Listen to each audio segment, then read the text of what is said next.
child, and non-explicit references to sexual assault.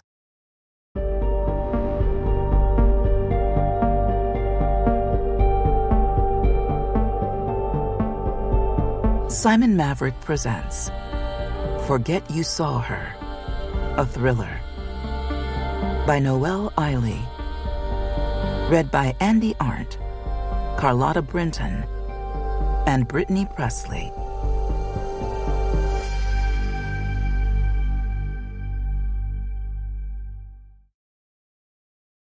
For Kathy, Alexis, and Kathleen. July 31st, 2015. Dear Ms. Turpin, the Ogden, Utah Police Department recently recovered the body of a 17-year-old girl. Despite our best efforts, the condition of the remains has made it difficult to identify the individual using standard methods. That said, based on certain physical attributes and personal effects recovered with the body, we have reason to believe that the remains may belong to Andrea Beaumont, who was reported missing 3 months ago. In order to confirm or rule out this possibility, we are requesting a DNA sample from you for comparison purposes. Your timely cooperation in this matter will greatly assist us in our investigation. Enclosed, you will find a DNA collection kit along with instructions for its use. Please return the sample using the prepaid envelope included in this package as soon as possible. Should you have any questions, you may contact me directly. Sincerely, Detective Monty Barker. Chapter 1. Sabina Turpin, Neskowin, Oregon. August 18th, 2015. I'd been tracking my mail deliveries for 2 weeks now, clocking the postal vehicle's daily arrival with the intensity of a child waiting for Christmas morning. Except the only thing I felt was slick, stomach-turning dread. Don't let it be a match. Please, God, don't let it be a match. My palms prickled with sweat every time I heard the hum of tires coming up our private lane. Whenever it was a package delivery driver, I breathed through the rush of nausea and forced my gaze back to my computer screen, where the landing pages I was supposed to be designing blurred and swam in front of my eyes. When it was the Postal Service truck, I tensed and counted the seconds until I could get my hands on the mail. Today was no different. At first, when the mail truck appeared around 10 a.m. like a boxy white ghost materializing through the ever-present coastal fog, my heart rate spiked as if I'd just downed a caffeine pill.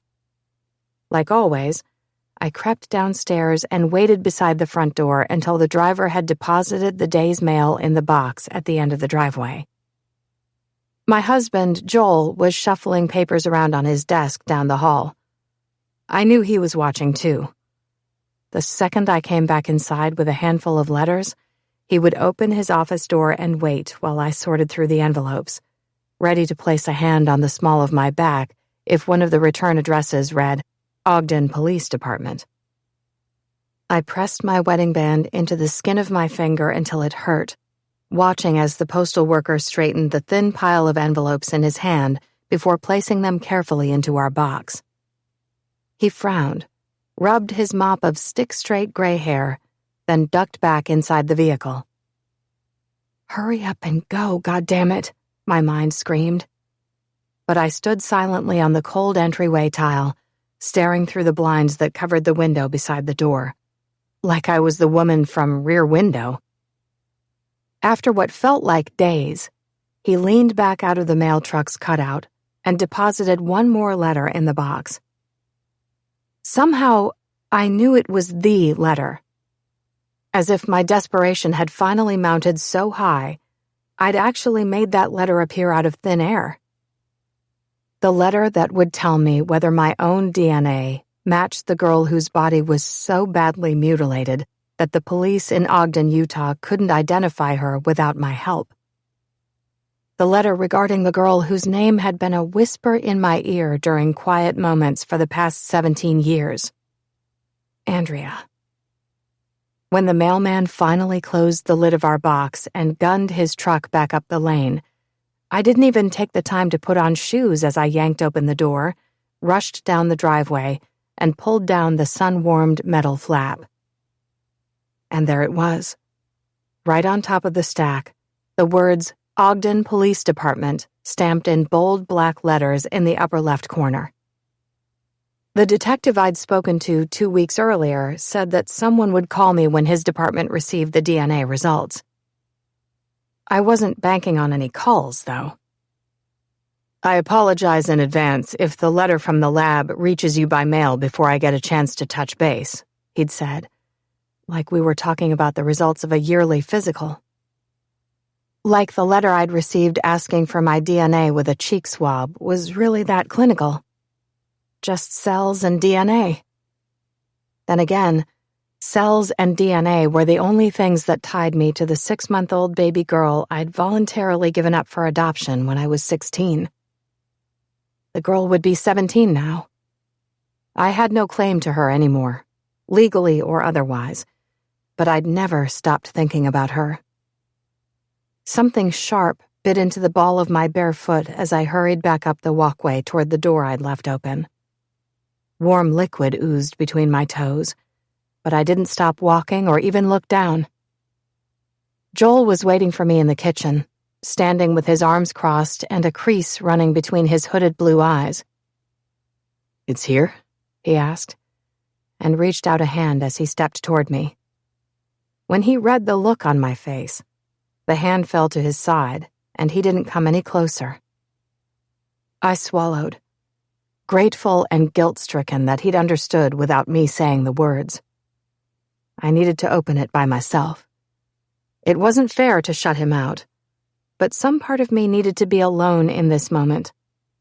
As alone as I'd been when I held my baby for the last time in the lobby of the Oregon Department of Health and Welfare Child Services. Joel wasn't Andrea's birth father.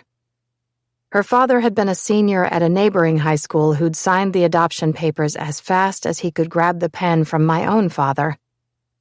I wouldn't meet Joel for another decade. Hands shaking, I moved into the open laundry room, tore open the top of the envelope, and blinked. The faint smell of fried eggs and hash browns lingering downstairs, comforting a few minutes earlier, now made me sick. "Sabi?" Joel asked softly after a few seconds, knocking on the laundry room door. I stared at the single sheet of paper unseeing, letting the words blur and swim in front of my eyes. When Andrea went missing 3 months ago, I hadn't been notified by the police, or her adoptive parents. It had been a closed adoption, which meant that nobody had my contact information readily accessible. So the first time I'd learned that my daughter had disappeared was when I read Detective Barker's letter 2 weeks ago, requesting my DNA. "We didn't have a way to contact you at first." The detective had trailed off when I'd called the number in the letter and demanded to know why it had taken 3 months to notify me. The police had started tracking down the court adoption records, but it took them a while. It was clear enough that notifying me of her missing person status wasn't a priority. Not until the police found that body and needed my DNA. There was also the fact that Andrea wasn't necessarily missing, Detective Barker explained. She was presumed to be a runaway. And while she was technically still a minor, there was every reason to think she'd left of her own accord based on what her adoptive parents had said. This theory, that Andrea had merely run away, should have been slightly comforting if I'd heard it 3 months ago. But hearing it while Detective Barker was backpedaling to explain the letter requesting my DNA offered me little hope. There was a dead young woman lying in a morgue somewhere who might or might not be the daughter I'd given up so she could have a better life. The words missing, remains, impossible to identify had burned themselves into my brain like brands. "Sabi?" Joel asked again as he pushed the laundry room door open.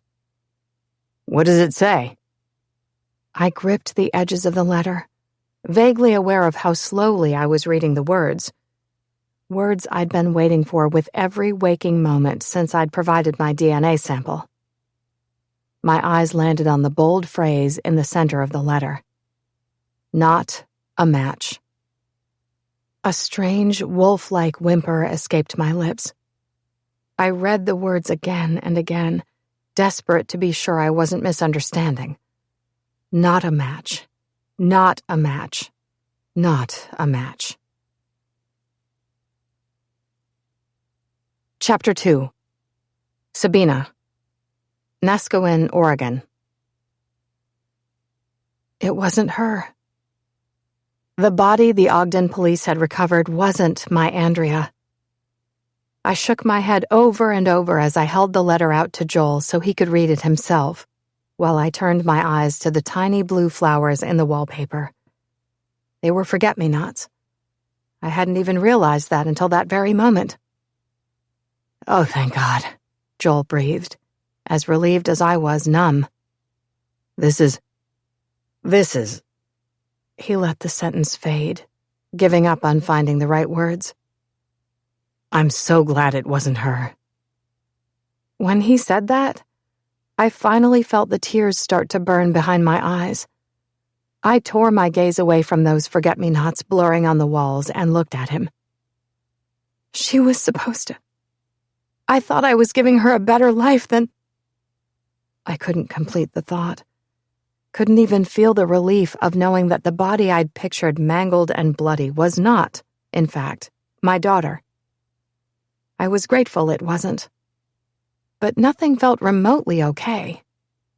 The horror had just shifted gears, and all I could think about was the face of that little girl with enormous hazel eyes.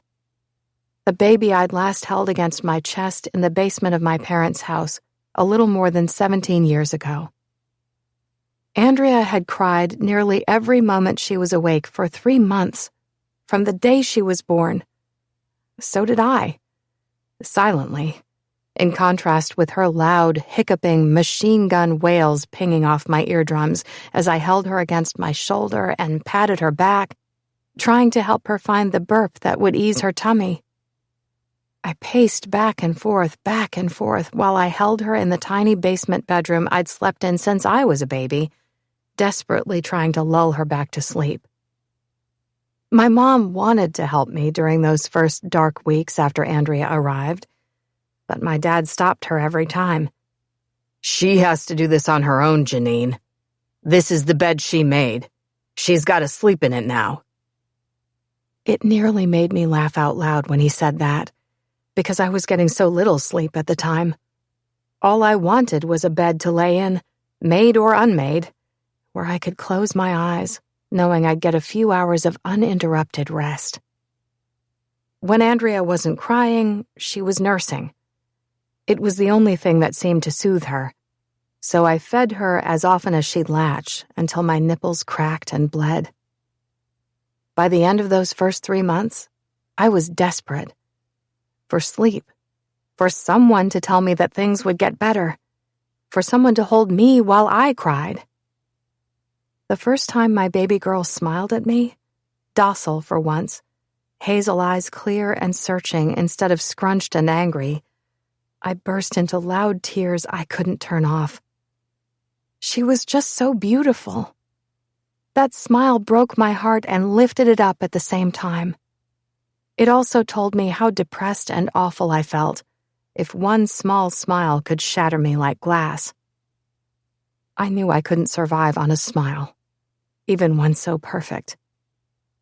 That day, the heavy footsteps on the stairs made me wipe my eyes as quickly as I could. From the clomping rhythm, I knew it was my dad, not my mom. I pulled my maternity shirt down to cover myself up and wiped Andrea's milky mouth with my sleeve. She puckered her lips in frustration and prepared to scream, not finished nursing yet. The footsteps came down the hall, then stopped. The door to the basement nursery stayed closed. After a few seconds, a red and white striped envelope I recognized from my mom's collection of stationery came through the crack beneath the door. Then the footsteps thumped back down the hall and upstairs. Not daring to put Andrea down in her crib for fear she'd let loose the wail building in her throat, I tucked her against my shoulder and bent to pick up the letter lying on the floor.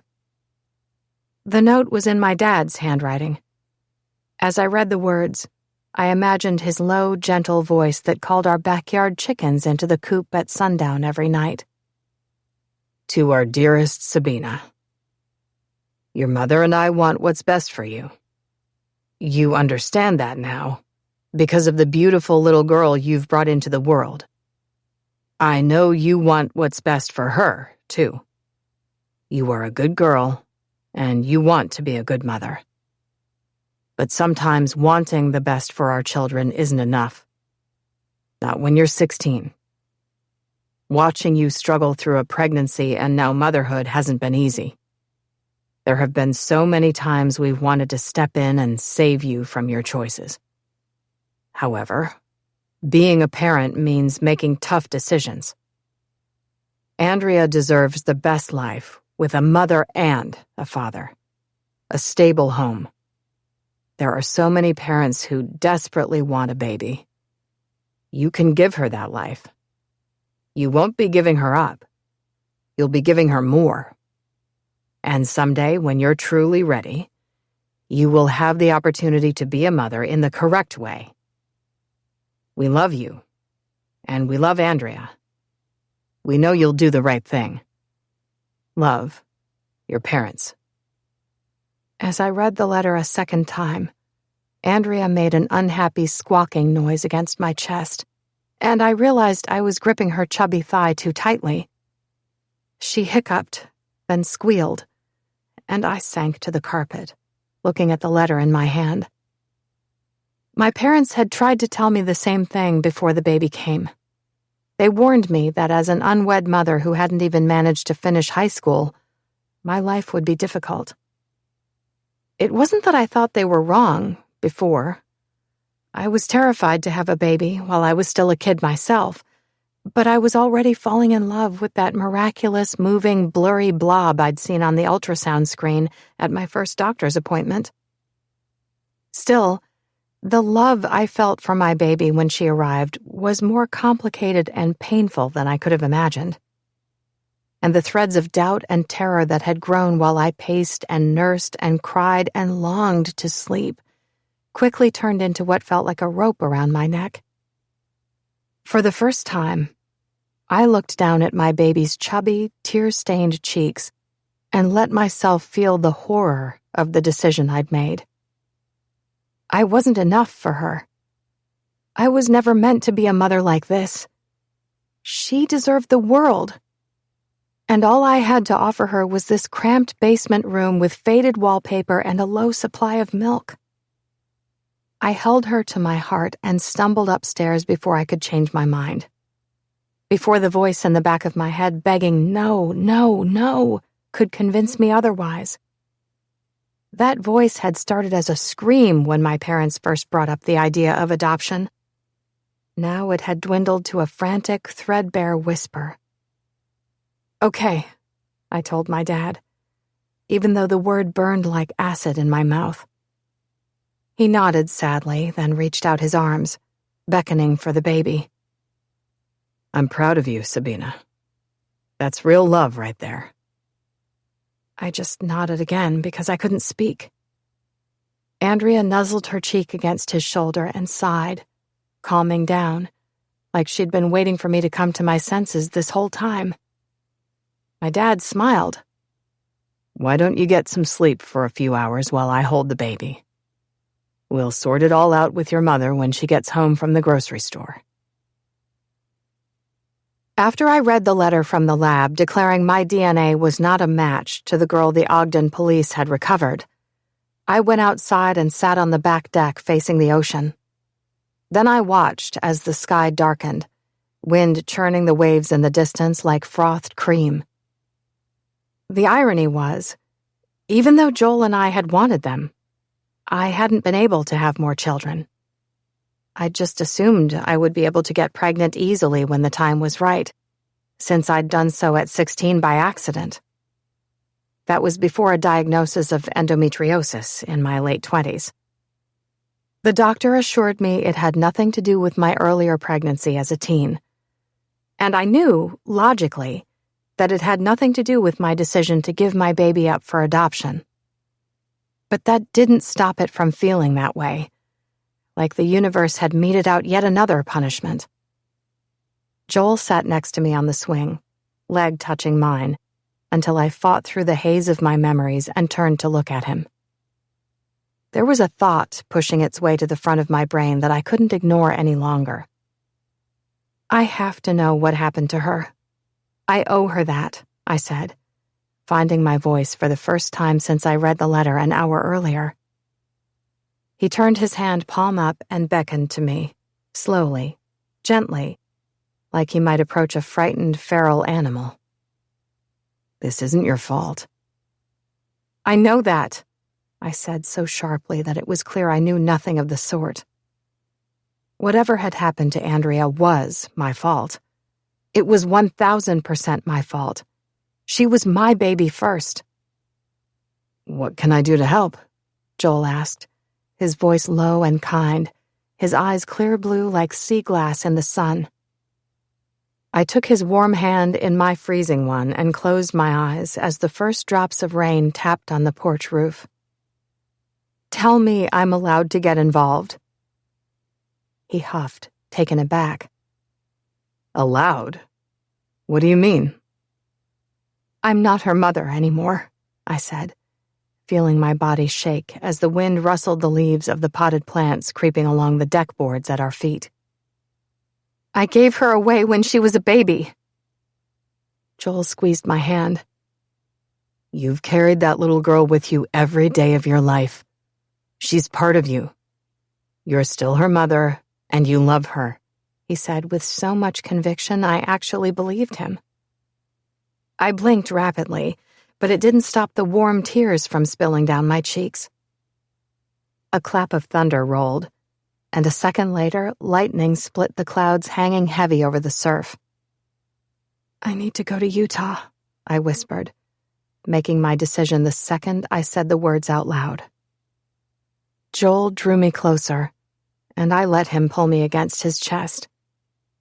I'll come with you then. I shook my head. No. I shifted to face him as the wind swept sideways, sending cold drops of rain onto my cheeks where they mingled with the warm tears. Your mom needs you here. Joel was the primary caregiver for his mother, Irene. Part of the reason we'd moved to Nescoin was to be near her as she got older. Then, last month, she'd broken her hip in a bad fall. The idea that both of us might leave the state right now was out of the question. I won't be gone long, I added. It was the first lie I'd ever told him. I had no idea how long I might be gone. I didn't even know where to start. Didn't even know what I thought I'd find. I wasn't the police. I wasn't an investigator. And I had zero legal claim to that child. But within the hour, I was racing the storm to Ogden. 3 months earlier. Chapter 3. Andrea, Ogden, Utah, May 2015. Sometimes I had this thought that maybe Dennis wasn't my real dad, and that maybe Bunny wasn't my real mom. But what 16-year-old girl hadn't entertained that fantasy? That maybe there was somebody out there who loved me more. Or at all.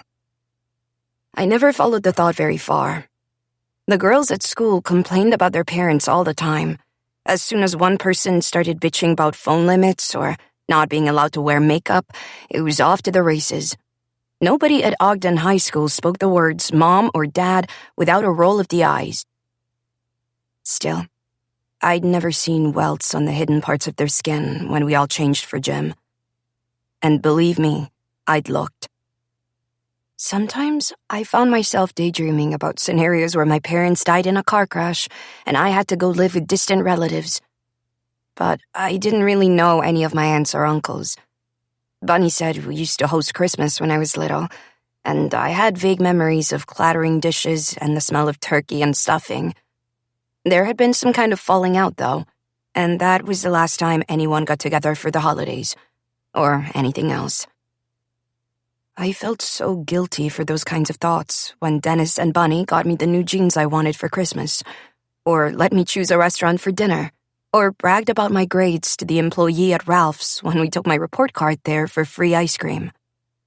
Especially because every once in a while, Dennis gave me this squinty-eyed, questioning look, like he could read all the mean thoughts running through my mind.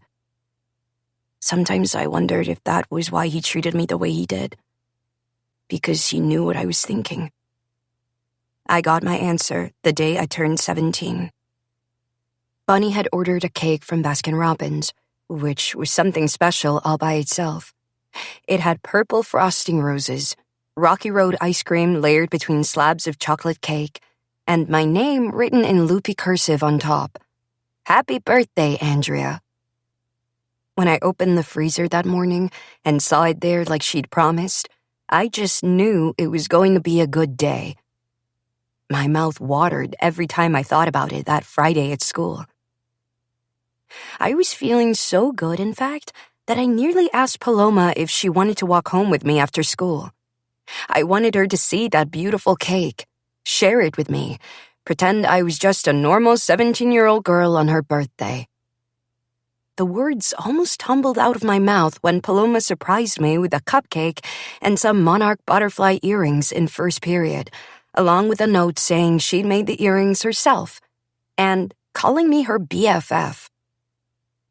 The only reason I didn't ask her over was because I thought that if I opened my mouth, I might cry and wouldn't be able to talk properly. Nobody had ever given me a gift like that before. The earrings were partially translucent, like a real butterfly, and the delicate red and black wings looked like they might take flight at any moment. I'd never had a best friend. Not really.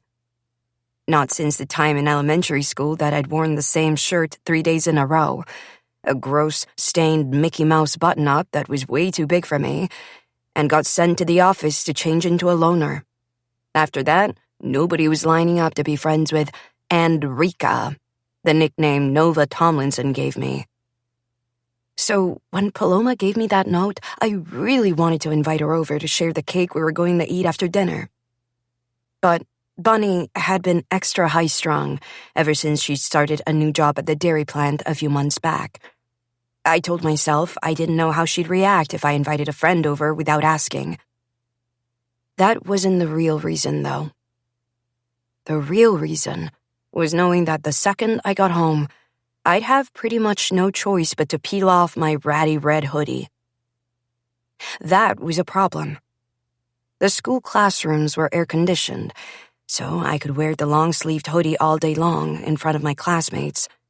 But we had a swamp cooler at home, and with the temperatures already tipping past 80 degrees in April, I was going to sweat through my hoodie while I walked home along the canal, and I'd definitely have to take it off the second I stepped through the front door into our muggy house. The raised pink cuts on my forearms hadn't quite finished healing yet, and the thick, blue-black welts on my stomach definitely hadn't. The marks were my fault. I was the one who made the cuts on my arms so low, down past my elbow, slicing the skin shallowly, one drag of the safety pin at a time, impossible to stop, like eating potato chips. It didn't feel good, exactly. It just felt better. Because for one moment, which I could draw out for nearly a minute if I really took my time, everything except that bright slice of pain disappeared. It was like the safety pin I held between my thumb and forefinger was an eraser instead of a miniature weapon. The other slashes were from Dennis. He had pulled out the leash 3 days ago when he found the thin slits from the safety pin. Our dog Polly had been dead for years, but Dennis kept that worn leather coil in his back pocket nearly all the time. "You like hurting yourself so much," he'd barked, holding both of my wrists in the same hand while he grabbed the hem of my shirt to expose the pale skin of my belly. I knew better than to answer him. "The whack." You think you're gonna get some kind of attention at school for that? Thwack. You gonna bitch to some teacher about how bad your life is at home? He wheezed, like he always did when he got worked up. Bunny said he'd gotten too much cement dust in his lungs over the years. I hated the sound. Thwack. I want you to think real hard before you do that again. Trying to make your mother and me look like we did something to you. If he hadn't landed the next blow to my stomach so hard I lost my balance and went to my knees, I might have laughed at the irony of that last statement. Afterward, he wiped his brow and gave me a hug. Later that night, Bunny came into my room to tell me about ordering the Baskin-Robbins cake for my birthday. I was never quite sure whether or not she could hear what Dennis did when he lost his temper. He definitely wasn't quiet about it. And the house wasn't all that big. Small enough that I had to share a room with a washing machine and dryer upstairs. I'd never asked Bunny if she knew. Because as long as I didn't ask, I could still tell myself she had no idea it was happening. And that was better than thinking she heard it and did nothing. So, yeah, I didn't invite Paloma over to the house for my 17th birthday. I should have. Because when I walked through the front door, the house was quiet. I stopped in the doorway for a few seconds, suddenly anxious about going inside even though I was boiling hot in my sweatshirt. It wasn't a good quiet. It was quiet like a cat about to pounce on a mouse. Chapter 4. Andrea, Ogden, Utah. I stood at the entryway, but didn't close the door behind me while I shrugged off my backpack and then my red sweatshirt. I eased my stuff down onto the linoleum and tilted my head to listen, keeping the butterfly earrings Paloma had given me clutched in my hand like a lucky charm. I was dying to try them on. I'd gotten my ears pierced a few years ago, but I wasn't sure whether the holes were still... Bam! The sound of metal on metal echoed from the kitchen. The noise startled me so much I dropped the earrings. They landed with a quiet clatter, one of them sliding out of sight beneath the side table near the door. I swallowed, mouth dry, and bent to pick up the lone earring at my feet, unwilling to move any closer to the kitchen. I could search for the other one later. I knew Bunny wasn't home yet. She worked at the dairy plant until 5 every weekday, without fail. Which meant it was Dennis in the kitchen. I hated when this happened. He was a general contractor, so his work came in waves. Sometimes he'd be on a job site from sunrise until long after dark, which was fine with me. Other times, the best times, he oversaw jobs in Logan or Provo and was gone for a couple days straight. But sometimes, like today, he'd get home before noon and start drinking. Those were the worst days. I eased the front door shut, my arms popping goosebumps despite the stale, muggy air inside the house. Bam! The oven slammed shut in the kitchen, followed by a quieter thump, like Dennis had banged his fist against it. Wordless piece of shit! I took a step toward the stairs, pretty sure he hadn't heard me come inside since he hadn't said anything to me yet. If I could make it upstairs to my bedroom without him noticing, there was a good chance he'd keep drinking and maybe settle down on the couch to watch King of Queens until Bunny got home. As excited as I was about that Baskin-Robbins cake, I would have gladly chucked it into the trash in a second if I could guarantee he'd do that. I set my foot on the first carpeted step, careful to place it in the middle where it wouldn't creak. Thump, thump, thump. Dennis's footsteps moving across the kitchen. Shit! I hustled and took the stairs faster. Too fast. I hit the 5th one just shy of dead center, sending a loud creak into the silence right as his footsteps stopped. I clutched the lone butterfly tighter in my hand. Andrea? You sneaking around out there? I froze, hoping that if I didn't answer, he'd go back to whatever he was making in the kitchen. I could smell the foggy, burned odor the oven gave off whenever it heated up, from the food crusted to the bottom. The same way the whole house smelled, but stronger. Andrea? Dennis called again, and the still raw marks on my arms prickled like a warning. More footsteps. I took off, dashing the rest of the way up the stairs.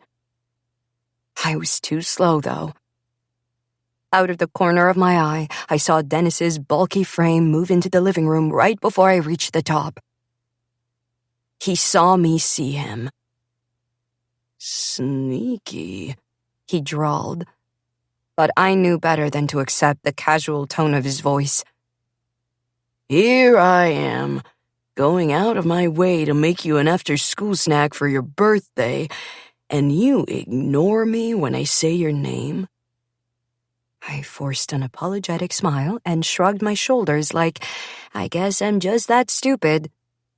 I didn't hear you. I'm sorry, I just needed to get something from my room. You damn well did hear me, he interrupted. The drawl was fading, scraped away by a harder edge. Do you know what my daddy would have done to me if I disrespected him like that?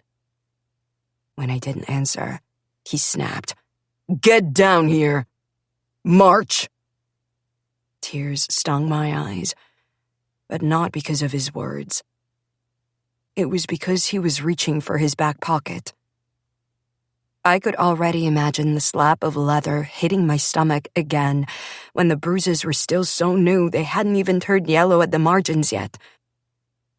Also, because it was my birthday, and all I wanted was to disappear into my room and admire my new earrings until I could eat those silky purple roses and the creamy Rocky Road ice cream of the cake from Baskin-Robbins. Just leave me alone today, I burst out. He stared at me in shock as one hand moved toward the pocket where he kept the coiled dog leash. I'd never talked back to him quite like that before. I knew instantly I'd just made everything much, much worse. In desperation, I glanced sideways at the portrait of Jesus hanging in the hallway. He wore a white robe and knelt in front of some sparrows at his feet. From where I stood, and the way he was positioned in the painting, it looked like he had his back to me, blissfully unaware of my predicament. He always seemed to be facing away when I needed him. Our family hadn't been to church since I was in elementary school, and it had been just as long since I'd prayed. But suddenly, I found the words I'd memorized as a child running through my head. Dear Heavenly Father, please protect me. Dennis blinked, his face turning a deep shade of red, his jaw ticking as he chewed on the words I'd just hurled at him. Then, faster than you'd think a man his size could run, he bounded up the stairs, taking them two at a time, dog leash now hanging from his right hand. I froze. Then, before he reached me, I took off running. That was a mistake. Because if I hadn't tried to escape, he might have only added a few more red and purple stripes while I cowered in front of him like he wanted, paying the price for my disobedience. Instead, he dove forward and darted out a hand to catch my shirt, yanking me back as I lifted my foot to run for my bedroom. I lost my balance and tilted backward. The butterfly flew out of my hand. For a second, I was sure I was going to fall all the way down those stairs, so I arched my back like a cat in a desperate attempt to keep that from happening. That was my next mistake. Instead of tumbling backward down the stairs like I thought I would, my body slammed sideways. My left temple connected with the sharp, square corner of the banister. The ugly beige carpet flashed bright red, like an awful fireworks show. The pain welled up with so much force I could barely stand it, then went strangely dull. I crumpled to the carpet. With my vision still flashing red, I could only feel, rather than see, Dennis hovering over me. His awful wheeze got louder as he leaned closer. Blackness curled at the edges of my mind, and I knew that if I didn't fight it, I'd be unconscious in about half a second. Every cell in my body resisted the idea of slipping away into oblivion while Dennis was beside me. "Andrea," he rasped, flat and low, like maybe I was just faking being hurt. I tried to blink, to clear the cotton-wrapped pain in my head and the flashes of light behind my eyes. Tried to talk, but the only thing that came out of my mouth was a warm string of saliva and a word that might have been, "Don't." Dennis blew out a breath, like air going out of a big balloon. "God damn it, Andrea," he muttered, sounding suddenly afraid, even tearful. I thought he was going to put down the dog leash and help me up. That maybe now that I was hurt bad, all the rage would go out of him, and we'd still get to eat that Baskin-Robbins cake tonight when Bunny got home. That's not what happened, though. "Why'd you have to go and do that?" he wheezed, anger creeping into his voice, like I'd done something to him. I tried to answer, but all I could do was moan. "Hush up. Shh, shh. The more you fuss, the worse it'll be," he whispered, and his voice was next to my ear all of a sudden, and that dog leash was snaking around my neck. "You don't gotta suffer much more." I wanted to scream, but now I couldn't even breathe. For a few long, agonizing seconds, the pain in my head and the pain in my throat turned up to 11, and it was so awful I couldn't stand to be in my body anymore. But then, all at once, my vision cleared and the pain and pressure let go. I could see. I could scream. And I could move. Like an arrow out of a bow, I scrambled to my feet as fast as I could get them underneath me. "Stop! Stop! Please! I'll be good!" I begged. The thing was, though, Dennis didn't even notice. Because he was still choking that limp 17-year-old girl on the stairs. The girl with an ugly black bruise at her crushed left temple and a line of saliva running down her cheek. The girl who was me. Chapter 5. Andrea, Ogden, Utah. For a few seconds, I thought I was having an out-of-body experience. Dennis didn't move a muscle to chase me down the hall. He stayed right where he was, huffing and puffing on the landing, catty-cornered to that picture of Jesus. "Stop it!" I screamed again, but he didn't react. I quit saying it after that because I could see that it was too late. There wasn't really any blood, but the girl's face, my face, had turned an ugly shade of maroon, except for that left temple. It was a bruise so dark it looked black. My chest wasn't rising and falling anymore, and my hands had stopped clawing at Polly's leash. I stared a little longer, but the whole thing scared me so much that I did the only thing I could think to do. I ran down the hall and into my bedroom. But when I tried to shimmy past the washing machine in my makeshift room so I could reach the door handle and slam it shut, nothing happened. I looked down at my hand, where my palm rested lightly on the handle. I couldn't feel the slick, worn metal. "Because you're dead." I let go of the doorknob and recoiled into the center of my bedroom as the thought finally forced its way to the front of my mind. I couldn't be dead. I didn't feel dead. But what did being dead feel like? Less painful than being alive. Nothing hurt anymore. Not physically, anyway.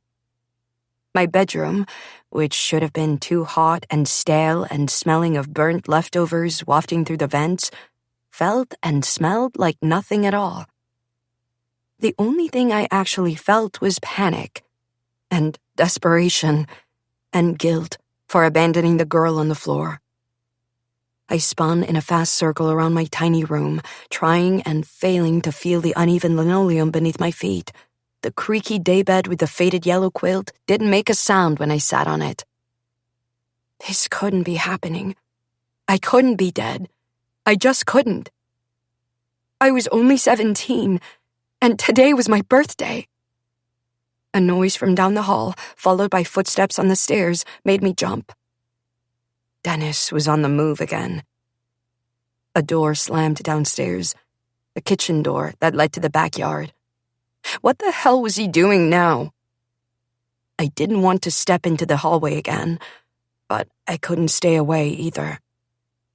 I braced myself while I walked back through my open bedroom door, all too aware that I couldn't feel the grubby hall carpet beneath my feet with each step. When I reached the landing at the top of the stairs, I stopped moving and made myself look down. The house had gone completely quiet again, like a moment of silence for the girl on the floor with her lips tinged blue and her choppy auburn hair curling across her forehead at the cowlick. The lone monarch butterfly earring lay a few feet away from her hand, on the top step where it had landed. I knelt beside her, part of me still clinging to hope that this was a vivid nightmare. She looked like me, sure.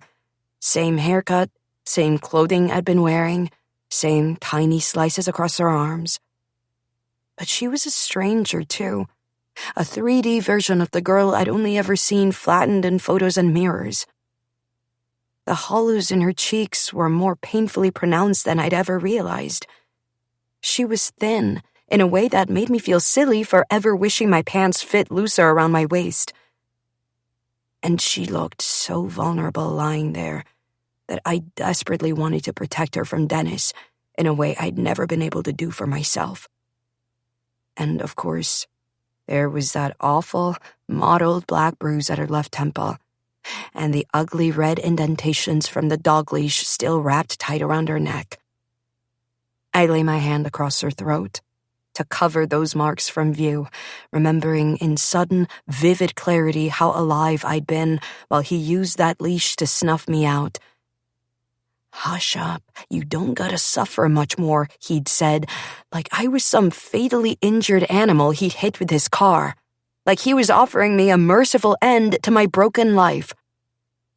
The girl's tightly clenched fingers, one of them still hooked beneath that leash, told a different story. The numb shock and panic, the only things I seemed to be able to feel, began to shift into something else. When I'd hit my head, Dennis hadn't run for help.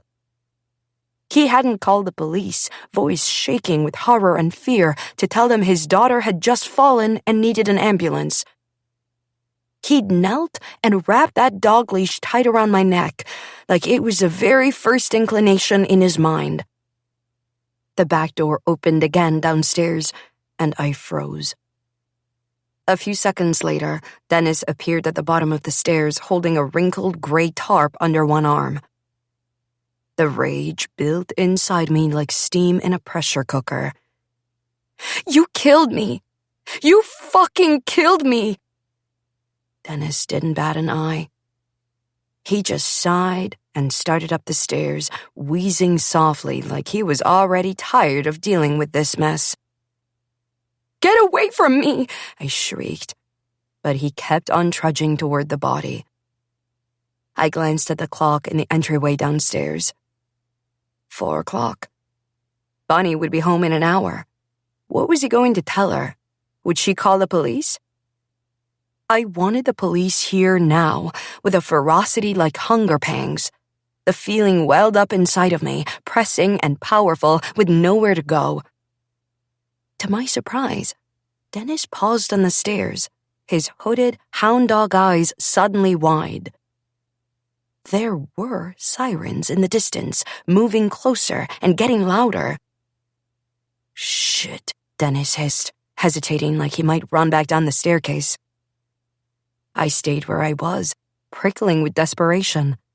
Had a neighbor heard something and called the police? But just as I started to hope, the sirens faded and disappeared. My heart sank. The look of relief on Dennis's sagging face made me want to tear him apart. Moving with purpose, he bounded the rest of the way up the steps. His left foot landed on the butterfly with a quiet crunch, and he grunted as he picked up the pieces and placed them on top of the tarp he'd spread beside my body. He stood there staring at me for a few seconds, brow furrowed and his eyes red and glassy. Was he holding back tears? Or was it from the alcohol? Then he shook his head and cleared his throat. "You were never really ours," he muttered as he squatted and hefted my body onto the dirty, crinkled canvas. Then, louder, again, like he was reassuring himself of the words. "You were never really ours." Of all the things I thought he might say right then, I wasn't expecting that. He unwrapped the dog leash from around my neck and inspected it. Then, reluctantly, like he hated to part with it, he set it on top of the tarp too. "Shoulda known that if your own family didn't want you, there might be a reason for it." Never really ours.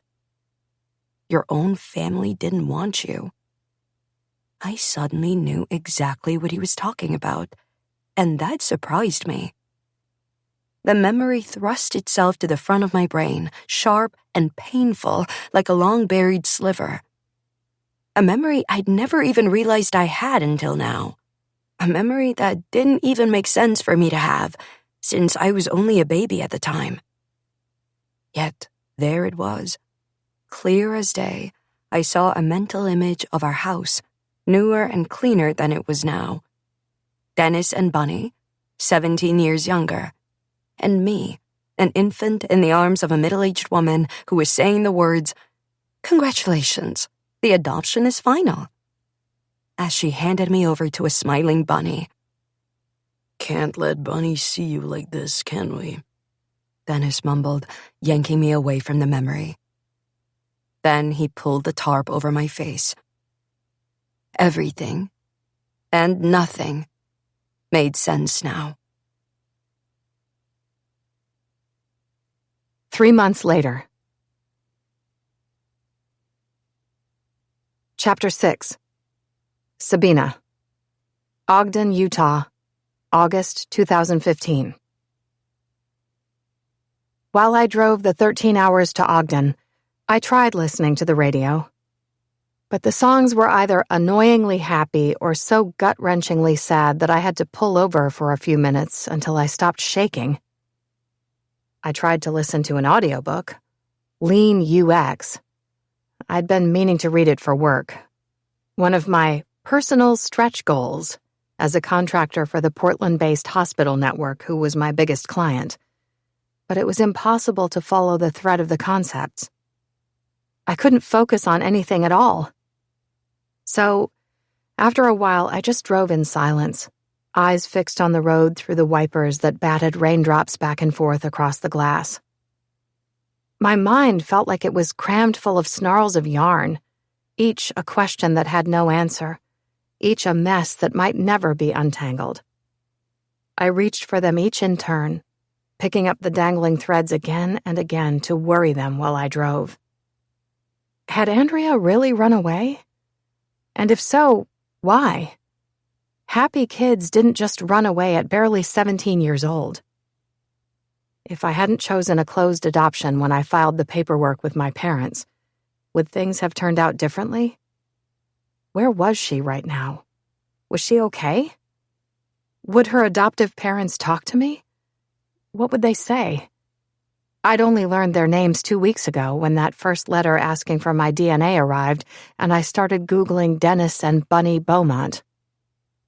What did I actually think I was going to do when I got to Ogden? Did I really think I'd be able to find her when the police and her own adoptive parents hadn't been able to? Andrea was a functional stranger to me, and this was the first time I'd even been to Utah. What would happen if I did find her? Would she want anything to do with me? Would she even want to speak to me? I'd planned to stop at some roadside motel for the night when I got tired. In Pendleton, maybe. I'd promised Joel I would. I didn't get tired, though, and I didn't want to stop. Even as the little green numbers on the car dash showed 9 p.m., then 11 p.m., I kept driving. Wired as if I'd chugged half a gallon of coffee over the hours. Andrea had gone missing 3 months ago, which meant that I was already beyond late in making this trip. I stopped just twice, once to refill the car with gas, and again to use the bathroom at a lonely wayside gas station that would have scared the shit out of me on an average day. But it wasn't an average day, and I didn't even hesitate as I unlocked the driver's side door and stepped into the parking lot devoid of light aside from a blinking bulb near one pump. At the second stop, while I sat in a grimy bathroom stall, I used my phone to book an Airbnb for my stay in Ogden, choosing the first listing that promised automatic booking and check-in, so I'd be able to get inside and crash the second I arrived. Then I plugged the address into my Maps app and resumed driving. The first hints of sunrise turned the sky steely gray around 5 a.m. as I crossed the border into Utah, and I realized that the thick trees and blackberry brambles lining I-84 had given way to sprawling agricultural fields and mountains in the distance.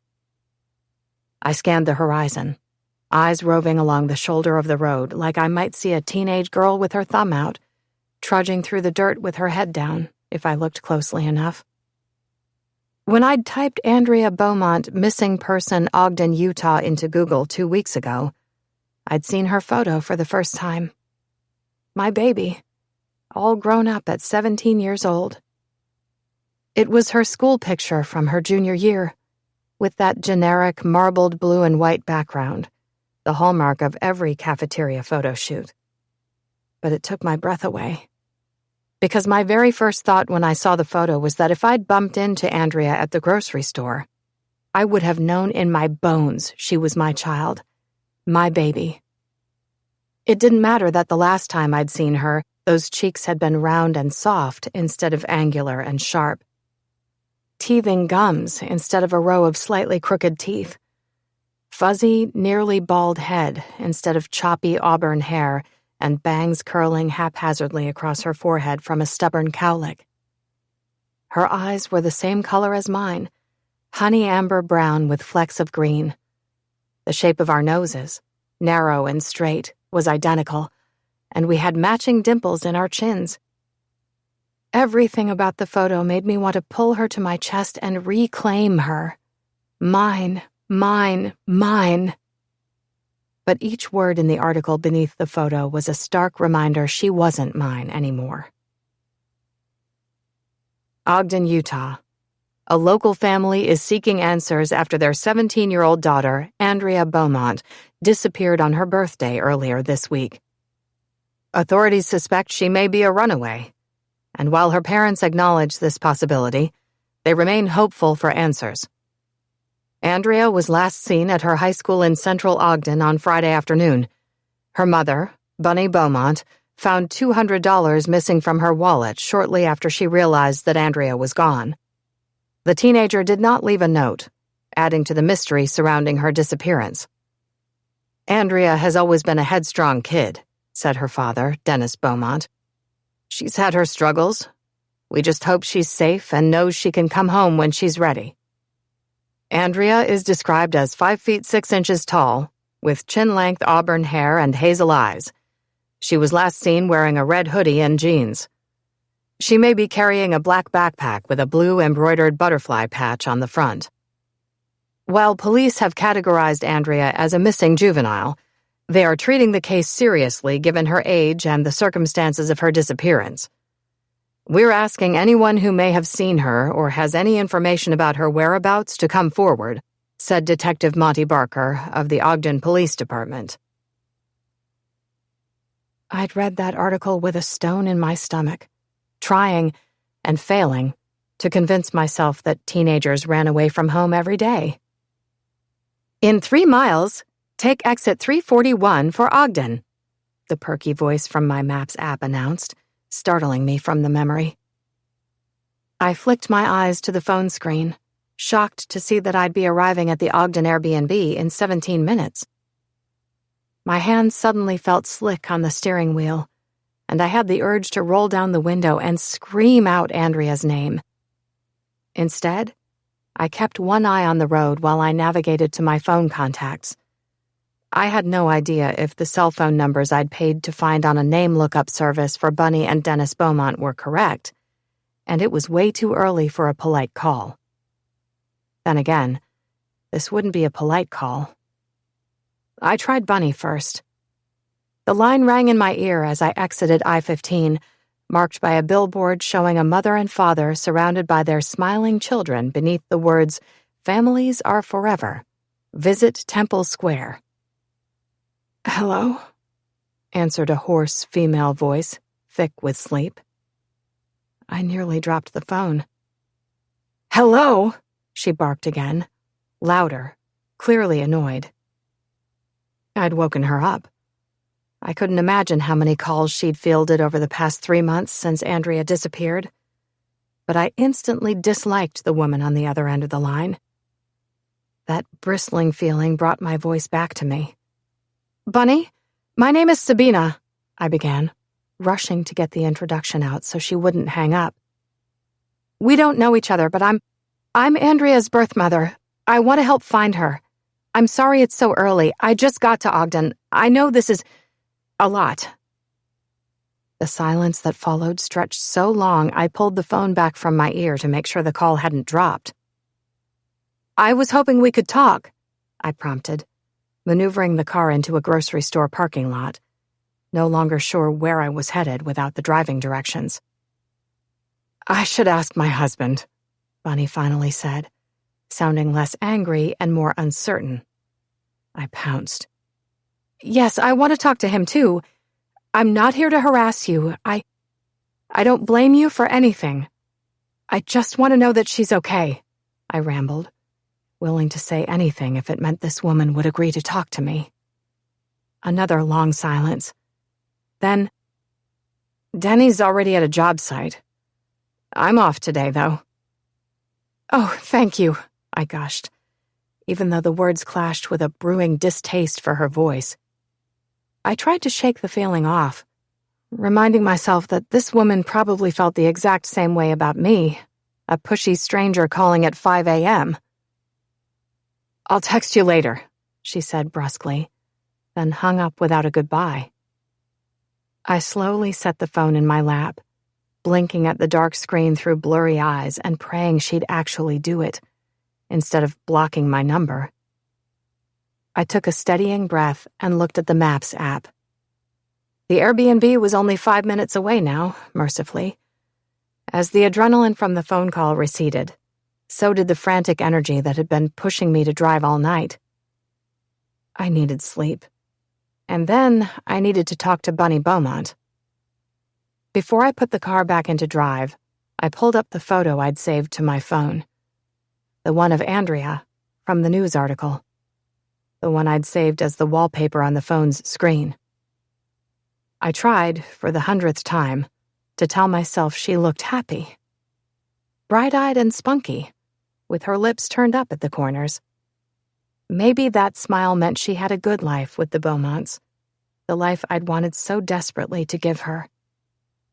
I knew in my heart that smile didn't mean shit, though. Not with a photographer in the background cajoling her to put on a happy face. Every woman I'd ever met had learned how to grin with her heart bleeding out into her chest. Chapter 7.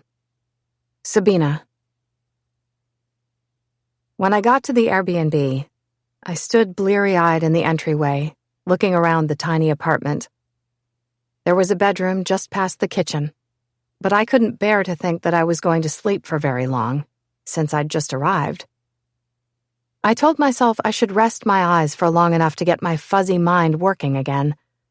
Then I set an alarm on my phone and managed to fall into a mercifully dreamless sleep on the couch in the living room. It turned out I didn't need the alarm, though. The pent-up adrenaline in my veins popped my eyes open at 8:01 a.m. I'd missed a call from Joel. But what really drew my attention was a text from Bunny Beaumont. Not a real message, just an address. I scrambled to unlock my phone, typed out a reply, then slowly erased it. Bunny didn't seem like a woman of many words, and I didn't want to get stuck waiting on another text telling me when I could come over. This was an open invitation as far as I was concerned. I finally settled on, "See you soon," and hit send. Then I plugged the address she'd texted into my Maps app. My heart pounded so hard in my chest that the app interface went blurry in front of my eyes, but not before I saw that the Beaumont house was only 5 blocks away from my Airbnb. Ogden wasn't a big city. I already knew that much. But 5 blocks was pretty damn close. It felt like a sign. I needed it to be a sign. Leaving my suitcase where it stood on the floor of the stark, minimalist kitchen at the entryway of the Airbnb, I brewed a cup of coffee and gratefully wolfed down one of the chocolate chip cookies my host had left in the middle of the table, with a note that read, "Welcome to our humble home. Enjoy the treats." I grabbed my car keys where I'd left them on the hook by the front door, then glanced at myself in the hall mirror and raked a hand through my hair. I hesitated as my fingers moved over the cowlick in the middle of my bangs. I'd never given it much thought before, other than to doggedly flatten it out with the straight iron when I blow-dried my hair. Now I'd think of Andrea every time I saw that stubborn lick of hair.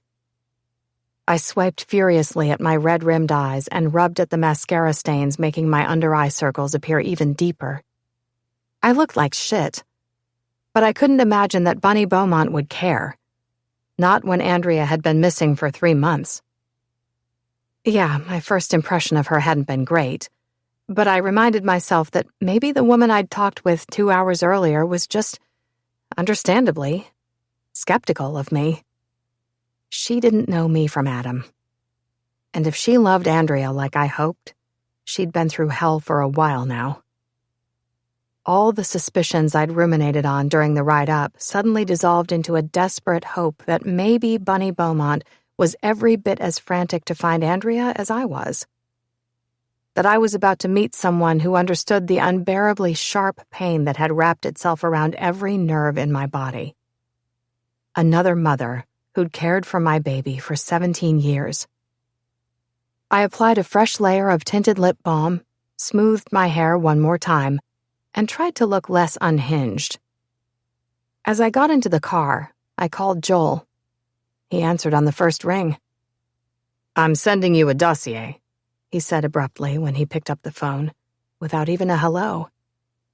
That made my eyes sting all over again. "Thanks, baby." A dossier was what we called the mega document he made every time we took a vacation together. There had been many, many dossiers over the years. Before Joel and I got married, I tended to fly by the seat of my pants when I traveled, stopping at random, promising-looking restaurants that were inevitably booked and gravitating toward whatever tourist traps splashed across the billboards. Not Joel, though. Joel was a diligent Boy Scout, and I'd come to love his ability to suss out the best places to eat and the hidden gems off the beaten path. It was just one of the many things I loved about him. "If you send me your Airbnb address, I'll add more specifics near your location," Joel said. "But Ogden isn't that big, so I think you'll be good to go. I found you food options, the address for the police station, the 3 homeless shelters within city limits, and hotspots for some of the unofficial encampments that get used quite a bit, according to Reddit. Apparently there's one near the cemetery that the police are always breaking up. But don't go there at night, okay?" he said, his voice turning soft. "How are you doing?" I tried to answer, but all I could manage was a snuffle past the lump in my throat. I opened my mouth, trying to tell him how much this gesture meant to me, but all that came out was a sob. "You don't have to do this on your own, Sabi," he said gently while I cried. "I can be on the next flight. You just say the word, No, I said more fiercely than I intended, finding my voice. You know I want you here, and I can't tell you how much it means that you sent me the dossier. I love you, but I have no idea how long this will take. Your mom can't even walk, Joel. She needs you there right now. What I really need is your support, and I already know I have that. He didn't answer for a few seconds, and I was afraid I'd hurt his feelings. Then, finally, he sighed in resignation. From the faint bustle in the background, I could tell he was in the hall of the rehab center with his mom now. You always have my support. But I'm expecting calls and texts. Lots of them. I know I never met Andrea, but she was yours, and that means I love her too. Okay? You're the best human, I whispered, wiping my tears and turning the key in the ignition. I'm going to meet her adoptive mom right now. I'll fill you in on everything when I'm done there. It took barely 2 minutes to pull up at the curb of the address Bunny had texted me. At first glance, it looked like every other house on the quaint little street in the established neighborhood. A skinny 2-story with red brick accents, cracked black shutters, and white paint that had seen better days. It sat on a tree-thick lot with tall, crooked elms flanking the perimeter and a canal flowing on one side. There was a detached shed set back from the house that had been painted to look like an old-fashioned barn. The neighborhood had a rural feel, and the acreage across the street was filled with corn. Not suburbia exactly, but not the countryside either. As I got out of the car and started down the walkway that led to the front door, a sense of unease hit me so strongly it stopped me in my tracks. And then, out of the blue, just loud enough that I could hear it above the rustle of the pale green leaves in the elms, I heard a baby crying. A hiccuping, frantic sound in the distance. Goosebumps popped across my arms, and I shook off the insane thought that had wormed its way to the front of my mind. I knew I was imagining things, on high alert, eager for another sign. All babies probably sounded the same when they cried, like mewling kittens. But even so, I could have sworn it was my Andrea. Chapter 8. Andrea. When I first laid eyes on the woman getting out of her car in front of Bunny and Dennis's house, I knew who she was immediately. All it took was one glance at her face to jog the locked memories back into high definition. It was like they'd been in a storage box or something, just waiting for me to lift the lid. Some kind of magic that came with being dead, I guess. The lines around her eyes and the droop of the skin along her jaw were more pronounced than they'd been 17 years ago. But her kind, bright, hazel eyes were exactly the same. And so was the color of her hair. If I'd still had a heartbeat, it would have burst out of my chest. If I'd still been able to breathe, my lungs would have stalled. I picked up my pace and rushed toward her, faster than I'd ever moved while I was alive, not taking my eyes off her for a second until I stood right in front of her on the sidewalk. And even though I knew for certain that she couldn't see me, because nobody had been able to see me for the past 3 months since fucking Dennis had fucking murdered me, I held out my arms toward her like I had when I was a tiny baby. "Mom?" I said, the word coming out like a question, as the emotion welled up so big it felt like electricity coming from my fingers and toes. "Mom!" Swear to God, she stopped the second I stepped in front of her and said that word. Until this moment, I'd been wandering around the neighborhood like I usually did while Bunny or Dennis were at home. I wasn't even sure why I kept coming back to their house, except that it was the only home I knew. Or at least, that's what I thought, until I saw my mom. My real mom. I could hear a baby crying in the distance, and maybe that was why she stopped so abruptly, but the expression on her face was pinched and sad, like she was trying her best not to sob all of a sudden. From the dark circles underneath her red-rimmed eyes, I could tell she'd cried recently. She stared up at the black-shuttered house, and her lips moved, like she was trying to talk herself into walking a little farther up the sidewalk. And that's when I realized that not only was she my mom, but she was here because of me, somehow. To find out what had happened to me, maybe. It made me so happy and so sad at the same time. I wanted to cry too. The sound of that baby wailing in the distance got louder, and it sort of felt like it was coming from inside my chest, even though that was impossible. "Mom," I repeated again, like it was the only word I knew, desperate to say it again and again. "I'm right here, Mom. I remember you. I'm right in front of you." I reached out for her, gripping her waist in a one-sided hug that didn't even indent the drape in the oversized blue t-shirt she wore. I was shocked that I remembered her smell, even though I couldn't smell anything at all anymore. Powdery hand cream and a hint of vanilla. I leaned into her, still rattled by how these suddenly clear memories had been hidden away so completely for all my life until now. It was as if some door in my mind had suddenly been unlocked and flung open, and I was staring wide-eyed at a room, a whole house, I never knew existed before. Being dead didn't seem to come with any other perks or powers as far as I could tell, but this one was huge. Prior to this moment, I already knew, from hours of painful eavesdropping on Bunny and Dennis's conversations, that I was adopted. Bunny alternated between crying and fuming, saying that things had never been quite right with me and that I was an ungrateful little shit. Dennis agreed that I'd been damaged from the moment I'd arrived as a baby and insisted that at some point I would return home with my tail between my legs. I guess I sort of believed them. The part about me being damaged. That I'd come from somewhere bad and ended up somewhere worse.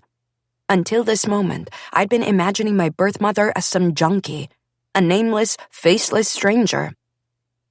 She wasn't a stranger, though. Not even close. I remembered being held in her arms, rocked to sleep while I wailed in her ear with an upset tummy, feeling her warm tears splash down on my mostly bald baby head while her chest shook and she cried along with me. I wanted to wail all over again, as the memories whirled around me. Both of us were crying in almost every single one. It was just because my stomach hurt so much, and I couldn't fall asleep when I was so tired. I couldn't tell her that then, though. All I could do was cry. Time seemed to stop as I let the memories unfold, suddenly realizing that I could zoom out on what was happening like I was a fly on the wall. That was when I saw the two of us the last time we were alone together, in a dim, cramped basement bedroom with a crib in the corner and peeling yellow paint. "I'm sorry I can't be your mama," she'd said, rubbing her red eyes and tucking a strand of limp hair behind one ear. "You'll have a better life with a real mom and dad." The memory fast-forwarded, shifting to an older man with curly brown hair and a droopy mustache, who held me in his arms while she signed papers on a kitchen table. "We're proud of you, Sabina," he'd said, even though he was the only one in the room aside from me. Sabina. That was her name. My real mom's name. And that was the last memory I had of her before she'd sent me away to live with Dennis and Bunny. The thought made me recoil. I took a big step back on the sidewalk, and some of the love and sadness radiating through me melted into anger. The baby crying in the distance, here in the present, finally shut up. "Where are you, baby?" Sabina. I decided maybe I wasn't ready to call her mom yet, after all, asked in a barely audible voice, scanning the trees like she might find me among them. And the truth was, she almost could. Almost. Because just half a mile through those trees, I was there. My body, at least. The day Dennis killed me, he'd dragged my tarp-wrapped body into the backyard shed. Then he'd stuffed $200 of Bunny's money into the kangaroo pouch of my red hoodie. That night, after Bunny was asleep, he'd returned to the shed and separated my arms, legs, and head from my torso, so I'd fit into 3 separate heavy-duty garbage bags. It was hard to watch that part, but I did it, because if I didn't see what happened to my remains, nobody would. And that thought was even worse than witnessing the syrupy red-brown blood drip into the tarp beneath the saw blade in the shed and the crunch of splintering bone. Dennis had taken those garbage bags to the construction site he was working at, which was just on the other side of the wooded lot behind our house. He'd sealed me beneath a layer of concrete in the early morning hours. A pad for the family's fucking hot tub. I shook my head and forced the memory away. The sound of the front screen door slamming against the side of the house had just made Sabina jump. "Go away! Leave us alone!" I screamed, whirling around to face the porch, not caring whether it was Dennis or Bunny coming outside. But of course, nobody heard me. Turned out it was Bunny, wearing her ratty pink robe and Lion King slippers. She squinted her puffy, piggy eyes at Sabina and took a sip from her coffee mug, staring for a few seconds in silence. Sabina lifted her hand hesitantly. "Sorry, I didn't text that I was on my way. You're right around the corner from my Airbnb, so I just thought..." Bunny looked around the yard suspiciously, her eyes moving right over me. "You might as well come in, I guess," she finally said, her voice sort of weary and resigned. I lifted both middle fingers and stared at her with a boiling hatred I'd never dared show while I was alive. "Fuck you, Bunny!" A crow that had been perched in a nearby tree called out so loudly as it flew away that Bunny splashed some of her hot coffee down the front of her robe. "Shit," she muttered, brushing at the watery brown liquid. And I smiled for the first time in 3 months at the crow's retreating silhouette. Then I followed Sabina inside the house. Chapter 9. Sabina. The only time I'd ever had an out-of-body experience was when I handed Andrea over to the social worker. Until now. It happened again when I first laid eyes on Bunny Beaumont. All of a sudden, I felt like I'd become a plastic doll who, mercifully, couldn't feel a thing no matter what was happening around me. I knew as soon as I saw her that I hadn't actually been wrong about my first impression of Andrea's adoptive mother.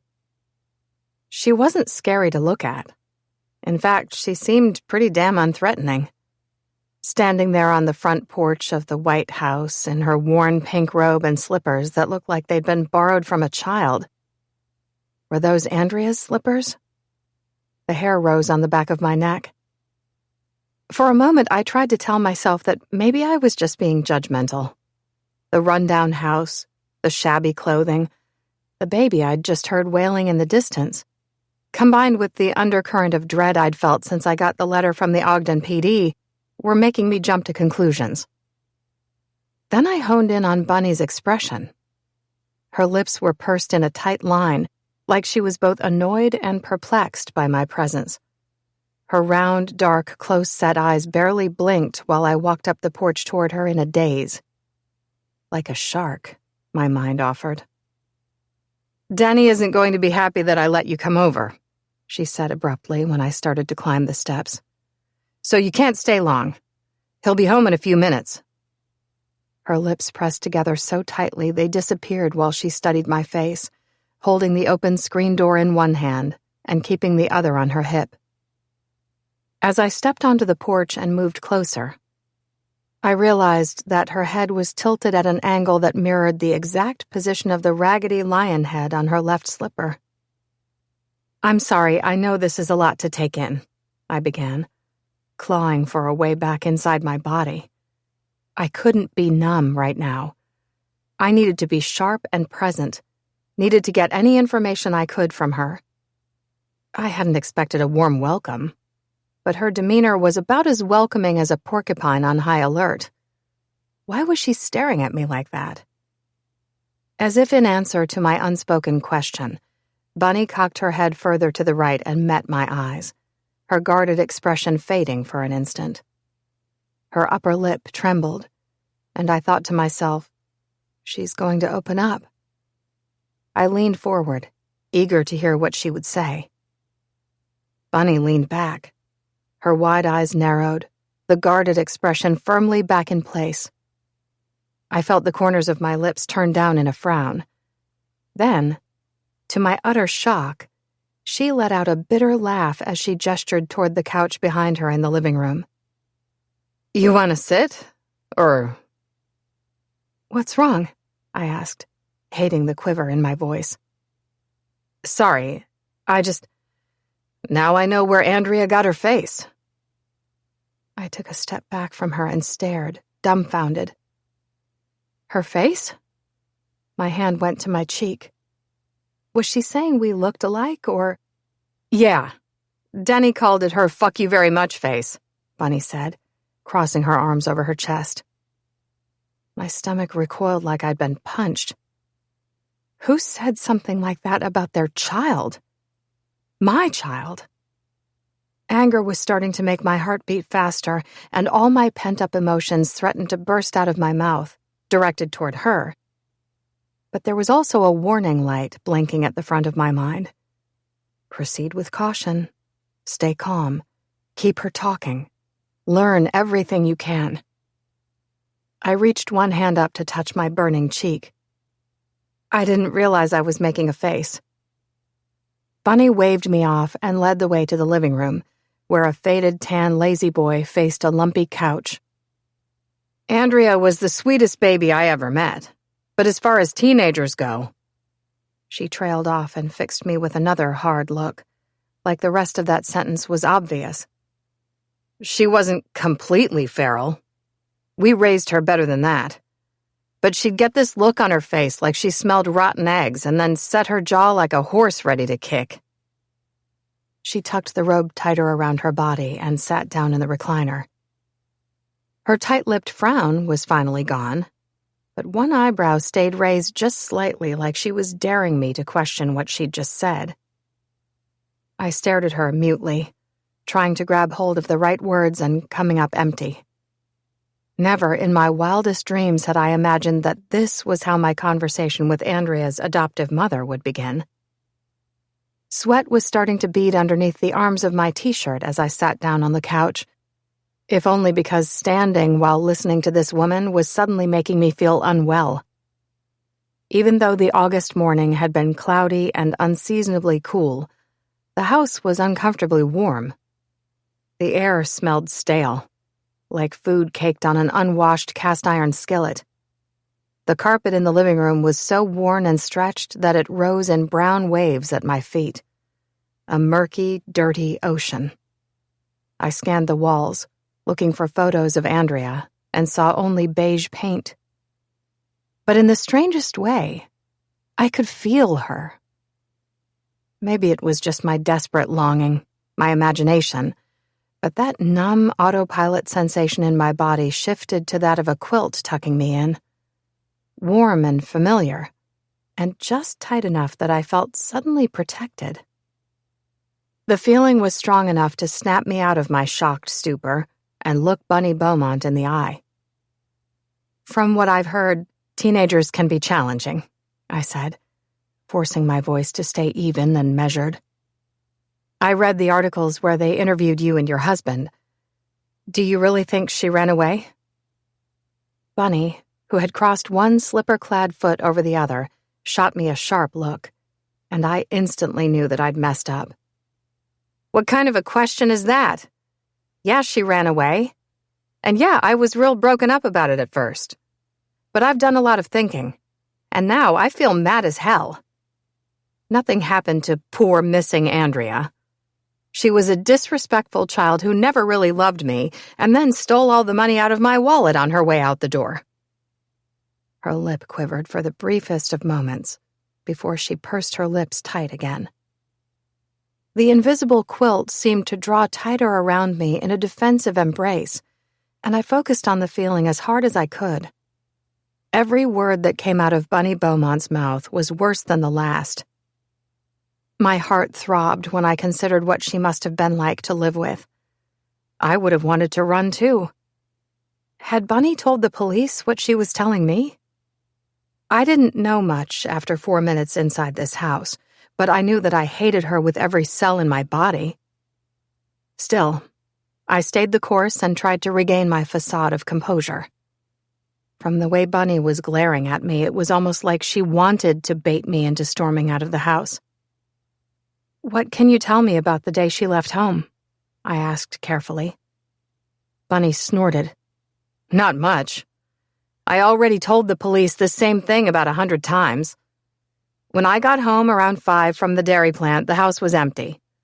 It was her birthday, so I thought she'd be at home, excited about the special cake I spent $20 on. But then I checked my wallet, because I was going to give her a little spending money for her birthday, and realized that all my cash was gone.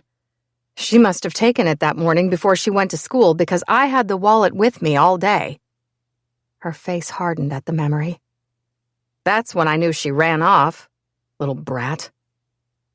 I stayed perfectly still, listening for the truth between the lines of Bunny Beaumont's ugly words. I already knew from the article that Andrea went missing on her birthday, but hearing it made my heart seize up all over again. "When Denny got home, he went around to the neighbors," Bunny continued. "Nobody had seen her. The last time anybody did see her was at school. Denny got home early from a job site, but there was no sign of her at the house. She never even came home that day." She shrugged and sat up, like she might be preparing to usher me out of the house. I gripped the waxy microfiber of the old couch and stayed where I was. "Do you have any idea where she might have gone?" "Zero fucking idea. She thought it was a good idea to run away from home with $200 and the clothes on her back, so who the hell knows what her next brilliant plan is? Also, not to be rude, but why is this any of your business?" Bunny asked. And those warning bells in the back of my mind started chiming again. "You chose a closed adoption, and I sure as hell did too. Now you're suddenly texting me at the ass crack of dawn and barging into my home, asking me the same questions the police have already asked, and acting like you're Nancy Drew? Who the hell do you think you are?" My mind spun, whipping past the hurt of those words and honing in on the truth beneath them. I was a breath away from being asked to leave. I didn't know why she'd agreed to speak to me at all. Curiosity, maybe? But Bunny Beaumont's curiosity had clearly run dry. I needed to choose my next questions carefully. They might be all I got. Before I could say a word, though, there was a clattering sound from the back of the house, followed by footsteps. "That'll be Denny," Bunny said, gesturing behind her. "And he's not going to be happy to see you." Chapter 10. Andrea. When Dennis came in the back of the house and slammed the door, I stood from where I'd been sitting on the couch next to Sabina, ran into the kitchen, and screamed right in his face, "Get the fuck out of here, you trash-ass piece of dog shit!" I'd started doing that same thing every time I crossed paths with him, hurling insults and swears that got more unhinged every time. And as far as I could tell, it had absolutely zero effect. He still walked right through the door with that hollow look in his eyes and steamrolled past me to make himself a sandwich, wheezing softly. But it made me feel better for all the times I'd ever called him Dad, or felt the slap of that leather leash across my stomach, or froze in terror when I heard his footsteps thumping down the hallway. It was something, at least. This time was different, though. I wanted him to walk back out that door with every part of me that was still left. Because the second he entered the conversation, Bunny was going to stop talking. Sabina would be pushed out the door, and then nobody was ever going to find out what had really happened to me. And I just couldn't bear that. In some ways, I felt like I'd hardly existed in the world while I was still alive. To be erased completely now that I was dead was too awful to accept. So when I screamed at Dennis to get out, panic and rage and anger building inside me like a pressure cooker, I was shocked that he actually stopped in his tracks. I gawked as his eyes went wide, his mouth puckered tight, and he backtracked into the yard, closing the screen door behind him. Had he heard me somehow? "Denny?" Bunny called from the living room. In the few seconds Dennis lingered just outside the screen door on the back steps, I realized what had spooked him. The sound of police sirens. So close by, it sounded like they were pulling up to our front yard. Sort of like the day he'd murdered me. Bunny stood at the back door now. "You coming inside?" she screeched, to no reply. The panic I'd felt a moment ago surged into excitement. Car doors slammed, and the sirens stopped blaring. This time the police were really here. I was sure of it. Dennis's face went white as a sheet, and he took another step away from the house, into the weedy yard. "I forgot something in the truck. Hold on," he hissed, just loud enough for Bunny to hear. Then he turned around and booked it. He didn't run for the truck, though. He made a beeline for the shed, which was where he'd chopped me up. I'd already watched him scour and wash the handsaw and mop the concrete floor, and he'd stuffed the tarp into the garbage bags right alongside my body. So he and I both knew there wasn't anything in there visible to the naked eye. But still, if police cadaver dogs rolled up like I'd seen on Dateline, maybe there was a chance the cops would still be able to figure out what he'd done to me. "Coward!" I spat in satisfaction at Dennis's retreating form. Then I darted around the side of the house to look out front, needing to see the police cars with my own eyes. There was nothing there, though. No police. Not even one car. I blinked, crestfallen, trying to process what I was, or more accurately wasn't, seeing. I was sure I'd heard sirens, and I was really sure, from Dennis's reaction, that he'd heard them too. I rushed to the shed to see what Dennis was doing in there. He stood in the middle of the dimly lit structure, spinning in a slow circle as he scanned the concrete floor, the walls, the tools, probably for any evidence that he'd dismembered his own daughter. The volcano of anger and despair inside me had subsided a little, but now the pressure started to build again. I heard another car door slam nearby, followed by the crackle of a radio. I frowned, confused but satisfied that Dennis still seemed completely panicked. Shit, he muttered to himself, eyes glued to the shed door. And that was when the puzzle pieces clicked for me. There weren't police cars outside today, just like there hadn't been police cars outside the day Dennis murdered me. The sound of the police sirens, maybe even the baby crying earlier, weren't real. What was really weird was every time this happened, I could almost feel it. Like those big emotions I had were the steam inside a kettle, making the whistle blow when the pressure got powerful enough. Or, alternately, dissipating when the feelings shifted. It was like I was the one creating those sounds. It made a strange sort of sense. The noises outside had gone silent again, mirroring my anger that had dissolved into confusion. As Dennis slunk over to the grimy shed window to peer outside, I put my theory to the test and mustered up the emotions that had lit me up a moment earlier. It was harder than I thought it would be, trying to feel something that strongly on command. So I tried doing what I'd done earlier with Sabina. Calling up one of the foggy memories crammed deep in the recesses of my consciousness. I chose the very first time he'd used that dog leash on me. I was 5. Until now, though, the memory, and plenty more like it, had been murky and difficult to pin down. Not anymore, though. Like I'd hoped, and feared, The memory came back to me in high definition the second I latched onto the thread of it. There I was, on the living room floor, with our old dog Polly, tracing the patterns of color in her fur. She was a beagle mix, with black and brown patches that made her look like several different dogs stitched together. I loved her, even though Bunny complained that she smelled like pee on a good day and a fart factory on a bad one. Polly was sleeping on her side, letting me stroke the swirls of fur on her chest. I was lying on my stomach, wearing my stained Ninja Turtles pajamas, with my tangle-haired head tucked against the dog's chest so I could hear her heartbeat. The house was quiet, mid-morning on a Saturday, and my stomach was growling. I knew better than to wake Bunny or Dennis up to make me breakfast, though, so I stayed in the living room with Polly. I was so absorbed by the dog that I didn't hear Dennis come down the stairs. The memory panned wide, so I could see the look on his face as his blank eyes moved between me and Polly, who lifted her head slightly to glare at him.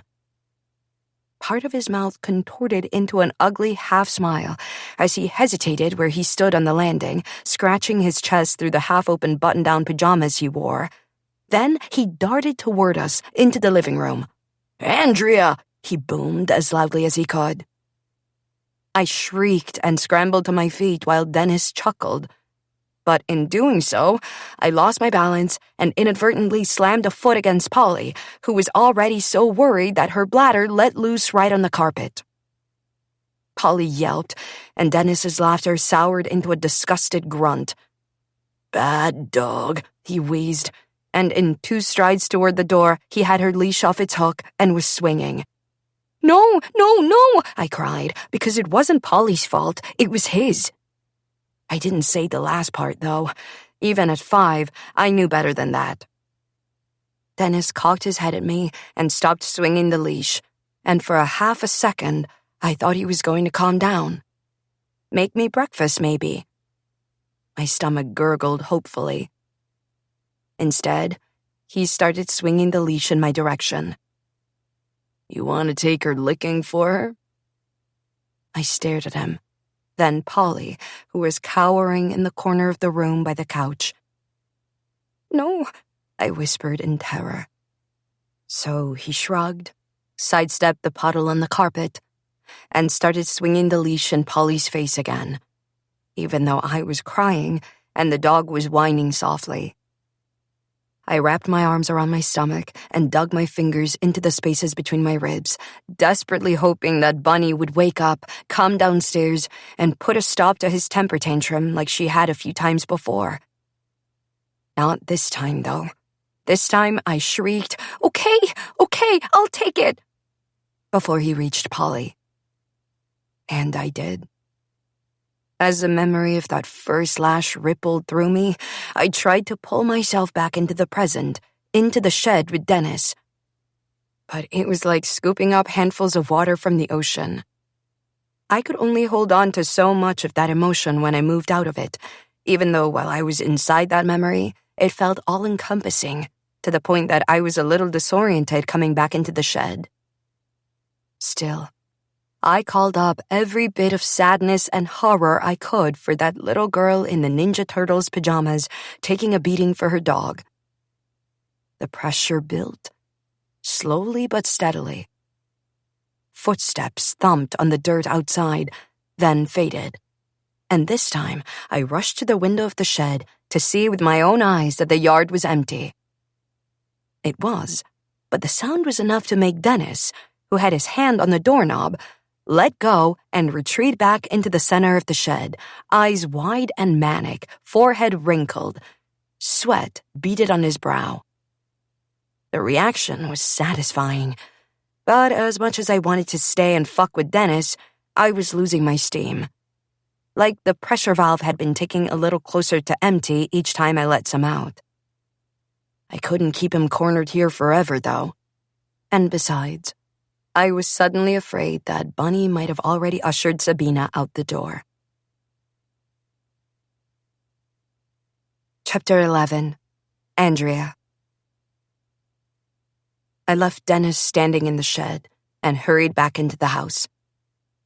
Another minor perk I'd discovered about being dead, a ghost, I guess, was that I could squeeze through just about any space, no matter how small.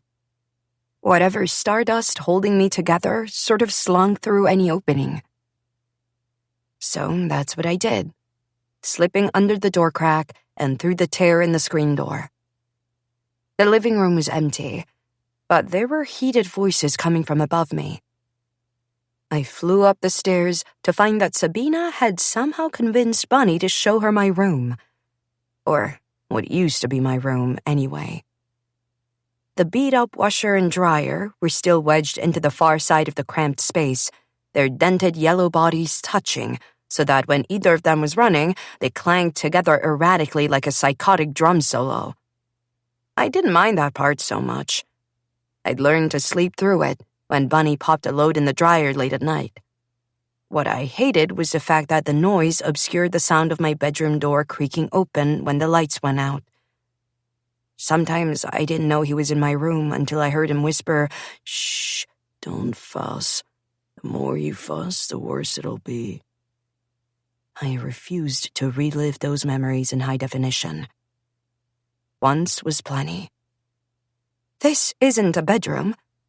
This is a laundry room," Sabina said, turning in a half circle to take in the laundry hanging out of the dryer and a pile of dirty clothes on the floor. "There's not even room for a bed." "It's not a laundry room," Bunny muttered. "Might not be as fancy as whatever you're used to, but the bed fit just fine." She shot a pointed look at Sabina's expensive-looking jeans and pristine sneakers. I rolled my eyes. My twin bed had been positioned so close to the dryer that I could open and shut its door if I stretched out my arm while lying in bed. Dennis had since moved my bed into the garage. Bunny had done the same with my clothes, boxing them up haphazardly and shoving them into a corner of the garage with the spiders. In a lot of ways, it was like I'd never lived in this house at all. "Where are her things?" Sabina was asking, her voice rising with each word.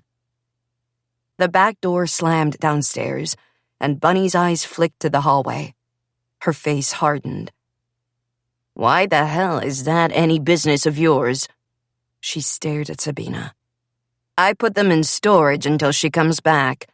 If she wanted them so bad, she shouldn't have run away. I'm not keeping a shrine. What lesson would that teach her?" Sabina's lower lip trembled, and she pursed her mouth into a tight line, like she was trying to hold back what she really wanted to say. "I'm sorry. I didn't mean to accuse you of anything." "Oh, you should accuse her," I said, like I was part of the conversation. In the first few days after I died, I'd spent a lot of time listening to conversations between Bunny and Dennis, mostly to find out if he was going to confess to her or not. The answer was no. He didn't confess, and she had no idea that I was buried under a cement slab on the other side of the neighborhood. But given that Bunny had spent so little time worrying about my disappearance, and Dennis had so easily convinced her that I was an ungrateful runaway who was damaged goods from the start and wrong in the head, I hated her almost as much as I hated him by this point. "We should have held out for a brand new baby like everybody else on that adoption list," he'd told her, while they were debating whether to keep my bed and clothes. From the conversations I'd overheard post-mortem, I got the impression that wanting a baby had been a fantasy for Bunny more than Dennis, which he'd indulged. As far as I could tell, Dennis didn't love anything. Not me, not our dog, not his family. Bunny was the one exception. He loved her. "Ask her about my friends," I told Sabina desperately, as Bunny herded her back into the hallway. She was about to get booted out of the house. I was still surprised Bunny had let her in to begin with, but then again, Bunny didn't know how much there was to hide. To my delight, Sabina tilted her head in my direction, like she was listening to me. "Who else knew her?" she asked, planting her feet in the doorway of my old bedroom and glancing down the hall at the painting of Jesus and the sparrows. "Can you at least give me some of her friends' names and phone numbers?" Bunny flicked her eyes from the hallway back to Sabina and waved her hand dismissively. "Andrea was a loner." The ever-present embers of rage inside me flared, and something in the laundry room clanked so loud that Bunny nearly jumped out of her skin as she craned her neck looking around. I was so pleased by that, since I was pretty sure I'd done it with my ghost juice, as I just now decided to call it, that I didn't hear Dennis until he was already up the stairs and halfway down the hall. "Who's this?" he snapped as both Bunny and Sabina whirled around to face him. Sabina raised her chin and stared at him in silence for a long moment, taking in the dirty blue plaid shirt and the too tight cargo pants he wore like a uniform on construction sites, his patchy neckbeard that trailed past his Adam's apple, the thinning brown hair he combed over the bald spot on his liver-spotted scalp. There was no mistaking the disgust in Sabina's eyes, and there was no mistaking that Dennis saw it too. Finally, she opened her mouth and said, "I'm Andrea's mother." No more apologies about butting in or being my biological mom. Just Andrea's mother, with a glare that told me she was pissed as hell and fighting back tears. I moved closer, pretending she knew I was beside her. Dennis made a sound that might have been a snort or a laugh. "Her mother? Well, that's pretty damn funny, but I don't care who the fuck you are. I didn't invite you into my house, and from the look on my sweetheart's face, she doesn't want you here anymore either." He was starting to wheeze with fury. "You'd better be on your way," Bunny warned, crossing her pink terry cloth arms across her chest. Sabina stood a little taller, and her eyes flashed at Dennis.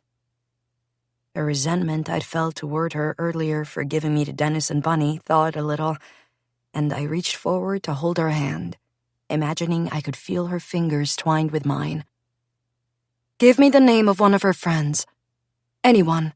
It doesn't matter who. And then I'll leave," she said, planting her feet.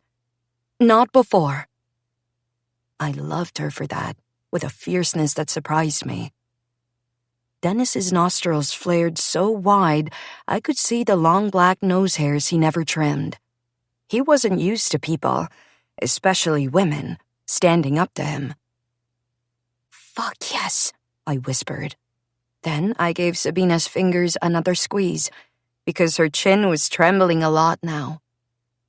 Dennis's hands clenched into fists, like he wished he hadn't thrown that old leather leash away with my dead body. Nobody moved or spoke for a few agonizing seconds. The tension in that hallway had ratcheted up so high that even being invisible, I was uncomfortable staying where I was. Then Dennis's eyes changed, like the little wheels in the back of his head had started turning. I could almost read his thoughts. He didn't want the stranger poking around his home, but he couldn't shove her down the stairs like he'd done to me. At least, not without consequences. And from the smug look he'd had on his face after the police left the day they'd questioned him, right after I ran away, he was pretty damn sure he'd covered up my murder completely. There were no witnesses, no evidence left behind, no body, no murder weapon. He'd vanished me completely. "Just tell her where to find Paloma's parents," I demanded, my eyes moving between him and Bunny, trying and failing to call up more of that white-hot emotion I'd been able to wrangle earlier. But I was tired, and it definitely felt like I'd emptied all the steam that would have to build up again before I could use it to conjure any more sounds. Dennis muttered something under his breath that might have been, "Sassy bitch." But to my delight, Bunny did exactly as I'd instructed. "The busybodies who own the hippie-ass smoothie place a few blocks that way put up missing posters," she said, waving her hands in the wrong direction of the smoothie shop. Said Andrea was their daughter's friend, but that's bullshit. Pretty sure they just wanted to get on the news. Like I said, Andrea was a loner. She didn't have any real friends. Because of you and Dennis, I hissed, but I was thrilled she'd done what I told her to do. Was that another perk of being a ghost? Some kind of mind meld? Or did it only apply to weak idiots like Bunny? I made a mental note to experiment more with that later. Desert Greens? Sabina asked, pulling up the Maps app on her phone and holding it out for both Bunny and Dennis to verify. Dennis grunted and stomped down the stairs without a reply.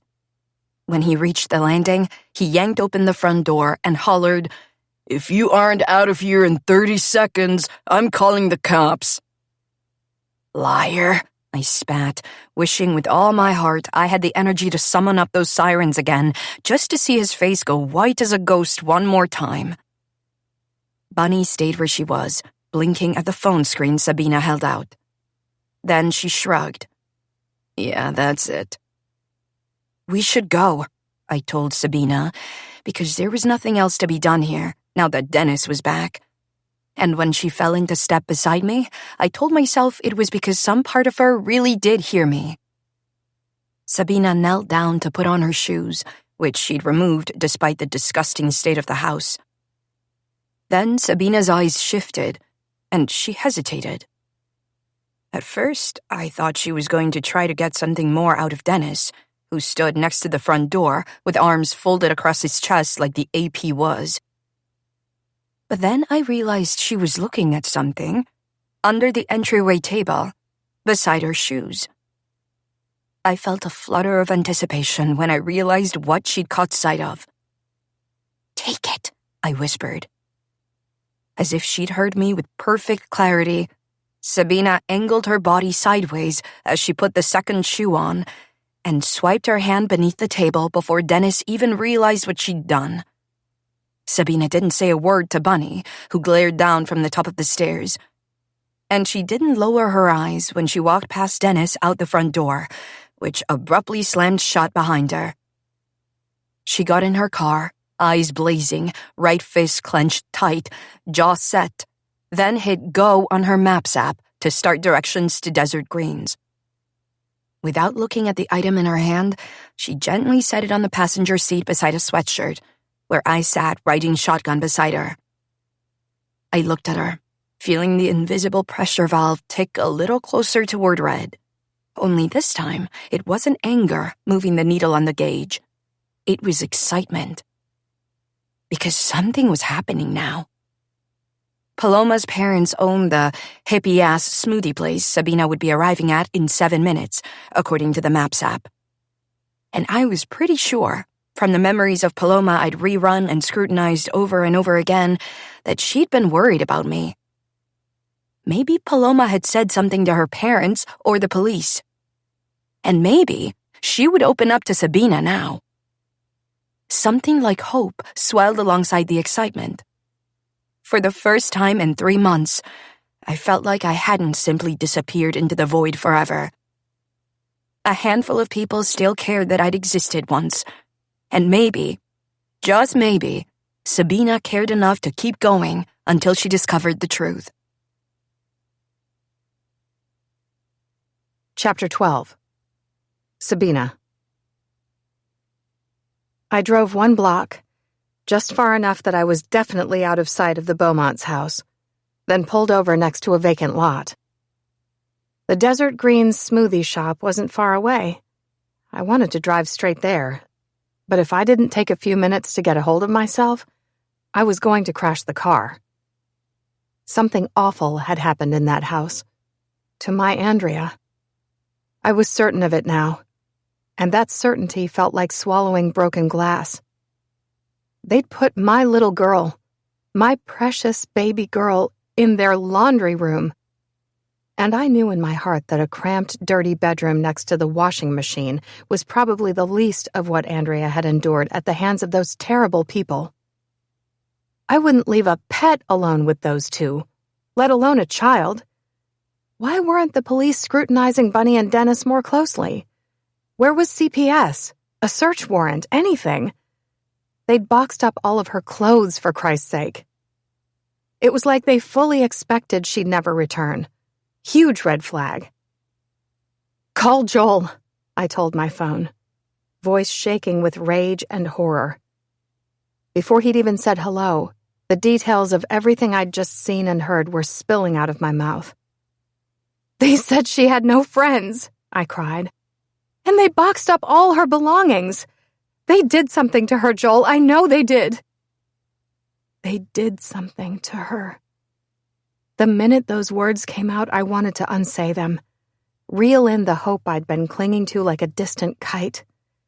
I could feel the thread of that hope about to break from the moment I laid eyes on Bunny Beaumont's sharp, marble-cold pupils. "I'm so sorry." Joel's voice, sad and low and familiar as my own heartbeat, made me miss him so much I almost begged him to drop everything and come to Utah. He would have, without hesitation, the second I asked. But I already knew that even the comfort of his embrace couldn't touch the frantic, gnawing despair in my belly. "This is my fault," I sobbed. "Whatever happened to her is my fault. I loved her, Joel. I didn't want to give her away to anybody. I thought I was doing the right thing. I had no idea. I put the phone in speaker mode and set the phone on the dash, lay my head across my hands on the steering wheel, and keened like an animal. "It's not your fault," Joel said, his soft voice turning firmer and sharper than I'd ever heard. "I don't know how to believe that," I choked. "If I'd just stood up to my parents, if I'd just waited a little longer to think through giving her up for adoption, everything would have been different. She'd be ours. She'd be here right now." "You couldn't have known that any of this would happen. And you were only 16, Joel said.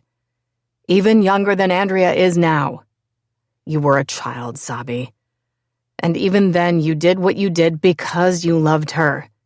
That's all anybody can do, without a crystal ball." I didn't answer. Just squeezed my eyes shut and grabbed the balled-up sweatshirt lying on the passenger seat of the car to muffle the wail that refused to stay trapped inside my throat. "Listen to me. I'm going to do a deep dive on the Beaumonts while Mom takes a nap in a little bit," Joel said. "I'll add anything I find to the dossier. Are you headed to that smoothie shop they told you about?" I wiped my eyes, my nose, on the sweatshirt and sat up straight, blinking into the rays of sunlight streaming through the windshield. The pockets of sun created a tiny spotlight on the passenger seat, landing on something shiny. In the middle of that halo of light was that little trinket I'd seen beneath the entryway table in the Beaumont's house. I'd grabbed it without pausing to think through the ramifications of stealing it, barely realizing what I was doing when it caught my eye. I hadn't even looked at it yet. Until now. "Sabina?" Joel asked, and I realized I hadn't said anything for a few seconds. "I'm here," I whispered, looking at a tiny monarch butterfly perched in the middle of the passenger seat, wings aloft, as if it had just landed. The wings were nearly translucent, red and orange with black stripes and outlines that perfectly mimicked a real monarch butterfly. It was made of some kind of plastic. An earring, I realized suddenly, seeing the delicate gold chain and hook attached between the wings. Did it belong to Bunny? Or could it be? That's when the quilt-wrapped feeling came back, warmer and tighter than ever around my heart, along with the words, clear as a bell in the recesses of my mind. It's mine. That thought, abrupt and insistent, whispered through my brain in the first person, confusing me for a fraction of a second. Because I knew without a doubt that the earring wasn't mine. Not mine. Hers, my mind prompted gently. Andrea's. I reached for the little monarch as carefully as I would a real butterfly that might startle and take flight. "I need to go, baby," I told Joel. "I'll call you back soon, okay? I love you," I whispered, barely listening as he repeated, "I love you," back to me, then ended the call. A few minutes earlier, the desperate sadness and rage in my chest felt so big I couldn't bear it a second longer. Now, though? Now, I felt so held and mercifully cocooned inside that invisible quilt, I found myself letting out a shuddering breath, my body shaking involuntarily. The way it did when Joel and I had a rare fight and then reconciled, pulling each other into a tight embrace. I closed my palm around the sun-warmed plastic wings of the butterfly, shut my eyes, and let the weight of my body sag against the driver's seat. "Andrea?" I said, my voice breaking on the last syllable. "Is that you, baby?" I'd never given much thought to the idea of ghosts. The concept had always frightened me, but right now, I needed to believe more than I'd ever needed anything. My gut insisted that Andrea was gone, but it also told me she was still here, too. The tears slipped down my face from my closed eyes. There was no answer to the question I'd just asked. Nothing an observer could have pinpointed. And maybe it was just my broken heart or my grief-addled brain, but that quilt-tucked feeling snugged even closer. I promised myself that no matter what happened in the coming days, I wouldn't ever let myself question what I was feeling right now. Because I felt her. I did. Not daring to move a muscle for fear the moment would evaporate, I kept my eyes shut. "I love you," I told her, my voice thick through my tears. "I wanted everything for you. I wanted you, and I'm so sorry I wasn't there for you when you needed me. I know my apology isn't enough. It's not even close to enough. But I'm here now, and I'm going to fight for you. You're my daughter. You've always been my daughter." Chapter 13. Sabina. Desert Greens was exactly the oasis the name made it sound like. The adorable little red brick building was surrounded by wild-looking zinnia beds and set apart from the mass of strip mall shops to its right by a tiny stream that circulated back to a fountain. The A-frame sign perched by the door read, "Hello, beautiful. Welcome to your happy place." There weren't any other cars in the parking spaces directly in front of the shop, and for a second I worried that the place wasn't open yet.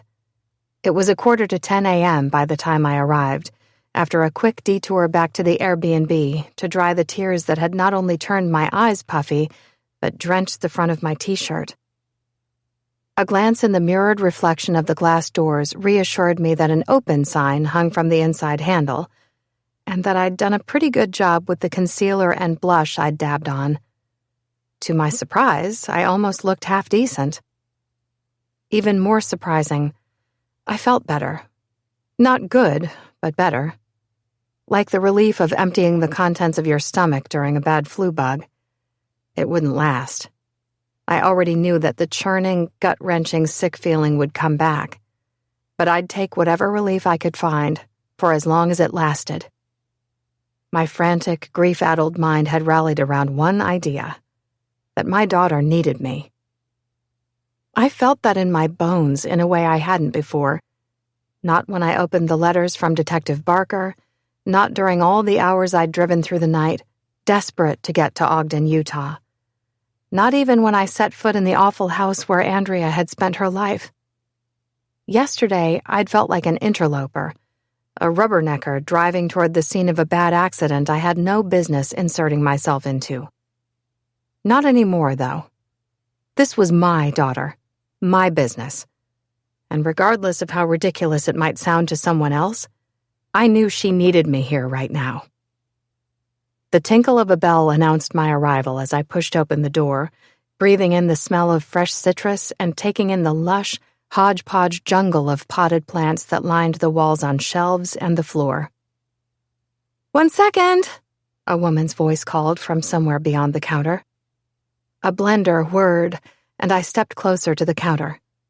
To my right was a cork bulletin board, lined with business cards from Ogden Organic Milk Delivery, a woman offering piano lessons, and there she was. Andrea. My Andrea. Her school photo, on a printed sign with the word "missing" at the top. Beneath her Mona Lisa smile, there was a description of what she was wearing when she disappeared. Red hoodie, jeans, and black backpack, along with the number for the Ogden Police Department. "Bring Andrea home," read the words beneath the number. I stared into her wide eyes, darker in black and white than they looked in the color version of the photo. Then I glanced to the right, where a whiteboard covered in writing had been hung on the wall beside the bulletin board. The sound of the blender stopped. Fresh tears sprang to my eyes as I read the messages on the whiteboard. "We love you, Andrea. You're a beautiful soul, and we miss you. I've never met you, but I can tell you're a good person. I think we'd be friends. Sending you good thoughts today." Through my blurry eyes, I read the note printed on a piece of paper between Andrea's missing poster and the whiteboard. "Leave a kind message for our girl by 2 p.m. on Fridays. We'll share them on the Bring Andrea Home Facebook page each week." There can't possibly be more tears left inside me, I thought, even as they ran down my cheeks, washing away the concealer I'd just applied. These messages meant that Bunny was wrong. Andrea had friends. Someone who loved her enough to collect these messages and send them out into the ether, hoping they'd pull her back from wherever she'd gone. "Hey, what can I get you?" a soft, cheerful voice asked. I whirled around to face the woman behind the counter. Her black hair was streaked with gray, but the bronze skin on her cheeks and the smooth forehead didn't match. I couldn't decide how old she was at first. Her dark brown eyes, set deep and wide with impossibly long curly lashes, studied me with curiosity and mild concern. "You okay? Sorry if I startled you." "Yes, I haven't even looked at the menu yet," I rushed, looking up at the neon-lit board behind her like I wasn't desperately wiping snot across my face. "It's all right," she said gently, looking between me and the whiteboard with a nod. "Take the time you need." She reached for something on the counter, then held out a blue dry erase marker. "Do you want to leave Andrea a message? I can work on juicing more oranges if you need a minute longer." I took the marker she held in her outstretched hand, but to my surprise, she didn't walk away to finish what she'd been working on in the back. Instead, the woman, who wore a name tag that read Nadia, raised her brows a little, studying both me and the picture. "I'm sorry if I'm out of line in saying this, but you look just like her." "Really?" I whispered, knowing I'd replay those words over and over again for the rest of my life. "You look just like her." Nadia leaned her elbows onto the counter and nodded. "Really?" Her voice was kind when she added, "And I get the feeling you're not really here for a smoothie, are you?" I shook my head, doing everything I could to hold back more tears. "I know you're at work and I'm interrupting your day, but please, if you have just a few minutes, I'm hoping you can tell me what you know about my daughter." I pointed at the missing poster, fully aware of how many questions that statement would create. Nadia's eyes went so wide for a brief second that I could see the whites framing her dark pupils. "Oh my goodness," she said, rushing out from behind the counter. And before I knew it, she'd turned the open sign over to closed, flipped the lock on the door, and was leading me by the hand to a nook near the whiteboard, where a cluster of vintage-looking armchairs were scattered around an eclectic array of side tables. "You're her mother," she breathed, sitting down next to me on a bright, pink-tufted velvet chair. Yes, her biological mother, I clarified quickly. Bunny and Dennis Beaumont were her. Those people weren't her anything, Nadia snapped. With so much anger in her voice, I completely lost the thread of what I'd been about to say next. I felt my chin tremble. I was just at their house, I admitted. I drove here from Oregon last night. I had no idea Andrea was even missing until 2 weeks ago.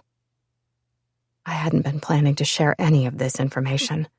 It was a lot to take in.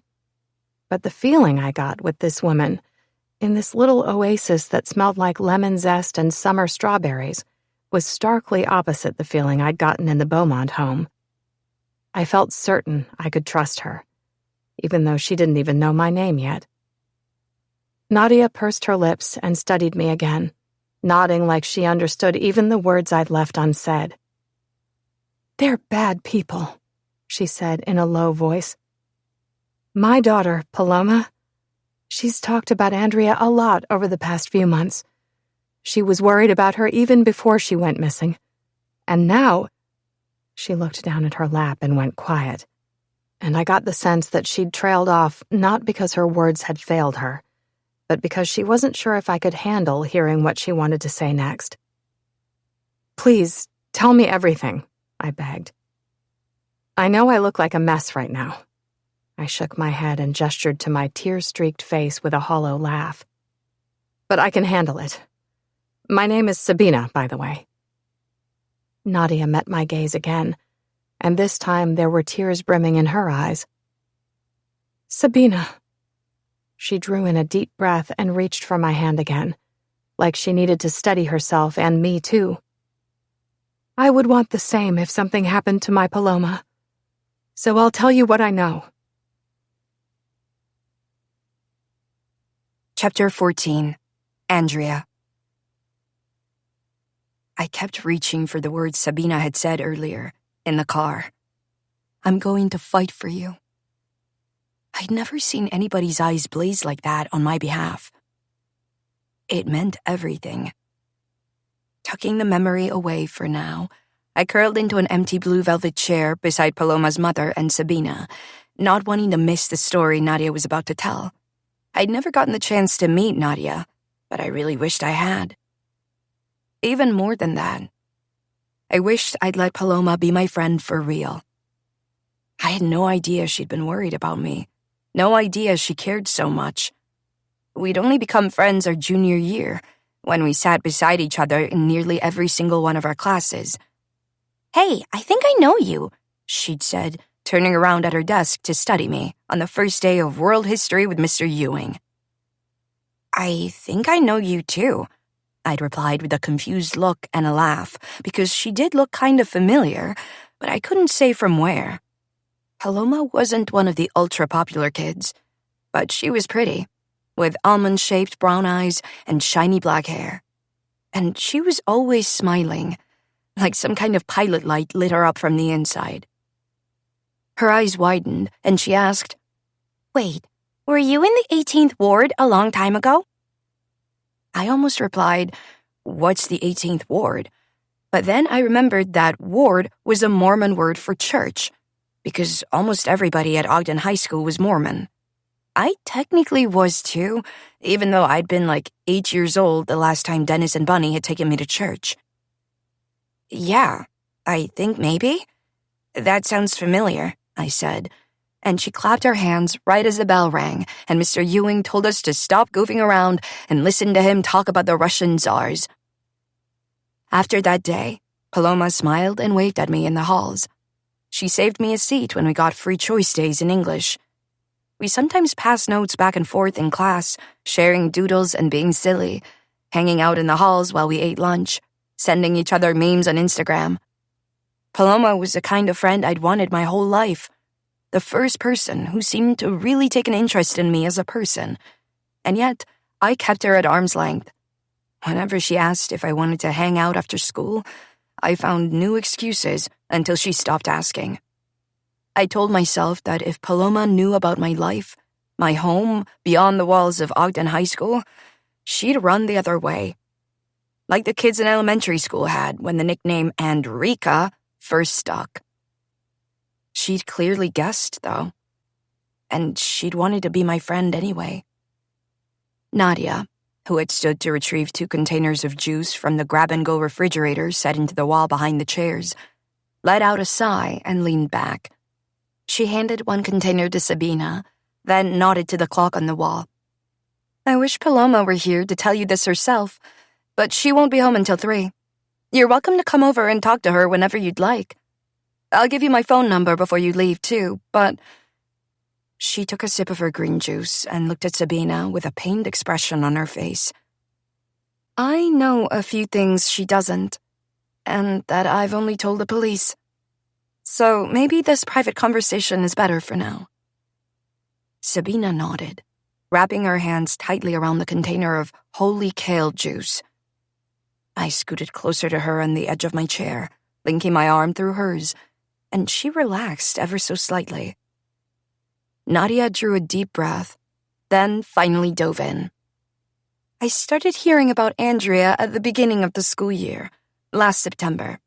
They had a lot of classes together all of a sudden.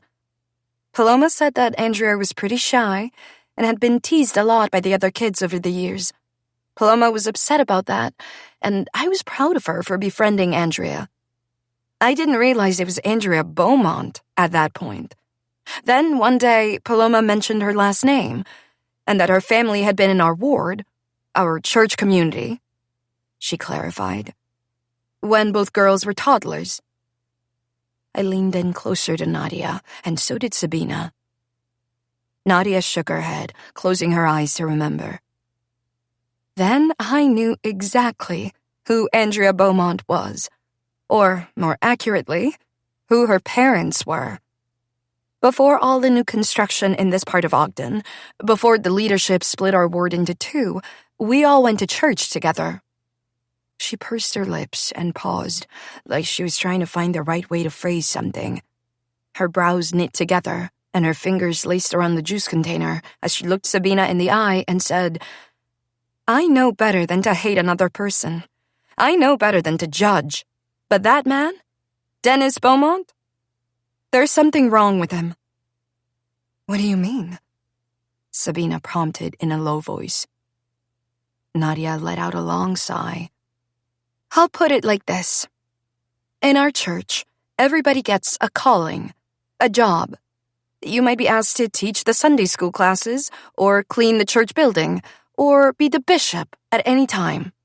And when someone gets a calling like bishop, or counselor to the bishop, really important jobs, everybody in the congregation is asked to sustain them by raising their right hand. Like a vote? Sabina tilted her head slightly. No, more like showing your support, agreeing that their calling came from God. Sabina nodded. Okay, got it. When Dennis Beaumont was called to be first counselor in the bishopric, this would have been when Andrea and Paloma were about 3 years old, I didn't raise my hand to sustain him. I raised my hand in opposition. Sabina squinted her eyes, like she was trying to understand. I sighed impatiently, wondering why we were taking this side quest into church politics. But what else was I going to do, other than sit here? So I decided to slip into my memories and see it for myself, while Nadia explained it to Sabina. I wasn't sure how I'd find the thread of the particular memory Nadia was referencing. I was only 3 at the time, after all. But then, like I was thumbing through a picture book of all the memories labeled church hidden in my past, there it was. I saw Bunny, wearing a green and white paisley dress with long sleeves, holding toddler me on her lap in the pews, while I squirmed, trying to get down on the floor so I could play. Church was boring, and so long. Be reverent, she hissed at me. Look at your daddy.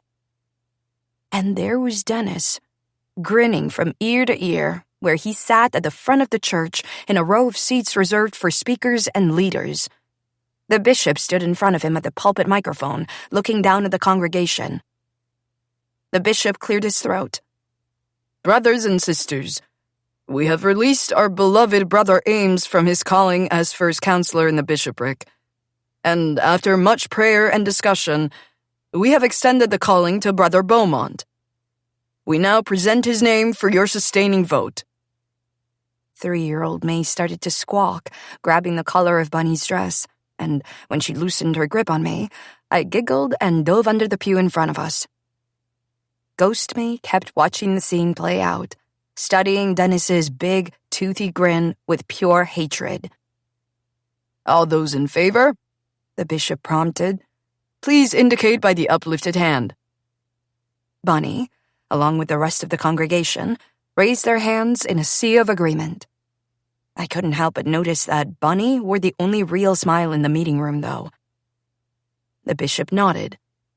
Thank you, he said. Any opposed by the same sign. And that's when I saw Nadia, 14 years younger than she was now, with her hair in a neat bun and an adorably chubby toddler Paloma beside her on the pew. She raised her hand. Tentatively at first, then high enough that there was no mistaking the gesture of opposition. The bishop's expression didn't change, but his eyes went to Nadia, and nearly every head in the congregation turned to follow his gaze. A few whispers erupted. Some people shifted uncomfortably in their seats. Nadia was the only one with her hand raised. She held it up high until the bishop said, Thank you, sister. Please find me after the meeting so we can discuss your concerns. The meeting moved on. Nadia tucked her chin and stared at her fingers, laced in her lap. Her hands were trembling when she reached into her purse to find a book about baby animals for Paloma to thumb through. When the service was finished, she hefted toddler Paloma onto her hip and hurried to the front of the meeting room. My 3-year-old self stayed with Bunny, who was muttering something about soggy Cheerios and a stain on my dress. To my surprise, though, I realized that whatever part of myself was observing the memory could now follow Nadia across the meeting room, out the double doors, down a long hallway, then into the bishop's office. The bishop greeted her with a smile and guided her to a chair across from his office desk. The room was small, and the walls were covered in the same weird, hairy wallpaper that covered the rest of the walls in the church. I'd loved to pick at it when we sat in a side pew. The blinds were half closed, and a portrait of Jesus, arms open wide, hung on the wall behind the bishop. When Nadia shut the door, his smile disappeared, replaced by a stern look. Sister Ramos, can we counsel together? Nadia nodded, her brows knit together in worry. Yes, I've never opposed anyone's calling before. But I've heard some things that worry me from a few of the young women. Brother Beaumont is too familiar with them. Once he went into the girls' bathroom during a weekday activity, and he claimed it was just a mistake, but... The bishop drew in a deep breath, and he shook his head from side to side. Sister Ramos, I would counsel you to be wary of believing rumors. And I can reassure you that this calling, from the Lord, does not come lightly or at random. Brother Beaumont has been chosen for a reason, to further the work of the Lord, and also to help him grow spiritually. At the end of the day, it's our job to sustain him in faith. A confused expression crept across Nadia's face. So you're saying it was wrong of me to oppose? Not at all. This gives us an opportunity to counsel together, to remind you that the Lord's ways are not our ways. The bishop said calmly. I'm not worried about Brother Beaumont, but I would encourage you to search your own heart, Sister Ramos. Heavenly Father commands us to judge not. I was so immersed in the memory, I'd almost stopped listening to what Nadia was telling Sabina in the present, while they sat in the velvet-tufted chairs beside me in desert greens. When I realized that Nadia was crying, I shook the unsettling memory away fully. I wasn't the only one who thought Dennis Beaumont was a wolf in sheep's clothing, she said, wiping her eyes on her sleeve. But he was just I don't know, such a good pretend sheep. Always grinning and clapping people on the back after sacrament meeting and making sanctimonious comments on Sunday school. His wife, Bunny, wasn't exactly well liked, but their little girl, Andrea, was so darling, and Dennis could be, well, not exactly charming, but a talker, I guess. Sabina drew in a deep breath. Piece of shit, she seethed, then looked up sharply at Nadia. Sorry. Nadia covered her mouth to hide a bubble of laughter. Call him whatever you want. I haven't even told you about Isabel Palfreyman yet. 8 years earlier. Chapter 15. Isabel Palfreyman. June 2007. There are only 6 women mentioned by name in the Book of Mormon.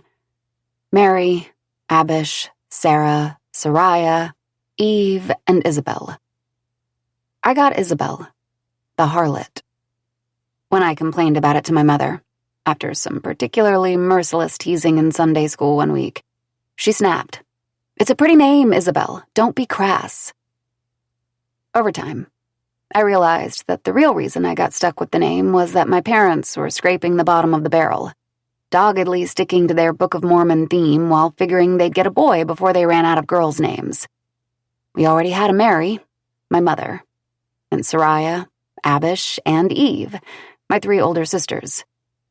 Sarah was the last remaining name aside from Isabel, and that was too close to Sariah. In the end, no boys came shooting down the pipeline from heaven, so I got the name Isabel. When I was 11 years old, my Sunday school teacher, Brother Beaumont, had put a stop to the teasing about my name when the other kids started up again during class. He got so stern with the boys that one of them actually started to cry. I was so grateful for that. I felt bad for all the times I thought he was ugly, with his greasy comb-over and soft, wheezing breath. Back then, he was just another suit-wearing man who went to our church and had a wife and a little girl named Andrea. But all that changed the summer I turned 16. By that point, Brother Beaumont wasn't the Sunday school teacher anymore. He'd been serving as the first counselor in the bishopric, which meant he was in charge of interviewing the incoming Laurels, the name for the group of 16-year-old girls that gathered during the 3rd hour of church each Sunday for Young Women's. The interview was basically a check-in to see whether I was staying pure and obedient. I was so nervous for my interview that after I walked the 4 blocks to the church from my house, I slipped into the bathroom to wipe my face and armpits with damp paper towels, trying to cool the prickles of sweat and red splotches on my skin. It wasn't that Brother Beaumont made me nervous, exactly. It was because I'd gotten my first boyfriend earlier that year. Archer. I was a sophomore and he was a senior, and he was the most beautiful boy I'd ever laid eyes on.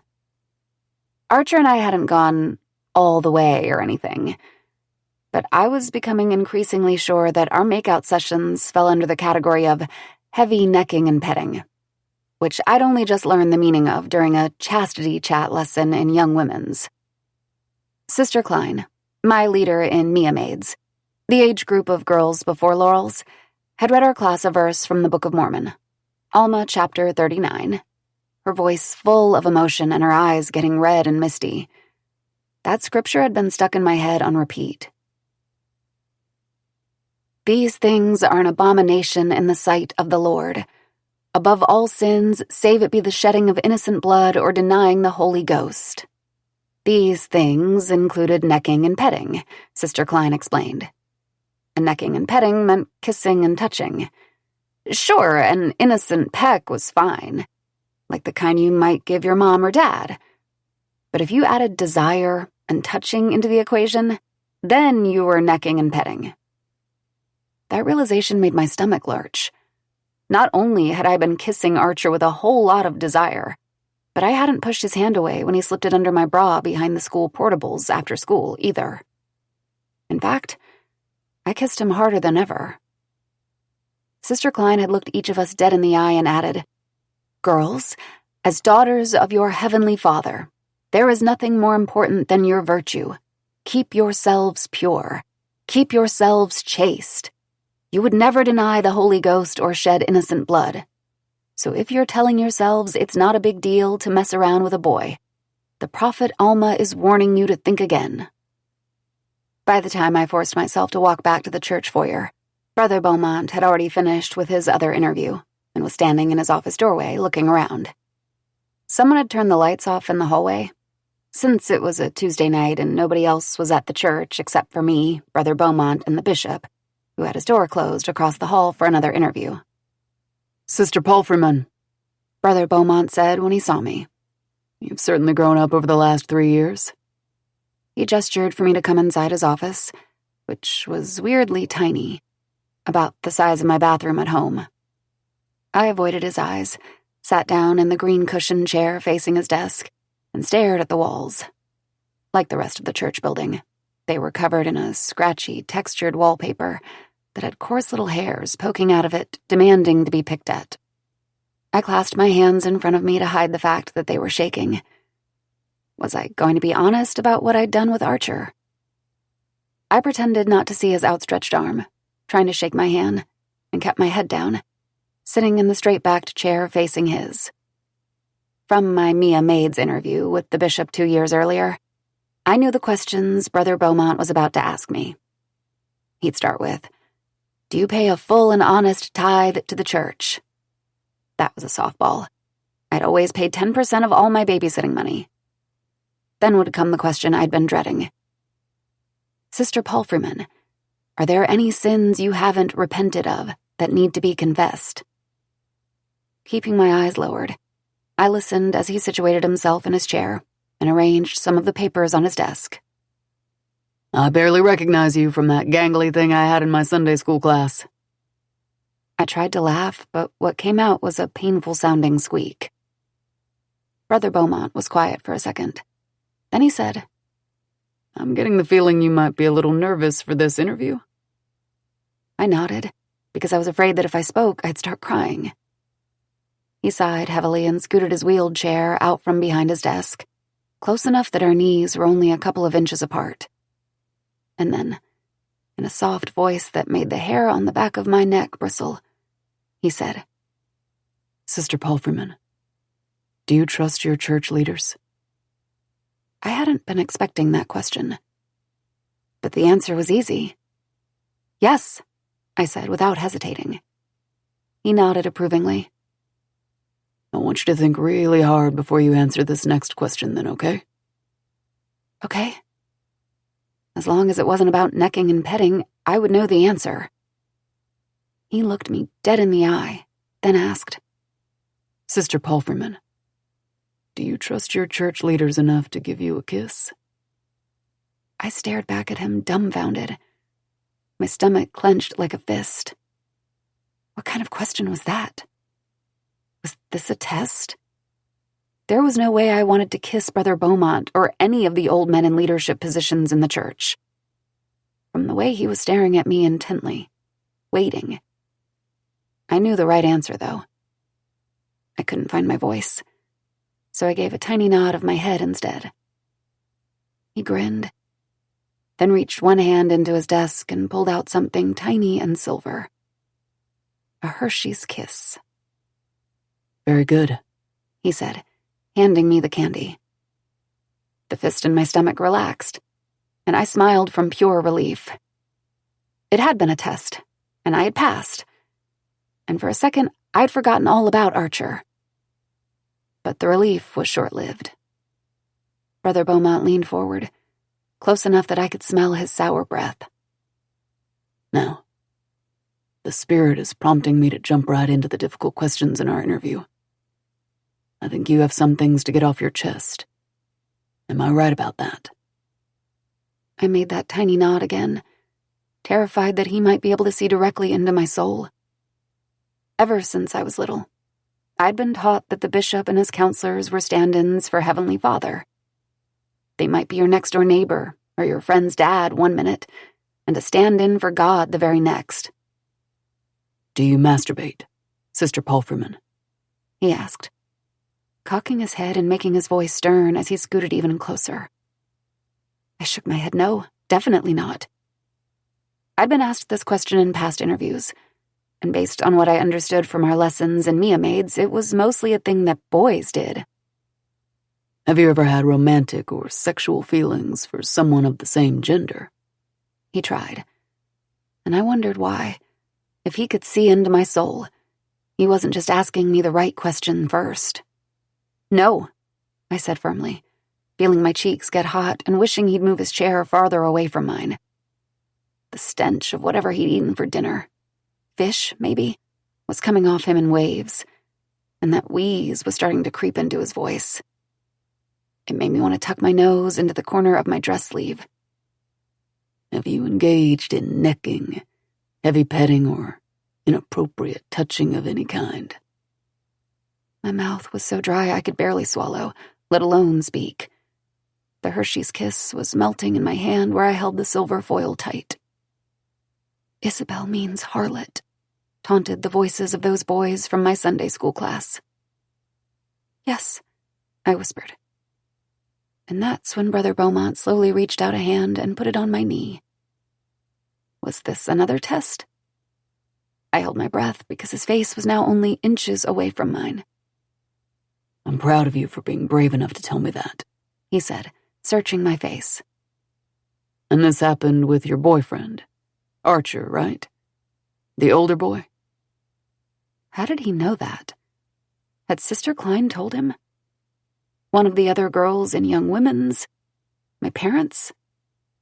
I wanted to ask him to move his hand off my knee. I wanted to take back what I'd just confessed. Instead, I just nodded.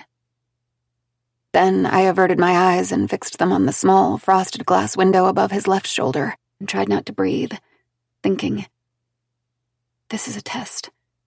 It'll be over soon. What exactly have you done with Archer? He prompted.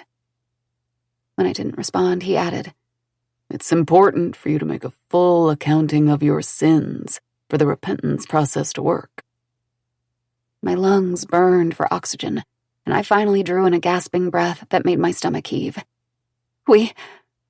My boyfriend, Archer, and me have been kissing. He touched my... I couldn't finish the sentence because my stomach hurt so bad, and because tears were pouring down my cheeks and into my mouth. I let the Hershey's Kiss fall beneath my seat, since otherwise the chocolate was going to start melting on my dress. That's right. You're doing just fine, Sister Palfreyman. Sometimes repentance isn't pretty, he said, that rank, hot breath still right in my face. Touched your what? I gestured it to my chest, too scared and sick and embarrassed to say the words. His eyes stayed fixed on the front of my dress. Then slowly, like he was hoping I might not even notice what he was doing, he slid one hand from my knee to the middle of my thigh. I drew back, recoiling against my chair, and finally looked him in the face. And what I saw scared me so much that I forgot all about what I'd done with Archer on the empty tennis courts. Brother Beaumont's eyes looked different than they had when I first came into the room for the interview. Emptier, darker, and wider, like each iris had fallen into its own black hole. I turned my head ever so slightly to gauge the distance to his office door. Was the bishop still next door? If I screamed, would he hear me through the wall? Like he could see inside my head, Brother Beaumont gripped my leg tighter and leaned closer. If you trust your church leaders, the repentance process... But I was done with trust. Like the back of my legs were spring-loaded, I leapt to my feet in one quick motion, arching my body to avoid both of his hands as they tried to grab my dress. Run, run, run, my mind screamed. Run, Isabel, run. Chapter 16. Isabel. I ran all the way home from the church building, my sandaled feet slapping the pavement and my maxi dress billowing out around me as I tore through the quiet streets in the gray half-dark of our neighborhood. For those glorious 4 blocks, I allowed my mind to go blank, letting my feet do the racing, just gulping air into my lungs again and again, while the wind dried the tears streaming down my face. It was only when my legs stopped pumping and I stood in front of our house that my mind began to churn. The relief that I'd gotten out of that office without something awful happening evaporated as a whirlwind of terrifying thoughts took its place. What was I going to tell my parents? The questions he'd asked me? That he'd touched my leg? That didn't sound that bad. Had it actually been that bad? The first inklings of shame threaded through my fear. I sat down on the porch steps and forced my breathing to calm while I steeled my resolve. I had to tell my parents what had happened. What Brother Beaumont had done wasn't right. Being that close to me, touching my leg like that during an interview? Unless it really was just another test? Like the Hershey's kiss? Was this the same kind of thing? Had I failed? I shook my head. No. Everything about that interview had been wrong.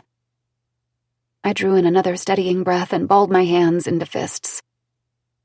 I could hear the faint sound of the TV playing in the living room, which meant that my mom and sisters were cuddled on the couch watching Downton Abbey. My dad would be in his office reading, since Downton Abbey was a girls' show. I didn't want my sisters to know what had happened.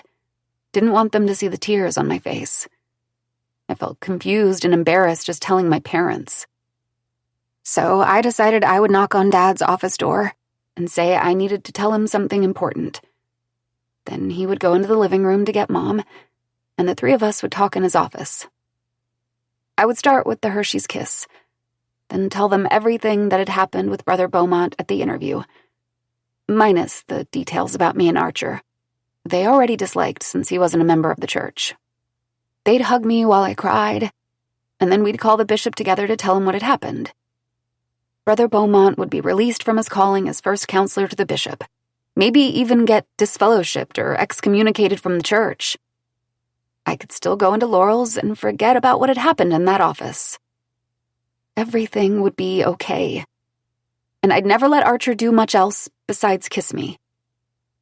I stood up from the porch on shaky knees, and before I could talk myself out of it, walked to the front door and twisted the knob. The smell of the rolls Mom had baked for dinner and the sound of my sisters laughing at something on the TV made me feel like crying all over again, but in a good way. Dad's office door, just down the hall and to the left past the front entryway, was closed. As I walked toward it, I heard the muffled sound of his voice. A pause, then another muffled sentence. He must be on a phone call. I kept moving toward the living room. I'd find Mom first instead. But when I poked my head around the wall, I saw Sarah, Abish, and Eve tucked under a blanket, turned away from me watching TV. No Mom. I backed up a few steps and started upstairs, figuring she was in her bedroom. Then I heard the faint sound of her voice, coming from down the hallway. I turned and stared at Dad's closed office door. Why were both of them in there right now? That wasn't normal. Not with the door shut. Before I could wonder about it any longer, the office door swung inward, casting a triangle of orange into the dimly lit hallway. My dad's face, usually all smiles and crinkled brown eyes, stared back at me like a stranger, solemn and worried. He rubbed a hand over the gray and white stubble peppering his jaw. Isabel, please come in here and talk with us. For the second time that night, my mouth felt so dry it might as well have been filled with sand. His expression was so sad that I had the fleeting thought that someone had died. My friend Ruby or my grandma? Was our cat Pepper okay? Shaking with fresh fear, I walked toward him with halting steps and entered to see Mom standing beside his desk, her eyes on the floor. "What's wrong?" I burst out, unable to bear the silence any longer. From the look on their faces, whatever had happened was worse than what Brother Beaumont had done. My dad gestured to his BlackBerry, lying a few feet away on the desk. Brother Beaumont just called to tell us about your interview. It felt like I'd been zapped by an electric fence. Even my ears were suddenly numb and zinging. I couldn't breathe. I couldn't move. It was all I could do to stand upright, staring at my parents' crumpled expressions. Brother Beaumont had called them? That didn't make sense. He told us what happened in your interview, Dad said in a strained voice that made me think he was trying not to cry. How upset you got when he said he'd have to tell us about you and Archer. I felt my jaw droop open a little, like I was some kind of cartoon character. This wasn't right. This wasn't what we were supposed to be talking about. A current of shame and rage and horror zipped through me in an unending circuit. Brother Beaumont wasn't supposed to tell them anything, I confessed. Brother Beaumont had touched my thigh. Brother Beaumont was lying. My parents believed him. Mom took a step toward me, wringing her hands in front of her. The tears that had been welling up in her eyes finally spilled down her cheeks. "Oh, Isabel, I'm so disappointed in you.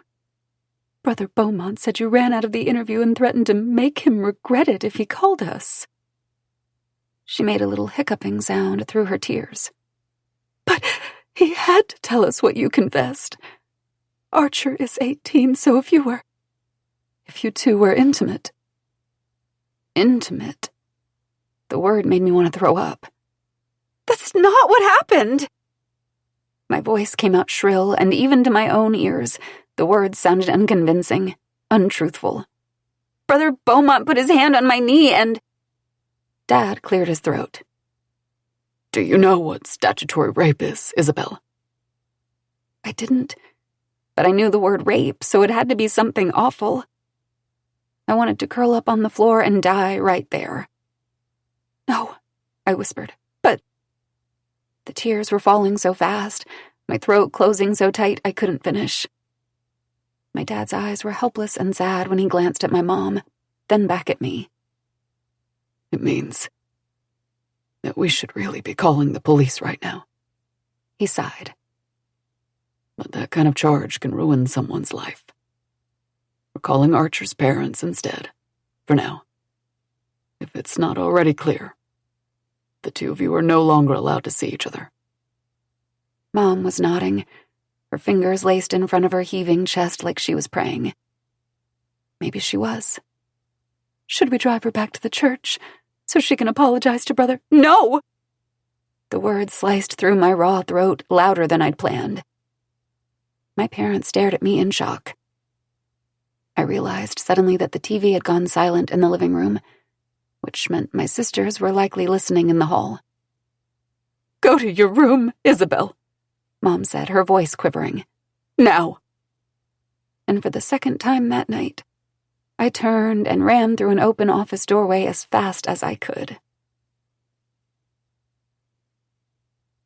Chapter 17. Isabel. 2007 to 2012. For a month after that awful interview with Brother Beaumont, I wasn't allowed to take the sacrament. The bread and water meant to represent the blood and body of Jesus. I wasn't worthy. And everyone, my new classmates in Laurel's, my young women's leaders, my sisters, knew it. Nobody even had to tell them. I wasn't dating Archer anymore, and I wasn't taking the sacrament. There were only so many reasons that happened. When my parents finally explained to me what statutory rape was that night, I swore up and down that me and Archer had never gone that far. He told his parents the same thing. Brother Beaumont had been lying. Nobody believed us. They believed Brother Beaumont, who sat on the pulpit next to the bishop on Sundays, looking down at me with his sharp black gaze, while he took the sacrament. I refused to look back at him, except during the prayer when everyone's eyes were supposed to stay shut. Then, I lifted my chin and imagined my eyes were lasers, cutting through his sunburned turkey neck until his liver-spotted head fell onto his shoulders. It was the only time I felt any kind of relief from the pain in my chest. My heart was broken, and instead of healing, it festered. Over the next 3 years, things only got worse. When I wasn't angry, I felt numb. And when I didn't feel angry or numb, I felt desperately and completely alone. Isabel the harlot. Nobody said it to my face anymore, teasing. Now they whispered it behind my back. Everything that had felt safe and comforting and real before felt wrong now. Church, my friends and Laurel's, even my sisters. The way they looked at me, talked to me, even walked past me in the hall, changed after what happened that night with Brother Beaumont. My grades turned from A's and B's to D's and F's. The deadline to apply for college at BYU came and went. I spent more and more time alone in my room, putting in headphones and listening to music nobody else could hear, but blasting it so loud that my ears rang in the silence afterward. When I turned 19 and graduated from high school, I refused to go to church anymore. By that point, Brother Beaumont was long gone. We had a new bishop, with new counselors, and the Beaumonts had moved to a different neighborhood. But I still saw his shadow everywhere I went. My refusal to go to church was the final straw for my parents. "If you're going to live under our roof, you'll make righteous choices, Isabel," my dad said, standing at the foot of my bed and looking at my mom for confirmation. She nodded, resolved. I stared at them both dully, refusing to show any hint of the panic I felt on the inside. I didn't have a job. I didn't have friends. I didn't have anywhere else to live. When Dad left the room, Mom sat next to me and gently removed the headphones I'd shoved back over my ears. To my surprise, there were tears in her eyes. "Issy, I've been praying for you every night for the past 3 years. I don't know how to help you anymore. But God does. And I'm just going to have to trust Him.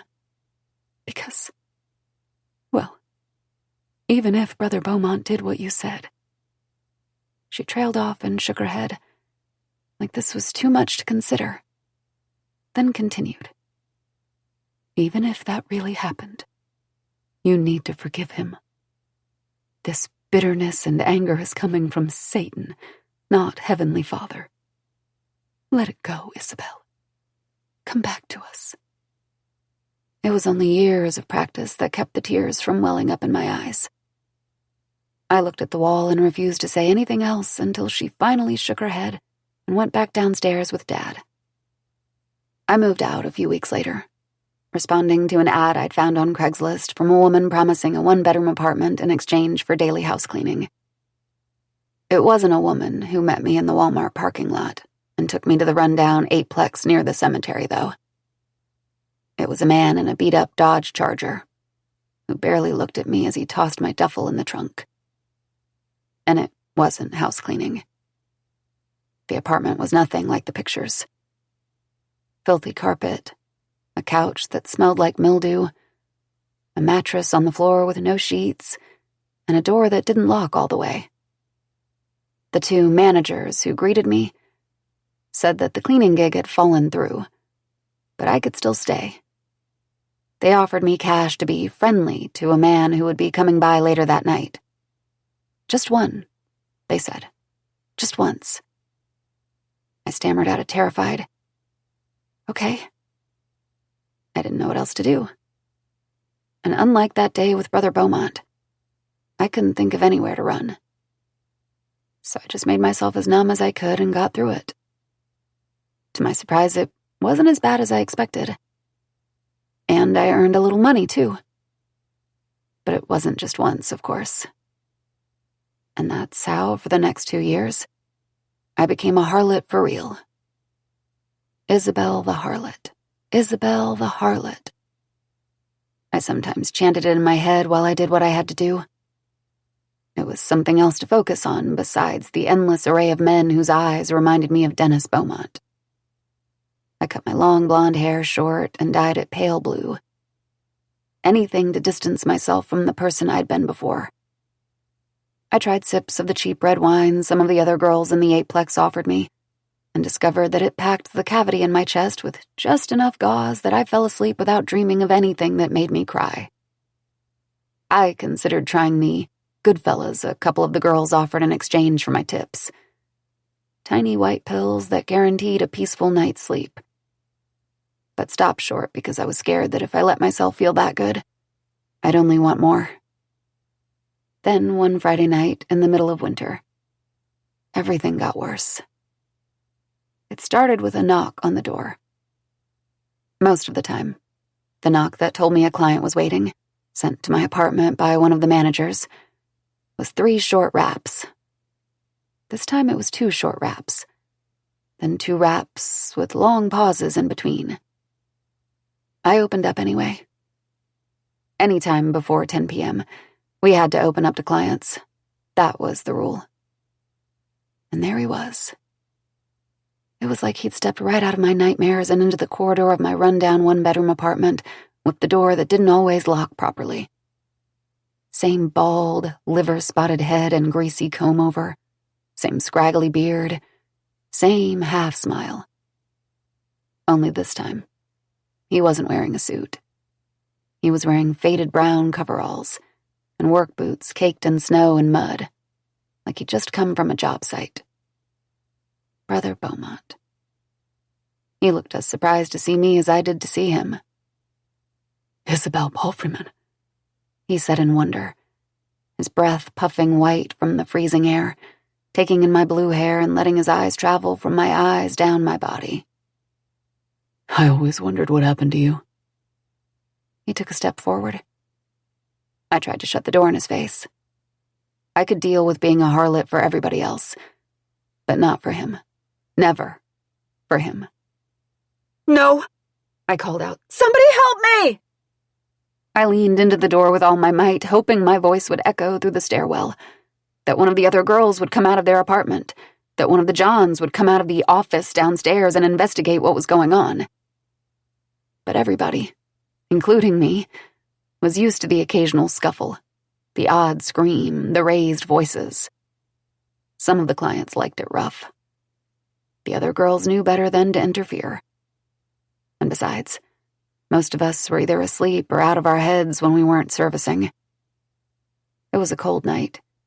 The only thing you'd get from sticking your nose in someone else's business was goosebumps and a cussing out. He leaned his shoulder, then his hip, hard into the flimsy door so I couldn't slam it shut, grabbing for my bare arm. His touch burned like acid, just like I remembered. I gave up trying to blockade the door and ran through the apartment away from him, even though I knew there was nowhere to go. Chapter 18. Sabina. Ogden, Utah, 2015. I was shaking with rage by the time Nadia finished telling me about the rumors she'd heard about Isabel Palfreyman. She sat back in her chair, eyes troubled. Isabel was a really nice girl, kind and very polite. Back when we were still in the 18th Ward, she babysat Paloma a couple of times and brought a whole bag full of coloring books and toys with her. She wiped at another tear working its way down her chin. From what I understand, after what happened with Dennis Beaumont, everything sort of fell apart for her. She left home and lost contact with her parents a few years after it happened. No wonder, I muttered. I'd mangled my juice container's spout so badly, picking at the flexible plastic, that little droplets of pale green leaked down the side and onto my hand. So nobody believed her at the time? And he stayed on as some kind of priest? Nadia nodded, staring down at her laced fingers. I don't think anybody, aside from Isabel's parents and the bishop, even knew about it. I didn't hear the story until years later, long after we'd moved out of that ward. I met up with an old friend from the 18th Ward who knew the Palfreymans pretty well, and she told me what she knew. That's incredibly fucked up, I seethed, voice shaking, no longer caring whether Nadia was bothered by my swearing. Especially after what you told them about the bathroom thing when they made him a counselor? How did they ignore so many red flags? Nadia bit her lip and was silent for a few seconds, like she wanted to keep the words inside. I heard he stopped going to church a while back. There was a rumor he got disfellowshipped. I don't know the details. What does that mean? I asked, tired of all the church lingo, horrified by what I was learning about Dennis Beaumont, but desperate to hear every detail all the same. Like he was excommunicated? No, it just means he did something the church leaders took seriously. So he couldn't hold callings anymore, or take the sacrament. I blinked at her, stunned. Hold on. He wasn't allowed to eat the bread and wine anymore? What about the police? Why didn't anybody call the police? Nadia kept her eyes on the floor. Well, we use water, not wine. But I have no idea. Like I said, I don't know the details. I can understand how upset you must. I'm not upset. I'm furious. This is sickening. This bastard was preying on girls that whole time, and nobody even... If it was anything like what happened with Isabel, there probably wasn't proof. Just Andrea's word against someone else's. I slammed my hand down on the side table, nearly toppling Nadia's juice container and making her flinch. That's bullshit, and you know it. I'm sorry, but people get arrested for less every day. Someone should have contacted the police. Have you told them what you heard about Isabel? Why the hell haven't they arrested him or searched his house? He did something to Andrea. I know he did. I could no longer pretend that Andrea was simply hiding in an unsearched corner of Ogden like a lost puppy, scared and waiting to be found. And that realization made my hands shake with fresh grief, mingling with the old like a bursting dam. I share your anger, and I told them everything I knew when they interviewed me, Nadia said in a low voice. And everything I suspected. I gave them the bishop's name, the Palfreyman's names. I begged them to search his house. Paloma told them everything she knows, too. So why haven't they arrested him? I cried in a voice just shy of a scream.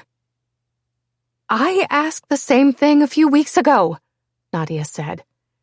The detective assigned to the case told me he can't get a search warrant on suspicion. He needs probable cause. From what I understand, they have nothing to contradict Dennis and Bunny's claim that Andrea ran away from home. No witnesses, nothing. There has to be some witness, something they're overlooking. I squeezed my eyes shut in despair. Nadia was right. If the police had any sort of lead that would secure a warrant, surely they would have done it by now. Nadia sighed heavily. Last year, Paloma told one of their teachers about some bruises she'd seen on Andrea's back when she leaned over at her desk. The teacher probably wasn't supposed to tell Paloma the outcome of that report, but when she asked him about it, he told her that he'd contacted CPS. They interviewed Andrea at school and concluded there wasn't any evidence that she was being abused at home. She told them she bruised easily and had a rowdy puppy. A memory of the baby I'd held in my arms, the delicate skin of her tear-stained cheeks pressed against mine, flashed to the forefront of my brain. The idea that he might have bruised that perfect skin made me want to curl up on the floor and howl. What the fuck is wrong with everyone? I demanded instead, my voice full of splinters as I held Nadia's gaze. The picture that was forming of my daughter's life in Ogden was growing worse by the minute. Nadia flinched again and moved away from me ever so slightly, like I was a snake about to strike. She didn't look away, though. We stared at each other, my heart thundering in my ears, and for a minute I was sure she was going to ask me to leave Desert Greens. She didn't have to tell me any of this. Regret trickled through the anger pulsing in my veins. I'd been polite to the point of pandering with Bunny, and here I was practically screaming at this woman who had closed her business for the morning to tell me everything she knew. I'm sorry, I whispered, choking on a fresh wave of tears. I shouldn't have yelled. You and your daughter at least tried to help Andrea. No one else has done anything. "You're not wrong to be angry," Nadia said, her voice small. "And I'm not defending anybody's actions. I can't stop thinking about what I should have done differently. What might have happened if I'd confronted Dennis Beaumont myself." She drew in a shuddering breath. "The church leaders handled things wrong. I keep thinking that maybe if Isabel Palfreyman or her parents had gone to the police back when all of that happened, instead of going to the bishop—" I drew in a sharp breath, her words suddenly sparking an idea. "Hang on," I said, pulling out my phone to do a quick Google search. "This happened 8 years ago, give or take? I doubt that's past the statute of limitations for sexual assault." An answer popped up on my screen. Isabel's assault was well within the statute of limitations. My heart beat faster. Even if Isabel's parents and the bishop didn't believe her back then, Isabel could still go to the police now. And maybe that would be enough for a search warrant. "Do you know how we could get in touch with Isabel?" Nadia looked up at me and shook her head sadly. "That's another heartbreaking story." Chapter 19. Isabel. Ogden, Utah, 2012. Dennis Beaumont was faster than he looked. And what happened that day in my apartment was worse than I could have imagined. "Little tease," he wheezed, pushing me down on the carpet. "You've always been a little tease, haven't you, Sister Palfreyman? You did the same thing all those years ago." He laughed. "And here you are, literally selling yourself, and yet you tease. I see right through you." I went dead weight beneath his rough hands and dirty fingernails. I couldn't run. I couldn't fight. All there was left to do was freeze and disappear inside myself until it was over. When he finally stood, I stayed on the ground, so still and quiet that he prodded me with his foot. "Playing possum now? That's no way to give a man his money's worth." My stomach lurched, but I kept my eyes shut and my body perfectly still, praying he'd walk back out the apartment door and leave me where I lay. After a few seconds, he shuffled around above me, his faint shadow passing back and forth across my face. Then I heard a strange sound, a shutter click. That made my eyes pop open. He stood above me, holding his phone out in front of him as he snapped a photo of my half-naked body. "I bet your parents wonder what you're up to these days. Maybe I'll send them a little anonymous tip," he drawled. "No," I begged, finding my voice as the shame, unbearably hot, unfroze me. "Please don't." "Well, the next time you better be a little friendlier," he said with a half-smile. I met his hollow dark eyes in horror. The flickering blue-white glow of the fluorescent lights bounced off his shiny head and turned the sparse, dirty blonde hair that ringed his scalp a sort of sickly green shade. It looked like he'd stepped directly out of a nightmare. I wished to God it was a nightmare. That night, I packed my few things with shaking hands and slipped into the frostbitten December.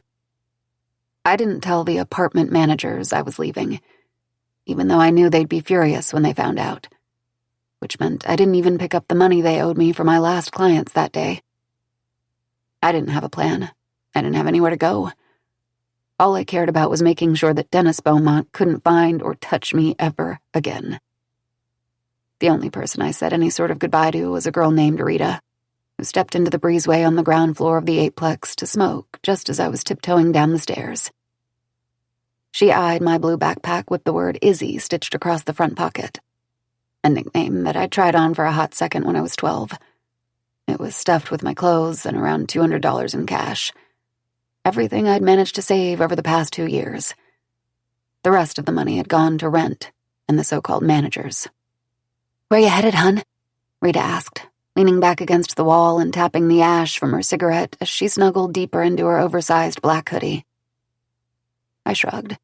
Her tone was kind, not prying. But the last thing I wanted was to tell anybody where to find me. "I just can't stay here anymore," I mumbled. I made the mistake of meeting her gaze for half a second, and she narrowed her eyes in concern. He'd bitten the top of my lip and my left cheek.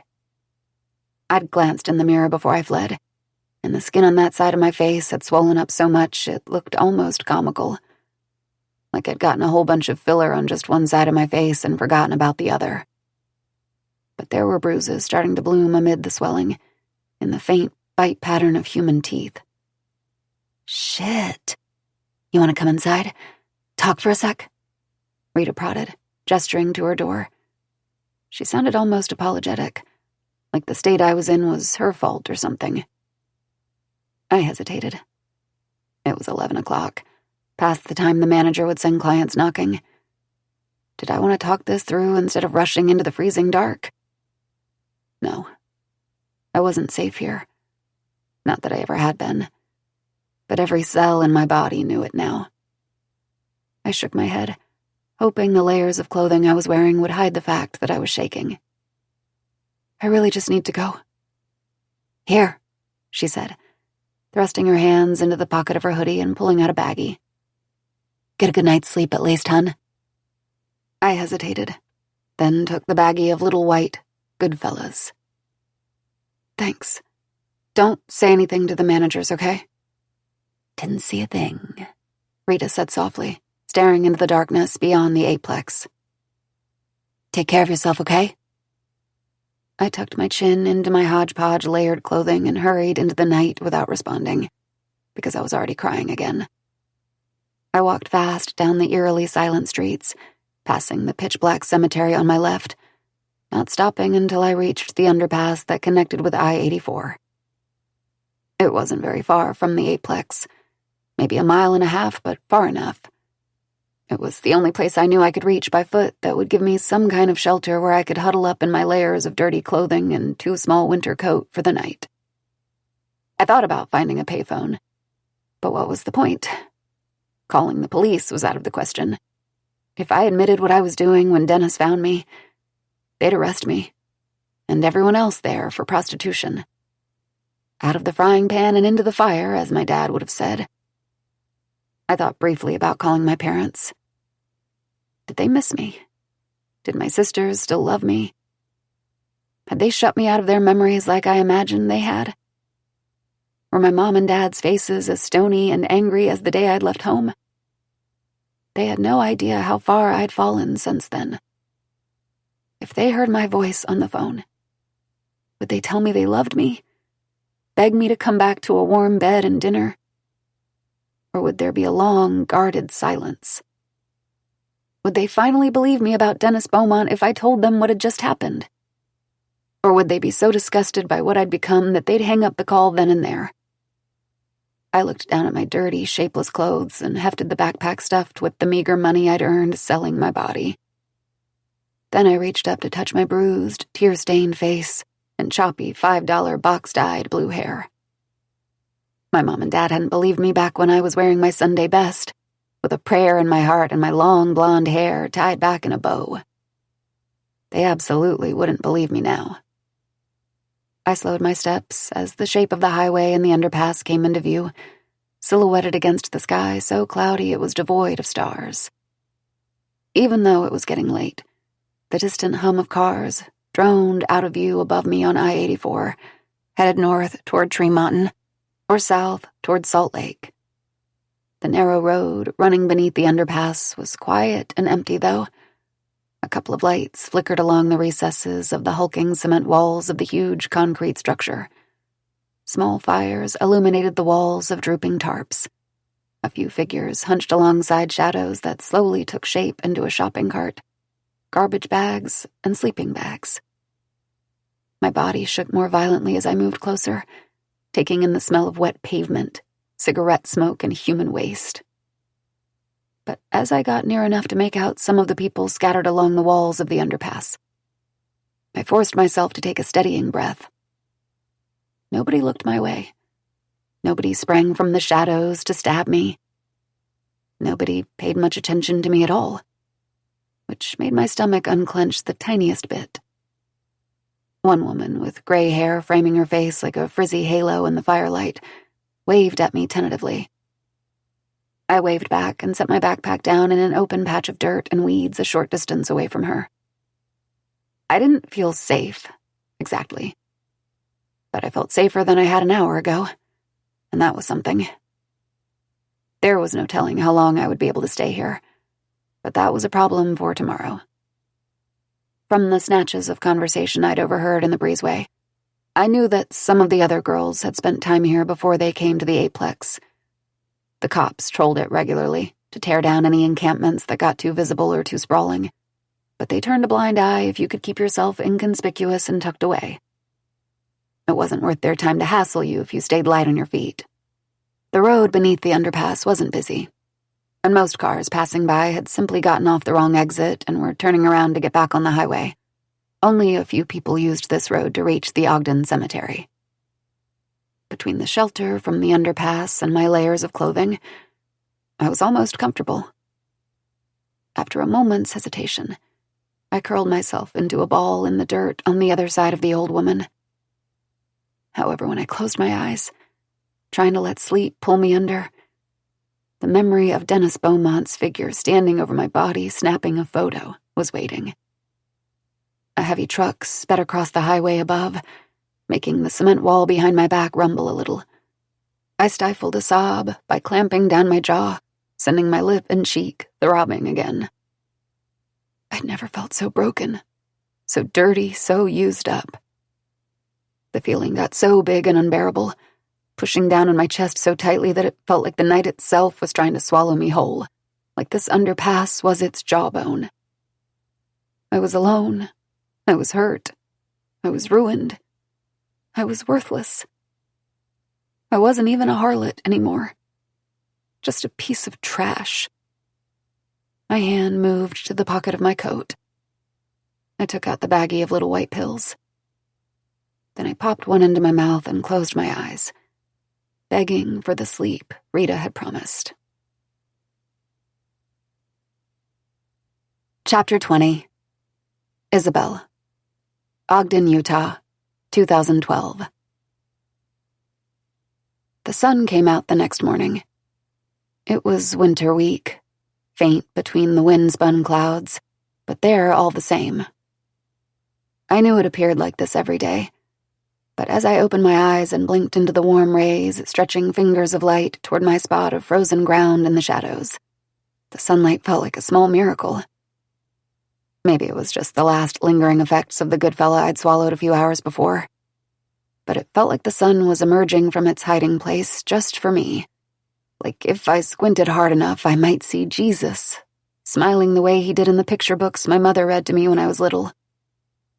I sat my frozen body upright and surveyed the underpass, eyes landing to the left, on the older woman's figure. She'd fallen asleep beside the tiny fire she'd made, a rumpled sleeping bag wrapped around her shoulders.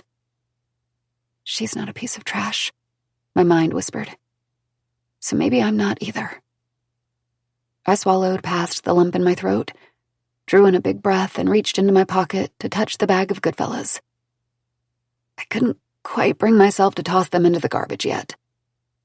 However, I made myself a promise that I wasn't going to reach for another pill tonight, either.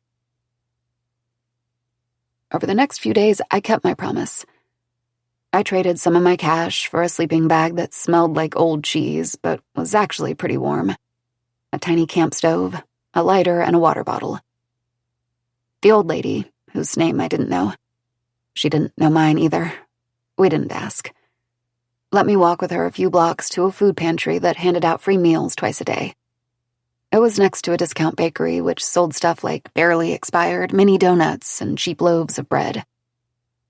I was terrified to leave the shelter I'd found at the underpass and walk around in the daylight, but I tucked a sweatshirt around my neck like a thick scarf, drew my hood up over my head to cover my distinctive hair, and told myself that nobody who saw me would recognize me. The walls of the underpass made a decent shelter from the elements, and I was pretty warm in the sleeping bag at night, even if it did stink. So I didn't bother trying to trade for a tent. And it was a good thing I didn't, because just 3 days after I arrived, 2 police cars with flashing lights showed up and started tearing down shelters. I was ready when it happened. I grabbed my sleeping bag, which doubled as a carrier for most of my clothes, shoved the camp stove into my backpack, and booked it along the sidewalk. I followed a few paces behind Art Guy, a dude pushing a shopping cart full of paintings he toted down the street every morning, and Crow Lady, a woman who seemed intent on befriending the big black birds that swooped by the underpass all day, teasing the pigeons and picking at foil wrappers and debris. The old woman and a couple of other folks who had tents and tarps draped up on cardboard boxes and pallets stayed where they were, with their things. I could hear some of them yelling at the police as I hurried away, head tucked into my sweatshirt and coat. I wanted to make sure the old woman was okay, but I was too scared to do anything other than shuffle away from the underpass. When the flashing red and blue lights finally moved on and I dared to return, the people who had stayed behind with their shelters were gone, along with their things. That made me cry for the first time since running away from the eightplex. But I told myself that the old woman would be okay. The way she'd smiled and waved at me from her shelter the night I showed up, then so kindly showed me the way to the food bank without me even asking, made me think she was pretty good at not just surviving, but holding on tight to the best parts of herself while she did it. I decided I wanted to learn how to do that too. I fell asleep thinking about that very thing that night, the warmth of it making me sigh in a way even the good fella hadn't. While I slept, I dreamed that I was home, not at the house I grew up in, not the pink bedspread with white hearts in the room I shared with Abish, not the cold, creaky apartment where a knock on the door made my stomach clench every time, but my own home, with the kind of thick, soft carpet I loved, bright green plants crawling along the windowsills on long, delicate legs, and windows letting in lots of glorious, warm sunlight. I was standing on that carpet with my bare feet, so happy and satisfied, when something in the real world woke me up. My battered lip and cheek, still healing, were suddenly on fire again. It took a second to realize it was because somebody was pressing a hand over them, tight, and they were jamming a knee so hard against my chest that I couldn't make a sound, let alone breathe. I couldn't see clearly, not just because it was dark, but because of the way he was smashing my head into my sleeping bag with his hand. I didn't need to see him, though. His voice and his breath, wheezing and hot and rancid, were seared into my memory. How the hell had he found me? I came by your place tonight, he rasped. Imagine my surprise when I heard you'd up and ran away. I twisted my hips, desperately trying to kick my legs out of the sleeping bag so I could strike at him, but he leaned even harder onto my chest. I couldn't breathe. I couldn't even pull in a sliver of breath. I guess I shouldn't be surprised. We both know how you like to tease me, he added. Shh, don't fuss. The more you fuss, the worse it'll be. I told myself that the second he shifted his weight, the second the pressure on my chest lessened, and let the air rush back into my lungs, I would scream. But the pressure didn't stop. The dark outline of the smashed-up sleeping bag in front of my face started to go fuzzy at the edges, and I wished more than anything that I'd reported him to the police, even if it got me in trouble or locked up. I wished that I'd found that payphone and called my parents, even if they still didn't believe me, even if they hung up on me. Because as the pain in my chest had turned so sharp, I was sure I couldn't bear it another second without losing consciousness. I knew I'd lost my chance. Not the chance to be believed. Just the chance that when they found my body, somebody might look twice in Dennis Beaumont's direction. He pressed his chapped lips to my ear. My little harlot, he whispered. No more running. That was the last thing I heard before my vision went black. Chapter 21. Isabel. Ogden, Utah, 2015. I ran my fingers over the faded black letters stitched onto the dirty blue backpack that was shoved in the corner of the tarp shelter. Izzy. I was a little surprised that Crow Lady had kept the filthy backpack going on 3 years now. The zipper was broken.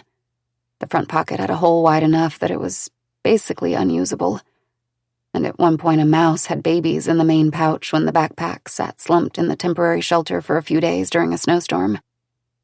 But I guess a backpack was a backpack. For a while, I told myself it was because Crow Lady cared about me. Cared about what had happened to me. Even though we'd only spoken once, when I offered her a sleeve of mini donuts on a particularly frigid winter night in exchange for letting me share her fire for a while. But today, Art Guy noticed it on the ground beside her while he was walking past and proved me wrong. Is that your name? Izzy? He asked Crow Lady, pausing to adjust the art supplies he held in both hands. She looked up from the Ogden Living magazine she'd grabbed from the stacks outside the library that were there for the homeless or anybody else to take for free. Nah. She hesitated, then added, I'm Marley. I took the backpack when that blue-haired girl left. You remember her from a few years ago? Not died. Left. That upset me so much, I spoke for the first time in a while. It was hard to see the point of speaking since nobody could hear me anymore. However, I made an exception because I really thought that Crow Lady, Marley, knew I was dead. You saw the police take my body away, I cried in protest. That wasn't totally true, though, I realized. Marley had poked her head out of her makeshift shelter briefly when the police showed up at the underpass to take my corpse away. But she turned away just as quickly, busying herself with taking down the shelter and hustling along so they wouldn't try to pin her for camping. Nobody wanted to mess with the police or draw attention to their shelter. Not when they could help it. I was positive that Art Guy, I still had no idea of his real name, knew what had happened to me, though. He was the one who'd flagged the cop car down on his way to the corner with his art 3 years earlier. Hey, there's a girl lying on top of her sleeping bag at the edge of the underpass. It's cold out, so something's not right. She's got blue hair, he'd said gruffly, juggling the canvases and acrylic paints in his full arms. Then he went on his way to the corner and set up his art. Now, both Marley and Art Guy tilted their heads and made a sound, clearly trying to remember. She wasn't here very long, but her blue hair sure was pretty, Marley prompted, her fingers absently folding and unfolding the page of an article called Best Easter Brunches in North Utah. She screwed up her mouth in concentration. You remember her, right? Yeah. That girl's dead, Art Guy said matter-of-factly, like he was commenting on the half-scrubbed-off graffiti sprayed across the wall behind Marley. You didn't know that? Marley's mouth puckered into a tight O, and she set the magazine down on the concrete beside her. How do you know she's dead? She was lying on top of her sleeping bag early one morning. I saw her while I was walking to the corner. She was passed out, or at least I thought she was. He shuffled from one foot to the other, like he was uncomfortable retelling the story. I mean, she didn't look good, but I didn't want anybody to see me leaning over an unconscious girl either. So I told the police to check it out. They always drove past my corner at least a couple times a day. The cops came back the next week to ask me if I knew anything about her because apparently she was dead. Overdose. They found some pills on her. An overdose? Those words made me want to scream as much as the first time I'd heard them. It wasn't an overdose. Not even close. Marley let out a sigh and picked her magazine back up off the ground, scanning the bird that had just landed in the gravel by the road. Well, damn, she said softly. I thought she just went somewhere else since it was getting real cold. Her eyes went misty for a quick second. Then she nodded at Art Guy's armful of canvases. I've got more magazines in my tent. You want any for painting ideas? I watched, dumbfounded, as Art Guy waved her off and went on his way. Marley went back to reading Ogden Living. that was it. I shouldn't have expected anything else. It was honestly shocking that Art Guy and Marley were still here at all. All of the other people I'd seen at the underpass over the last 3 years were long gone now. At least these two were familiar faces. But it made me feel extra stupid for hanging out with them near the cemetery all these years like the ghost I was, convincing myself that Marley had kept my backpack to remember me by. I'd found my way home once, just once, wandering the streets until I recognized familiar landmarks. My mother was in the front yard, pruning roses and laughing with a neighbor. She looked happier, lighter than the last time I'd seen her. I was pretty sure she had no idea I was dead, and neither did anybody else. And that idea hurt so much that I turned around and walked right back to the underpass, deciding I'd stay there until the police, or my family, or anyone, really, was finally interested in figuring out what had really happened to me. I knew deep down that wouldn't happen, though. They thought they knew what had become of me. Dennis had made sure of it. Once I was dead, he'd searched my pockets, maybe rummaging for ID, and found the Goodfellas instead. He'd shoved his dirty fingers inside my slack mouth and placed 2 pills under my tongue. Then he'd pried open my balled-up fists so I was holding the bag of leftovers. That's how the police officer had found me. As soon as he did, I watched the certainty settle on his expression. I was just another junkie who'd taken 1 too many of those little white pills to get through a winter's night. Another damn fentanyl overdose, one of the officers who found me told his partner, lip curling in a grimace. Doesn't take much. He had no idea that several of my ribs were fractured beneath the skin on my chest. He didn't look closely enough at the faint, nearly healed bruising on my face to recognize the subtle pattern of human teeth on my lip and cheek. He didn't see the need to recommend a rape kit, DNA testing of the dried spittle sprayed across my left cheek, or a full autopsy. And nobody would go looking for Dennis Beaumont.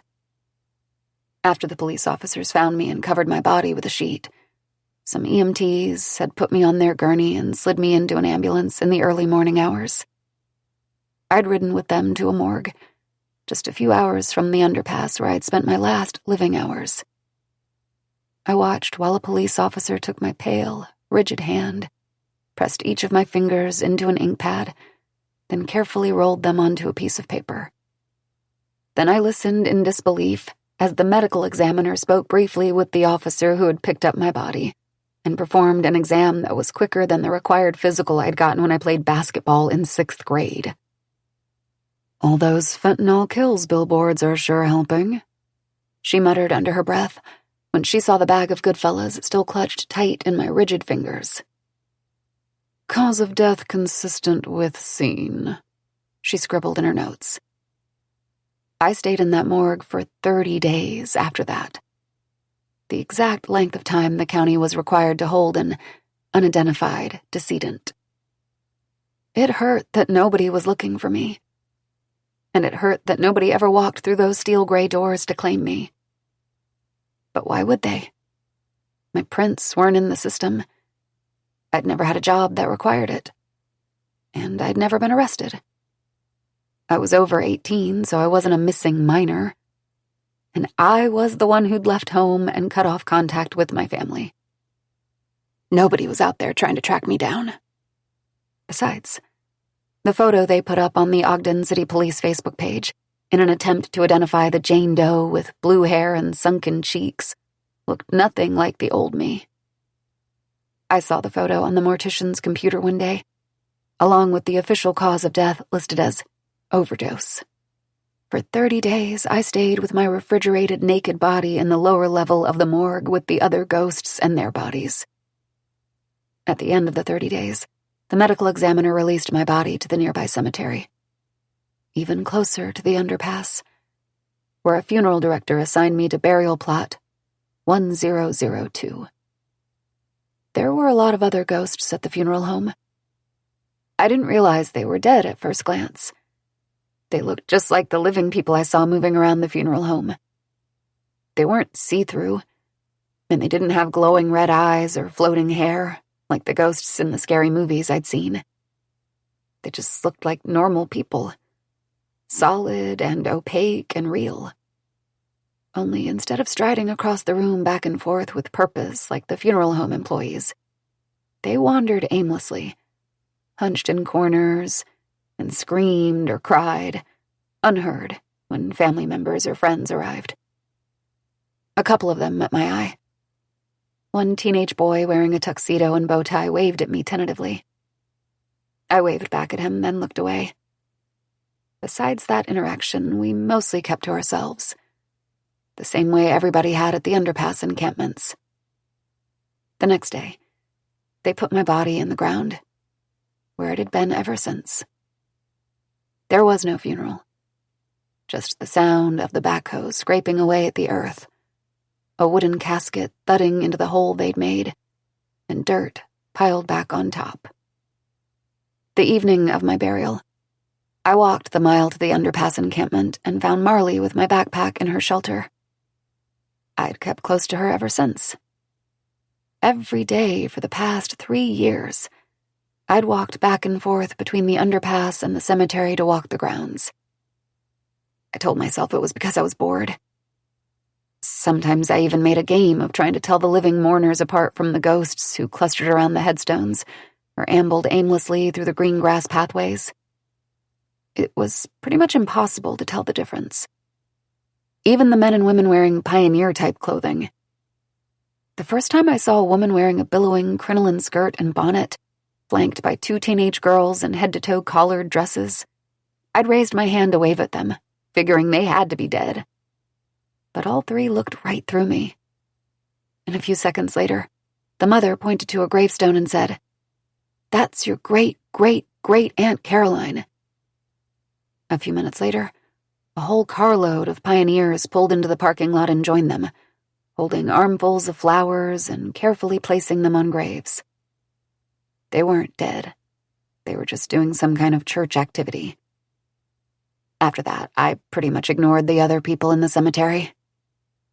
I kept taking my daily walks, though, because deep down I hoped that one day I'd see my mom or dad or sisters.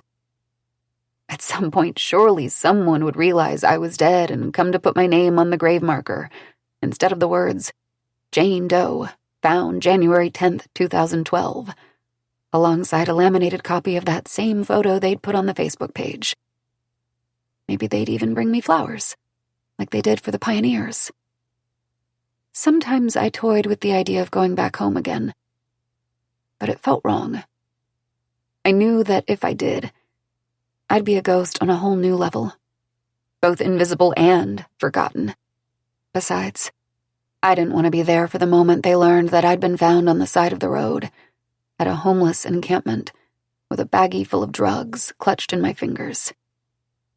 Yeah, they would grieve me, but there would be no surprise in their eyes when they heard the police report about my supposed cause of death. And they'd cringe when they saw the photo the police had posted on their Facebook page, trying to identify me, with my blonde curls long gone and my cheeks turned hollow and gaunt. I didn't want to see the disgust in their expressions. Sometimes it was better to wonder than to know. So I'd stayed at the underpass with Marley and Art Guy, thinking that after enough time had passed, someone would recognize my photo on that Facebook page and come claim me. But the months had turned into years, and nobody ever came.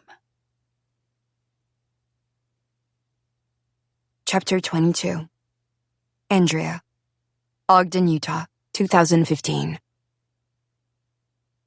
Sabina had pages full of notes in her phone by the time she was finished talking to Nadia at Desert Greens. I wished so badly I could join the conversation. If I could say even one sentence, I'd be able to tell them exactly where to find my body. But of course, I couldn't do that. All I could do was listen and watch, and muster up mostly useless, haphazard sounds once in a while, when the pressure of my emotions ballooned big enough. At one point, I made the bell, which was sitting silent at the counter, ding twice. Sabina and Nadia had both startled, then continued talking. At another point, I was pretty sure I manufactured the ruckus of some dogs fighting outside. I couldn't be sure it was the ghost juice that had done it, but it happened right when Nadia said that, from what she understood, Isabel's family didn't really consider her a missing person, even though they had no way to contact their daughter and hadn't heard from her in years.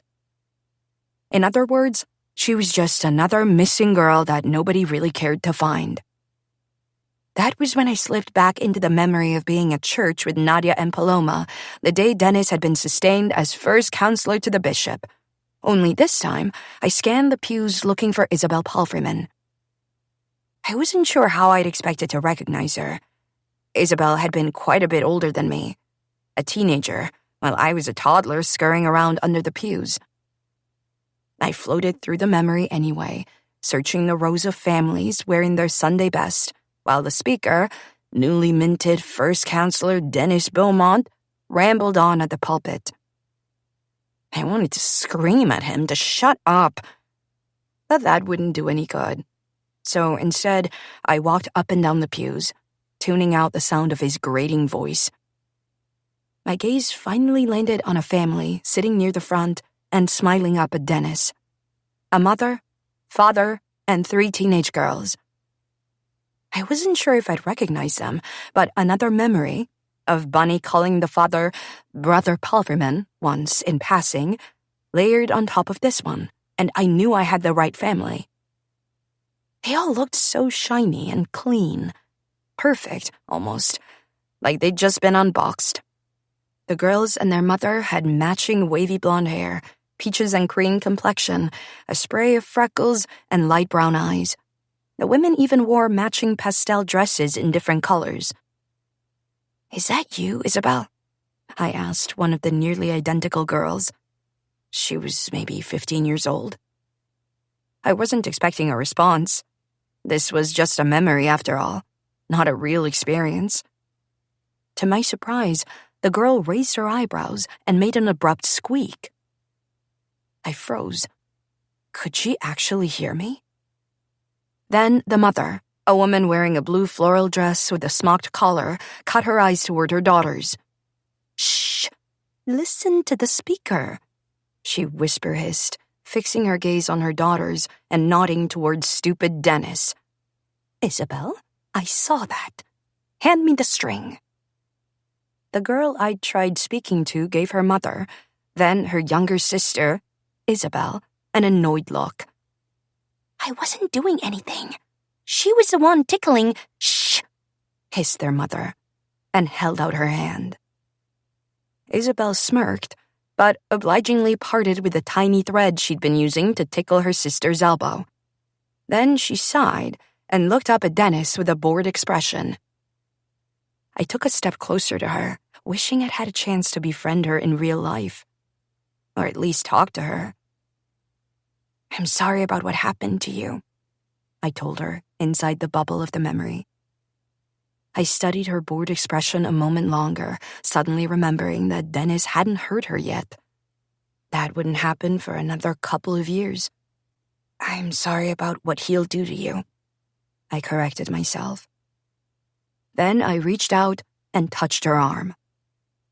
Isabel blinked rapidly, like I'd startled her awake. Then she stood up in the pew and stared right back at me. I gaped at her. This time, her mother and sister had absolutely no reaction whatsoever. She looked me dead in the eye. "Who are you?" she asked incredulously. Still stunned, I managed to stutter, "I'm Andrea. That little girl." I pointed to my toddler self, who was only half visible across the aisle in a different pew, crawling around at Bunny's feet. Isabel glanced between me and the pudgy girl wearing a dirty dress. Then at her family in the pew. Then up at the pulpit, where her eyes darkened. The memory abruptly felt thick and heavy, like the air right before a storm when the clouds are set to break loose with rain and lightning. And then, just like that, Isabel blinked, sat back down in the pew beside her sister, and went back to staring up at Dennis with a bored look on her face. what the hell just happened?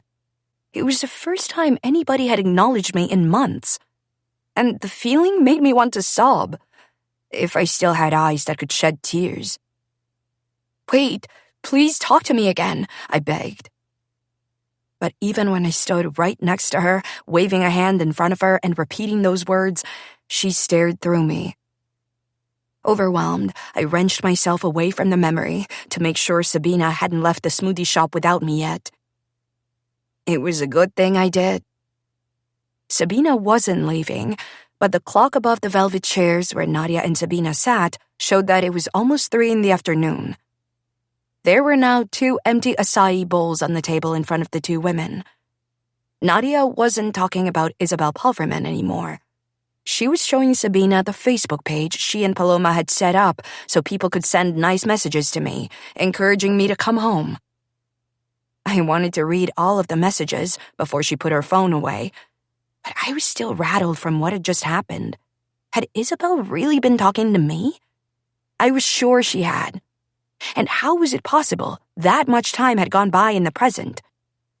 It felt like I'd only been surfing the memory for 15 minutes at most.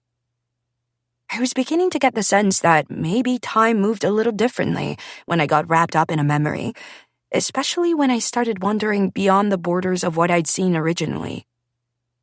A sharp knock on the glass door startled me so much I jumped. If I'd still been alive, I would have knocked over the table and the chairs. The bell, sitting untouched on the counter, made a dinging sound.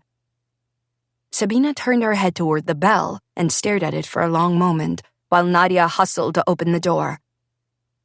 On the other side of the glass was a girl wearing a familiar backpack slung over one arm. A fizzy, warm feeling spread through me, and I grinned. Paloma! Paloma wasn't smiling, though. She was looking between her mother and Sabina with a guarded expression. "Who are you?" she demanded the second Nadia unlocked the door and ushered her inside. "Paloma?" Nadia exclaimed, cheeks reddening. "This is Sabina. She's Andrea's birth mother." Paloma's stony expression softened in confusion, but only for a moment. She studied Sabina's face, and I just knew she was thinking about how similar we looked. She nodded warily, then let the backpack drop to the ground at her feet, where it made a muted thud. "Okay, so why do you have that in your car?" she asked, eyes fixed on Sabina. Sabina tilted her head to the side in confusion. "Have what in my car?" I knew I was probably mirroring the same expression. Paloma was sweet, even-keeled. I'd never heard her talk to anyone like this. She was clearly angry, maybe even scared. It took me a second to realize what Paloma was talking about, even though I'd been waiting for someone to put the pieces together. It hit me right as Paloma blurted it out. "That monarch butterfly earring," she said, still glancing between Sabina and Nadia, her voice betraying a hint of a wobble. "I was wondering whose car was next to my mom's, since the sign on the door was turned to closed. And when I peeked inside the car, I saw what was sitting on the passenger seat." Sabina's eyes widened, and she shook her head back and forth, like she was trying to decide on the right words to explain how she'd gotten the earring. She finally decided on the truth, and I loved her for it. "It was under a table at the Beaumont's house," she admitted. "I went there to try to talk to them this morning, and I took it." Paloma's expression suddenly shifted from suspicious to teary-eyed and frantic. "I knew they did something to her," she said, voice shaking. "That proves it, doesn't it, Mom?" She turned to Nadia, her long brown hair falling across her face as she put her hands to her cheeks. "Those are the earrings I gave Andrea for her birthday, the ones I made her." "Yes," I exclaimed. "Yes, tell them, Paloma." "What?" Sabina asked, standing. "Help me understand." Paloma wrapped her arms around herself and glanced at Sabina. "I gave those earrings to Andrea the morning she disappeared." She made little air quotes with her fingers, then kept going, talking fast now. In one of the articles I read, Dennis said that Andrea never got home from school that day. He finished the job early, so he was at the house. He said he never saw her that day after she went to school in the morning. But he lied. If those earrings were in the house, she definitely did come home from school that afternoon. We have to tell the police. Sabina looked like she wanted to leap out of her skin. Yes. Maybe then they can get a search warrant. Let's go. She grabbed her purse from the chair. I followed close behind. Nadia gently placed her hands on her daughter's shoulders, giving her an incredulous look. Hold on. Are you sure about the earrings? She asked. Paloma nodded vigorously, eyes on the floor. Yeah, I'm sure. She looked sideways at Sabina. I put my initials on the inside wing. If we take it to the police, I can show you. Sabina was already halfway out the door, with me on her heels. Hang on, I'm coming with you, called Nadia, hurrying around the counter to grab her keys. I've got the detective's number in my phone. I'll call and let him know we're on our way. Sabina shot her a grateful smile. So did I. It was finally happening. This time, the police sirens drawing closer and closer to the Beaumont's house would be real. Chapter 23. Sabina. I didn't touch the earring again, afraid I'd already fucked up by touching it, and, well, stealing it in the first place. But if I hadn't snatched the tiny object from underneath the table, I never would have realized what it was, and Paloma never would have seen it in my car, which meant she never would have had a chance to tell me that she'd given it to Andrea the morning she went missing. It was the best of my bad choices. At least that's what I told myself while I watched Detective Monty Barker use gloves to gently retrieve the butterfly from the seat of my car and bag it, after verifying Paloma's tiny initials on the underside of the right wing. Detective Barker was younger than I'd expected, mid-30s, with a clean-shaven baby face, bright blue eyes, white blonde hair, and a trendy haircut, shaved on the sides and neatly parted deep to the left. When I saw him, I realized I'd been bracing for a grizzled small-town detective with a gray mustache, arthritic hands, and a scowl. Or maybe a Barney Fife type. Instead, he seemed intelligent and kind. Sweet, even. I expected him to berate me for taking the earring, for going inside the Beaumont home at all, for inserting myself into this investigation without permission. He didn't do any of that, though. He greeted Paloma and Nadia by name. He'd clearly spoken with them more than once. And when I shook his hand and told him who I was, he nodded slowly and squeezed my hand, like he understood why I was here. After he'd collected the earring from my car, he ushered us inside the police station and directed the three of us to separate interview rooms. I was questioned first, walking him through everything Bunny Beaumont had told me and describing what I'd seen in the house, including the piss-poor excuse for Andrea's bedroom and the fact that they'd already put all of her belongings into storage. I told him about finding the earring at the last second before Dennis Beaumont insisted I leave, and then about the stories Nadia relayed to me about Isabel Palfreyman, about Paloma seeing the earring in my car when she got home from school. He didn't say much, just asked questions every so often, nodded for me to continue. Mostly, he let me talk. When I ran out of words, I reached for the question that had been burning inside me since I laid eyes on the Beaumont home that morning. "This is enough to search their house, right?" I demanded in a small voice, exhaustion and desperation creeping into my tone. "He did something to her. I know he did." The fluorescent lights buzzing overhead were too bright, the sound of ringing phones and the creak of the plastic chair too mundane for the conversation taking place in this cramped room. Detective Barker let out a slow, careful breath. His eyes flicked to the camera in the corner of the room with its blinking red light. "I understand your frustration, Ms. Turpin. I really do. But it's not that simple. And as much as I wish I could share more details of the direction this investigation is headed, I can't. Right now, I'm merely asking questions. No answers in return, unfortunately. He sighed again, and I got the feeling he was weighing his words very carefully. I'm not saying the earring means nothing. It might be very significant. We won't know either way until we test it for prints and DNA, and review everybody's statements. But I can tell you that from a defense lawyer's perspective, the earring would be the first piece of evidence on the chopping block. It's a chain of command nightmare. Who's to say where or how you got it? Who's to say you didn't plant it at the Beaumont's house? I wouldn't. I was starting to feel physically ill.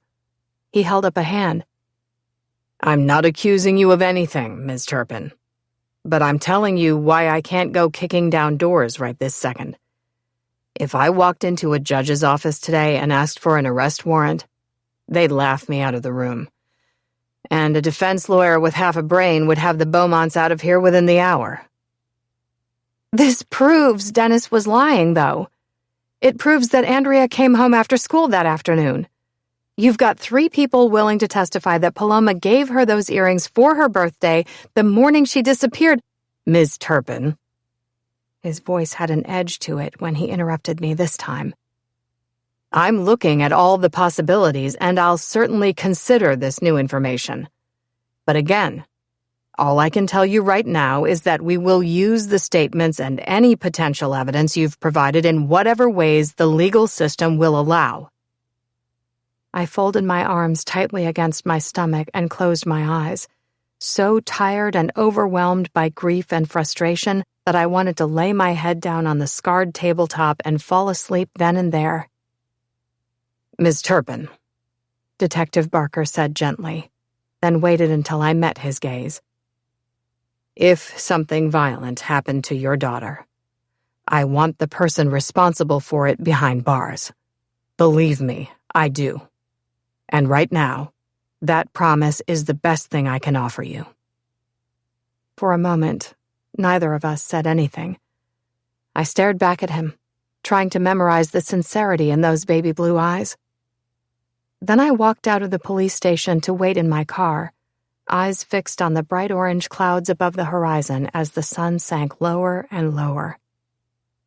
The quilt-wrapped feeling was conspicuously absent, replaced by a hollowness in my chest. While I stared at the sky, I tried to tell myself it had been less than 24 hours since I'd gotten here, that in all reality, I'd accomplished a lot during that tiny amount of time. I'd made contact with the Beaumonts, I'd found Paloma and Nadia, and I'd discovered a clue that confirmed my suspicions about Bunny and Dennis Beaumont. They were liars at best, and at worst, I shut my eyes and watched the afterimage of the blazing clouds fizzle into spots of yellow and green, then darkness behind my eyelids. With every minute that passed, I was more sure that the worst had happened to my baby, that Andrea wasn't missing. She was dead. It was the intuition that had been growing by the minute, sending roots through my system since I first heard Bunny's voice on the phone. A horrible knowing, crowding out those last little bits of desperate hope that Andrea really was a missing person. That maybe she'd lived a terrible childhood and had run away for good reason, but that she was still out there somewhere waiting to be found by someone who would love her like she'd always deserved to be loved. When Nadia and Paloma emerged from the police station an hour later, I saw the same realization in their stricken expressions, too. They looked as hollowed out as I felt. Paloma especially. Her mascara had dripped down her face along with her tears, smeared into black streaks across her cheeks. In her red-rimmed eyes, I saw that realization that Andrea probably wouldn't be reading any of the kind messages on the Facebook page she and Nadia had created, urging Andrea to come home. I fully believed Detective Barker when he said a judge would probably laugh him out of his office if he asked for an arrest warrant right now. But at this point, I'd bet just about anything that Dennis Beaumont had been the one to make Andrea disappear, no matter what a judge thought. "We'll talk again soon," Nadia promised when we exchanged phone numbers. She wrapped me up in a hug, but there was no more urgency in her voice. Paloma turned away without saying goodbye and got inside the passenger seat of Nadia's Toyota. I gave them a feeble wave, then returned to my car and pulled out my phone. I had a missed call and a couple of texts from Joel asking me to call him. I knew that if I returned his call right now, I'd either be a crying mess for the dozenth time in a few hours, or I'd snap at him. Not because he deserved it, but because the stew of anger and horror and sadness in my stomach was churning so hard, and I'd used up every bit of my social niceties trying not to explode on the strangers I'd spent the day with. "I love you. Tsunami. Talk in the morning?" I typed out. Tsunami was the code word we'd used since the first year we were married. It basically meant that one of us was too overwhelmed to connect without melting down. A disaster that needed time for the waves to recede. The text bubbles appeared almost immediately. Then, "I love you too. Hang on," alongside a photo of a life preserver. I clung to that message like the lifeline it was, all the way back to the Airbnb. Chapter 24. Andrea. I hadn't realized how high I'd gotten my hopes until they rained down on me. The police weren't going to be able to do a damn thing about that earring. I'd listened in on Sabina's, Nadia's, and Paloma's interviews. I'd watched Detective Barker's face while he made notes and recorded them all.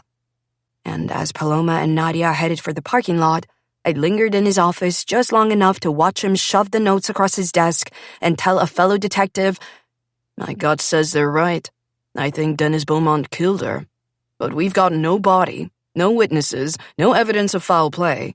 And that earring is the first piece of evidence that might have gotten me a search warrant, but given that the biomom took it from the house, there's no way." He raked his hands through the long blonde hair on top of his head, mussing up the perfect flip of his part. I stared at him for a long few seconds, long enough to read that his disappointment and frustration were genuine, long enough for me to decide I liked him. "You're right," I murmured. I'd only crossed paths with Detective Barker once before today, when he came to interview Bunny and Dennis at their house the day after I went missing. Back then, he'd been all polite smiles and handshakes, and "It's a pleasure to meet you, Mr. and Mrs. Beaumont. I'm so sorry for what you're going through." But seeing the genuine emotion on his face now, and the way he'd talked to Sabina, I was starting to wonder if he'd been putting on an act for Bunny and Dennis. It made me feel the tiniest bit more hopeful. But only the tiniest bit. I already knew they weren't going to find blood on that earring. The earring had gone skittering beneath the entryway table before he laid hands on me that day. The other earring, wrapped up in a tarp with my body, and just as broken, was where all the evidence lay. Under a layer of concrete, a short walk from my house. It might as well have been in China, though, because I didn't see how they were ever going to find me now. When Sabina got back to the Airbnb, she didn't bother ordering food or turning on the TV. She didn't even turn on any lights when she walked through the front door or brush her teeth. She just undressed down to a tank top and her underwear and curled up in the fetal position in bed. I lay down right next to her in the crook of her arm, pretending she knew she was holding me. I wanted to see if I could make some kind of noise happen again, like I had before with the sirens and the wailing baby and the dogs barking outside Desert Grains. Something to let her know I was here with her. But when I tried to find that pressure valve of emotion, I came up empty. I was all tapped out. She was too, and so maybe it was better that I didn't disturb her anyway. As Sabina's breathing turned steady in sleep, I reached back into my memories until I found one I hadn't explored yet, from back before Sabina gave me up for adoption. I'd been about 6 months old when I went to live with Bunny and Dennis, which meant there were 6 months' worth of memories with Sabina I could unwrap like presents until I ran out. It was actually a lot more memories than it sounded like, since, if my math was right, it added up to about 4,000 hours. I'd already decided I would savor them all as slowly as possible until they ran dry. Even the sad ones. Even the ones where the house was dark and we were only sleeping. Reaching for random memories in my subconscious, ones that had been locked away and forgotten before I died, really did feel like picking out gifts from beneath the Christmas tree. Tightly wrapped, glinting surprises that offered no hints at what was inside. The paper might be tattered, but inside was something to be cherished, like the earrings Paloma had given me. Or the box might be shaped like the new sweatshirt you wanted, so you got your hopes up, but really it was a cheap package of socks. That was mostly my experience with Christmas in Bunny and Dennis's house. However, I'd seen enough TV to know that Christmas morning was usually a little more exciting for other kids. Tonight, curled up beside Sabina, I chose a memory that felt gold-tinged, hoping it was a good one. I saw 16-year-old Sabina gripping the handles of a rickety stroller she pushed down the neighborhood sidewalk, trying to get the front wheels raised up onto the curb. In the seat of the stroller, baby me leaned backward as the stroller wheels came up and locked eyes with Sabina. The tipping motion of the stroller was making me smile, a gummy grin that crinkled my cheeks from ear to ear. I basked in the memory of what it was like to be that baby. The feeling of a diaper strap digging into my delicate skin, the sunlight bright in my eyes, the world tilting backward, Sabina's familiar face above me. I loved my mom. I loved being outside in the cool, sunny morning. For once, my tummy didn't hurt. When I zoomed out a little, examining the memory like an observer, I studied Sabina's face. Her expression was fixed in concentration as she maneuvered the stroller up the curb. Her bleary eyes swept across both sides of the street, and she seemed to shrink into her jacket as she hurried along the sidewalk, like she didn't want anybody to see her out for a walk. Her dark auburn hair was damp and uncombed, and her skin was pink and clean like she'd just gotten out of the shower. She didn't see me smile at her or hold out my arms to be held. Her gaze was fixed on the end of the street, where the sidewalk veered toward a park. Baby me fussed a little in the stroller, wanting her to tip me backward again, frustrated that I couldn't do anything about the diaper strap digging into my thigh. Sabina kept hurrying toward that park, making little shh noises while she did, trying to make me stop fussing. Then, the sound of scurrying footsteps and something crashing through the hedge to our right made her stop. "Oh," she said in surprise. Both of us turned to see a giant, tabby-striped cat with a huge tail saunter out of the bushes in front of my stroller. It meowed happily, a loud, creaky exclamation, and pushed its face into my lap like a dog. This time, Sabina saw my smile. I cooed at the cat, grabbing for the thick fur at its neck and trying to take hold of its ears with my clumsy fingers. When it shook free of my grasp and put its paws up on my stroller, I let out a little bubble of delighted laughter. It was the first time I'd done that, laughed, and I liked it so much I did it again. Sabina's tired face broke into a grin, and she knelt beside me and the cat, who started up a lawnmower loud purr. "You love the kitty, baby?" "Sweet girl," she whispered, gently squeezing the chilly bare toes of my left foot, where I'd kicked off my sock at the start of our stroller walk. Then she took off her jacket and tucked it around my legs, even though it was cold enough that goosebumps prickled across her own bare arms. I smiled again, cooing and reaching for the cat that had wisely moved beyond my grasp so that Sabina could scratch the downy fur beneath its chin. I rewound that part of the memory again and again, zooming in on Sabina's hazel eyes while she looked back at me and said, "Sweet girl." Then so carefully tucked the jacket around my bare foot so I'd be warm enough. When I zoomed back from that moment, I could see an unleashed dog trotting through the yard on the other side of the hedge, set to crash through it, and that fleeting bubble of happiness. I finally let the memory continue, watching as the dog started barking furiously, the cat's tail fluffed out to twice its size while it hissed and raced away, and Sabina shouting to leave us alone. Baby me wailed, startled by the dog and unable to hide my frustration at the irritating diaper strap. Sabina's face puckered, and she darted her eyes from the distant park sign to the stretch of sidewalk we'd just traveled. Lips pursed, chin tucked and trembling slightly, she turned the stroller around in defeat. Like that dog had been yet one more sign from the universe that this wasn't working. I drew back from the memory, returning to the dark, quiet room where I lay tucked up next to Sabina. She rolled to her other side, away from me, sighing in her sleep. I stood and stepped away from the bed, suddenly wondering if I was disturbing her. "Sweet girl," Sabina whispered, clear as a bell. "Come back." Chapter 25. Sabina. When I woke up, sunlight was pouring through the slats of the shutters in the window at eye level across from the bed. I hadn't set an alarm, sure that my body clock would pop me out of bed in the morning the way it had every time I tried to rest yesterday.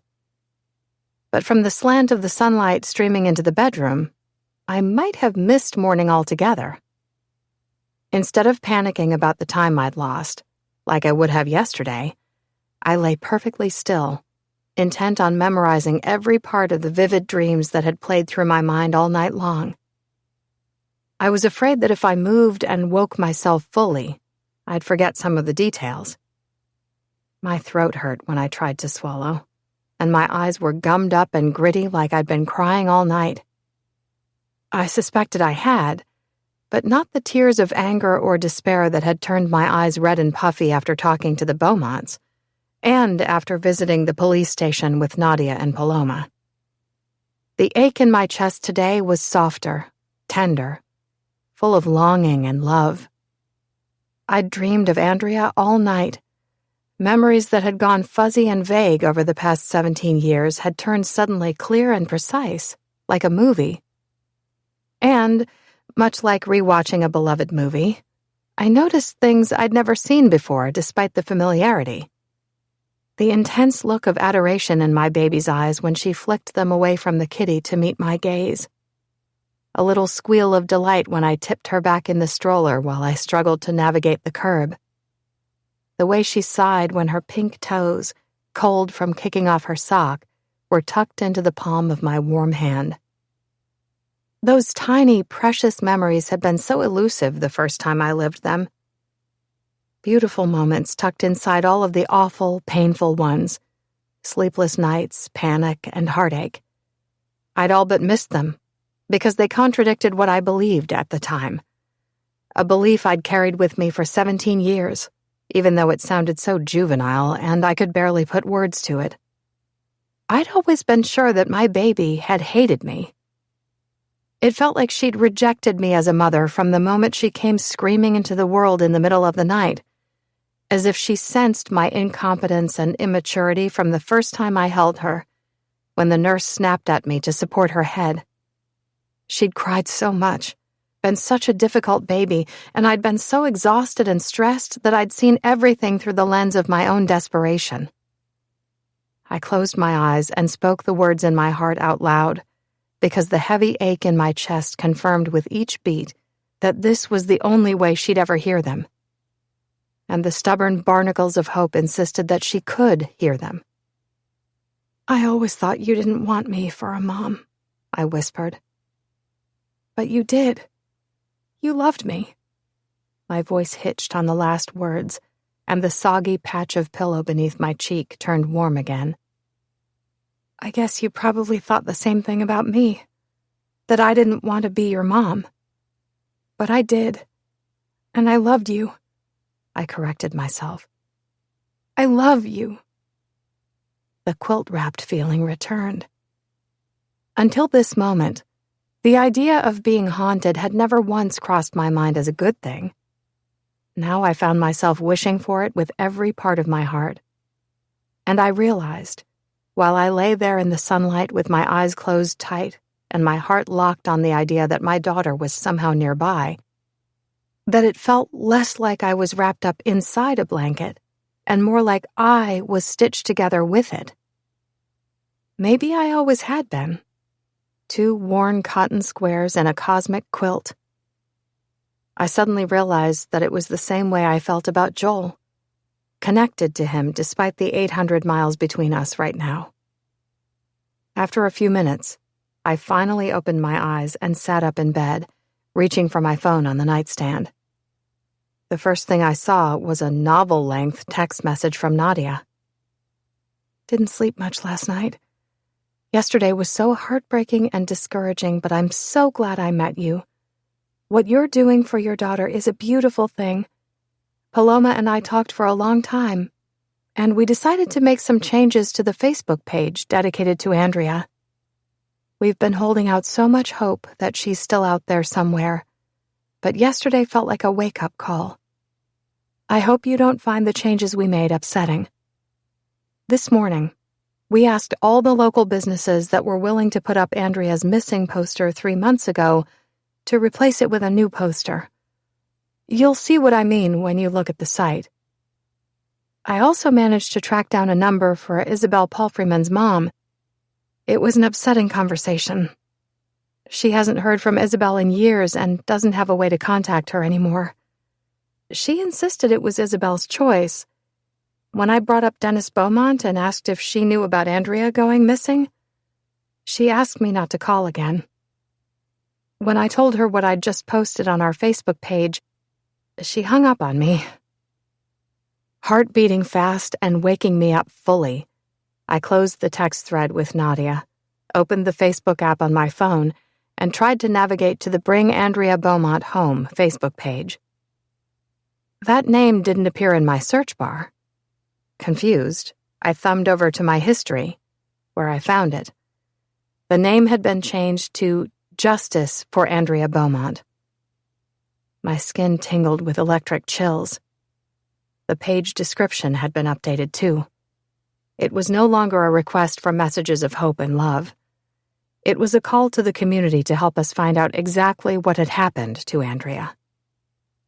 Based on new information we cannot share fully at this time, we no longer believe that Andrea Beaumont is a missing person. It is with heavy hearts that we ask you to share this updated poster and help us find justice for Andrea Beaumont. Was the new information Nadia mentioned the earring I'd found? I wasn't sure exactly what she was referring to, but I didn't really care. Andrea wasn't a missing person. My gut screamed that it was true. Beneath the text was a pinned post with the updated missing poster. Justice for Andrea. Somebody knows something. Andrea Beaumont, 17, was last seen alive on April 11th, 2015. If you have any information, no matter how small, that could help her friends or family uncover the truth, please come forward. Help us bring justice to Andrea Beaumont. I read the words on the missing poster twice, contrasting them with the poster I'd seen in Nadia's shop the day before. This was no longer a request for help finding a missing girl, and there was no mistaking the subtext of the words, last seen alive. This was a direct clapback to Dennis Beaumont's bullshit story about Andrea running away from home. I exhaled slowly, realizing I'd been holding my breath. The updated missing poster had been uploaded 3 hours ago and already had a few shares. Unable to stop myself, I read through the handful of comments beneath it. The first was from a profile with the name The Salty Sheep Pub. It was a photo of the updated missing poster hanging on a mirror in what appeared to be a bathroom. I tapped on the photo to make it bigger and realized that it hung on the mirror alongside another poster that read, "Get home safe." On a date that isn't going well? Somebody bothering you? Ask for Andrea at the bar. We've got your back. I inhaled sharply, scanning faster to read the Salty Sheep's comment beneath the photo. Done. I never believed she was missing from the start, which is why we've had this posted in the women's restroom for a while now. Maybe it's some comfort knowing her name is helping other women stay safe. Hashtag justice for Andrea. Hashtag ask for Andrea. 2 more businesses, Flute and Fox and Beehive Brewing, had commented in the same thread, saying they planned to follow suit. A burst of pride and gratitude swelled alongside the ache in my chest. "Thank you," I whispered. It meant more than I expected to read these words from strangers. I was about to close out of the page when I realized that there was a second post pinned beneath the updated missing poster, a photo of a smiling, blue-eyed, blonde-haired teenage girl. The caption beneath it made my heart thud even faster. "Can you help us get in touch with Isabel Palfreyman? We believe she may have helpful information about Andrea's case." I stared into the girl's eyes and shook my head, understanding now why Nadia's conversation with Isabel's mother might have gone off the rails. None of that mattered, though. What mattered was that there were comments underneath the post with possible sightings and shared notifications. This was a movement. These were threads that might lead to answers, search warrants, arrests, a way to bring my daughter back to me in whatever way that might still be possible. As I moved into the kitchen to make coffee, hoping to take the fuzzy edge off my whirring brain, the words from the updated missing poster repeated in my head like drum beats. Somebody knows something. Chapter 26. Andrea. While Sabina sipped her coffee, she texted Nadia to thank her and Paloma for the updated page and the new posters, promising to stay in touch with anything she learned. Then she called her husband, Joel, to tell him about what had happened at the police station yesterday and everything she'd learned about Isabel Palfreyman, the Beaumonts, and the butterfly earring. I told myself she put the call on speakerphone so I'd be able to hear too, even though I could have easily listened in by pressing my ear close to the phone while I sat beside her, invisible. With the phone face up on the shiny oak table between us, Sabina drinking coffee from a Ski Utah mug, and both of us sitting in chairs side by side, I could pretend for a few minutes that the two of us were just a mother and daughter calling home. For the first time, I'd let myself believe that she really might sense me here with her. That feeling, all by itself, made being dead less lonely.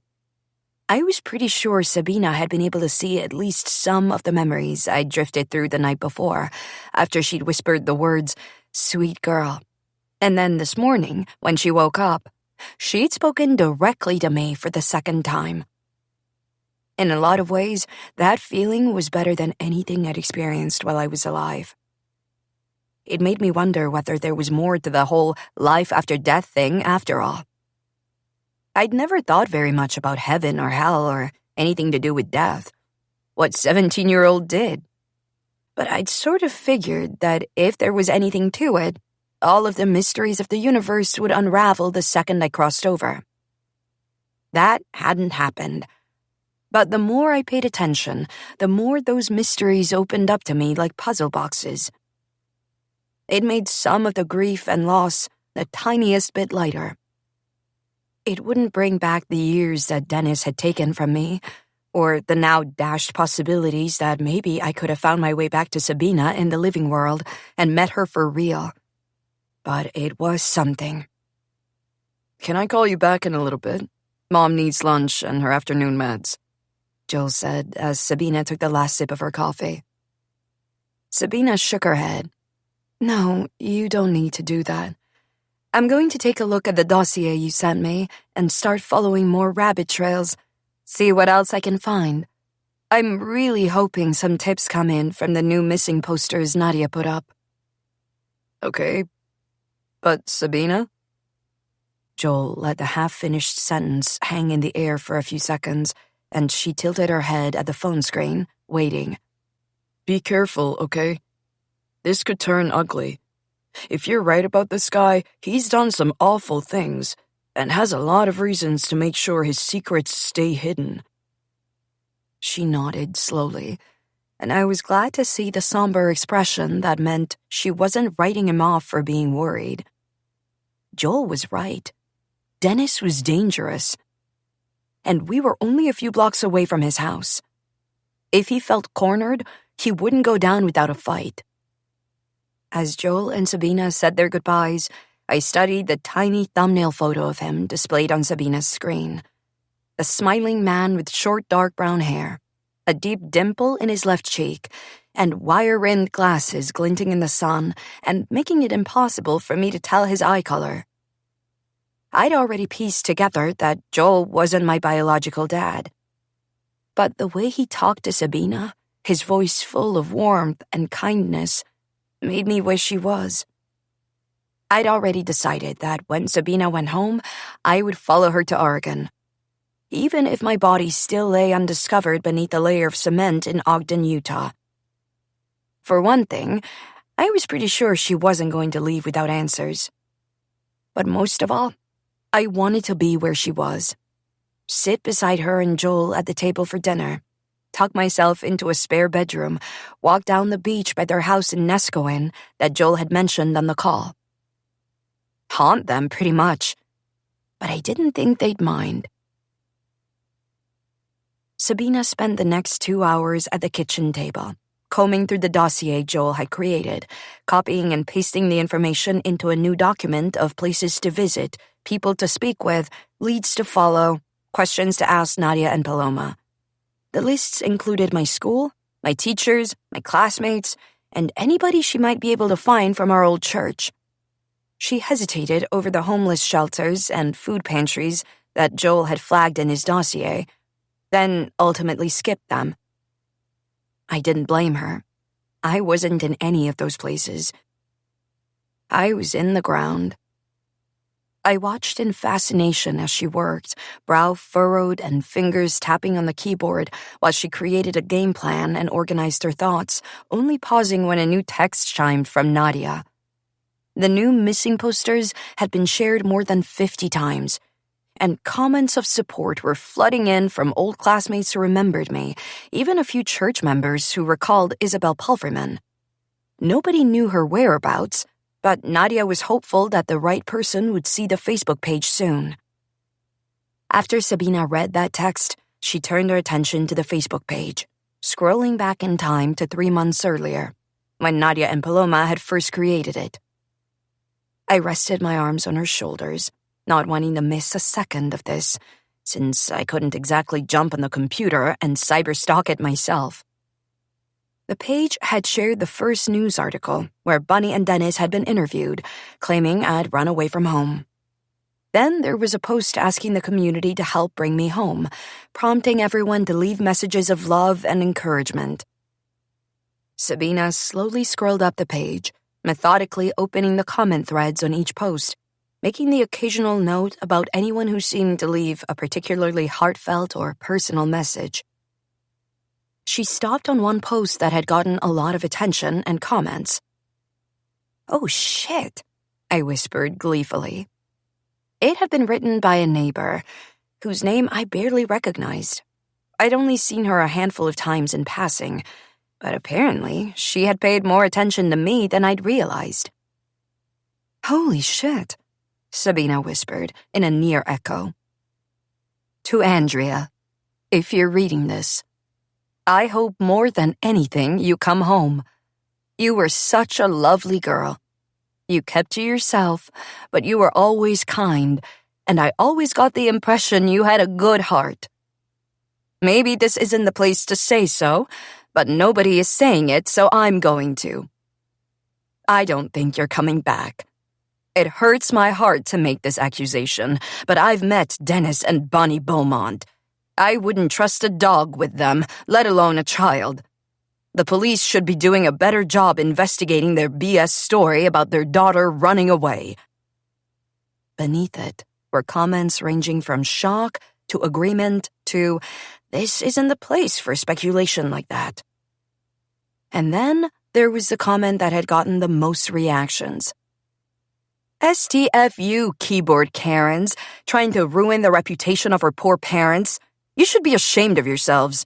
Pretty sure I saw her in line at the soup kitchen a few weeks ago. Looked strung out. What the hell? Sabina clicked on the commenter's name, Jenny Johnson, and revealed a generic-looking profile that had 0 friends. The photo was a cutesy image of 2 dogs, a German Shepherd and a Corgi, sitting in a bathtub full of bubbles. I moved in closer, bristling. I was pretty sure I'd seen that photo before. But where? My memory opened its vault at lightning speed, and I found it as quickly as I thought to ask the question. The photo was from a calendar called Dog Days, and the image was from April of this year. Dennis had given Bunny that calendar for Christmas. She'd flipped through the photos that morning, exclaiming at the cute dogs, but we'd never actually hung it up on the wall. Instead, it had been tucked in the junk drawer. My memories whirled, sorting. That wasn't the last time I'd seen the image of those dogs, though. I'd also seen it that day Sabina showed up at the house, on the workbench in Dennis's shop. Jenny Johnson is Dennis! I practically screamed. Sabina narrowed her eyes as she studied the photo of Jenny, then clicked back to the main page and kept scanning through the posts and comments on Justice for Andrea. When she got to the latest post, the one about the new missing poster, she drew in a quiet gasp. Like Nadia had said, there were a lot of shares and a lot of comments. But the one that drew my eye first was Jenny Johnson. She had copied and pasted the exact same comment from months earlier about supposedly seeing me strung out at the soup kitchen. Sabina scowled, then wrote, Jenny Johnson, fake profile, on her notes.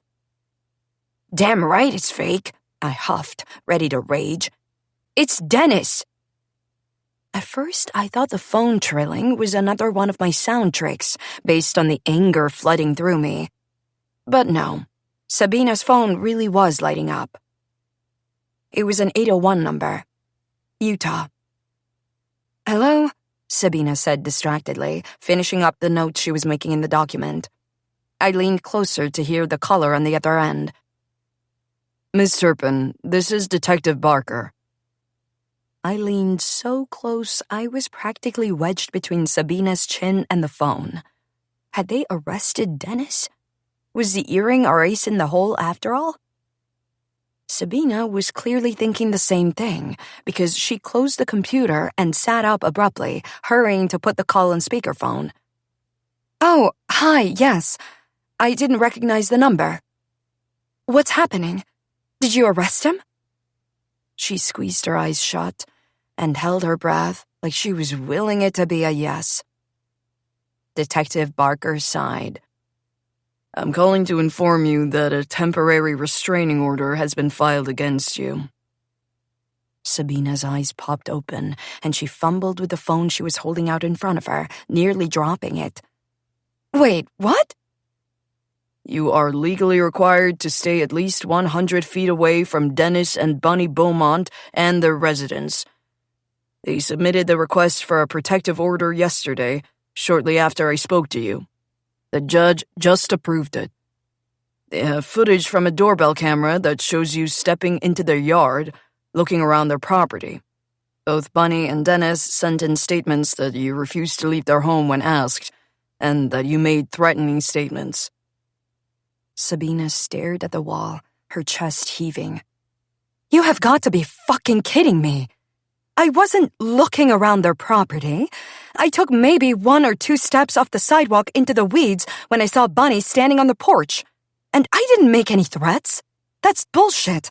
Bunny invited me inside to talk, and I left their house when Dennis got home and asked me to. She snapped.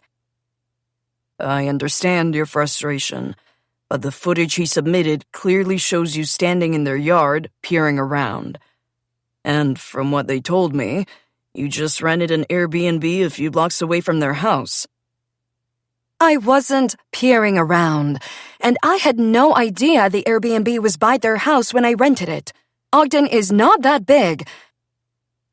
I understand, Miss Turpin, but the video they sent in can reasonably be interpreted as stalking, and the Beaumonts are within their legal right to— Dennis Beaumont is a murderer, Sabina interrupted, seething. There was some kind of commotion from the house next door, like a load of bricks had just hit the cement, and I wondered if it was real or if the anger pulsing through me had created the cacophony. I didn't bother to look out the window and check. I was too mad. I understand this is frustrating, but I'm legally bound to uphold this order. If you go within 100 feet of the Beaumonts or their property again, they can, and probably will, call the police. Sabina clenched her jaw tight. Fine. Detective Barker let out another pained-sounding sigh. I need verbal confirmation that you understand the protective order, Ms. Turpin. Oh, I understand, Sabina bit out. Then she hung up the phone before he could reply. For a few minutes, she sat at the table with her eyes closed, inhaling and exhaling in a slow, steady pattern that somehow made me feel calmer too. I see you, Jenny Johnson, she finally whispered. Then she stood, scooped her laptop under one arm, grabbed the keys to the car, and stomped outside. I had no idea where we were headed, but I was definitely not going to stay behind. All I knew was that wherever Sabina went, I was going to. Chapter 27. Sabina. I had absolutely no idea where I was going. All I knew was that I needed to get out of the house and blow off some of the rage making my hands shake on the steering wheel. I probably needed to eat, too. Between sleeping late, combing through the Facebook page, and doing a deep dive into Joel's dossier, it was nearly dinner time, and the only thing I'd eaten all day was the last of the chocolate chip cookies from the welcome plate at the Airbnb. If I didn't eat something and take a minute to clear my head, I was going to drive straight back to the Beaumonts and start a screaming match, in violation of the restraining order. That wouldn't help me or Andrea, though. Dennis Beaumont, on the other hand, it would help him. As Joel would say, never wrestle with a pig, because you'll get dirty and the pig likes it. I ended up in the parking lot of the Salty Sheep, mostly because its name had stuck in my mind, but also because it felt like a safe place to tuck myself away and lick my wounds. Before I sat down at the bar to order food, I slipped into the restroom to see for myself what the restaurant owner had posted on the Facebook page. I saw it the second I walked into the empty bathroom. The Justice for Andrea poster, taped right in the middle of the long mirror in the women's restroom, hanging alongside a printed sign urging anyone who needed help or felt unsafe to use her name at the bar as code for "I need help." I'd already seen the photo, so I wasn't quite expecting the rush of love and gratitude when I saw it in person. The anger that made me see red just a few minutes earlier didn't magically drain away, but it felt less chaotic, less likely to send me flying at Dennis Beaumont. "That's my girl," I murmured, staring at my own reflection hovering just above my daughter's face, her wide eyes a carbon copy of mine. While I nursed a glass of Pinot Gris and waited for my food at the bar, something called a sheeple sandwich, a pub favorite, I texted Nadia to tell her about the restraining order and to ask what she thought about Jenny Johnson. She replied almost immediately with an entire line of angry emojis. Are you kidding me? That's outrageous. But you know what?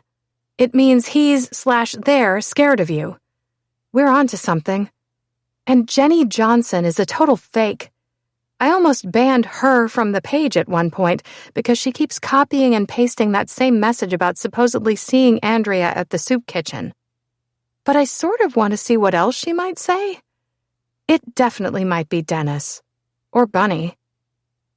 When I looked up from the text, the bartender, a woman with a curly ponytail and a collared teal polo with a sheep on the lapel, returned with my sandwich. There you go, babe. Enjoy. My mouth watered at the sight of the lamb sandwich piled high with caramelized onions and chimichurri. Thank you, that looks so good. I was even hungrier than I'd realized. On a whim, as she walked away, I added, Hey, I saw the sign in your bathroom. Do people really ask for Andrea? I didn't want to tell her who I was, but I couldn't stop myself from asking either. She paused mid-pivot, then turned to face me. Yeah, a handful of times. I wish we'd done something like that sooner. Sometimes I can spot the girls who need a little help. They're shrinking in their seat while they date, usually some dude who thinks he's hot shit in a trucker hat, gets louder, grabbier. But last week, a woman sitting right over there, she pointed, was slurring like she was already drunk, even though I knew I'd only served her one Coors. Asked me if Andrea was working tonight when I closed their tab. The bartender's eyes turned steely. If she hadn't said that, I would have let her date take her home to sober up. But I made up some BS excuse about how she left her purse in the bathroom, so she needed to come with me. And you know what? Her Tinder date was gone when we came back. Turns out he'd roofied her. I fought back tears.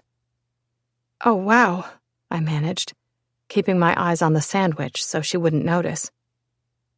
Yeah, we gotta help each other out. There's too many creeps out there. The bartender leaned back against the bar top. That girl on the missing poster? I think about her a lot. She was just 17 years old. She lowered her voice and glanced at me, like she was trying to decide whether to continue. Do you know much about her? I prompted, picking up the sandwich and taking a nibble. This tastes as good as it looks, by the way. She nodded but didn't smile. Instead, she lowered her voice and said, I probably shouldn't say this, and it'll sound crazy, but when I saw the photos in the news articles about Andrea, I realized that her dad had come in here once, a few years ago. I never forget a face. He strutted in and plopped down at the bar like he was gracing me with his presence.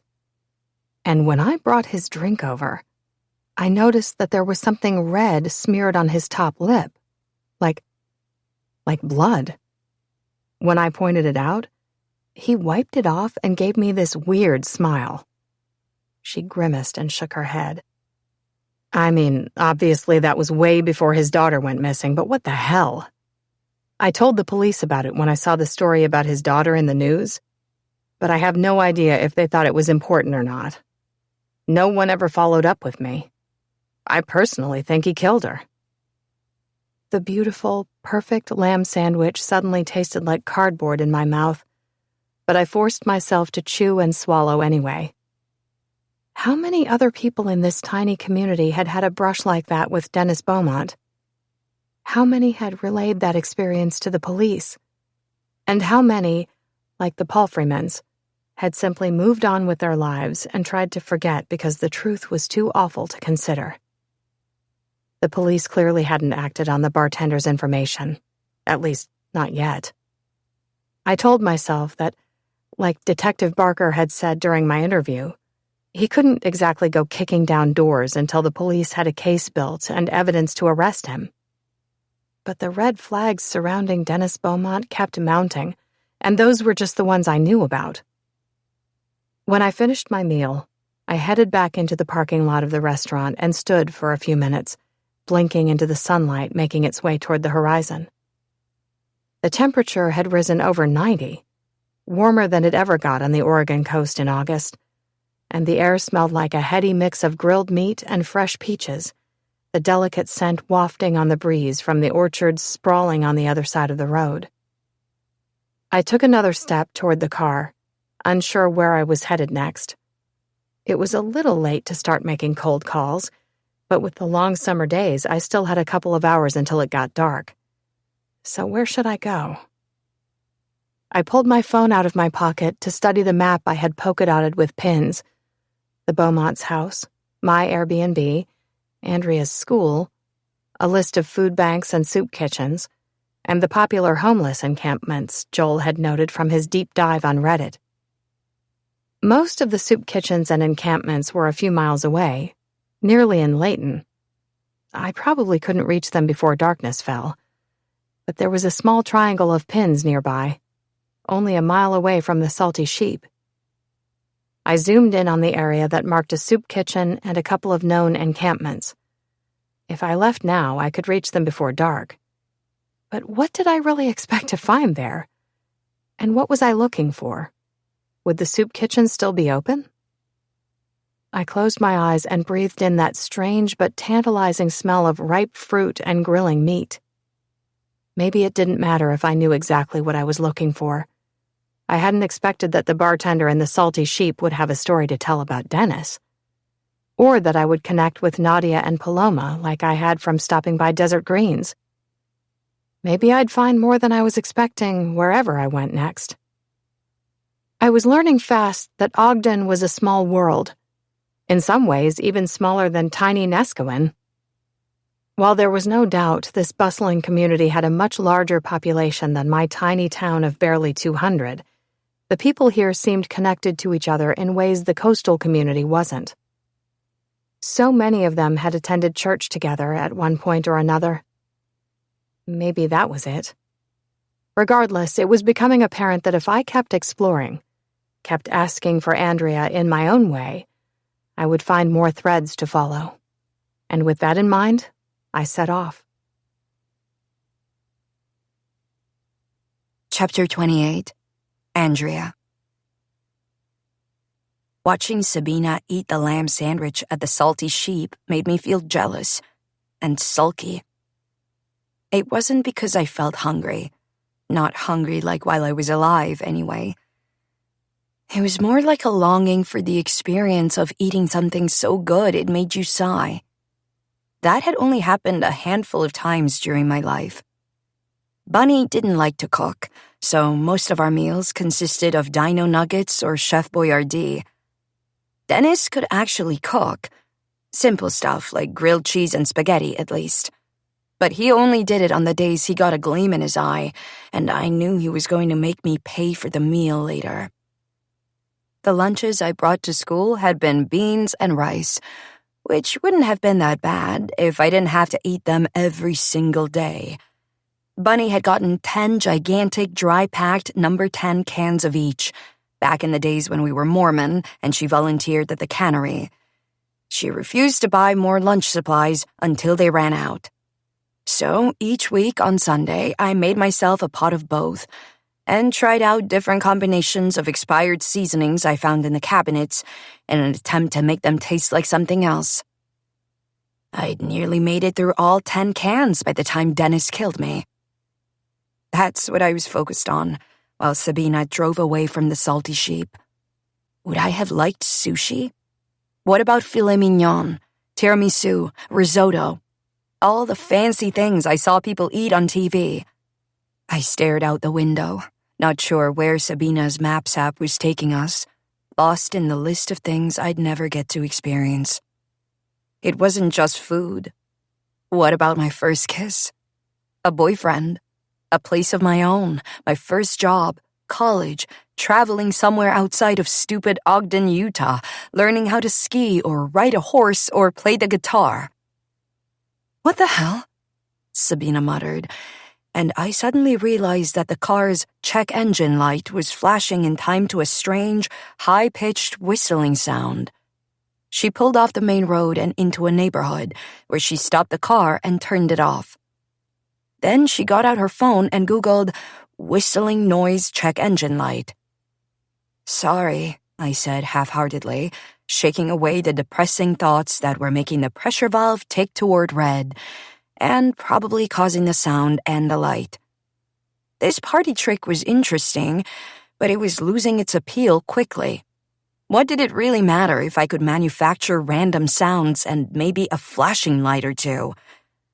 Restless, I scanned the neighborhood of little brick houses that all looked basically alike, aside from the knick-knacky junk in the front yards. Nothing looked familiar. I was about to turn around to see what Sabina was Googling when something familiar did catch my eye. A boxy white sedan was idling maybe 2 blocks behind us. The windshield was tinted dark enough that I couldn't see the driver inside, but an alarm bell started to clang in my mind as I studied the license plate number. A feat I never could have pulled off at this distance while I was alive. Then flipped back through my memories to compare it. I didn't have to go very far. The last time I'd seen that car was when my body was stowed in its trunk, separated into trash bags that Dennis had driven to the construction site under cover of darkness. Shit, I whispered. The license plate was a perfect match. Sabina was turning the key in the ignition again, gaze focused on the place where the check engine light had been flashing a second ago. I forced my panic away, not wanting her to think the car was breaking down, but all the while my mind was spinning. Dennis following Sabina? He was the one who'd asked for a protective order, and now he was tailing her? He was keeping tabs on her. Nadia was right. He was scared of what she might dig up. The realization both thrilled and terrified me. I wanted Sabina to find out the truth more than anything, but not if it put her in Dennis's crosshairs. What would he do if she got too close to answers?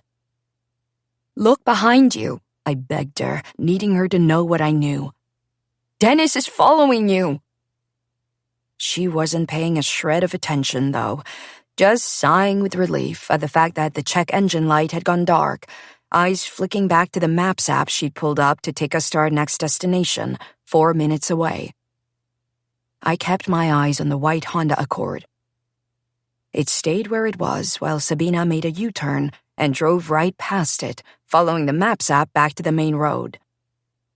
But as she made a left turn out of the neighborhood, I caught a glimpse of the Accord as it made a U-turn to follow her. Turn around! Notice the car! I told her, raising my voice to a near yell. I knew better than to think the message would go through, though. I'd already learned that my verbal instructions were way less reliable than my ability to drum up random sounds when my emotions got high. At one point, while she ate her sandwich at the Salty Sheep, I'd laid out the story of exactly what Dennis had done with my body. She'd continued eating, which told me she definitely did not hear the words I was saying about how he'd separated my legs from my torso. At one point, Sabina flicked her eyes to the rearview mirror, but the Accord was 2 cars behind us. She looked slightly on edge, but she clearly had no idea he was following us. Shit, I whispered again as the Maps app lady chirped, In 500 feet, your destination is on the left. Where were we going anyway? Sabina tapped the brakes and eased the car to the side of the road, where a sign beside a white brick building displayed the words Ogden Food Ministry, along with its hours. It had been closed for about 40 minutes. Sabina sighed heavily, put the car in park, and picked up her phone from its holder. I kept my eyes on the Accord. It stayed right behind us, pulling over on the other side of the street. After a few moments, Sabina drove away from the food bank. The Accord followed. I hoped we were going back to the Airbnb. Instead, Sabina followed the driving directions for a few more blocks and stopped the car again. I tore my gaze away from the Accord and looked around wildly, trying to figure out where we were and why we were stopping again. The empty, two-lane road that snaked beneath the underpass was flanked by weedy gravel on either side. Bits of trash fluttered in the breeze, flashing in the early evening sunlight like some kind of warning signal.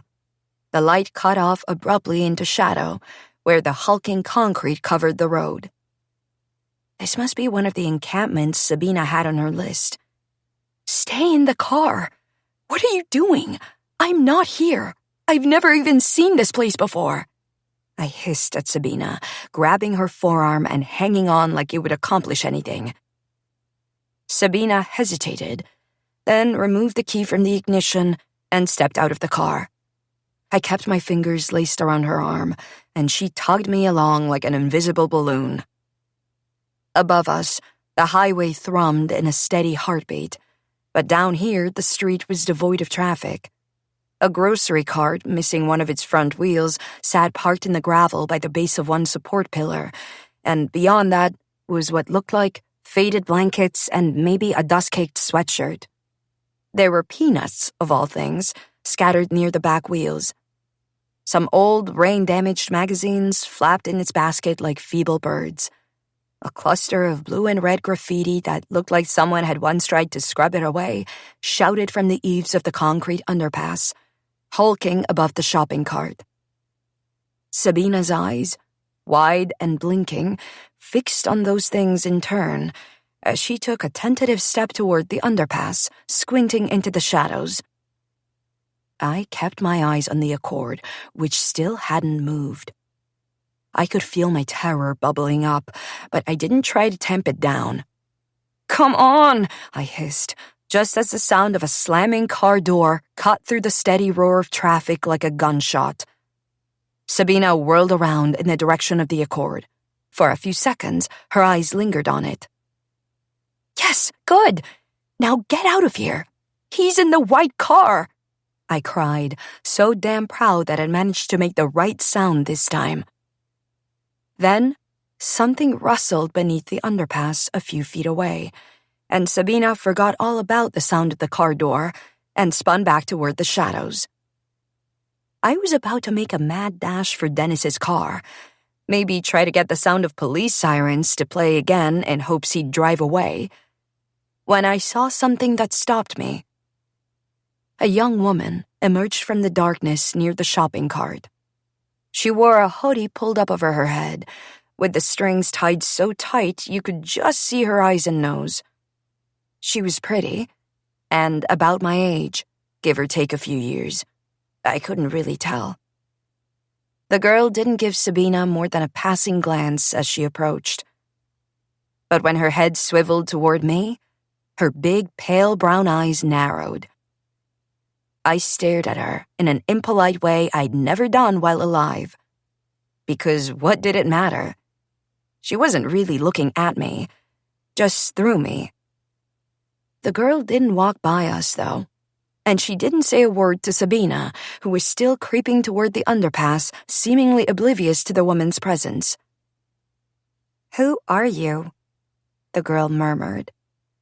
And I knew the second the words left her mouth that she was somehow, impossibly, speaking to me.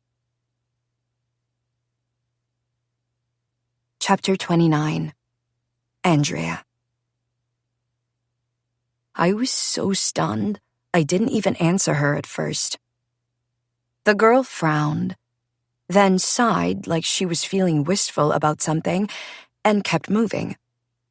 I shook myself out of the stupor and called after her, "Wait, are you actually talking to me?" It had been so long since anyone had looked directly at me, spoken to me. It sort of made me want to cry. The girl stopped walking, then bobbed her head up and down. "Yep." "But," I said stupidly, "so you're dead?" "Yeah, I'm pretty damn dead." "Now answer my question. Who are you?" she demanded, looking me up and down while she crossed her arms across her chest. The way she said it put my guard right up. Why did it matter who I was? I hesitated, still blown away by how alive she looked. If she hadn't started this conversation, I would have assumed she had every bit as much of a heartbeat as Sabina. I suddenly felt stupid for assuming that I was the only ghost on the planet, and that everybody I saw walking around was alive. Another question mark lit up in my mind. What had tipped her off that I was dead? I felt a burst of annoyance that she was talking to me at all. I needed to keep eyes on Dennis and stay with Sabina, who was chatting with somebody beneath the underpass now.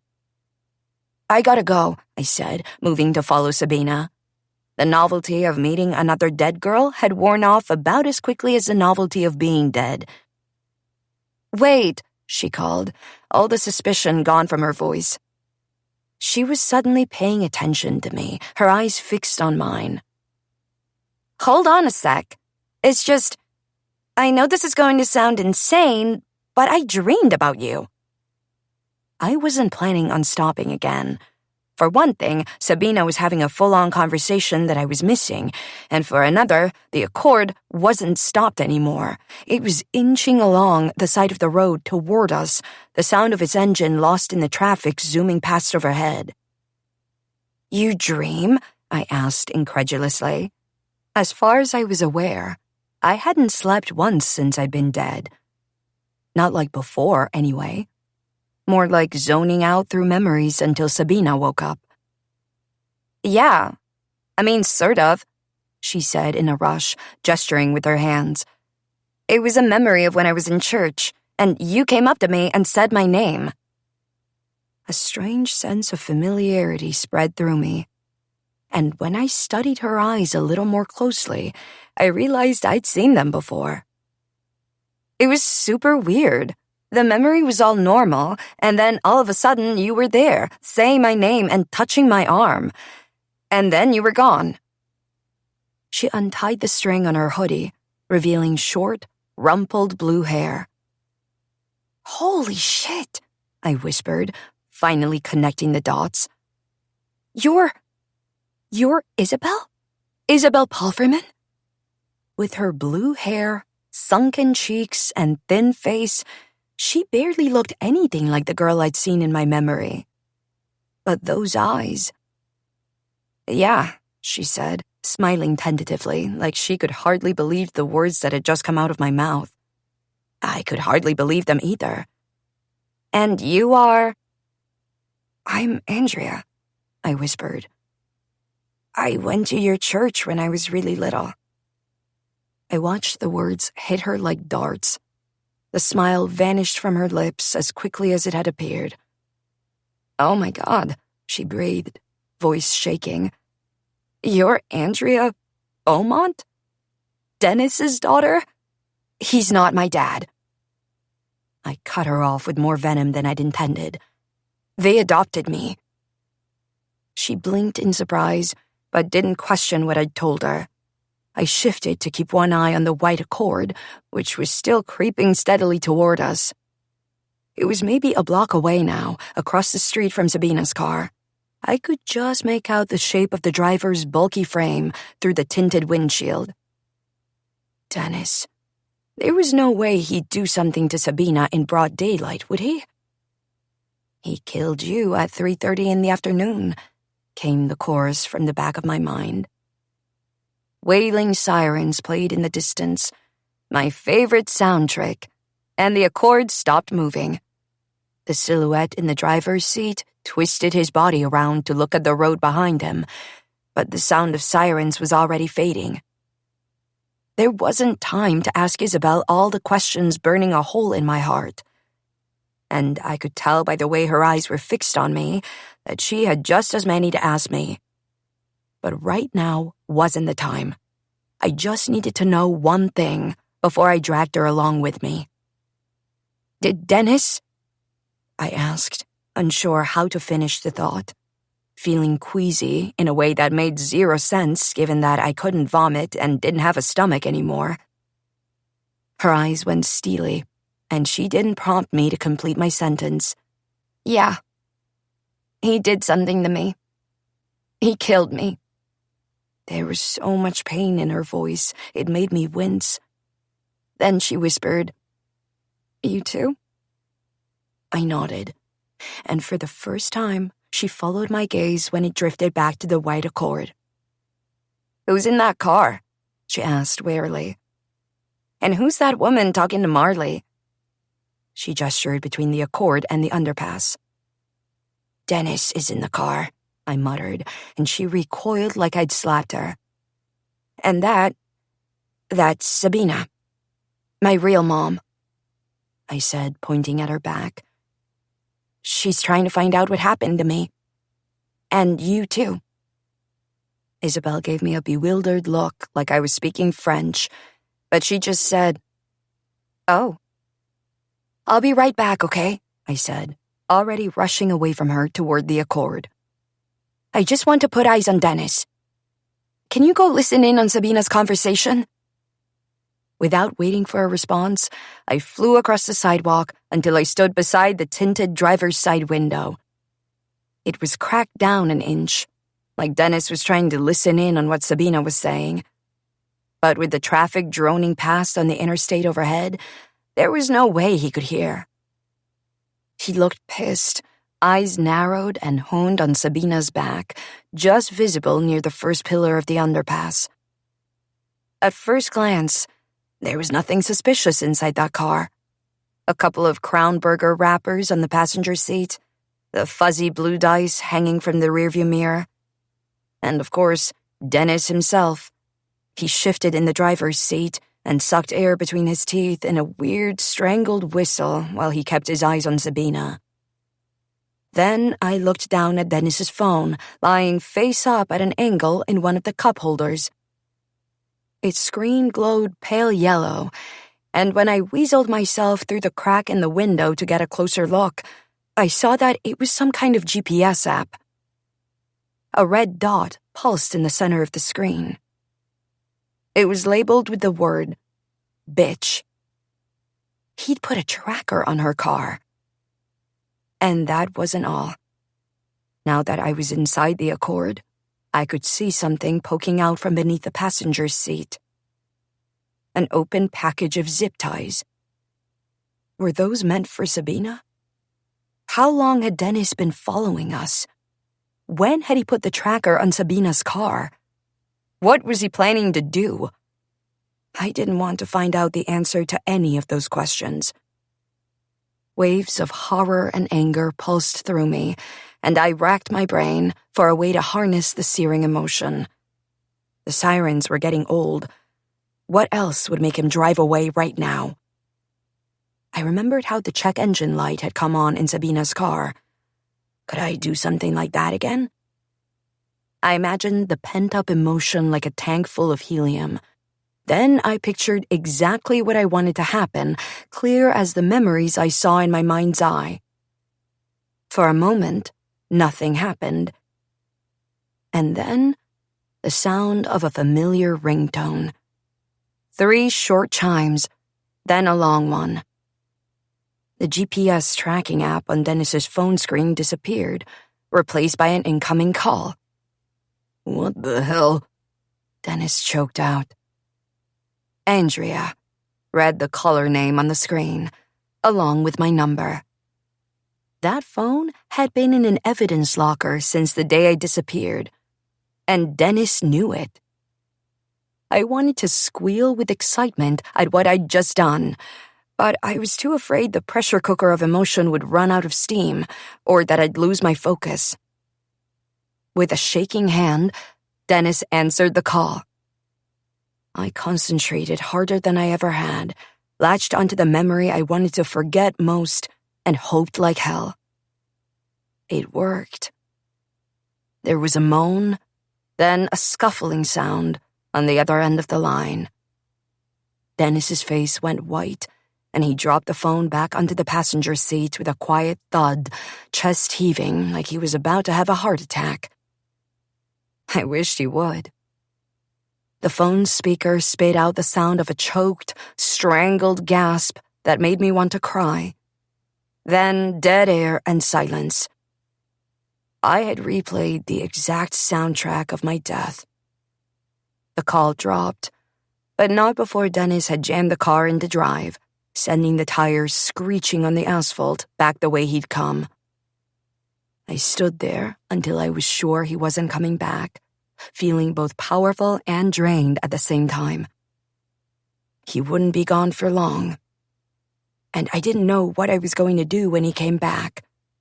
But damn it if I wouldn't find a way to haunt him in every way I could, if it meant keeping Sabina safe.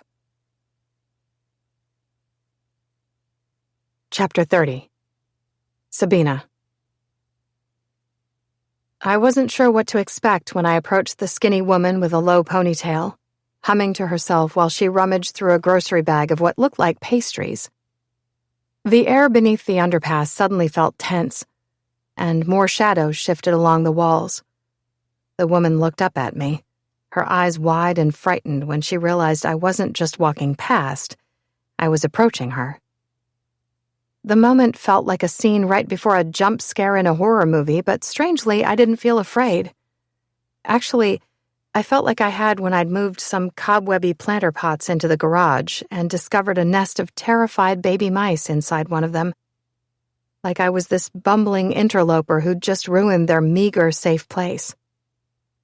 "Don't be scared," I said to the woman in a rush, holding up my hands palm up. I was just hoping to talk to someone who lives around here." She quickly glanced at her plastic bag, at the dirty asphalt-colored tarp tucked into a crack in the cement wall and supported on two crooked, collapsible poles. One yank and the whole thing looked like it would tumble. And maybe that was the point. This shelter was clearly made to move at a moment's notice. And given the way the woman was rising up on the balls of her feet and leaning away from me, she might be preparing to do exactly that. "Are you a cop? Because if you are, you have to tell me," she said in a high-pitched rush, reaching beneath the tarp and stuffing a tattered sleeping bag under one arm. "I'm not camped here. I don't live here. I'm just resting in the shade for a few minutes." She pointed at the cart and magazines. "See, that's my cart. I'm not camping or anything. Just resting." I took a step back, not wanting to spook her any more than I already had. No, I'm not a cop, I promise. I'm just looking for somebody. A missing girl. And I was wondering if you've seen her?"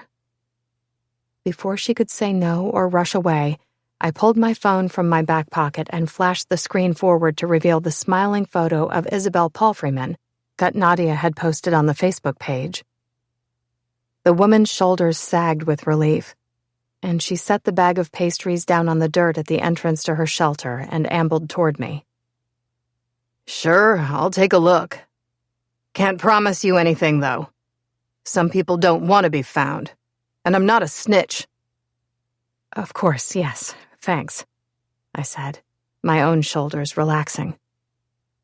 A flapping of wings behind me, next to the shopping cart with one wheel, made the woman stop just before she reached me. "Oh, Jasper!" She cooed at the crow that had landed on the handle of the shopping cart and was staring at her expectantly. She turned back to her shelter. "Hold on a minute. I haven't seen Jasper in days," she tittered, grabbing something from inside her sleeping bag and then a half-eaten donut from her bag. I watched in fascination as she approached the bird with slow, even steps. It blinked at her, but made no move to fly away. When she got within about 3 feet, she laid the donut and a shiny dime on the dirt at her feet, and sat down and waited. The crow, Jasper, made a mewing sound like a kitten, bobbed his head, and spread his glossy black wings. Then, to my amazement, he flew the short distance toward her, picked at the donut to tear off a few crumbs, then scooped up the dime in his beak and flapped away. "You're like Snow White," I marveled, and she flashed me a grin so wide her eyes nearly disappeared behind her crow's feet. "Damn right," she said, then beckoned for my phone. "Now, let's see this girl." I held my breath while her big brown eyes narrowed, studying the photo for long enough that I knew she wasn't just giving it a passing glance.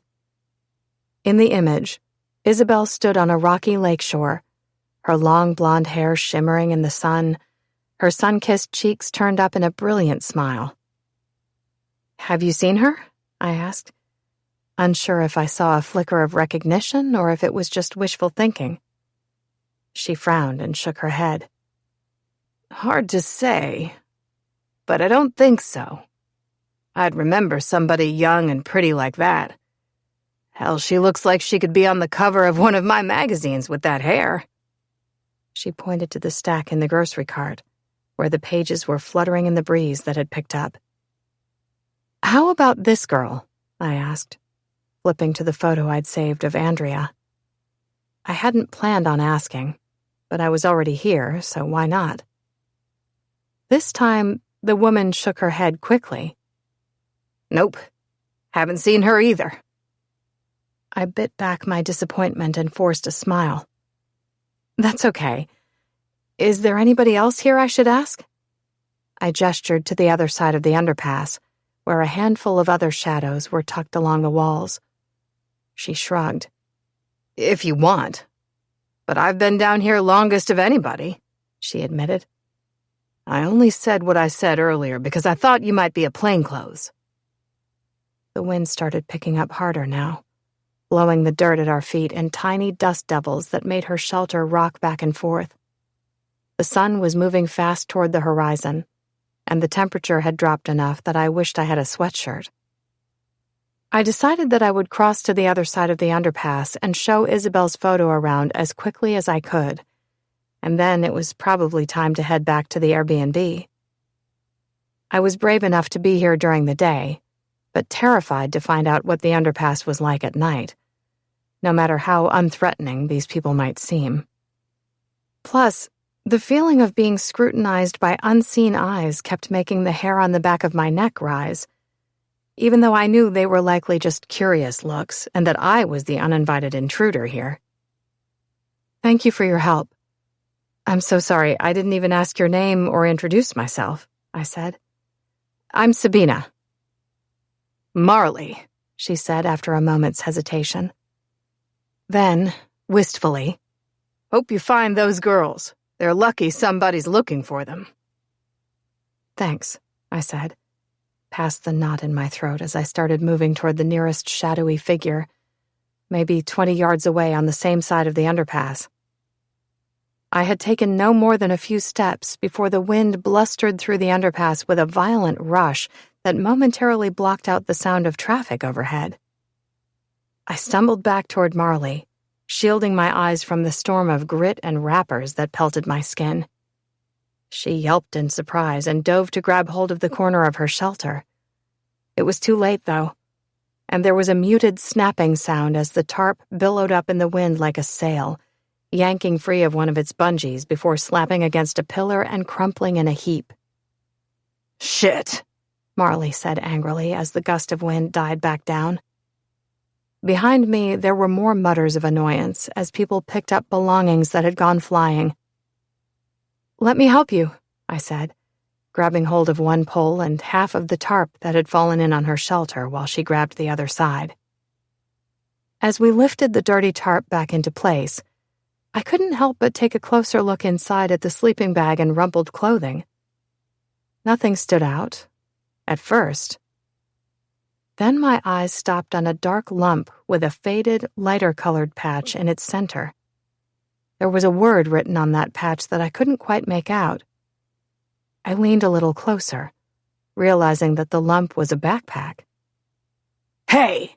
Marley was saying, and I could tell from the bristle in her voice that I wasn't being subtle at all about what I was doing. But I didn't care. Because there, in handwritten letters on the patch sewn to the backpack, was the word Izzy. Chapter 31. Andrea. I gawked at Isabel in amazement. "You're like Storm from the X-Men."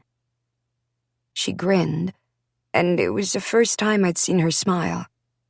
Her eyes stayed on Sabina and Marley, who Isabel called Crow Lady. "Yeah, I guess so.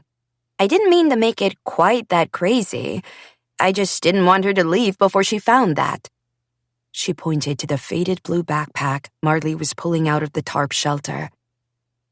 I nodded, and we both went quiet, not wanting to miss a second of this moment.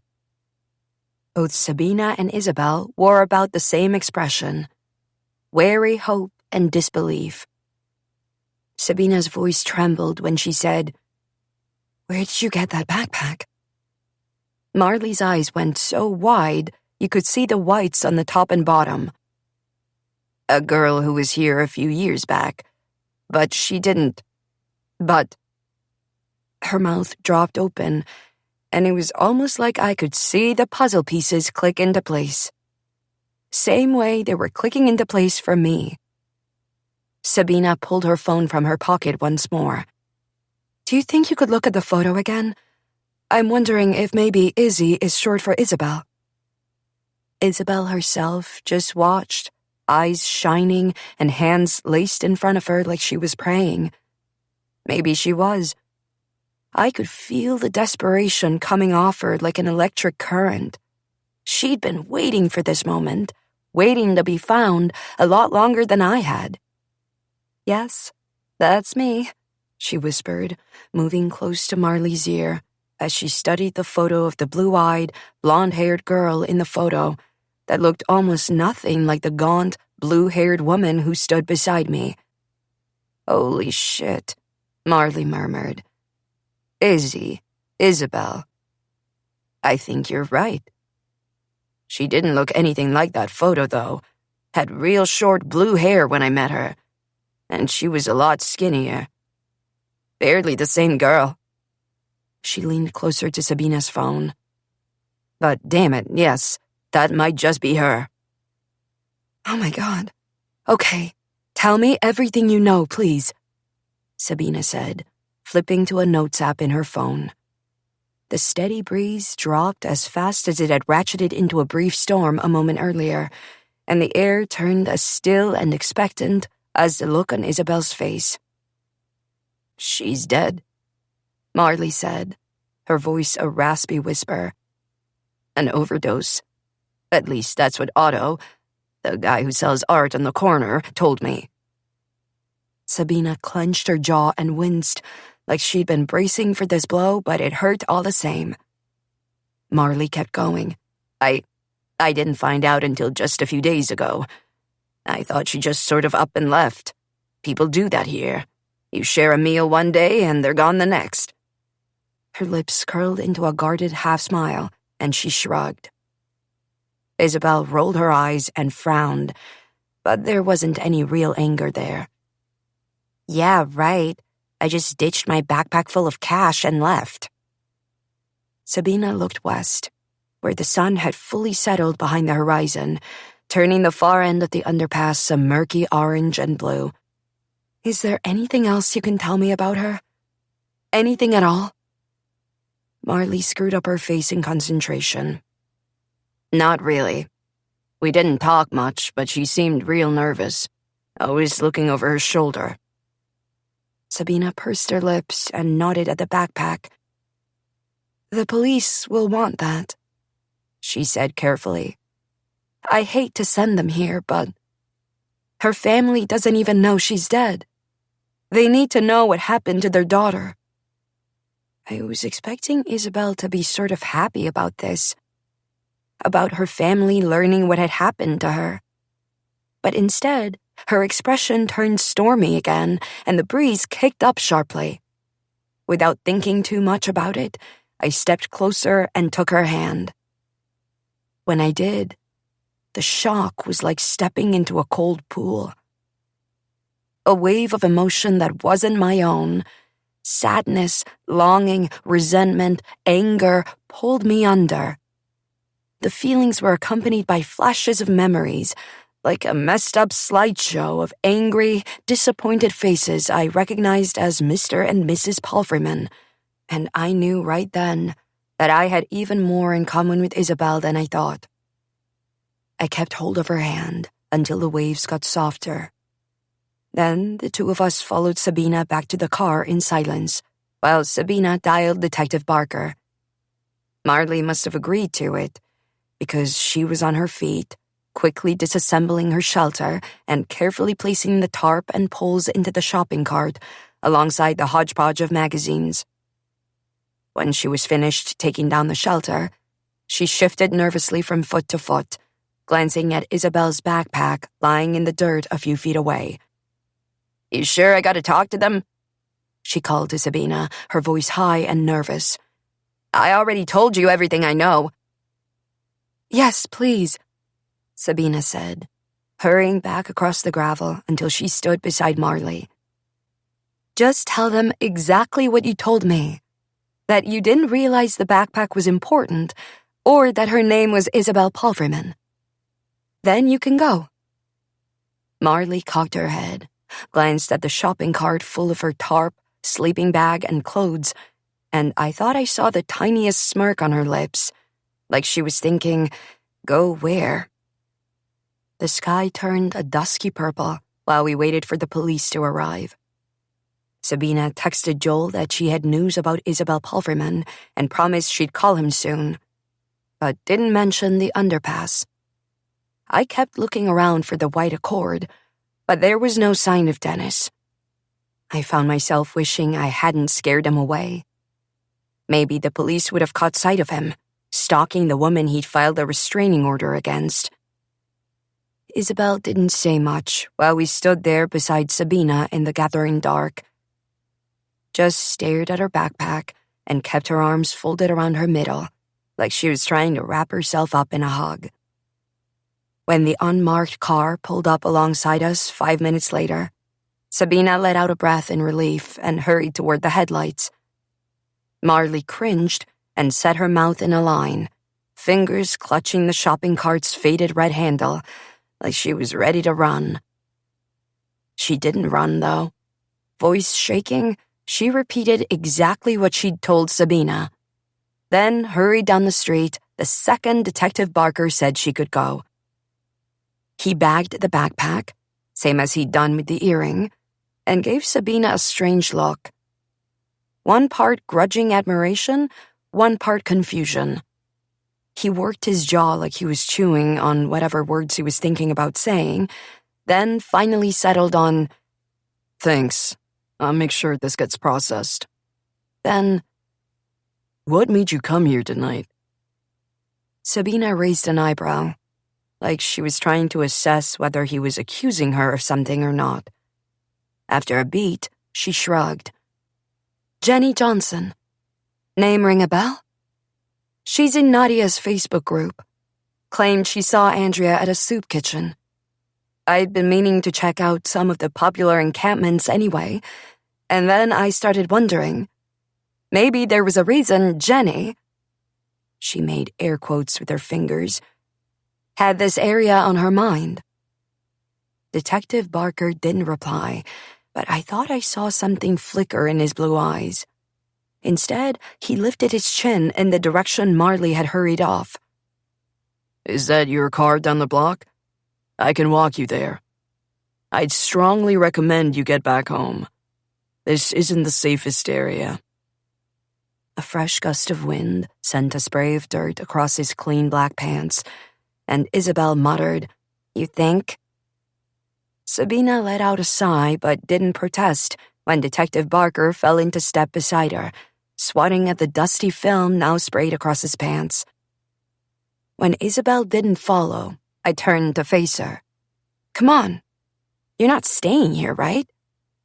A ripple of panic snaked through me at the idea that she might say no. She glanced back at the underpass, which looked every bit as scary as I imagined it would at night. I still couldn't believe she'd lived here.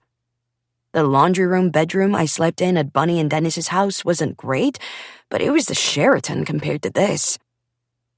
I reached for her hand, the way I had earlier, and she let me take it.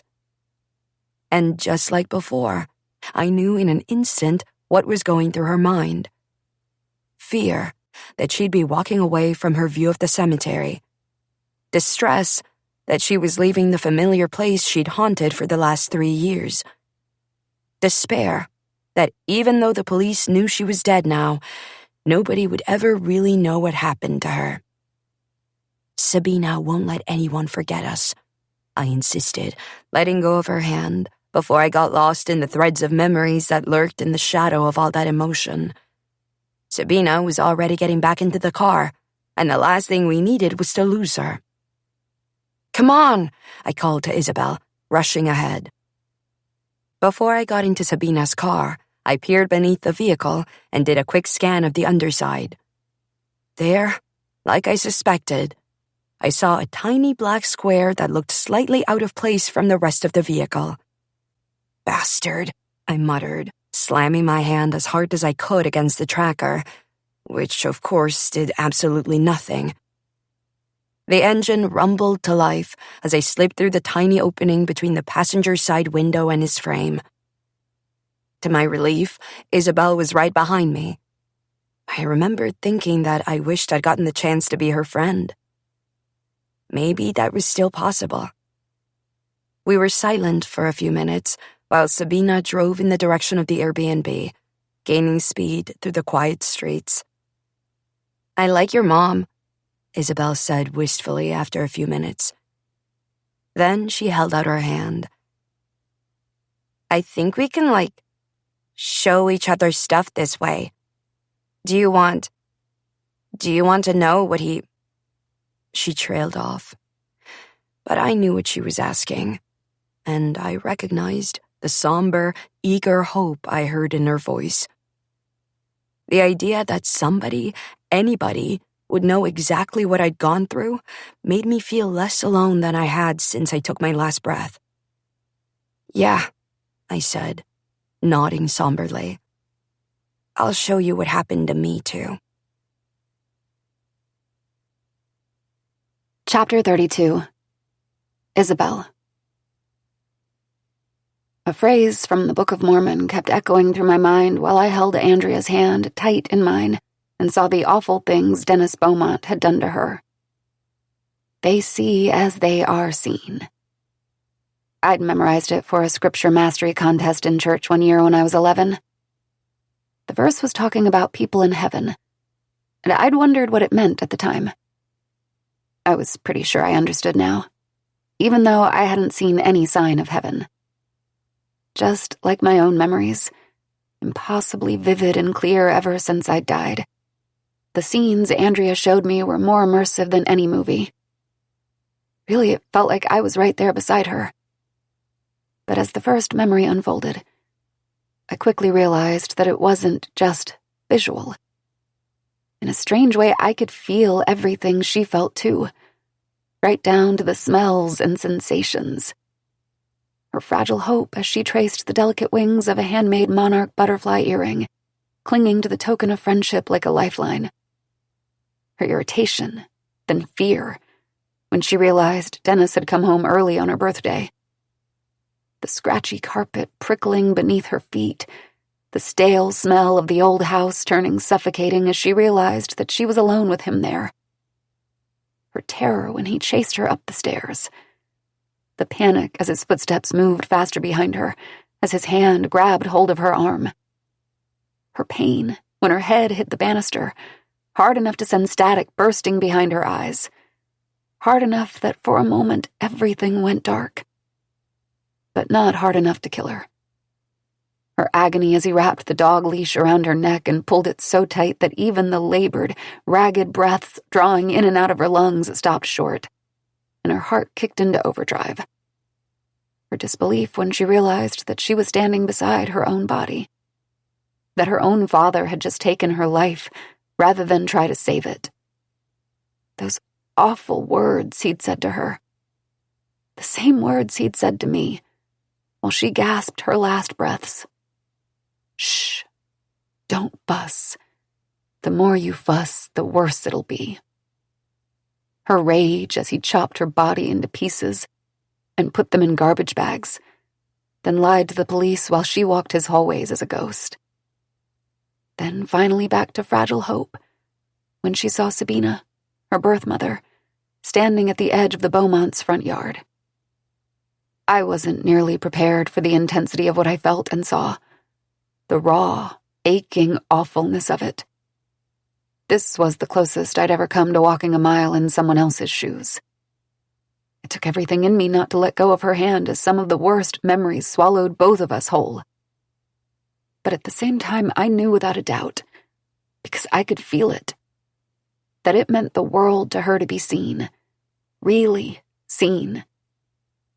So I stayed there with her in the car on the dark driveway, hands clasped tight while a tsunami of memories pulled us under again and again, only vaguely aware that Sabina had long since gone inside the Airbnb. When the memory of Sabina faded, and Andrea finally drew back her hand from mine, I shook my head in horror and amazement. Outside, the stars flashed bright in the clear sky while the wind howled around us, whipping the dark silhouettes of trees tucked beyond the reach of porch lights. It felt like the memories had passed between us in a few minutes, but it was clear that hours had elapsed. Throughout the neighborhood, the dogs were howling with the wind like a weird, tuneless chorus. I listened to their strange symphony, imagining that Andrea and I were the conductors. And maybe we were. All down the street in both directions, porch lights were blinking on and off. One man a few doors down peeked his head out through the orange glow of an open window and yelled, "Shut up, you filthy animals!" Some of the dogs went quiet in response. Then one broke into a long, soulful wail that sounded like the world's loudest, worst violin solo. The man shouted back a string of expletives, which were solidly outlasted by the howl, and then he slammed the window shut. Andrea's serious expression dissolved into a tentative grin, and she covered her mouth like the gesture would wipe it off her face. I stared at her in disbelief, but felt a smile tugging at the corners of my own mouth. The urge to laugh didn't make sense after the awful things we'd just seen and felt. But I didn't care. I wanted to laugh too, and so I did. Big, echoing laughs that would have made my belly hurt if I were alive. Andrea did the same, closing her eyes and giggling right alongside me. When our laughter subsided, I realized the dogs that had been howling in the neighborhood had gone quiet. So had the wind. We sat in silence for a few minutes, then Andrea held her hand out again. It was my turn to show her what Dennis had done to me. I gathered my courage, bracing. In both life and death, I'd walled off the memories of Dennis in my mind as completely as possible. What was the point in remembering? They were part of me, of course, a festering, telltale heart. I never told another living soul what Dennis had done to me when I was 16. Never even talked about it again after that night my parents sent me to my room instead of sitting me down to get the whole horrible story. Nobody would believe me, I told myself. Nobody would ever understand. But now everything had changed. There were a lot of reasons that being dead sucked. This, though, this was the best kind of magic I could imagine, even if it was going to hurt like hell. I met Andrea's gaze and took her hand, bringing her back with me to that dark night in the church building with the scratchy wallpaper. Chapter 33. Sabina. The first thing I did when I got back to the Airbnb was call Joel. I kept him on speakerphone while I relayed everything that had happened at the underpass, typing notes while I talked to make sure I didn't forget anything I'd seen and heard. It wasn't my baby, but Isabel was somebody's baby, and knowing about her history with Dennis made me all the more determined to give her story some closure if I could. After I hung up with Joel, I called Nadia, despite how late it was. She needed to know about Isabel, and more importantly, so did Isabel's parents. I had no idea how long it would take the Ogden police to verify Marley's story. There couldn't be that many unidentified Jane Does that had died of drug overdoses over the past few years in this tight-knit community. Still, if I were in those parents' shoes, and somebody knew what had happened to my daughter, to hell with procedure. I might not have gotten any answers that would help me find Andrea, but at least the Palfreymans would know what happened to their daughter. The thought sent a painful stabbing sensation through my chest. Nadia's choked voice on the other end of the line pretty well captured how I felt. Sadness, relief, and frustration. "Poor Isabel," she murmured. "I can't imagine what she went through, living on the streets like that." She blew out an angry sigh. "Her parents are going to be devastated. I can only imagine how I'd feel if I pushed my daughter away and then—" She stopped abruptly. I froze too, hands poised in the air where I sat on the bed, typing a note on my laptop. "That came out wrong," Nadia said in a rush. "Your situation with Andrea is nothing like the Palfreymans. Nothing at all. Please forgive me?" The ache in my chest sharpened. "It's fine," I said. But truth be told, I was already on the verge of tears. As if my distress had summoned him, Joel's name popped back onto my screen as an incoming call. "Hey, my husband is calling," I said as steadily as I could. "I'll talk to you tomorrow, okay?" I quickly accepted Joel's call, puzzled why he was calling for a second time. It was nearly 1:00 a.m., and we'd already said goodnight when we talked half an hour earlier. I'd barely said hello when he started talking. Sabina, I found her. Isabel." "What?" I furrowed my brow in confusion. His words didn't make sense. We'd already had an entire conversation about finding Isabel. "Sorry, I found her photo. I combed back through the Ogden Police Department's website and social media after we hung up the phone. And I'm pretty sure I just found her picture from 3 years ago, when they were trying to identify the Jane Doe the police recovered at the underpass. I'm sending the link to you now. It's not easy to look at." I quickly switched the call to speakerphone and clicked the link he'd just sent. When the photo popped up on my screen, attached to a Facebook post dated 3 years earlier, I gasped.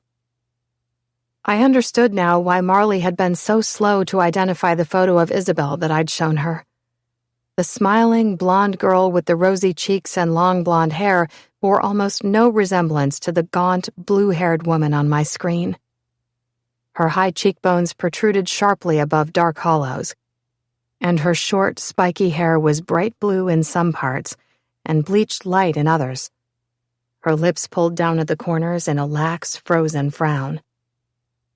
"Oh," I whispered, goose flesh popping over my arms like I'd just submerged myself in an ice bath. It wasn't just the knowledge that I was looking at a deceased Jane Doe. The gray pallor of her skin and her closed eyes were hard to look at, but it was more than that. There was something about her expression, like she'd just squeezed her eyes shut in order to keep from seeing something awful, that made my stomach twist painfully. The post had 2 short sentences describing Isabel as being 18 to 25 years old and found near the cemetery in Ogden. It had gotten a handful of likes, a few comments, and 5 shares. That was all. It felt like the wind had been knocked out of me. I imagined her parents again, their faces blurry in my mind, since I'd never met them.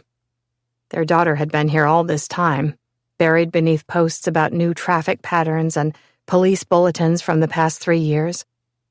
Dead, all these years. "She's buried in the cemetery as a Jane Doe, only a few blocks away from the underpass," Joel said gently. "Grave number 503. There's a burial record on the Weber County Coroner's website." He drew in a breath. "I'm texting it to you, and then I'll add it to the dossier." My eyes blurred with tears. "Thanks. I'm sure her parents will—" I let the sentence go, not sure how to finish it. My chest ached with sadness for Isabel and her parents, but there was a brittle anger there, too. None of this was fair. Logically, I knew that the Palfreymans getting a measure of closure had nothing to do with my own desperate search. But it still stung that they were the ones with answers. Answers they hadn't even been trying to find. After I said goodnight to Joel for the second time, I forwarded Nadia the links he had sent me. She'd know how to get in touch with Isabel's parents. Then I lay in bed with the lights off, listening to the wind thrash tree branches across the window. I kept the laptop screen open on the pillow beside me, staring back at Isabel Palfreyman's Jane Doe photo so long that when my eyes finally closed, I saw a green-tinged afterimage burned behind my eyelids. She wasn't my daughter. I'd never even met her. The grief I felt didn't make sense on the surface, but the gutted hollow in my chest didn't care. Regardless of whether her fate was tied to my daughter's, Isabel was another lost girl whose life had taken a turn for the worse because of Dennis Beaumont. I decided I would visit her grave before I left Ogden. Maybe by then, it would have a proper marker with her name, instead of Jane Doe. "Rest in peace, sweet girl," I whispered. Chapter 34. Sabina. While I slept, I dreamt of Isabel Palfreyman. Nightmares that flashed to life in fits and starts, interrupted by the whipping wind that set the dogs in the neighborhood howling all night long. Each time I fell back asleep, exhausted, the cycle would start again. Maybe it had been a mistake to fall asleep looking at that photo. In the first dream, her eyes popped open and stared back at me from the computer screen. Her mouth went slack and her chest heaved in a silent gasp, like she'd been holding her breath for a very long time. Then she mouthed something I couldn't understand, over and over, her lips moving in a wordless dance while her eyes pleaded with me to understand. "What? What are you trying to tell me?" I kept asking her, leaning so close to the computer screen that her features disappeared into a bright rainbow of blurry pixels. Tears sprang from her eyes, and I wanted to look away. They were bright blue, matching the strands of hair along her forehead, but the whites were red and bloodshot, like she'd been weeping. I focused on her lips again, trying desperately to decipher what she was saying. Why couldn't I read her lips? What was she trying to tell me? My brain felt slow and stupid, and with each passing second, my panic ticked higher and higher. I knew just one thing. If I didn't listen to her, nobody else would. A loud crash from outside the house, maybe a garbage can blowing over in the wind, sent my eyes flying open and the dream skittering into the darkness. I lay very still, trying to coax the dream back, even though my heart was hammering so fast I had a hard time believing I'd be able to fall back asleep at all, let alone find the thread of the dream. But after a few minutes of tossing and turning, my breathing turned steady, and I let the darkness pull me under. This time, I dreamt that I was back at the underpass talking to Marley, studying her from the side of the road like I had only hours earlier. Only it wasn't Marley anymore. It was Andrea, wearing a filthy red sweatshirt, her hair long and matted around her shoulders. I opened my mouth to call her name, dizzy with relief that I'd finally found her, but all that came out was a hoarse-sounding squawk. I looked down at myself in confusion and saw silky black feathers. I was a crow. Andrea's head snapped toward me, and she grinned, then excitedly tossed a peanut in my direction. Her smile was so beautiful and wide, and I realized I'd never seen a grown-up smile on her face before. I wanted to memorize it, but she was already busying herself with the magazine she was reading, thumbing through the pages and dog-earing a few as she went. I watched, mesmerized. The scene was almost peaceful, sun streaming around the shade of the underpass where Andrea sat alone, until she set the magazine down and pushed back the tarp covering her shelter. I craned my crow neck to see inside, hoping to catch a glimpse of that dirty backpack with the word Izzy scrawled across the white patch in faded marker. Instead, the dream began to tilt into a nightmare. Inside the shelter, I caught a glimpse of Isabel herself, curled into a ball on her side, bloodshot eyes staring back at me in a desperate plea for help. Her head was cocked at a strange angle where she lay on the dark, lumpy sleeping bag, like her neck had been broken. Andrea didn't seem to notice. She pulled a t-shirt from the pile on top of the sleeping bag and let the tarp's flap fall. I spread my wings and flew toward her and the shelter, but the only thing that came out of my mouth was another hoarse caw. "Jasper, what's gotten into you?" Andrea exclaimed, holding out another peanut. "You want this one instead?" I ached to memorize the sound of her voice. It was deeper, softer than I'd imagined. But I was already wheeling backward, wings flapping furiously to keep me a safe distance away from the shelter, away from Isabel. Because Isabel wasn't lying on the sleeping bag, like I'd thought initially. The reason her head was at such a strange angle was because it was propped against someone's leg.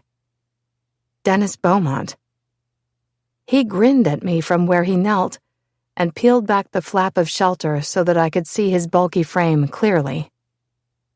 Andrea glanced in his direction, unfazed, then reached out her hand toward his mouth, offering a shelled peanut.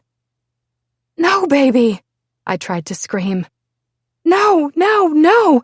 Caw!" I watched, frozen, as he took the peanut in his lips, but his sharp gray eyes stayed fixed on me. With one hand, Dennis reached down to stroke Isabel's choppy blue hair. She cringed but didn't move, and it was then that I realized he had her body pinned between his knees. Her lips moved in a wordless flurry of silent words, again and again. I wanted to help her, but I was a crow. What could I do? And then, as Andrea drew her hand away from his mouth, he darted forward and took her finger in his teeth.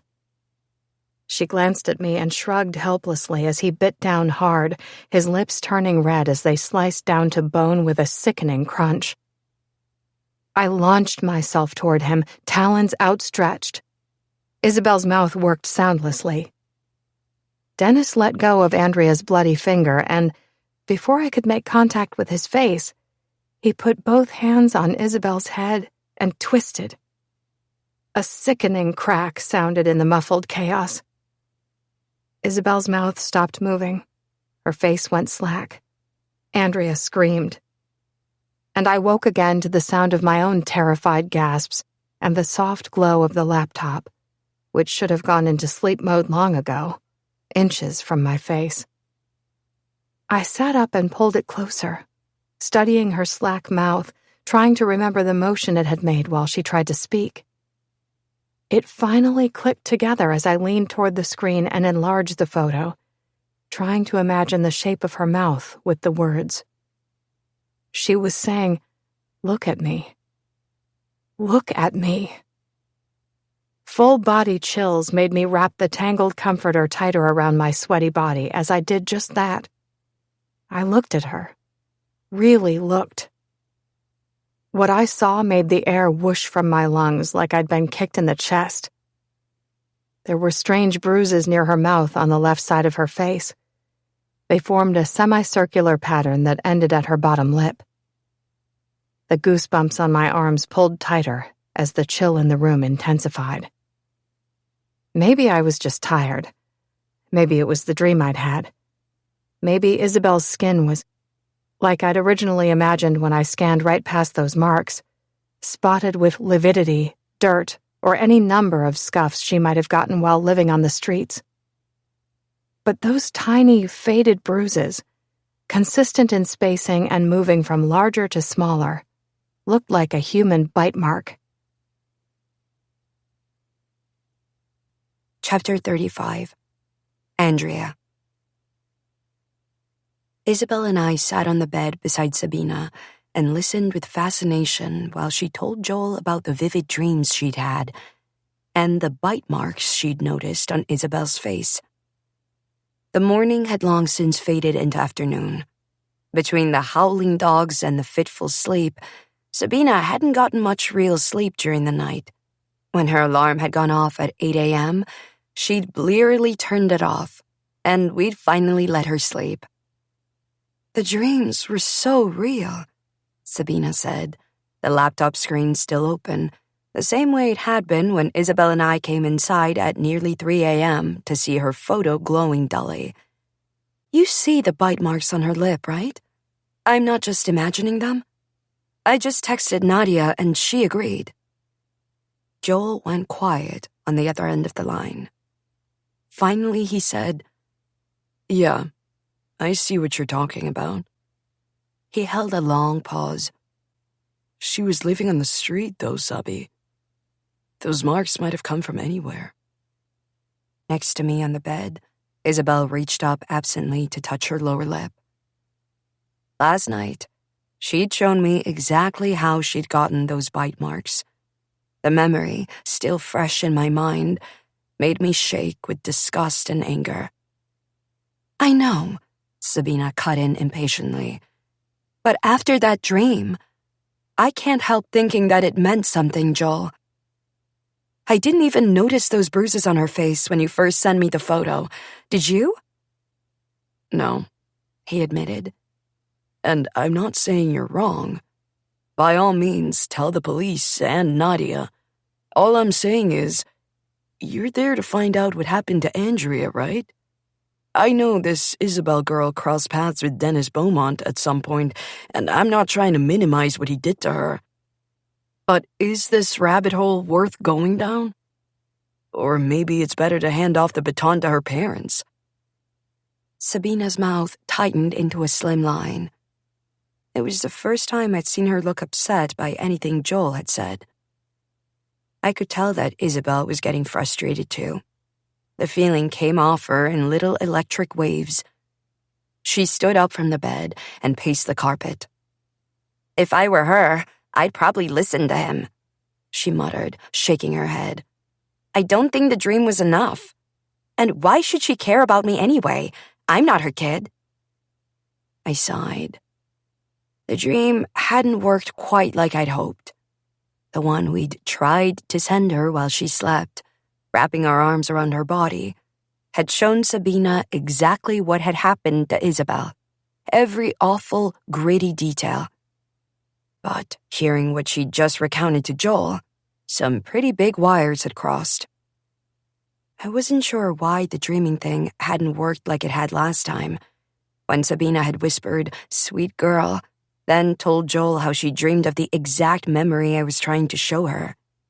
There wasn't an instruction manual that came with life, and I guess there wasn't an instruction manual that came with death either.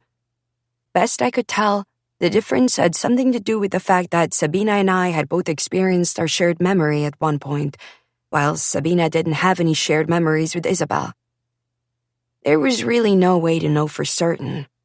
All we could do now was hope that garbled dream had gotten the job done, had thrown a wrench into the current theory that Isabel had died of an unfortunate drug overdose while living on the streets, like the coroner's report claimed. Sabina closed her eyes and rubbed her temples in slow circles, the same way I used to when I was alone in my room at night, scared that Dennis would visit me. "I know you're trying to look out for me. And maybe I am just diving face first down an emotional rabbit hole. I can't explain why this feels important, but it does, okay? You know I love your Peter Parker brain, and I love the dossier you made. You've been so helpful. But my spidey senses are going off here." Isabel stopped pacing the room and studied her, waiting. Another prickle of hope moved through me.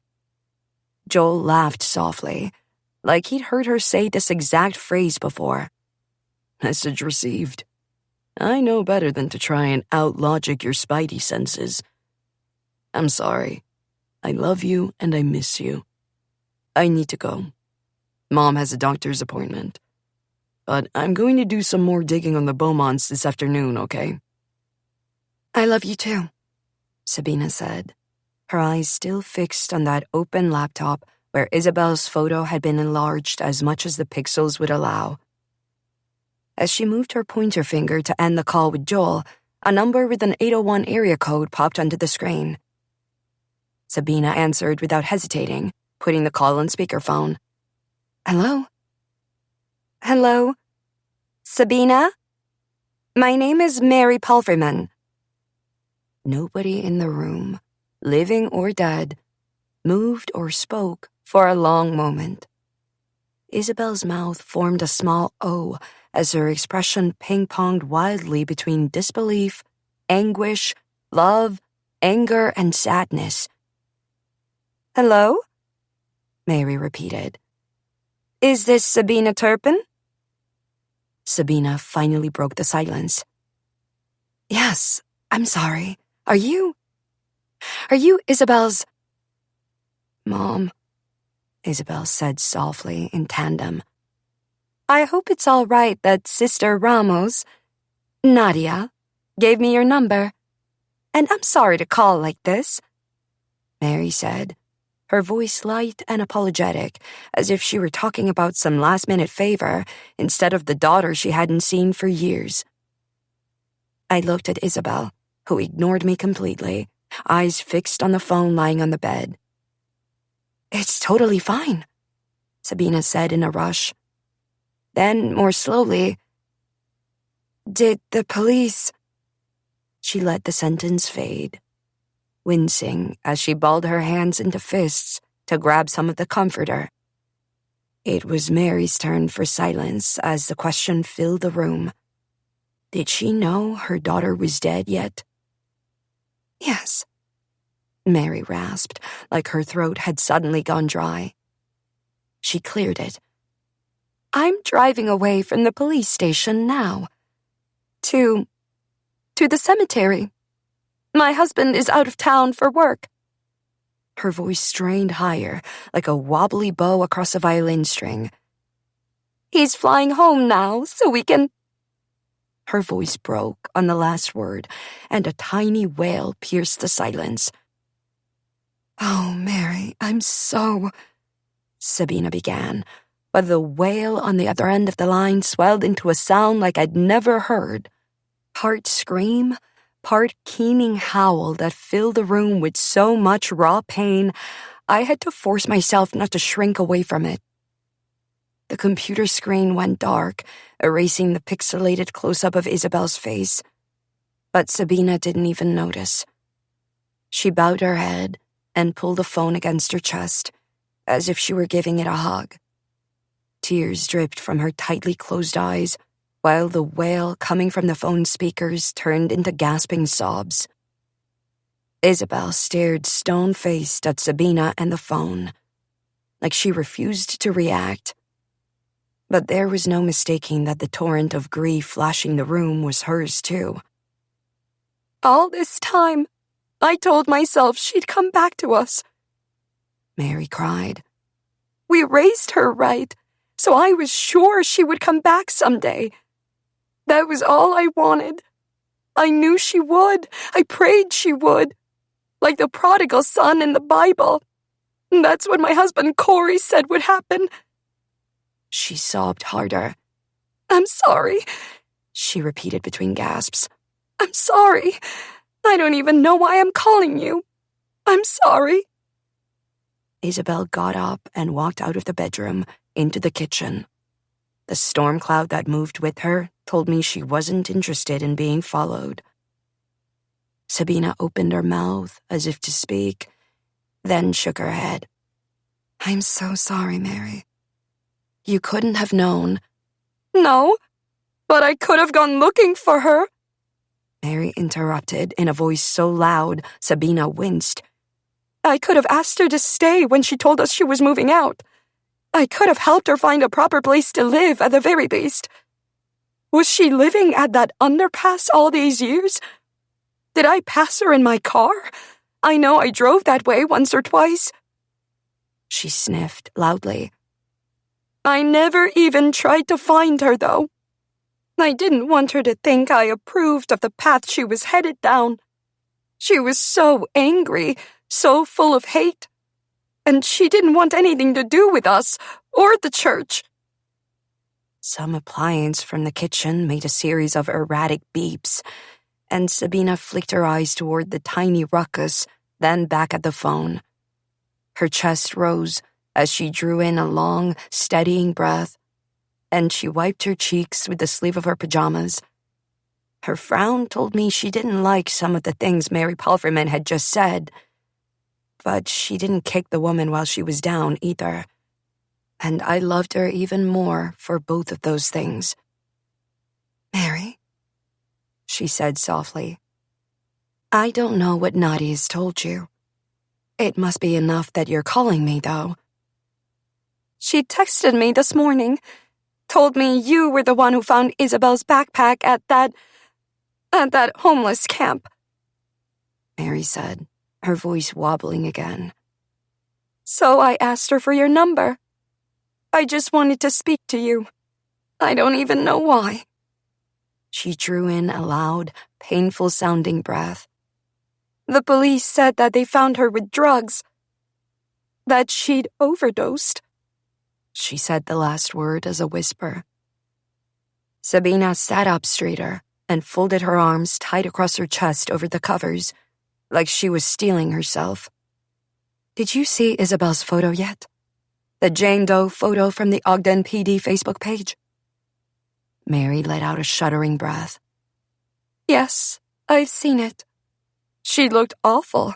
I wouldn't have even known she was my daughter if I walked past her on the street." There was another loud beep, beep, beep from the kitchen, but Sabina just kept staring at the phone.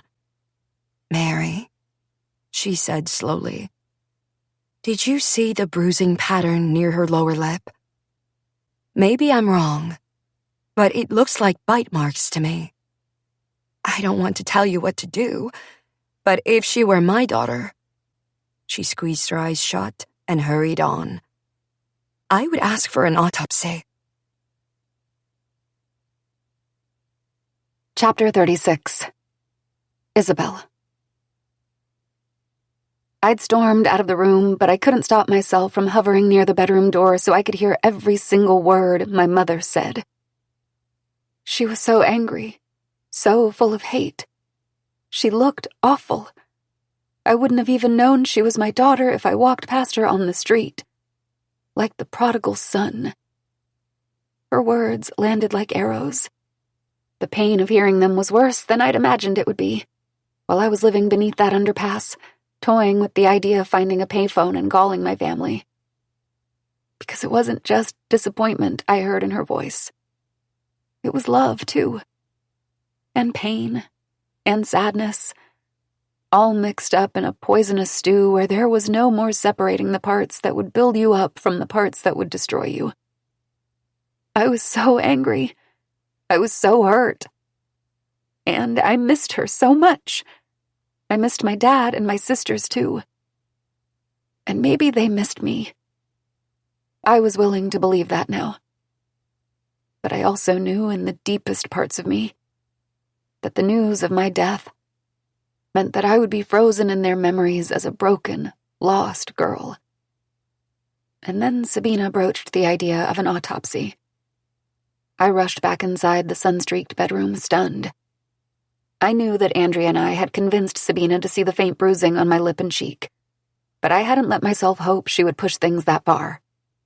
Yes, please do the damn autopsy," I begged, catching Andrea's wide eyes, not sure whether I was addressing Sabina, the universe, my mother, or all three. There was DNA on my body. They'd find my fractured ribs. And maybe they'd even realize that I didn't have any drugs in my system. "That seems extreme," my mother said hesitantly in response to Sabina. I could almost imagine her crinkling up her forehead in horror at the idea of unearthing my body and demanding it be re-examined. "The police already did an exam. They know how she died. We're making arrangements to have her moved to our family plot at Myers Memorial. The idea of planning a funeral—" Her voice broke again, and I could tell she was crying softly once more. Sabina pressed her hands against her cheeks, eyes focused on the phone lying on the white duvet in front of her crossed legs. "I don't think it's extreme. I'm sure the coroner does post-mortem autopsies all the time." My mother interrupted by clearing her throat. In her text, Sister Ramos asked how I felt about putting that photo of Isabel, with the horrible blue hair, on your Facebook page. At least she asked this time, but I don't see what that's going to accomplish. Our daughters didn't know each other, outside of attending the same church for a little while. They weren't even close to the same age. She made a muffled sound, something between a grunt and sniff, and I could almost imagine the distasteful look on her face. "Just get the autopsy," I hissed. Sabina bit her lower lip and leaned forward, brows furrowed in concentration. The page has been getting a lot of activity. I know it's still a long shot to think that Andrea's case is connected to what happened to Isabel. But Dennis Beaumont— "No!" I cried. But there was no pulling back the words Sabina had just said. Saying his name had been a mistake. "Connected?" my mother said shrilly, and I watched the horrified realization hit Sabina too late. Andrea looked between us in confusion, but I didn't bother explaining. My mother was about to lose her shit, and she'd explain why herself. My mother didn't want to talk about Dennis Beaumont. She never had. And she definitely did not want to believe that my death had anything to do with Andrea's disappearance. Instead of anger, I felt an unexpected stab of clarity and empathy. Of course my mother didn't want to talk about Dennis Beaumont. Of course she didn't want to believe that my death was connected to Andrea in any way. Because if Dennis Beaumont was somehow connected to my death, it meant that I'd been telling the truth all along about what he did to me in that interview. It meant that she and my father should have listened to me, helped me, instead of sending me to my room and asking me to repent from my sins. It meant that life might have taken a very different path, one where her daughter might be sitting at her dinner table instead of lying in the ground. And those thoughts were too much for her to bear. I didn't mean, Sabina fumbled. "I'm very sorry about your daughter," my mother said icily. The tears had dried up, and so had the wailing. Her voice rose in volume as she continued. "I know how desperate you must be to find her. But if this is a witch hunt for Dennis Beaumont, then I want no part of it. I have a funeral to plan." Her voice faltered on the last word. I sat down on the bed in defeat, briefly imagining the funeral my family would hold for me at the church meeting house. The chorus of "God be with you till we meet again," swelling through the same pews where I'd once sat as a teenager, surrounded on all sides, but so alone. "I'm sorry," Sabina said helplessly. She was standing now too, clutching the phone in her hand. "I misspoke. I need to go," my mother said abruptly. "We haven't even told her sisters yet." Then the screen blinked off as the call disconnected. "Shit," Sabina whispered, sitting down heavily on the side of the bed. "Shit." Then she stood and stomped into the kitchen. Andrea moved toward me, but I turned away, my mother's words still ringing in my ears as I allowed myself to imagine my sisters' faces. Abish would be 26 by now. Had she already gotten married? Had her first baby? Was the wedding what she'd planned? At the Salt Lake Temple with a long-sleeved lace wedding gown and a bouquet of pink roses? Had she married Brady Oakes, the boy in our ward, like she'd always said she would? Eve would be 27. She'd been partway through her degree in elementary education at BYU when I left home. Was she a teacher now? Ms. Paul Freeman to a class full of kindergartners like she always wanted? Or was she at home with tiny children of her own, running barefoot across a yard in the same neighborhood as my parents? Soraya would be 29. So grown up I could barely imagine her. She'd just gotten married when I left home, a wedding in the temple I hadn't been allowed to attend. At her reception, held in the same church building where Dennis Beaumont tried to corner me in his office, she'd stepped out of the receiving line to wrap me up in a hug. Then she'd invited me to dinner at her new apartment, promised she'd make me my favorite dinner, chicken and broccoli casserole. I suddenly wished more than anything in the world that I'd said yes. And for a moment, while I stood there in the unfamiliar Airbnb, I felt more lost than I had while I was tucked beneath that underpass. But then I knew what I wanted to do. I need to go to them, I told Andrea. My family. Andrea was staring at me like I'd lost my mind. Wait, what? You're leaving now? She glanced in the direction of the kitchen, where the coffee maker had just hummed to life, despite the fact that it was nearly dinner time. Her disbelief turned to crestfallen disappointment. I know we just met, but... She raised an eyebrow ever so slightly, and I knew she was thinking about the memories I'd shown her last night about my parents and Dennis. If I can convince my parents to get the autopsy, it'll change everything, I said softly. Maybe she'll listen to me, like Sabina seems to listen to you. She nodded slowly, understanding dawning on her face. Yeah, okay. Yes, that makes sense. I didn't try to explain the rest. It wasn't just that I wanted my parents to order the autopsy. And I did, badly. The autopsy might be the puzzle piece that finally put Dennis Beaumont in the hot seat when it came to both our deaths. The police could finally get a warrant. Dennis would go to jail. So yeah, I wanted that autopsy pretty bad. But it was more than that, too. I didn't try to explain it to Andrea. But I suddenly wanted to see my family again. My sisters, my dad, my mom. A seed of hope had worked its way inside my head that maybe they missed me. More than I'd thought. The memories I'd shown Andrea, the ones that had hurt me, were hard to stomach. But they weren't the whole story of my life with my family either. And at the end of the day, my mother and father finally were, like I'd imagined so often over the past 3 years since Dennis Beaumont stole my last breath, coming to find me. They would take my body to the beautifully landscaped cemetery where both sets of my grandparents were buried beneath a giant row of oak trees. They would call my sisters home from wherever they'd gone in their grown-up lives. They would lay me to rest. And I needed to be there when they did that. When I saw them, I would hug them tight in the only way I still could, hoping they would feel my presence nearby, the way Sabina seemed to. I'll come back as soon as I can, I promised Andrea, taking a step toward the hall. I promise. She shook her head, and I could feel the frustration and loneliness rising up in her. How will you know I need you? How will we find each other again?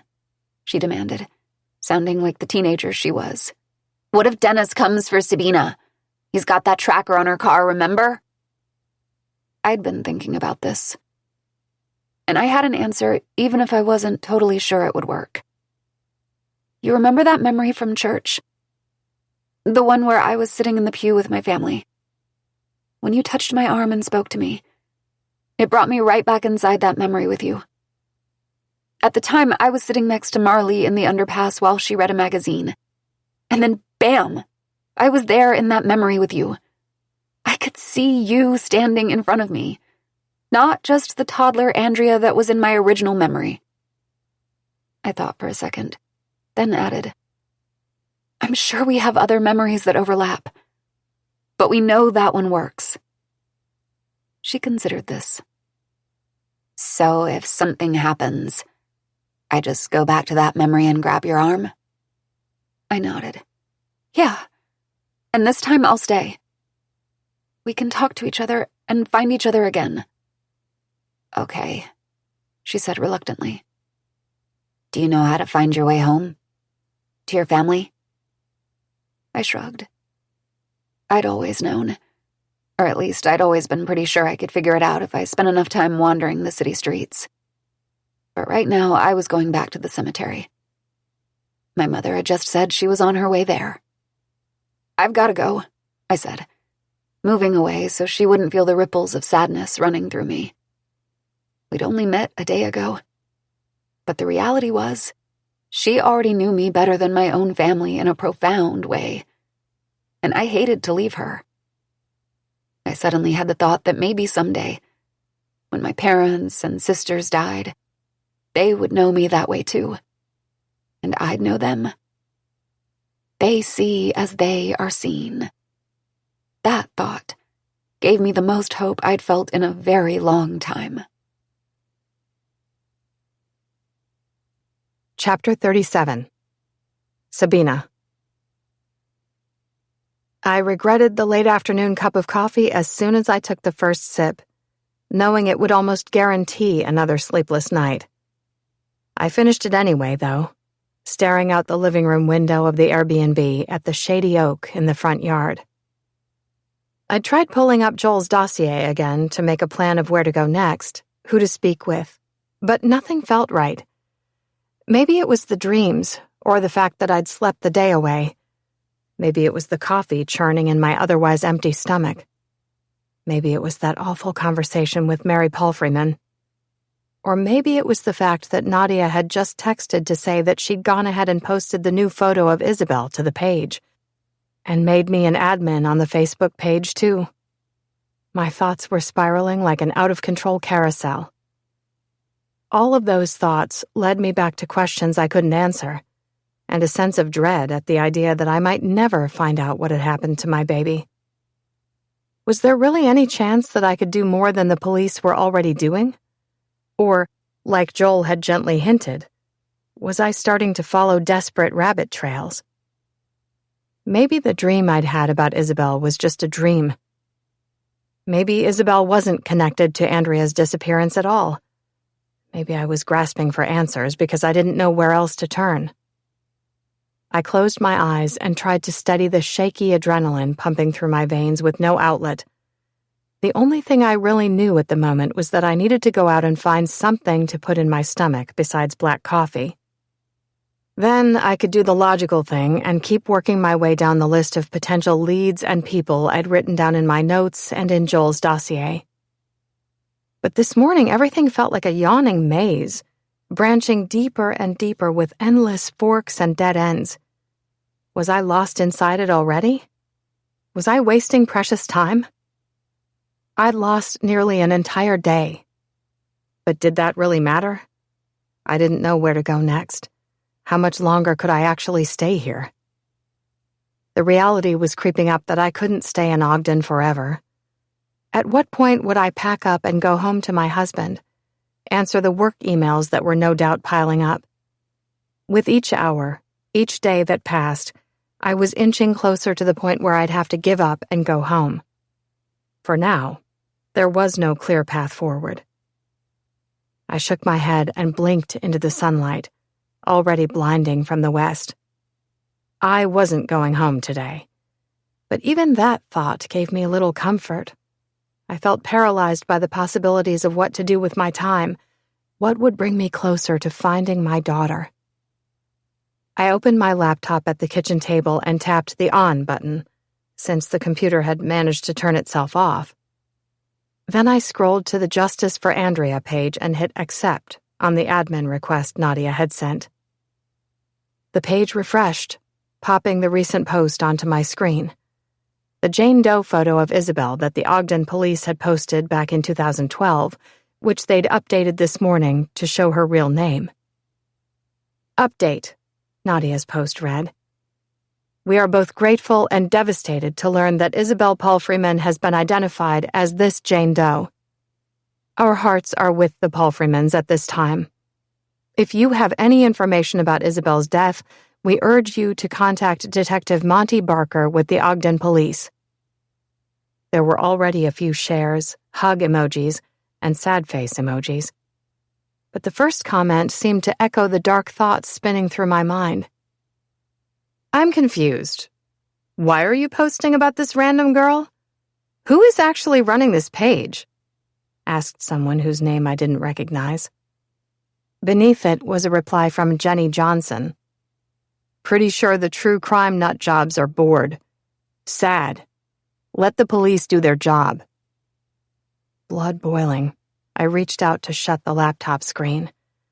But as I pulled it down, a bell chimed, and a direct message to the administrators of the Facebook page popped onto the corner of my screen. I might know something about Isabel, but I don't want to talk to the cops, or online. If you want to talk in person, I might. The rolling boil in my veins slowed, and I clicked on the profile.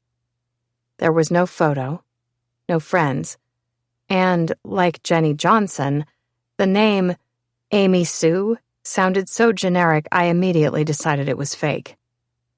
I stared at the message and drummed my fingertips across the keyboard, trying to decide whether to respond, ignore it, or text Nadia. Unable to help myself, I typed a response.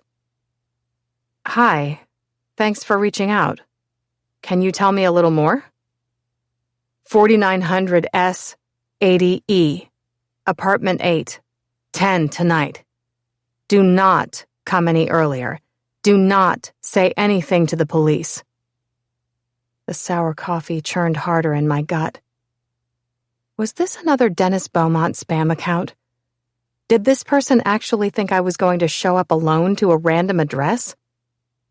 I glanced at the clock on the computer. That was only a few hours from now. A chime notification sounded, and another line of text appeared.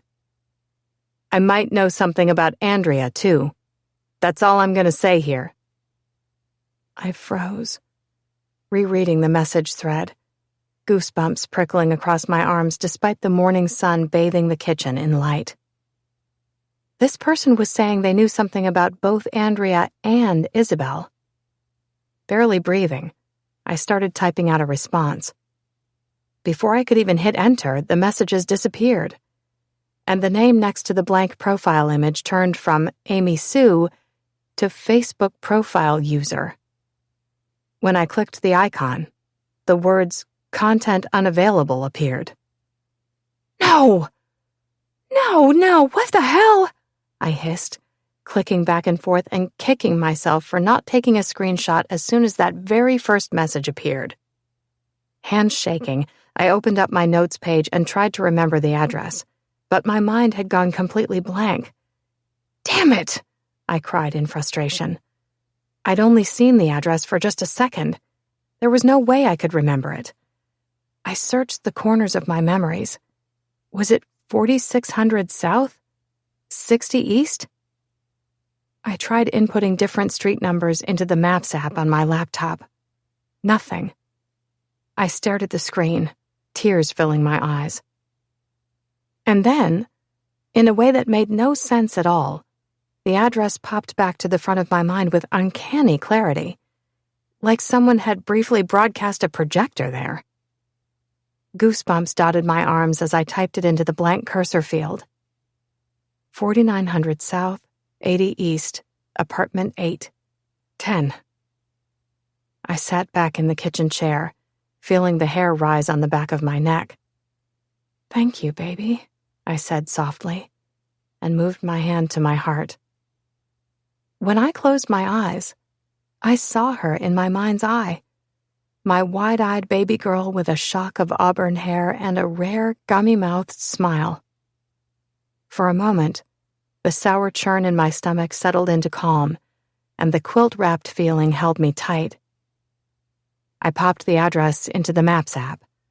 Then I zoomed in on the dot, switched to Street View, and saw a squat 2-story building that was so run down I wondered if it was actually occupied.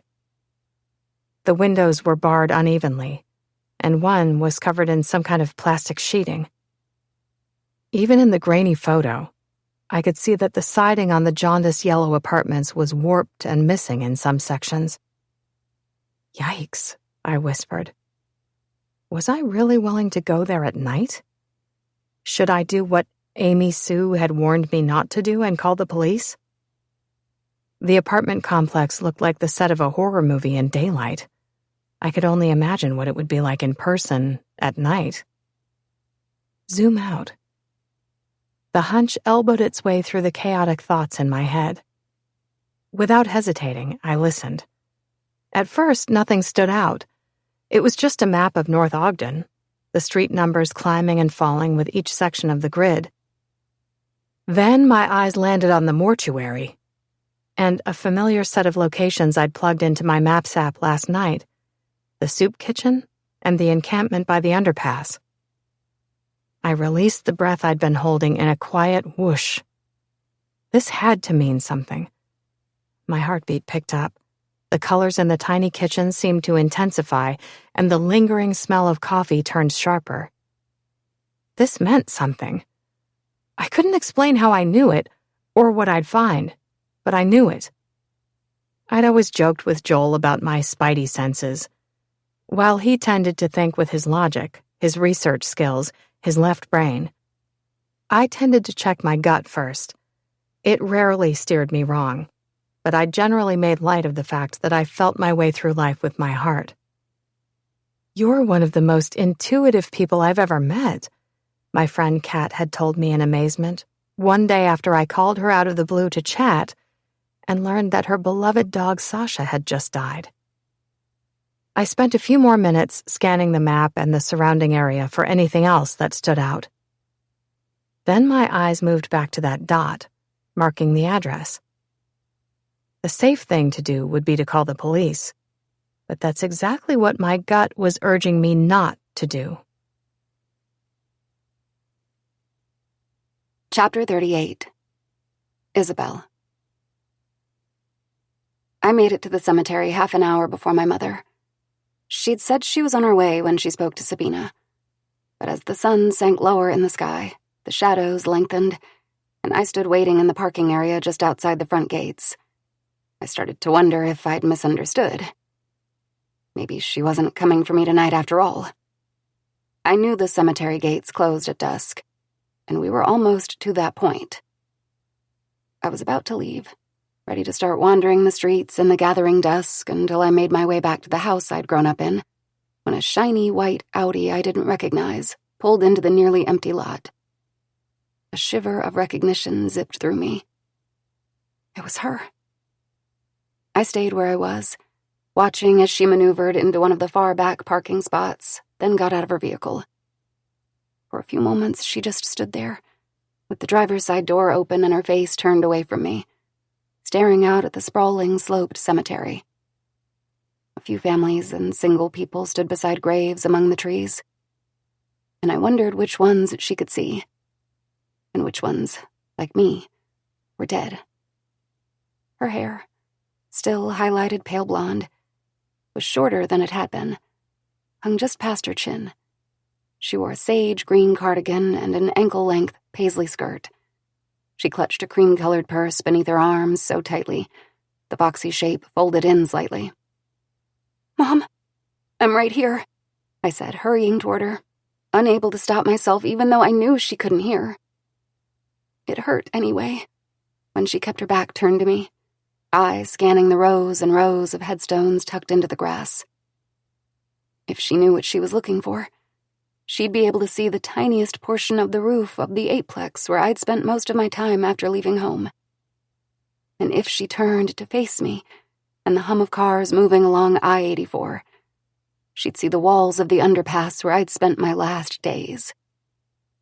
Hesitantly, I moved closer until I stood beside her in the car. To my surprise, she almost looked younger than when I'd last seen her. Smooth skin, high cheekbones, and barely a wrinkle in sight. Her eyes, red-rimmed and wiped free of makeup, were the only part of her that looked undone. "Mom?" I said again, laying a hand on her arm, and feeling a strangely specific but overwhelming sadness that if I leaned in to hug her, I wouldn't be able to smell her. Did she still wear the expensive perfume my dad had gotten her for Christmas? The one that smelled like honeysuckle and pear? Was there still a hint of chlorine beneath it, from her morning swims at the rec center? She pursed her lips and shifted the purse in her arms, away from my outstretched hand, still staring out at the cemetery. When I followed her gaze, I saw a group of women wearing ankle-length dresses emerging from the trees by the nearest row of gravestones beside the gate. Some of them wore bonnets, their hair tucked inside the hats that framed their faces. One young woman in a pretty robin's egg blue dress, with pleats along the tiny waist, carried a little girl in her arms, pointing at the Wasatch Mountains while she walked. As if she sensed me staring, She tilted her head and glanced over her shoulder in my direction. A small guide sign indicated that the Pioneer section of the cemetery was located to the right. For some reason, I didn't even wonder if they were dead. Ogden had its share of Pioneer reenactors and Trek marches. Until the little girl wriggled down from her mother's arms and slipped easily through the chain-link fence. My mother didn't see them, just like she didn't see me. With a shuddering sigh, she straightened her back and turned toward the mortuary entrance. I followed her, just as I felt a familiar falling sensation, and found myself back inside the memory of my old church building, with my mother and sisters on either side of me. The memory felt heavy and charged, exactly like it had last time this happened.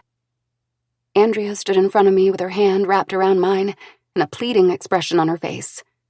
The words tumbled out of her in a rush. "Hey, I know it's only been a few hours, but somebody sent a message to the page and said they know something about you, and their address is pretty close to the cemetery. Somebody named Amy Sue. It might be a fake name, like... Doesn't sound familiar. My mom just barely got here. To the cemetery," I said, trying not to sound impatient, even though I knew by now that she could read my emotions like a book. "I can't come back yet, okay?"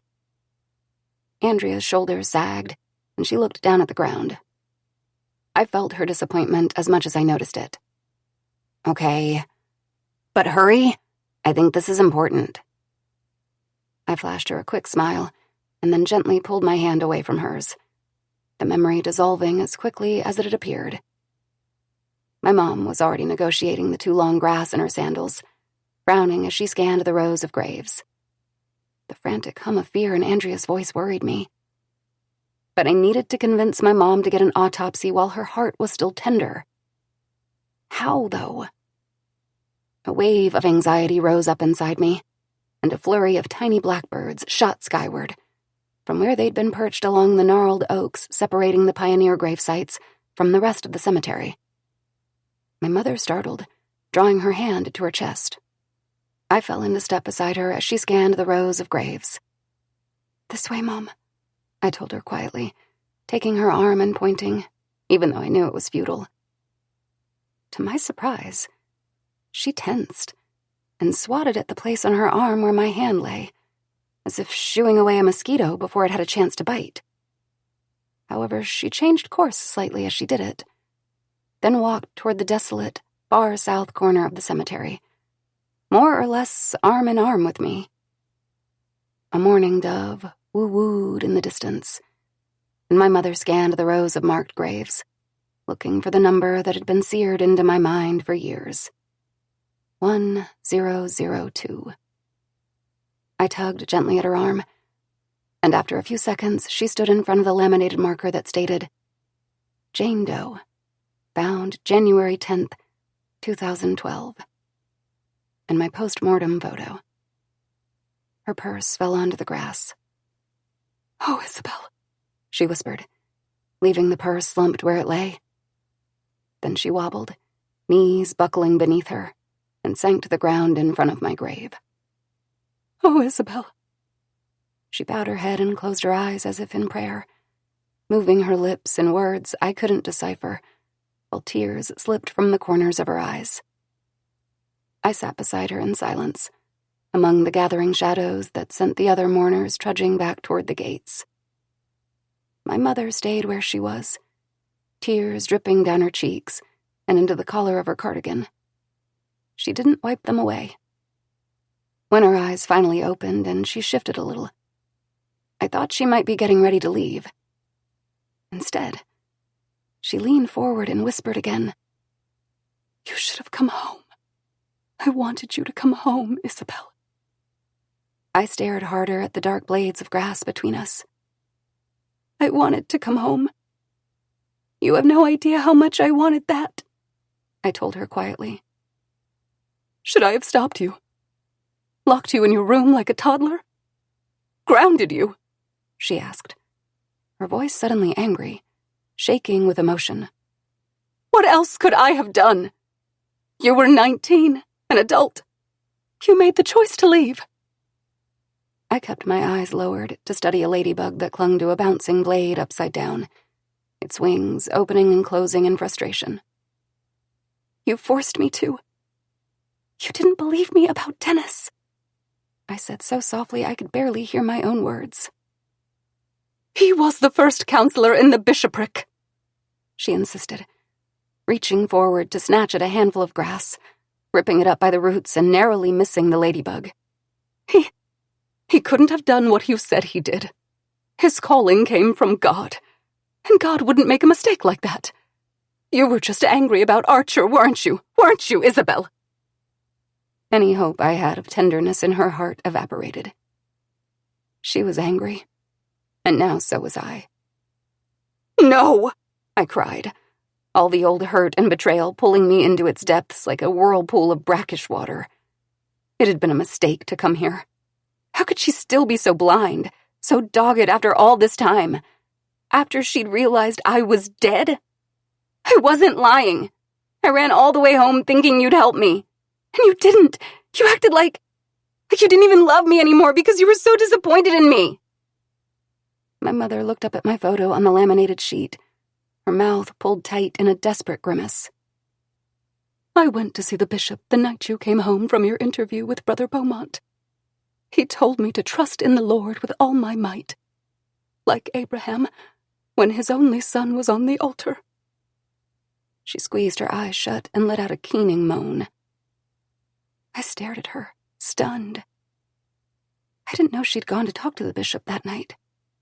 And I'd always hated that story about Abraham. What kind of God asked a man to prove his faith by sacrificing his only son? "I tried to have faith. I tried so hard. But it wasn't like Abraham. God didn't bring you back to me." She was sobbing again now. "Fuck Abraham," I snapped and got to my feet. "Ask for the damn autopsy, please. Look what he did to me." I grabbed her arm and tried to show her the memories of what Dennis Beaumont had inflicted, the way I'd shown Andrea. She whipped her head violently, crying harder as she tensed and pulled her arm away from my outstretched fingers. And then she reached for the purse, unzipped it, and pulled out something from inside. Chapter 39. Isabel. My mother held a photograph, a glossy Polaroid that glimmered in the sun, from the family vacation we'd taken to Bear Lake when I was 15. The last summer before Soraya went to BYU. The summer before everything fell apart. The photo focused on me, standing knee-deep in the turquoise blue waters of the lake, sunburned and windblown and grinning ear to ear. My hands were on my hips, linked at the elbows with two other sets of sunburned arms out of frame. My sisters. "I love you, Isabel, and I'm sorry." My mother sobbed, her trembling hands sliding the photo into the plastic sheeting to cover up the Jane Doe image that had been taken of me in the morgue. "I don't know what to believe anymore," she whispered, like she was confessing a secret. The anger burning through me cooled ever so slightly. And for the first time, I considered that maybe two things were true. She had failed me, and she had loved me fiercely, like Abraham must have while he held the knife. I let myself sink inside the memory of the photo and watched my sisters and I coat our blonde hair and faces with mud masks from the soft, silty sand beneath our feet in the warm waters of the lake. Abish was laughing so hard she squealed. "You're gonna make me pee my pants." "You can't, you're not wearing pants," Eve cackled and whipped her muddy hair back and forth like some kind of head-banging mermaid. I wrapped myself tight around the memory of pure bliss and belly laughter, watching my 15-year-old self float on the salty surface of the lake to fan out my hair, still giggling. It was a perfect day. My sun-kissed, beautiful teenage self started up a game of Marco Polo, dashing through the waist-high water as Soraya closed her eyes. As she did, I turned to look at the flapping blue shade shelter, where my mother was sitting in a camp chair beside my napping father, an open book on her lap and her hand on top of his watching us. I moved away from the splashing, close enough that I could see my mother's serene smile and her eyes behind her sunglasses. They were crinkled up in pure joy, pure adoration. After a few minutes, she stood, smoothed the front of her modest black swimming suit cover-up, and set to work arranging a picnic of ham sandwiches, Capri Suns, and peanut butter cookies she'd made to bring on our trip. "Girls, I've got lunch for you," she called, her smile widening as her 4 teenage girls came rushing back toward the shelter with excited squeals, then sat down on towels to wolf down the food without a thank you. My father stretched in his chair, yawned, and put a hand on her back as he stood up. Thanks, hon. That was great. "Are there more cookies?" 15-year-old me asked hopefully, wiping her hands on her swimming suit. My mother, who had just pulled the last cookie out of the tin for herself, smiled and gave it to me instead. "You betcha. You girls have been playing so hard." The Isabel in my memory flashed her a smile and took the cookie from her outstretched hand. "Will you and Dad come play with us? Chicken fight? Please?" My mother hesitated, glancing at the book on her lap, open to pages 2 and 3. I knew what she really wanted was to spend a few more minutes reading, and I knew the game was her least favorite, since her carefully styled hair would inevitably get wet and sandy. But I also knew that she'd say yes. "You're sure lucky I love you so darn much," she teased, taking off her swimsuit cover-up and kicking off her flip-flops. "Come on then, let's go. You too, Corey." She nudged my father in the side. Then, whooping like a child, she lifted her arms up and ran into the sparkling blue water, with us girls and my father following her with our own happy cries. Later that day, we got raspberry shakes after my parents managed to drag us back to the vacation rental to clean up. Then my sisters and I stayed up far later than we were ever allowed at home, watching old Little Rascals movies on VHS. I reluctantly drew back from the memory and searched my mind for others like it. They glowed like stars emerging among thick clouds at night, endless and sparkling like something new, even though they'd been there all along. The day I came home crying after school in 3rd grade, because a boy on the bus kept pulling my hair. She got on the bus with me the next morning, the only mom I'd ever seen there, and told him very politely that if he ever did it again, she would ride the bus home with him to talk to his mom. When I was 11 and embarrassed to buy my first bra, she took me to the store after hours. One of the women in our ward was the store manager, and let me try on every single one until I didn't feel ashamed. The summer I turned 15 and failed my driver's test twice, when I told her I wasn't trying again, she took me to an empty parking lot at 6 o'clock on a Saturday morning and set up orange traffic cones in a cinder block with googly eyes that she named Judge Judy so I could practice. When I told her I hated her and meant it, really meant it, a few months after the incident with Dennis Beaumont. She made my lunch for school the next morning and added a note in the bag that said, "Still love you. Always." When I turned 18 and told her that I didn't believe in the church anymore, and that I didn't want to attend on Sundays, she stood silent at the counter for what felt like an hour, preparing dinner. Then she put my favorite casserole in the oven and said quietly, "You'll still eat, won't you?" The night I left home for good, and came back to grab a few more items of clothing, I found her on her knees in my bedroom praying. "Just stop," I told her angrily. "Why are you doing that?" She stayed on her knees, but lifted her chin in a mirror image of the same defiant look I was giving her. "I won't stop," she insisted, and her voice broke on the last word. "I don't know how to reach you anymore, but I have to believe that God does." In the cemetery, an owl hooted softly, like a warning that dusk had fully arrived. I latched onto the sound of it to pull myself back from the sea of memories and into the present. "Please forgive me, Isabel," my mother was murmuring. I didn't know what she meant by that. I wished I could ask her. But even more than that, I wished I could tell her that I could finally see the stars through the clouds again. And they were as beautiful as the clouds were dark. "I know you tried, Mom," I said, holding on to those memories tight and tentatively laying my hand on her arm again. This time she didn't flinch away. And this time I didn't try to persuade her to think about Dennis Beaumont. I focused all my thoughts on those bright pinpricks of memory that lit up the sky through the darkness. There was no way to tell if it worked. But after a few seconds, she took a shuddering breath and wiped her tears, eyelids moving back and forth in tiny movements, like she was dreaming, while she stared at my photo on the grave marker. "Do it for me, Mom. Because you love me despite everything. Please," I whispered. Her eyes flew open.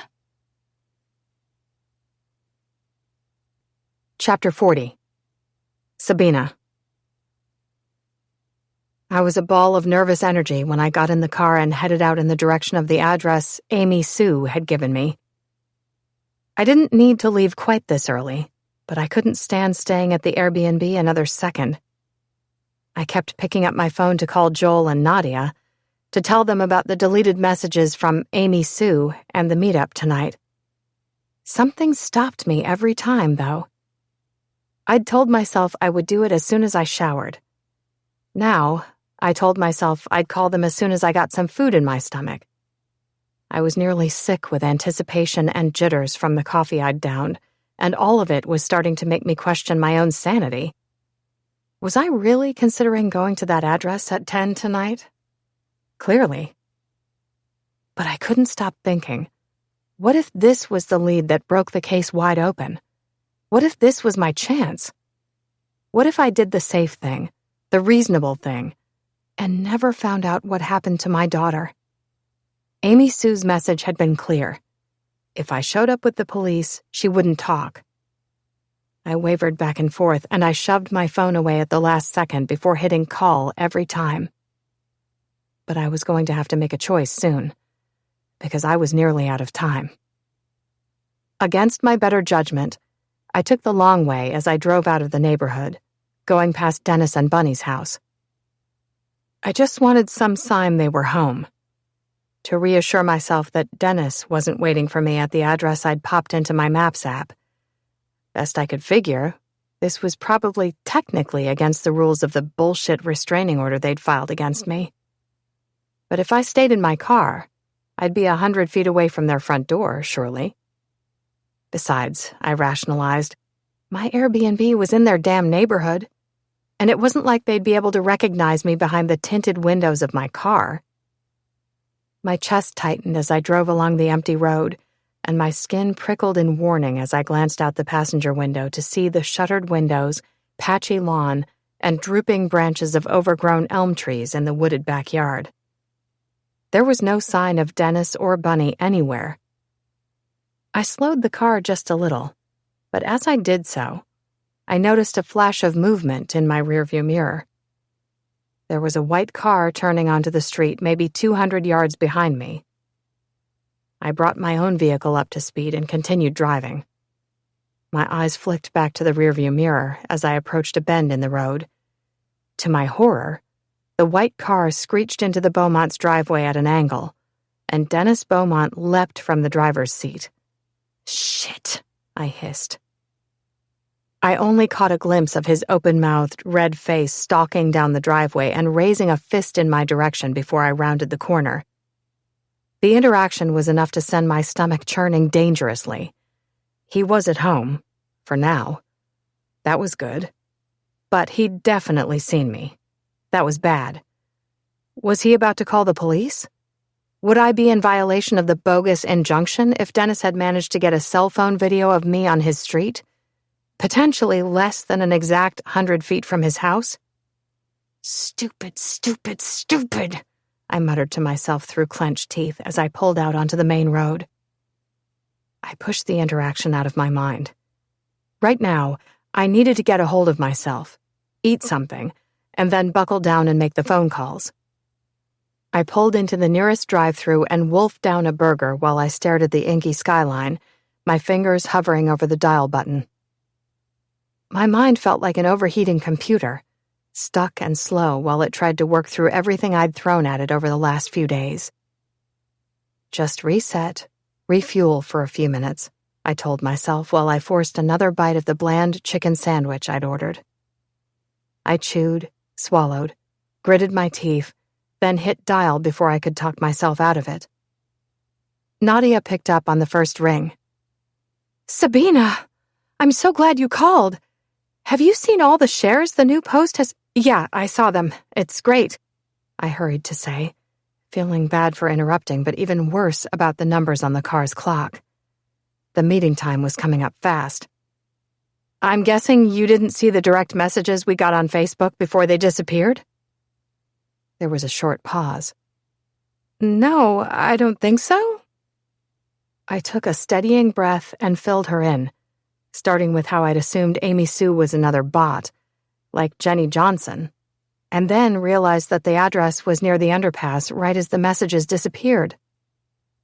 I wasn't sure what kind of reaction I expected, but when Nadia let out a long breath and said, "I don't know what to think, except that we probably should take this to the police," I knew instantly, forcefully, that it was the wrong thing to do. That certainty didn't make sense, because I'd toyed with the same thoughts ever since I'd seen that message. Of course we should tell the police. Surely they'd be able to handle this situation better than two untrained women who were playing detective. And yet... "She said she won't talk if the police show up," I argued feebly, even though I knew I'd already mentioned this detail. "I was hoping that you'd go with me. I just get the feeling that this Amy Sue person might—" Nadia cut me off. "Sabina, no!" And for the first time, I heard fear in her voice. "I still can't believe you went to that underpass by yourself. Ogden is pretty safe, but that area isn't a good part of town." I ignored her concerns. "What about your husband? Would he come?" "No," Nadia said firmly, her voice rising a little. "We had a fight tonight," she added, tone softening. "He thinks all of this has gotten way out of hand.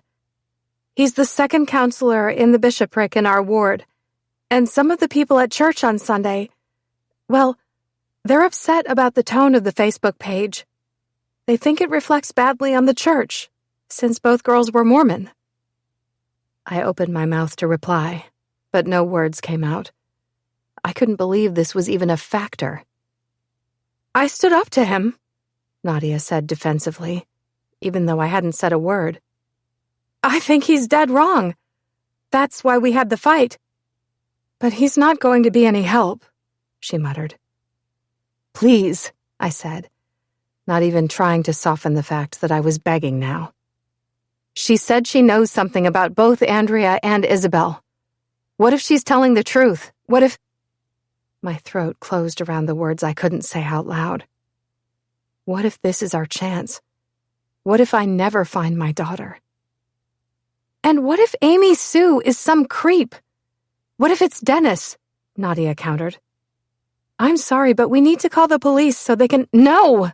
I cried, shouting into the phone so loudly that I wouldn't have blamed her for hanging up on me. "Let's just think about it a little longer, okay? We have time," I lied. "When is this meeting supposed to happen?" Nadia asked. I hesitated for a fraction of a second. I left that part out intentionally. "Midnight tonight. If you still want to call the police by 11, then we'll do it. That's plenty of time for them to get to the address."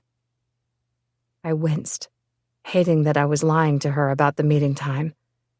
Nadia had been so kind, so helpful, and if I were in her shoes, I'd probably want to call the police too, and stay the hell away from that apartment complex. But in my shoes, I couldn't help but believe Nadia would make the same choice I was about to. I would be careful. I would have my phone with me, and the police would be just a call away. And I wouldn't be alone, either. My daughter might be dead, but she wasn't gone. and I was scared shitless, but it was the least I could do for her. Nadia sighed into the phone. "All right," she relented. "But I'm not changing my mind. Whoever this person is needs to talk to the police, not us. What does Joel think?" "I haven't told him yet," I said truthfully. "But I need to. I'll talk to you later tonight, okay?" I hung up with Nadia and stared at my phone. Joel would be even more insistent that I loop in the cops.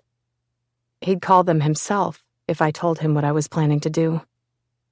Still, I needed his support and a lifeline to safety more than ever. So I took a deep breath and made the call. He answered on the first ring, and the sound of the familiar voice I loved so much almost made me abandon the half-truth I planned to tell him. Almost. Squeezing my eyes shut, I blurted out, "I'm meeting up with someone tonight who says they have information about Isabel. Nadia can't come, and the apartment complex looks kind of run down. Will you come with me, on speakerphone, until I know I'm safe?" He hesitated, and I could feel him wrestling with how to respond. Even with all the information I'd left out, this meetup sounded borderline dangerous. "Of course I will," he said after a long moment. "You know I will. Usual code?" Relief washed over me. We'd done this before, at family functions and social gatherings. 3 quick throat clearings meant I'm okay, all good. 3 quick coughs meant SOS, get me out of here. Chapter 41. Isabel. My dad and my sisters and their children pulled into the driveway a little after 9, shortly after my mother and I got home from the cemetery. When I heard the twist of the doorknob and the sound of solemn voices coming up the front walkway, I felt so nervous I could barely contain the frenetic energy thrumming through me. It made the dishwasher beep erratically, and the plants hanging from macrame holders sway gently above our heads. But my mother hardly noticed. She'd been like this ever since the cemetery. It was as if she'd retreated inside herself. Both of us sat frozen in the dark living room, sitting on an uncomfortable-looking brown leather sofa that I'd never seen before, as the door burst open without a knock. There they were, swarming inside and turning on lights to illuminate the room, like my memories brought to life. I stood close to my mother as my sisters hugged her, imagining that they were putting their arms around me, too.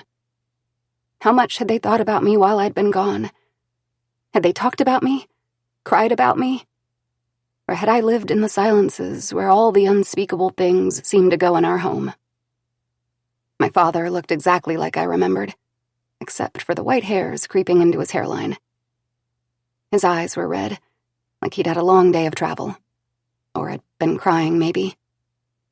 I couldn't remember ever seeing him cry. He stood beside my mother and sisters as they hugged, his hand on Eve and Soraya's shoulders, his mouth in a tight line that trembled the tiniest bit at the corners. Abish, who was clearly very pregnant, her blonde hair longer than I'd ever seen it, held the hand of a familiar lanky bearded man with kind brown eyes. Brady Oakes, all grown up, I realized after a moment. When was her baby due? How had Brady proposed? Where did she live now? I wanted so desperately to ask her these questions. Soraya looked so much like my mother I couldn't stop staring. Right down to the cardigan she wore buttoned up to the neck. Her husband, a firefighter named Rob, wasn't here. But I'd caught a glimpse of her 3 little girls, maybe 2, 5, and 6 years old, before they had hurried upstairs to play. They looked like carbon copies of my sisters and me. Eve had cut her hair short into a chic pixie that made her cheekbones look like cut glass. She held a bald, wiggly, wide-eyed baby girl in her arms, who was squawking at being left out by the 3 children who had hurried upstairs to play. "Just a few minutes," Eve called after them tiredly. "It's already past bedtime." But the girls were already out of earshot. "You're beautiful," I told the baby, reaching for her impossibly tiny hands and wishing I could kiss her chubby cheeks. She stopped fussing and struggling on Eve's lap, and her rosebud lips made a little O as her tired eyes opened wide and stared right at me in wonder. "I'm your aunt," I told her. And then, on impulse, I made a silly face like I'd seen photographers do when they tried to get a little kid to smile. Her face broke into a wide smile, and she reached for my outstretched hand. When her delicate fingers failed to grasp mine, her fine blonde brows crinkled in frustration, and she wriggled on Eve's lap. "She sees me," I wanted to call to everyone excitedly. "She actually sees me!" But in an instant, the moment was over, and the baby had busied herself with reaching up and trying to grab a handful of Eve's short hair. They were so alive and together. It hurt to look at them as they huddled in the living room, talking about funeral plans in hushed voices. "It's late, so we can talk more tomorrow," my mother was saying, her voice a barely audible monotone. "But Sister Hendricks will take care of the flowers. Really, everything is taken care of." She trailed off, then forged on. "Sister Anderson, the Relief Society president, is handling all of the food. She did a wonderful job with the Merrick boys' funeral. She just needs to know how many people will be coming into town. But I told her we wanted to keep the funerals small and quiet." She looked up sharply at Abish, as if expecting pushback. Abish pursed her lips and laced her fingers tighter through Brady's hand, but didn't say anything.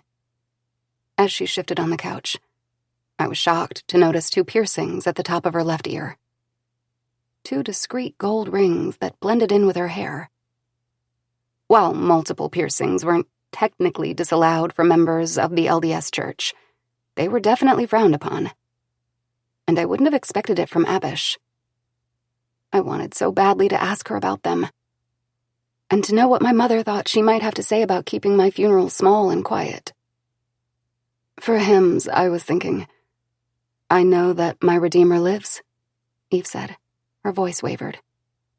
"We sang that one together in primary one time, and I know she liked it." I bristled. I didn't want any hymns. But maybe that didn't matter. Funerals were for the living. "Yes, that would be nice," my mother said absently, folding her hands in her lap. Abish squeezed her husband's hand tighter and cleared her throat. Her eyes were blazing. "I still don't understand how she was living right here in Ogden and we had no idea. And I'm sorry, but Izzy wouldn't have done drugs. She knew better." "Yes, yes!" I exclaimed, shooting Abish a grateful look I knew she couldn't see. My mother didn't respond for a moment, and I rushed to her side. This was her chance to bring up the idea of the autopsy. I reached out to place a hand on her arm like I had at the cemetery. "Please, please, Mom."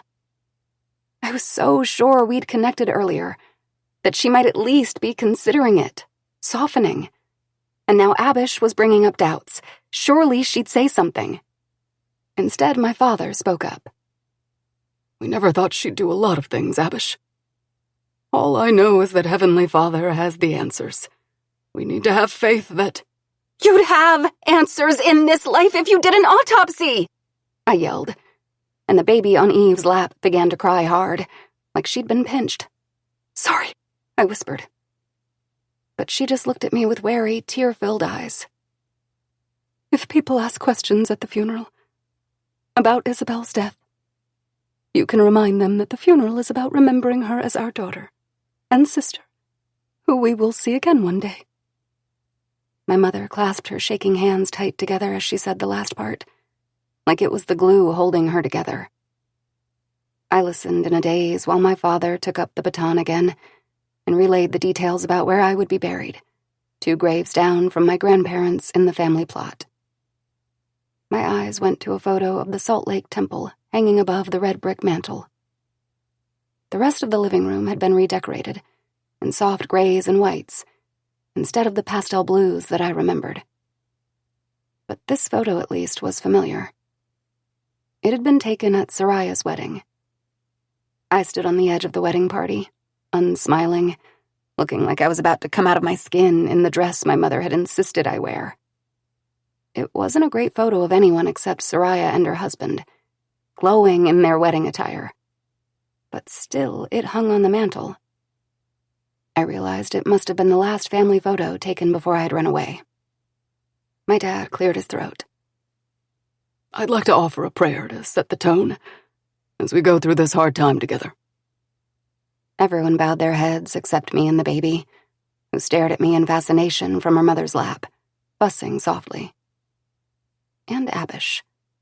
She kept her eyes open and her chin up as she looked around the room, tears running down her cheeks as she shook her head. I couldn't read her mind, but I could read her emotion. She was sad like the rest of my family, but she was brimming with frustration too. My father cleared his throat. Heavenly Father, he began, his voice thick. Our hearts are heavy, but we come before thee in faith. We are grateful for the plan of salvation, for the knowledge that families are forever. We are most grateful for thy Son, Jesus Christ, who died, that we might see our daughter Isabel again. We ask for the Spirit to guide us, and we ask for thy comfort and blessings at this time. We say these things in the name of our Savior, Jesus Christ. I stood abruptly as the sound of their amens filled the living room. Not because I was upset, but because my dad's prayer just gave me an idea of how to reach them. It was a long shot, but long shots were all I had left. Chapter 42.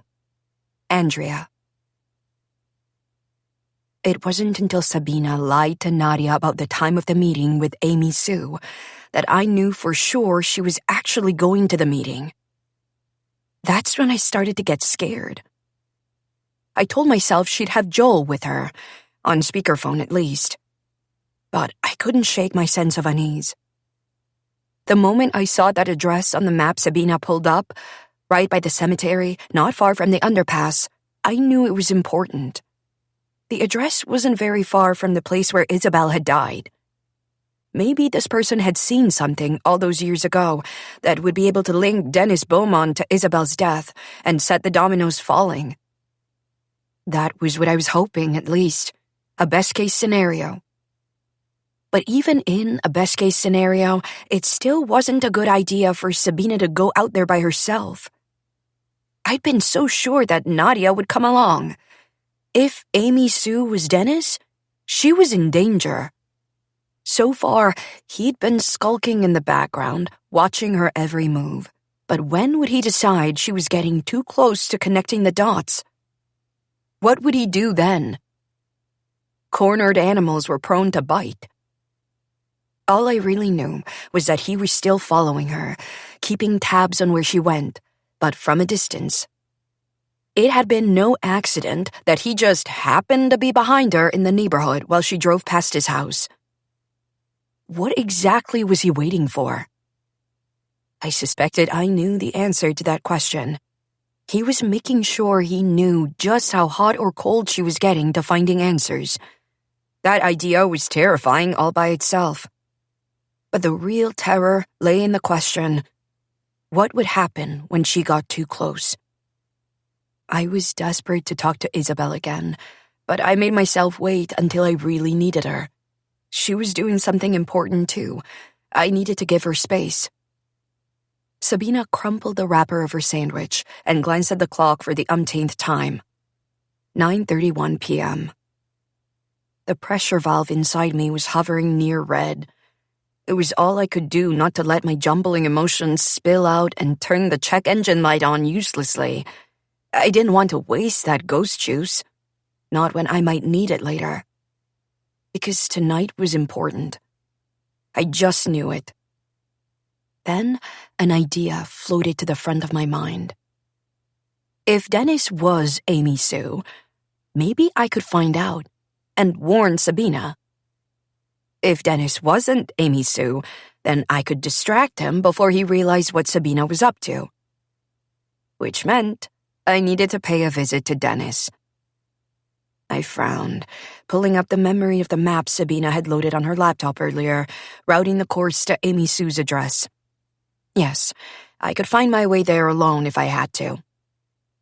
Then, with my mind made up, I checked the time on the car's dashboard one more time, 9:34, and squeezed my body through the tiny crack in the passenger window, watching in fascination as my arms and legs dripped through it, bit by bit like water.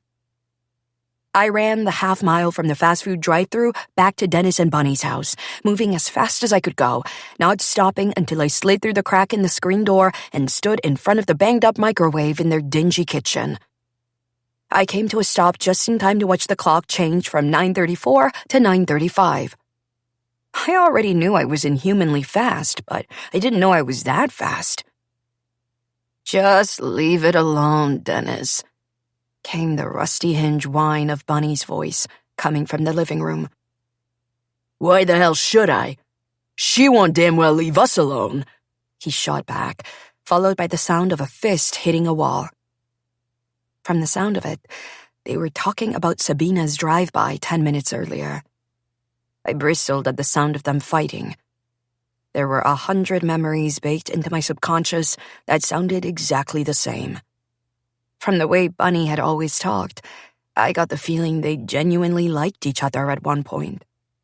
Based on our smiles in the few family photos that had been taken of me as a baby, they looked happy enough. But I'd never actually seen them hug or hold hands or say I love you to each other, and they definitely never kissed. Sometimes I'd wondered if that was because of Dennis's nighttime visits to my bedroom. Meeting Isabel and learning about her experience with him confirmed what I already knew. He was a fucking pedophile. I walked into the living room to face them, my disgust boiling hot at the surface. Bunny sat on the couch, cringing away from Dennis, wringing her hands on the knees of her ratty pink robe. Dennis stood above her, rubbing a reddened fist tenderly.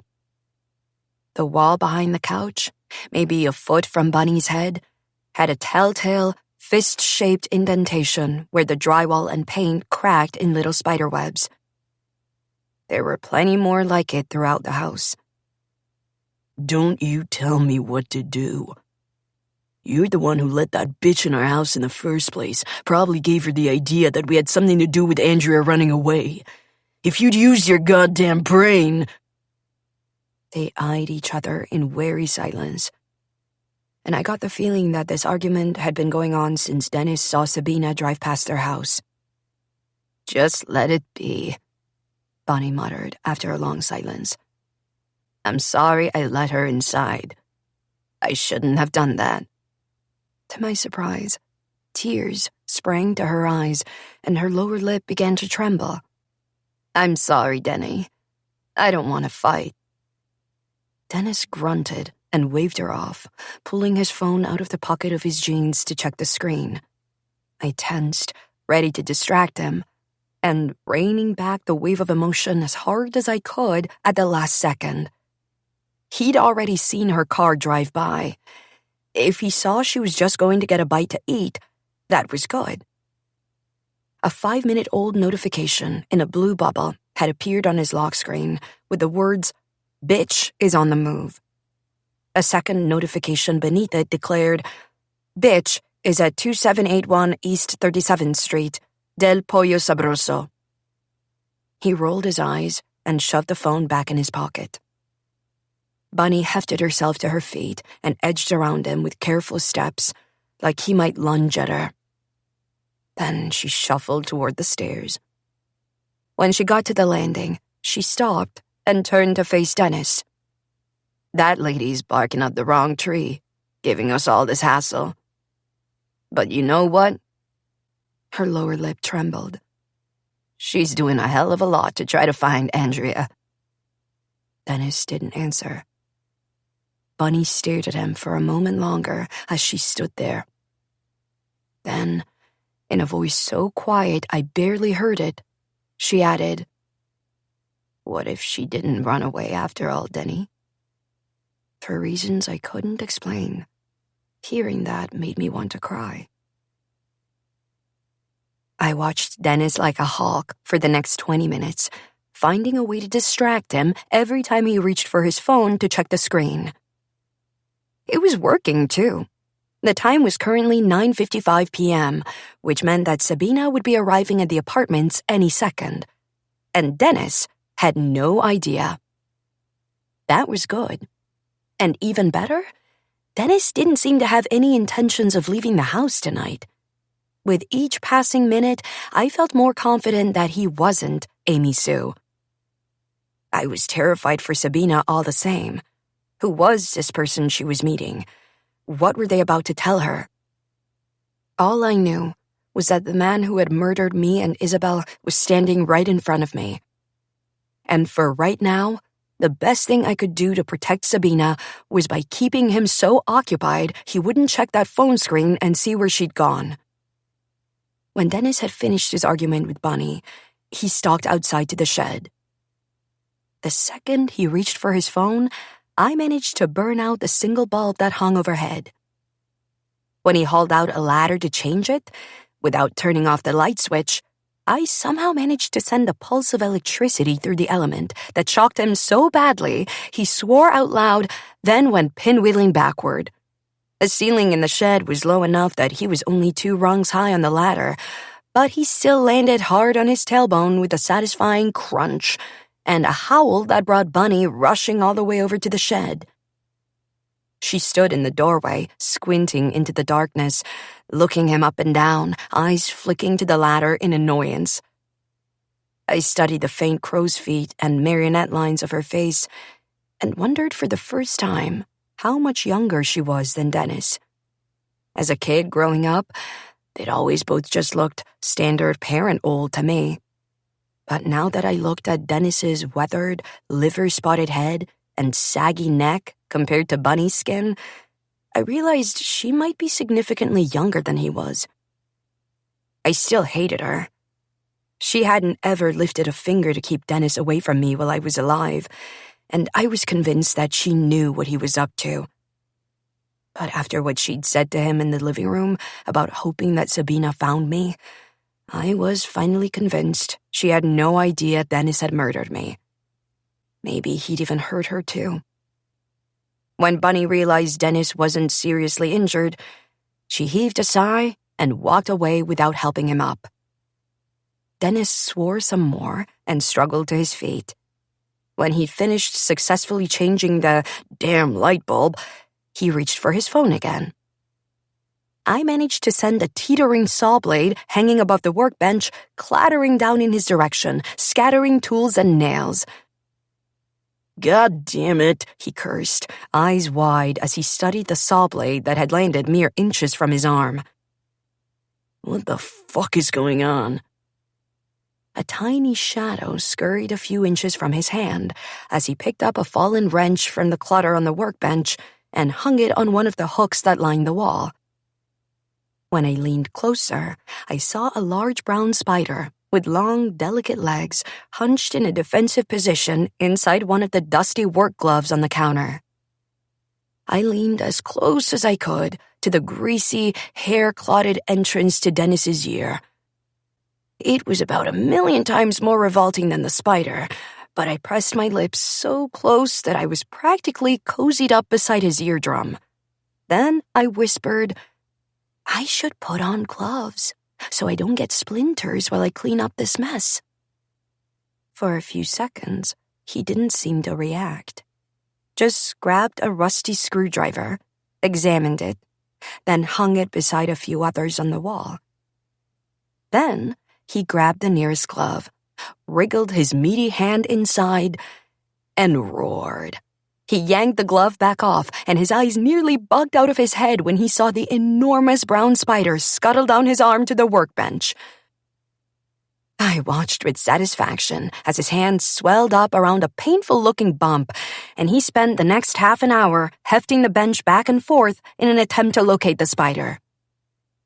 When he gave up and kicked the workbench, sending the screwdriver clattering behind it out of reach, he put a hand into his pocket to grab his phone.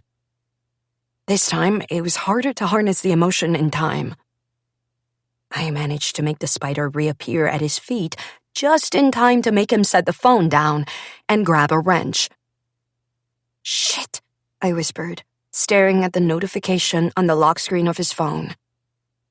"Bitch is at 4900 S 80E, announced the little blue bubble.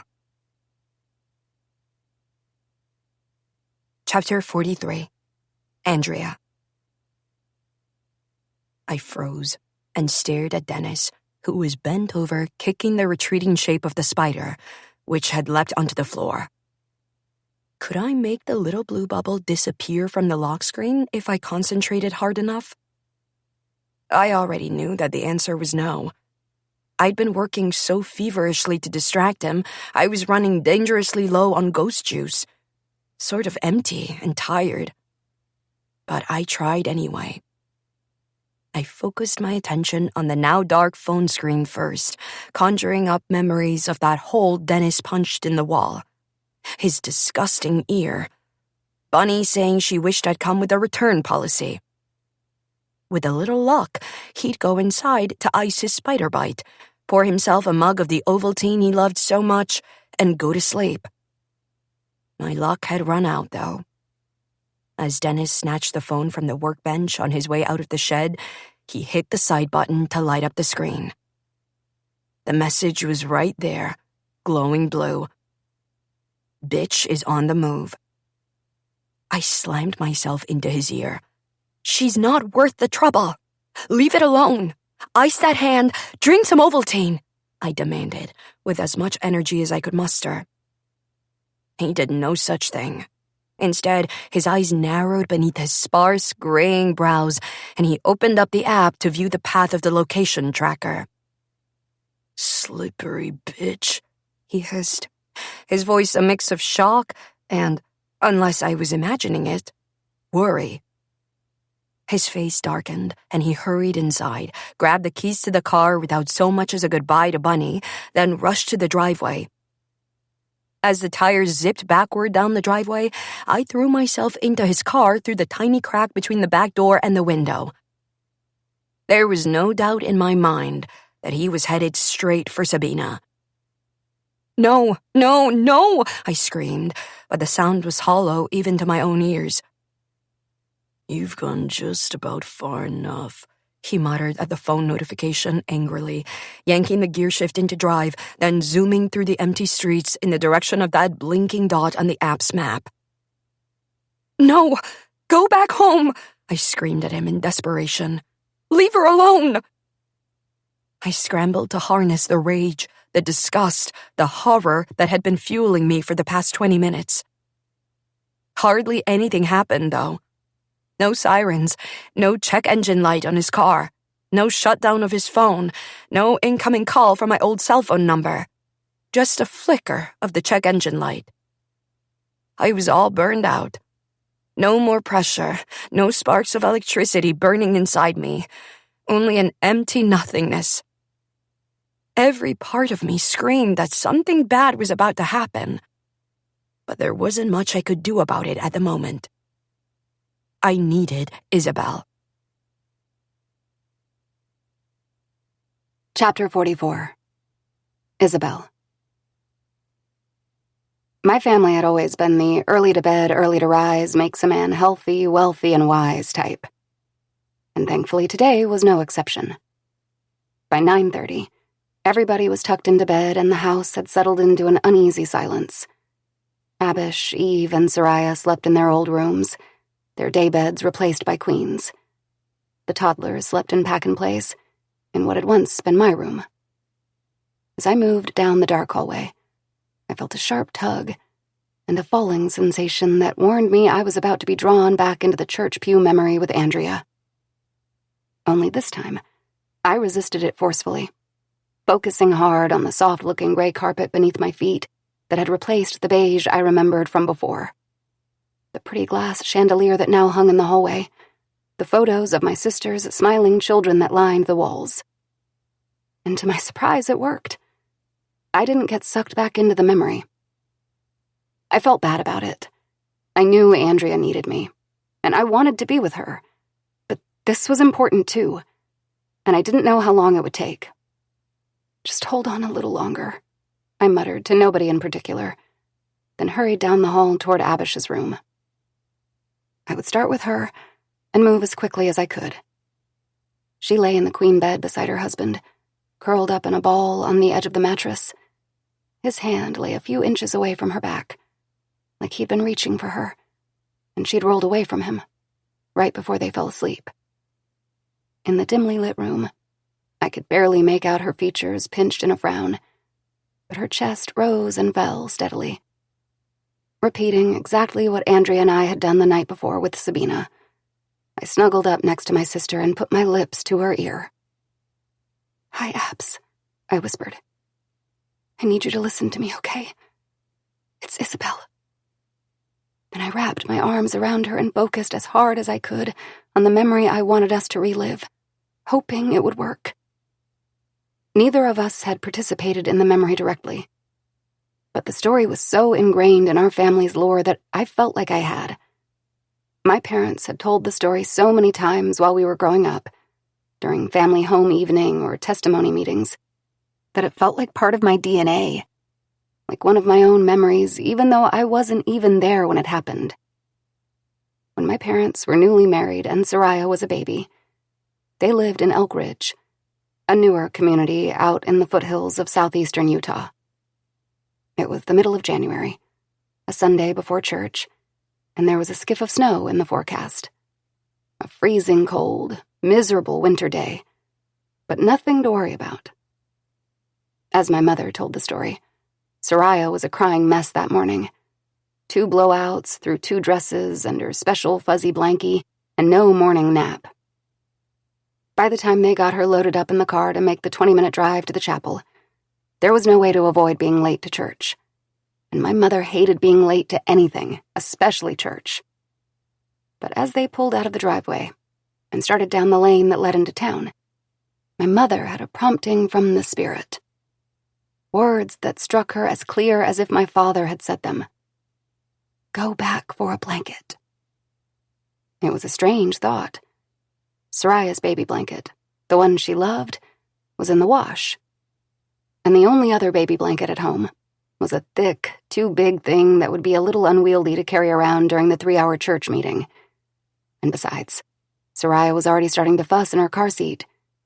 They should keep driving. But the Spirit whispered again, "Go back for a blanket."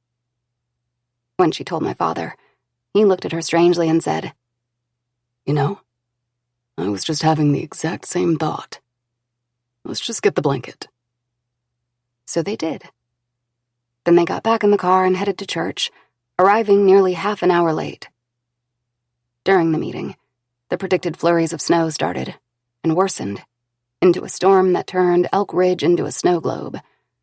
The bishop actually ended the church meeting an hour early so that everyone could make it home, since the blizzard showed no sign of stopping anytime soon. My parents and baby Soraya had made it halfway home when the car's brakes locked as my father tried to slow down for a stop sign, sending the car into a skid that sent them spinning into a rocky ditch. Nobody was hurt, but the brakes were completely shot, so my father killed the engine. Then he went into the blizzard for help, while my mother huddled in the car with Soraya in the freezing car. Things might have gotten bad fast if it hadn't been for that big, thick blanket that covered them both up snugly, while they waited nearly 2 hours for my father to return with help and find the spot on the long highway where the car had gone off the road, since the snow had completely covered the ruts where we slid.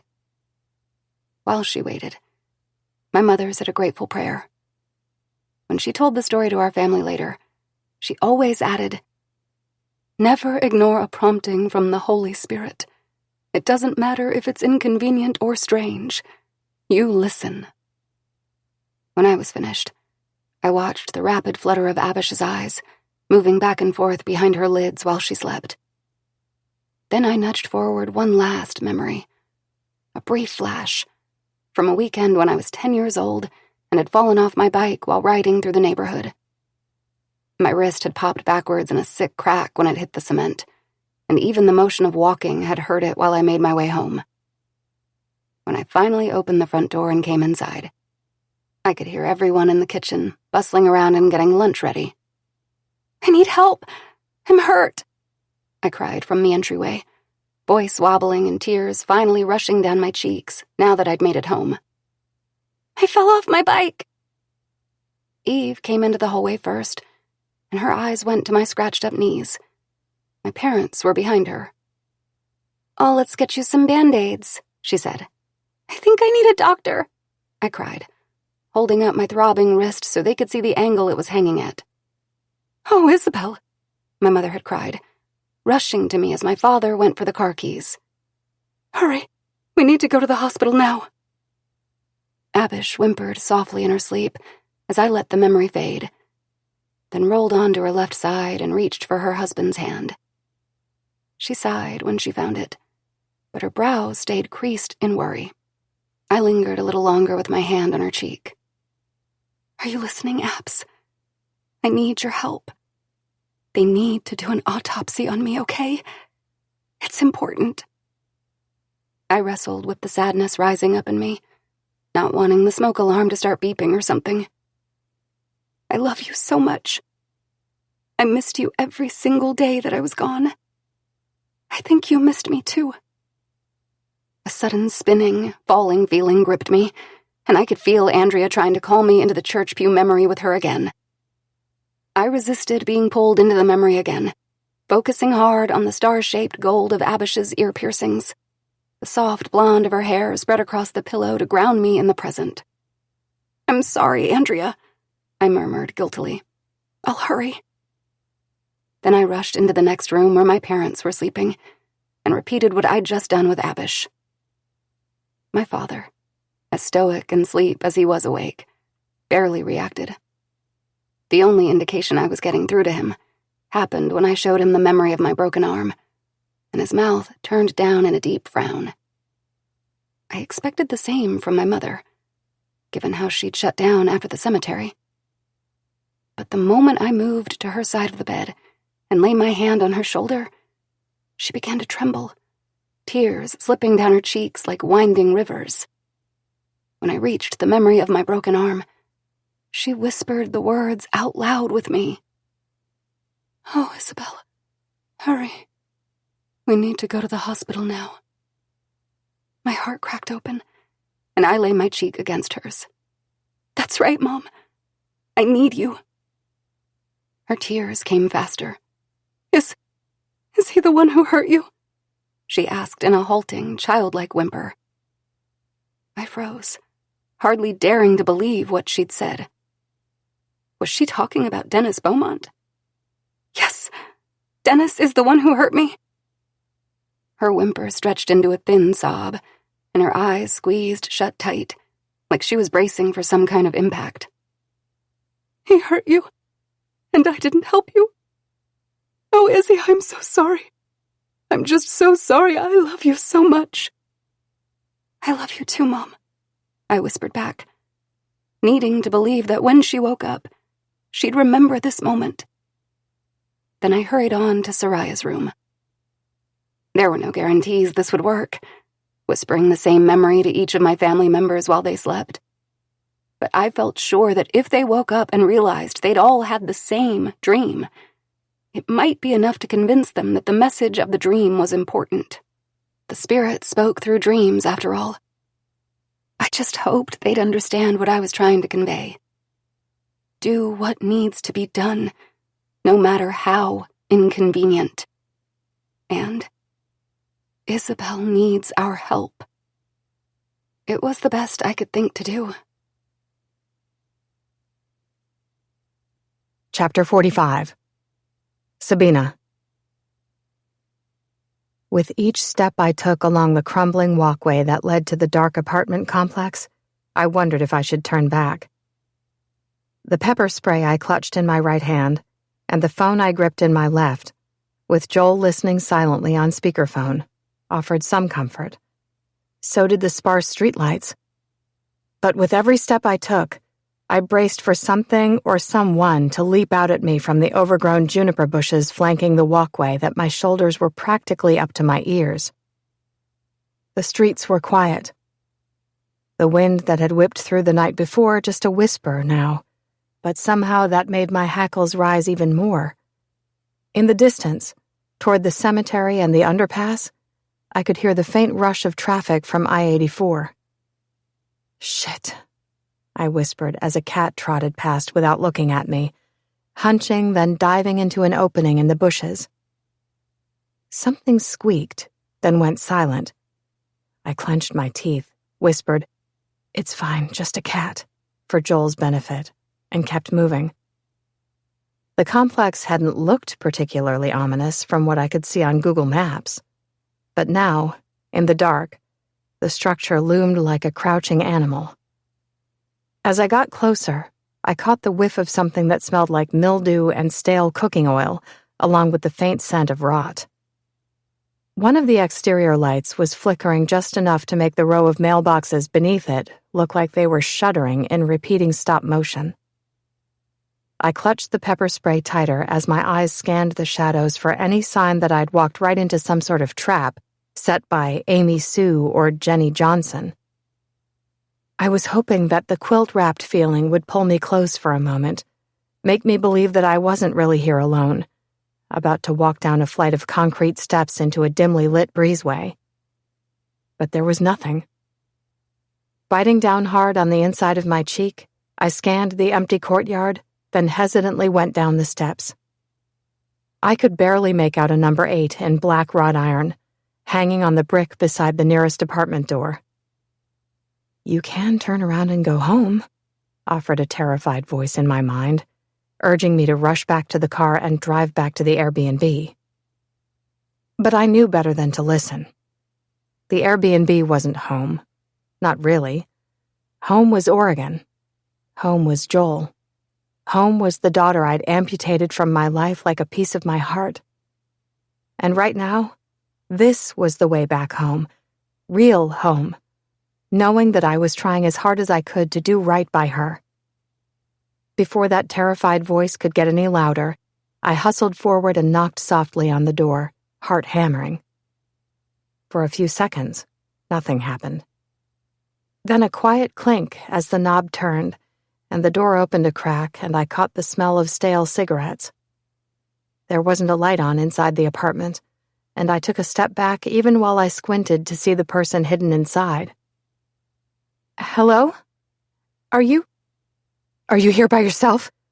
A woman's voice cut me off, and she sounded absolutely terrified. It wasn't Dennis. I let out a whoosh of breath and moved my finger away from the pepper spray. My hands were trembling so violently I was afraid I might depress the trigger by accident. "Yeah, it's just me," I told her, glancing around to verify that the breezeway was still empty. I wasn't sure if I'd be more terrified by an invitation to come inside the apartment or standing out here in the dark. "You came. I didn't think you would after I deleted the message. My name's Rita," the woman whispered, opening the door to reveal herself. Her close-set, black-lined eyes scrutinized me as she ran one hand self-consciously through her hair. It was dark at the roots, reddish at the ends, and her bangs hung across her forehead in a choppy fringe. She wore a tight-fitting green bomber jacket over a white tank top, and jeans with a rip across the thigh that showed a patch of skin on her skinny legs. After a few seconds, she seemed to have decided I'd passed some test and said, "Sorry I gave you a fake name," and opened the door a little wider to invite me inside. "Sabina," I said, holding out a hand. The fear I'd felt a moment earlier melted into tentative hope. My spidey senses were telling me this woman wasn't dangerous. If anything, I needed to reassure her that I wasn't a threat. So for the moment, I held my tongue instead of releasing the stream of questions I was dying to ask. I cleared my throat 3 times as Rita shut the apartment door, giving Joel the signal that I was okay. Then, knowing that Rita would freak out if she heard any kind of noise from Joel and realized I had someone on speakerphone, I carefully hit the side button to end the call. My heart clenched when I imagined Joel with that phone placed carefully in front of him, waiting for it to ring again when I was finished. Rita pointed to a sagging sofa against the wall in the tiny, dark living area, inviting me to sit. "Sorry I have the lights off," she said. "I don't want anybody to think I have company this late." I nodded and sat, resisting the urge to inspect the cushion before settling down. The smell of cigarette smoke in the apartment was powerful, mingling with the odor of old sweat. Rita shot a suspicious glance at the phone in my hand as she took a seat beside me. "That thing's not recording, is it?" "No, it's not. I promise," I told her, showing her the blank home screen, both relieved and disappointed that I hadn't thought of doing that very thing. I opened my mouth to start asking questions, then shut it again. Not yet. Let her talk. Neither of us spoke for an agonizing few seconds. Then, finally, Rita sighed and pulled her knees to her chest, drawing herself up into a ball on the couch. "Why do you care so much about Isabel?" she asked finally. And I could tell the answer mattered to her. "You aren't even from here. I looked through your Facebook profile." I nodded slowly. "You're right. I didn't know Isabel's name until a few days back. I came to Utah because Andrea Beaumont is my daughter. I gave her up for adoption 17 years ago." My voice caught. "I thought I was giving her a better life. But then I got a letter from the police that she was a missing person. And then I met Dennis and Bunny Beaumont. I'm pretty sure they did something to her," I said, trying to steady my voice. "I've been following every lead I can over the last few days, and one of those leads is Isabel Palfreyman. Dennis assaulted her when she was 16. I watched out of the corner of my eye as I told her the bare bones of what I'd learned, looking for reactions. She laced her fingers together tighter around her knees when I mentioned Andrea again. She shook her head, rocking back and forth slightly when I said Dennis's name. When I mentioned Isabel's assault, she went completely still. "Rita, why do you care so much about Isabel?" I asked her gently, turning the question around. She didn't meet my eyes, just stared at the door, keeping her hands locked around her knees. Then, in a choked voice, she finally whispered, "Because it's my fault she's dead." Chapter 46. Andrea. I slipped through the keyhole of the deadbolt in Unit 8 just in time to hear the woman sitting on the couch beside Sabina say the words, "Because it's my fault she's dead." For a moment, all of my frantic energy evaporated. Because I knew this woman. Or at least I recognized her. Rita was her name. She'd appeared in one of the memories Isabel had shown me, from the night that Dennis found her and attacked her. This was the apartment where Isabel had lived for 3 years after she ran away from home. I'd recognized the breezeway immediately when I rushed to follow Sabina, and I just knew that if I went upstairs, I'd see a crooked number plate in front of Unit 4, Isabel's old apartment. "Oh my gosh," I whispered, dumbfounded. When Amy Sue sent that message earlier with this address, I hadn't recognized it. Isabel would have, but the address didn't ring any bells for me. But now that I was here, looking at this woman, at the dirty carpet, at the bare walls in the apartment that looked nearly identical to the one that had been Isabel's, I was sure of where I was. A fresh rush of panic surged through me, sweeping away the brief moment of calm.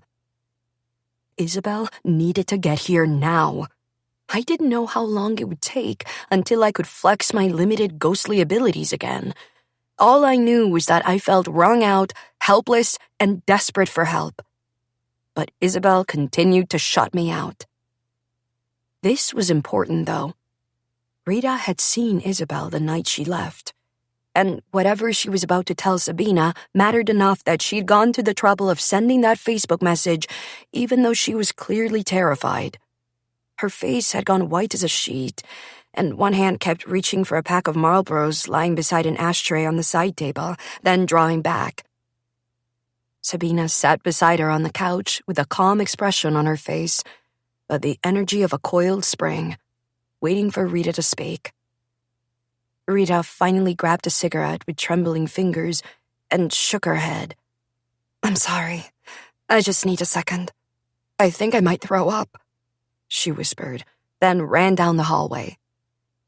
Sabina stayed frozen where she sat, eyes wide, as the sound of retching and then a flush came from the bathroom. For a moment longer, I stayed frozen too, not sure what to do. From the memories Isabel had shown me, I knew that Rita saw Isabel the night she slipped away from this apartment complex. She'd also seen the fresh bruises on Isabel's face. What else did she know? What else had she seen? I was desperate to find out, but that wasn't the only pressing issue right now. Sabina, and probably Rita, needed to be very, very careful. Because out there on the street, parked just around the corner from her car, was Dennis. He was as scary as I'd ever seen him tonight, in the car on the way over here. And that was really saying something, because I'd seen him choke the life out of me. He knew Sabina was here, somewhere in this apartment complex.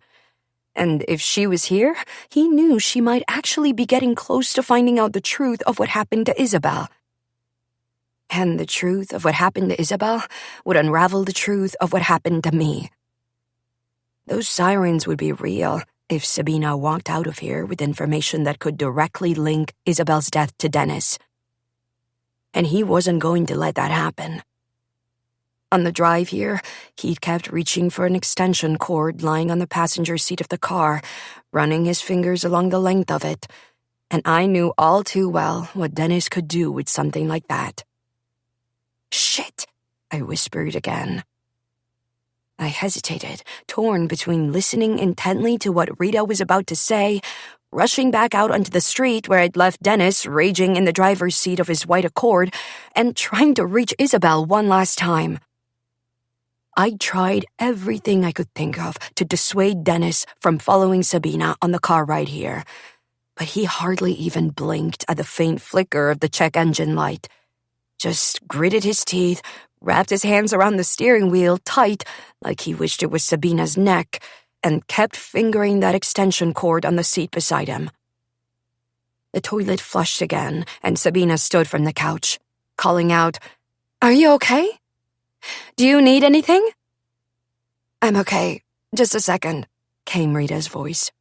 Then tentative footsteps along the carpet. I finally made my move, rushing to grab hold of the memory of the church pews with Isabel. This time, I didn't reach for her arm. I slapped her straight across her cheeks. "Isabel, you have to come now!" I screamed at the teenage girl with the beautiful blonde hair and the modest Sunday dress. "Dennis is coming for Sabina right now.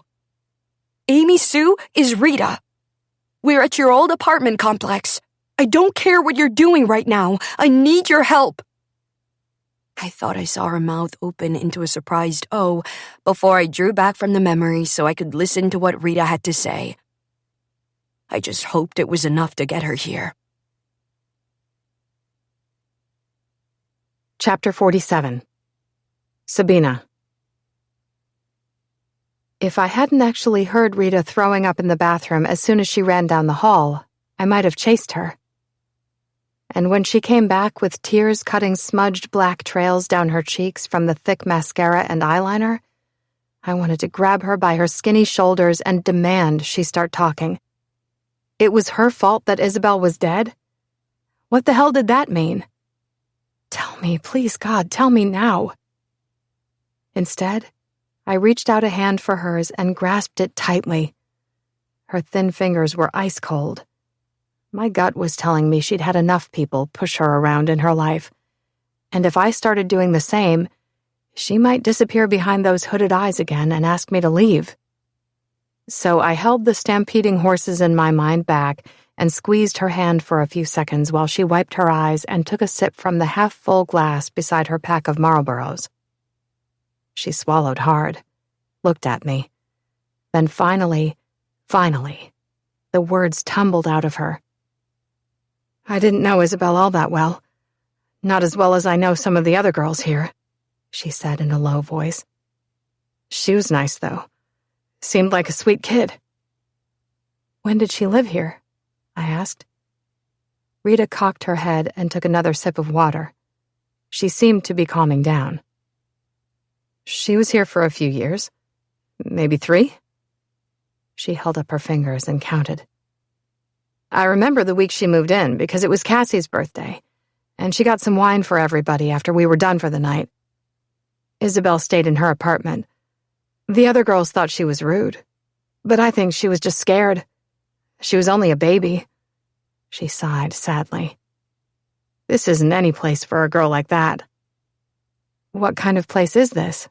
I asked, pretty sure I already knew. Rita looked down at her hands, rolling the unlit cigarette back and forth.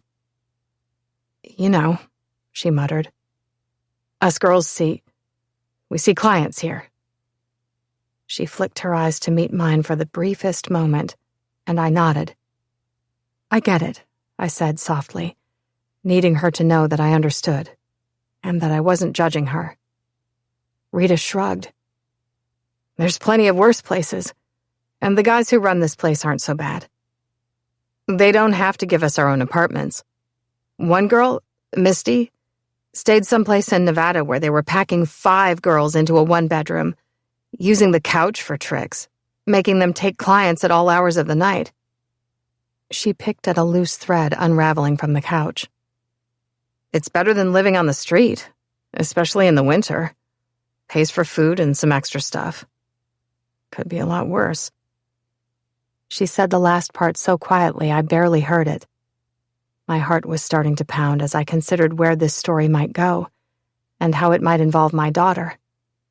Had Andrea been to this place? I'd never even met Isabel, but my heart ached when I thought about her living here, taking clients. When Rita didn't go on, I squeezed her hand again. She drew in a deep breath, let it out, and continued.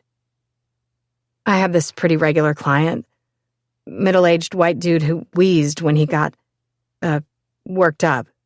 So that was his name, Wheezy. Not that I ever called him that, or anything else to his face." She gave me a side eye. "He liked the younger girls a lot, so the managers always sent him to my apartment. He didn't come by very often, maybe a couple times a year." I didn't react, even though my stomach was flipping. I just nodded and studied her downturned face more closely.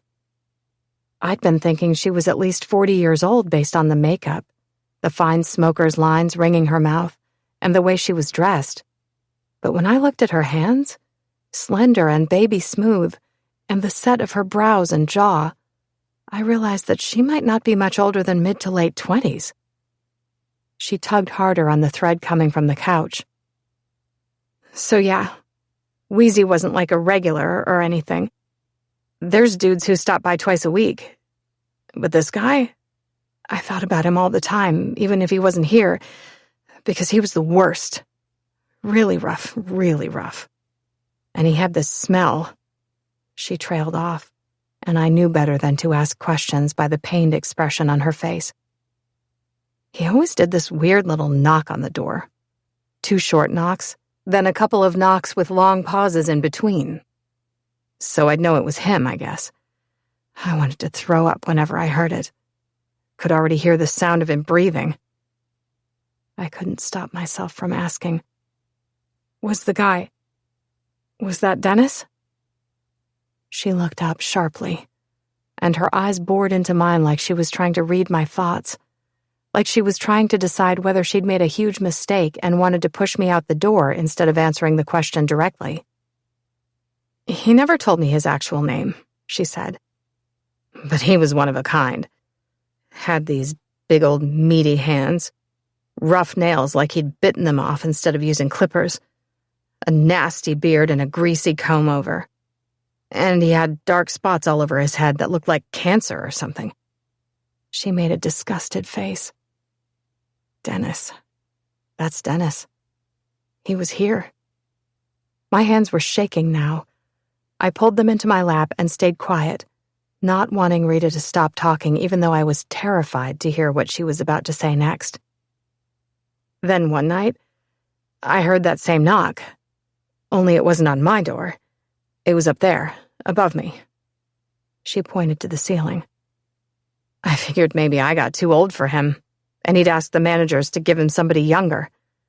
She let out a shuddering sigh. I was relieved, that Wheezy didn't want me anymore. Somebody else's problem. My stomach heaved violently, and I wrapped my arms tight around my stomach. Rita kept going, her voice small and thin. It was Isabel's apartment. It sounded bad in there, but that's how he liked things. She drew in a ragged breath. I waited until I heard the door slam overhead, and he left. It was late by that point, so I didn't have any more customers for the night. For a while, I stood around smoking in the breezeway, trying to decide whether I should go upstairs and say something to Isabel. She looked up at me sharply, like I might be ready to scold her. She'd been here a while by that time. It wasn't like she was the new girl or anything, but that guy was something else. She stopped talking then, finally giving up on the couch thread and holding up the unlit cigarette she'd been clutching in her palm. I'm sorry, but do you mind? I need a smoke, and I don't want to go out into the breezeway to talk. Do whatever you need, just please tell me what happened next, I begged. She lit the cigarette and inhaled deeply, blowing the smoke toward the air intake vent on her side of the couch. I just decided I was going to go back inside and mind my own business when I heard footsteps on the stairs and saw Isabel coming down wearing a backpack. He'd messed her up real bad. Bad how? I whispered. Not much you could see on the outside. I think he bit her lip and her cheek, but I could see from the expression on her face. It was like she didn't want to live in her body anymore. She was trying so hard not to cry, Rita said quietly, taking another drag. She told me she was leaving. Didn't want to come inside and talk to me, just wanted to run. Her eyes were huge, like a scared animal. She was terrified of that fucker. Her voice wobbled on the last word, and she squeezed her eyes shut and went silent. I waited, but she didn't continue. I could hardly find the words past the rage licking at my ribs like red-hot flames, but I managed. Rita, that's not your fault. He was the one who hurt her. She balled her fists so tightly the knuckles went white. I'm not finished. Chapter 48. Isabel. I was in the middle of whispering dreams to Eve. She was the last person in my family I needed to reach. When I felt Andrea yank me into the church pew memory with so much force, I found myself face to face with her before I could resist the pull. When I heard what she had to say, I stopped what I was doing and rushed out of Eve's bedroom, down the dark halls of my family's quiet home, and through the dark streets of my neighborhood at a dead run, scrambling to find my way. If I'd been alive, it would have taken me hours to run that distance. Tonight, it took only a few minutes. When I finally saw the underpass, then the dark abyss of the cemetery in front of me a short distance away, I knew I was close. Just another mile. As I ran, I caught a glimpse of the pioneer women I'd seen earlier in the day. They stared at me curiously while I whipped past them, rushing through the silent cemetery and weaving around grave markers, coming out the other side onto the streets, until I reached the apartments where I'd lived when Dennis Beaumont found me. When I finally saw the familiar squat eightplex, I went straight to Rita's old apartment and slipped inside to find her sitting on the couch beside Sabina and Andrea. Her shaking fingers clutched a half-spent cigarette, and she'd just said the words, "What happened to Isabel is my fault." I stared at her dumbstruck and moved closer to the couch, desperate to hear what she'd say next. She looked older than when I'd seen her last, heavier makeup and fine lines ringing her lips. We'd never been friends, really. The only reason I'd thought about her over the years was to regret taking that bag of Goodfellas she'd thrust into my hands the night I left. If I hadn't had those drugs on me when the police found my body, would they have investigated my death more thoroughly? Would they have realized that someone had murdered me and done forensic testing on my body, instead of stuffing me in a morgue's freezer, then burying me in a Jane Doe grave when nobody came to claim me? Was that what she meant by, "What happened to Isabel is my fault"? Andrea patted the small space next to her on the couch cushion, where she was curled up beside Sabina. She looked exhausted and terrified. I had 100 questions for her, but Rita started speaking again. She didn't tell me where she was going or anything, and I didn't ask, but I had a pretty good guess. She didn't have a car, and there's an underpass maybe a mile that way. She waved a hand vaguely. It's walking distance to a food bank. A lot of the girls who live in this complex have stayed there at one point. When I heard that, I expected the wind to start howling outside, shaking the trees. Or at least for lights to start flickering, or the microwave to start beeping. But nothing happened. Instead, I just felt numb and depleted from spending the last hour filling my family's heads with dreams, trying as hard as I could to communicate with them. My mind spun as I tried to process what I was hearing. Rita knew exactly where I'd gone when I left the apartment complex. And from the stricken look on Andrea's face, she was thinking the same thing I was. That this must have been how Dennis had found me at the underpass. I watched the realization spread across Sabina's face, too, as Rita kept talking. He came back here a couple weeks after Isabel left. She swallowed and shook her head slowly, eyes on her lap. Isabel was gone. So he was back here knocking on my apartment door. Sabina didn't move. Her eyes shone with tears. Rita blew out a cloud of smoke, not bothering to aim for the air intake vent. But Sabina didn't flinch. He was worse than ever. But I just told myself to get through it, same as I had before, and then he'd leave. But then he started asking about Isabel. The managers didn't know where she'd gone, and I doubt they cared. They'd replaced her with a new girl the day she left. Someone older, in her 30s. So obviously he didn't want her. Sabina bit her lip hard, like it was taking everything in her to let Rita keep talking, instead of bursting in with questions. Rita shot her a pleading look. I told him I didn't know where she went at first. Acted like I didn't even know who he was talking about. But he wouldn't leave without an answer.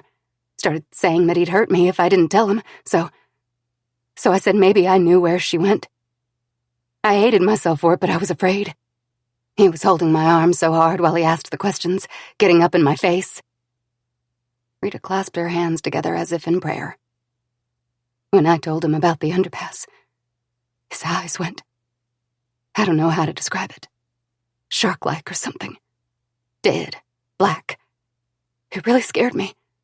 And then he grabbed my throat so hard I thought he was going to strangle me. Told me to forget I ever saw him, and forget you saw her too. Because if you don't, I'll make sure you disappear. That's what he said. And that nobody would care that much about what happened to a filthy whore like me. She snubbed the cigarette out on an ashtray, then put her face in her hands and began to sob. I'm sorry, I'm so sorry. I told myself she would be okay, and I didn't let myself think about either of them after that, because he never came around the apartments again. And then yesterday I was on my phone looking through Facebook and I saw your post. Andrea reached for my hand and I took it, finding some comfort in the fact that she was reeling every bit as much as I was. The numb feeling was threaded through with sadness and horror. But I didn't really blame Rita for what she'd done. Hell, he probably would have strangled her if she hadn't told him what he wanted to know. I probably would have done the same thing if I'd been in her shoes. Anything to get him to leave. Anything to get those shark eyes and ragged fingernails out of my apartment. I'd heard enough, though. There would be time to sort through this particular tangle of awfulness later. Because right now, the thing blaring through my mind like a tornado siren was what Andrea had shouted earlier when she yanked me back into that memory. Dennis is coming for Sabina right now. I felt the urgency of those words now. After listening to everything Rita had told Sabina, there was no question now that she was in real danger the moment she left this apartment. I could see from the way she sat, rigid and ready to jump off the couch and rush back to her car, that she knew Rita was the missing puzzle piece that tied my death to Andrea. The police would see it too. And so would Dennis. He knew about this particular puzzle piece better than any of us. And if he knew Sabina was talking to someone in this apartment complex, maybe was even watching to see movement in the breezeway by Rita's door, he knew full well that she might be learning information that would send him directly to jail. And I was pretty damn sure he'd do whatever it took to keep that from happening. "She needs to call the police right fucking now," I said. "Yeah, I know," Andrea said with just a hint of reproach. "I tried everything I could to stop him while he was driving over here. But he's here, and he knows where her car is parked. He's going to do something bad, Isabel. There's nothing we can do." Her eyes were huge, and she kept shaking her head like she was in a daze. From holding her hand, I knew she was just as exhausted and depleted as I was. "Talk to her," I demanded. "Try again." "Call the police now. Don't leave the apartment," Andrea begged, wrapping her arms around Sabina's shoulders and leaning closer to her ear. "Please, Mom. He's outside. He's going to hurt you." But Sabina was still focused only on Rita.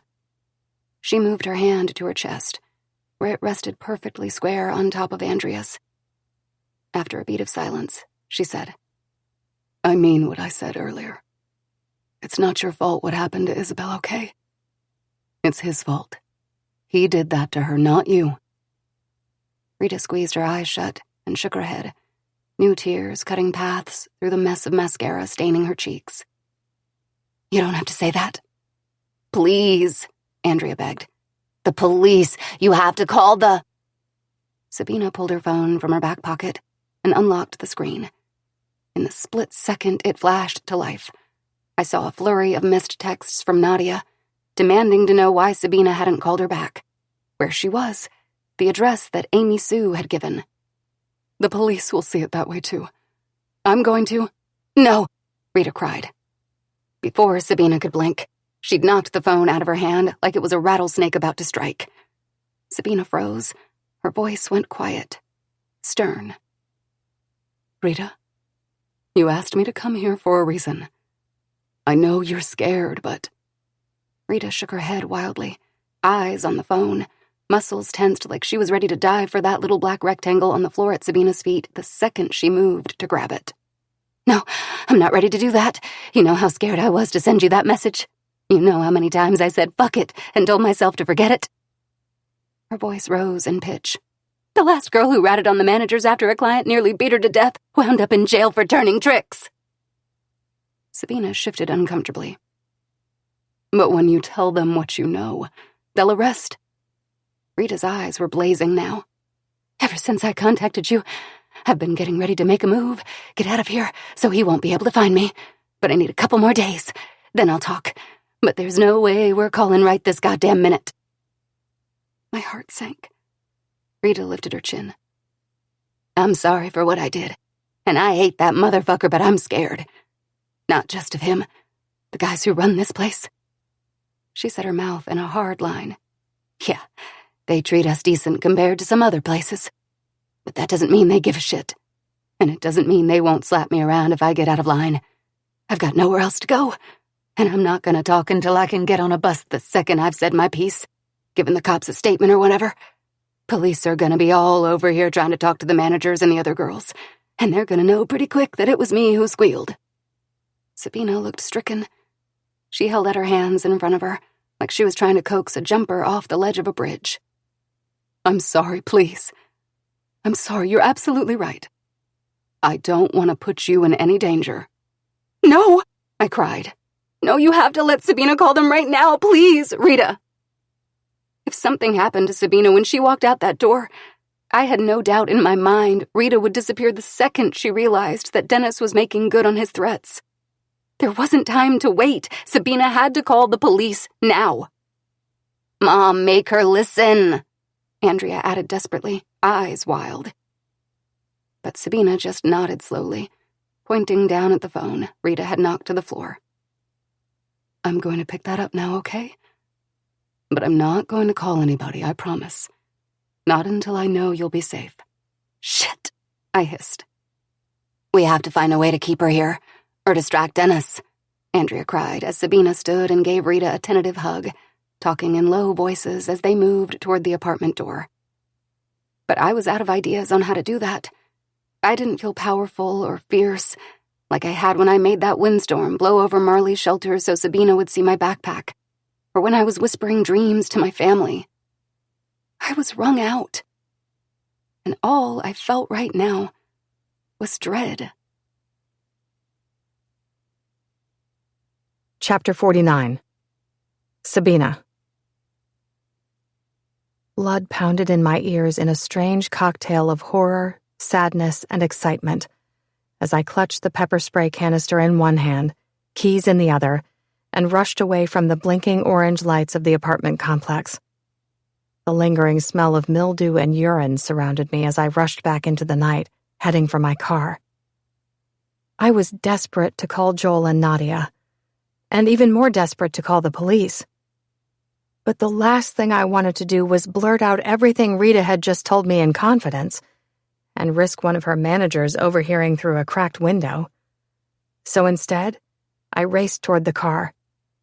I'd called Joel, then Nadia, as soon as I was safely locked inside. They would both be upset, but then again, my instincts, or maybe it was Andrea, had been right on. Amy Sue had information. She was terrified, and rightly so. She never would have talked if I had brought the police in right away. Given all that, I figured that Joel and Nadia would forgive me for being reckless. I would apologize as soon as I could, but first I had to catch my breath. After what I'd learned over the last hour, I doubted I'd be able to string together a coherent sentence. Dennis Beaumont killed Isabel Palfreyman. Those words pounded in my head with every step I took. I knew Dennis had done it. This new information from Rita would be enough to make her parents reconsider the autopsy. This would be enough for the police to get a warrant to search his house, to look for evidence of foul play. My stomach churned when I thought about what Rita had described when she last saw Isabel in this apartment complex. I could only imagine what he'd done when he found her at the underpass. I could only imagine what he'd done to Andrea. Tears stung my cheeks as I came around the hulking line of juniper bushes. One short block to the car, and the keys were already laced between my fingers. "Mother-fucking bastard," I whispered between ragged breaths. It felt good to run, good to do something with the adrenaline that had been screaming at me to act, to fight for my daughter and for Isabel. There was a rustle behind me, and the slightest scrape from the thick line of bushes I'd just rushed past. I turned my head, but not in time to see anything or anyone. Before I could even fully understand what was happening, I felt something cold wrap around my throat. A cord, a thick wire, I couldn't tell. It bit into the skin like a garrote, so forcefully I nearly fell backward as I tried to lurch forward. I gasped, or tried to, but I couldn't. No air came in or out. The strap pulled tighter as rough fingertips dug into my neck with relentless pressure, pulling me backward against a thick, blocky frame. "Fucking bitch!" a voice hissed. I didn't need to see him to know who it was. No. I clawed at my neck, scrambling to reach the car alarm button on the key fob or mash the trigger on the pepper spray, but everything was moving too fast. The key and pepper spray fell to the ground, useless, as I stumbled backward against him, then went down on my knees, bucking wildly. The world tilted, stars swirling above me. My vision flashed white. I barely felt the pain. Just the pressure that screamed, "You're going to die," and the primal terror that screamed back even louder, "You have to fight." My lungs spasmed uselessly, my mouth gaping like a fish out of water. I couldn't make a sound. He panted like a dog behind me, grunting each time he pulled the cord a little tighter, stumbling backward a few steps as my weight pressed against him. A sinking, falling sensation filled my stomach, like I was in an elevator plunging downward. I was going to pass out. It was only a matter of seconds. "Go dead weight," demanded a stern voice somewhere inside me. And then I saw her, standing before me. Andrea, my daughter. Not the chubby baby I'd handed to the social worker, but the 17-year-old from the high school photo. Her eyes were wide with panic, and she looked as desperate as I felt. And even though my lungs were spasming from the lack of oxygen, I couldn't help thinking about how beautiful she was. My precious, precious girl. "Fight for me! Go dead weight!" she demanded, her eyes wild. She bent her knees abruptly, miming the motion. This time I obeyed, and for just a moment, he lost his grip on the cord as I crumpled to my knees. "Elbow him hard. Now! Use your left arm." The cord around my neck slackened the tiniest bit, and I gasped in a lungful of air. Then I lifted my left arm forward as far as I could and swung the sharp point of my elbow directly up into his groin. The sound he made, half yelp, half gurgle of shock and pain, sent a fresh jolt of adrenaline spiking through me. The white dots vanished from my vision. So did Andrea. The cord fully loosened, and my fingers clamped down around the cord, yanking it free and tossing it as far as I could while he fell backward onto the cement. I heard a rustle as the cord landed somewhere out of sight, then a dull crack on the pavement, followed by a muffled howl of pain. I pushed to my feet and ran. I didn't look behind me to see how badly he was hurt. I lunged forward away from him. My legs felt disconnected from the rest of my body, and so did my fingers, but somehow both obeyed, propelling me back in the direction of the dimly lit apartments. Could I make it back to Rita's apartment? Would anyone else open up to banging on their door at this hour? Surely someone would come into the courtyard to see what was wrong. It didn't matter who it was. Anyone. A witness, a helper. I'd take what I could get right now. But when I tried to scream, all that came out was a croaking hiss. "Call the police," I tried to say as my clumsy fingers grabbed hold of the cell in my pocket and hit the home button. But the words were too quiet, too garbled. Nothing happened when I glanced down at the screen. I kept running forward, trying to pull up the keypad to dial 911. I'd made it as far as the walkway that circled the apartment courtyard. In just a few seconds, I'd be out of the darkness beyond the juniper bushes. And then, for the second time tonight, I heard footsteps on the pavement and felt someone grab me from behind. Chapter 50. Andrea. "Don't look back!" I screamed. "Hit him again! Just keep running!" She didn't, though. Instead, Sabina froze mid-stride like she'd just hit an invisible wall, body trembling in the half-light, phone clutched in her right hand. The fingers of her left hand hovered over the screen, its glow turning them a pale blue.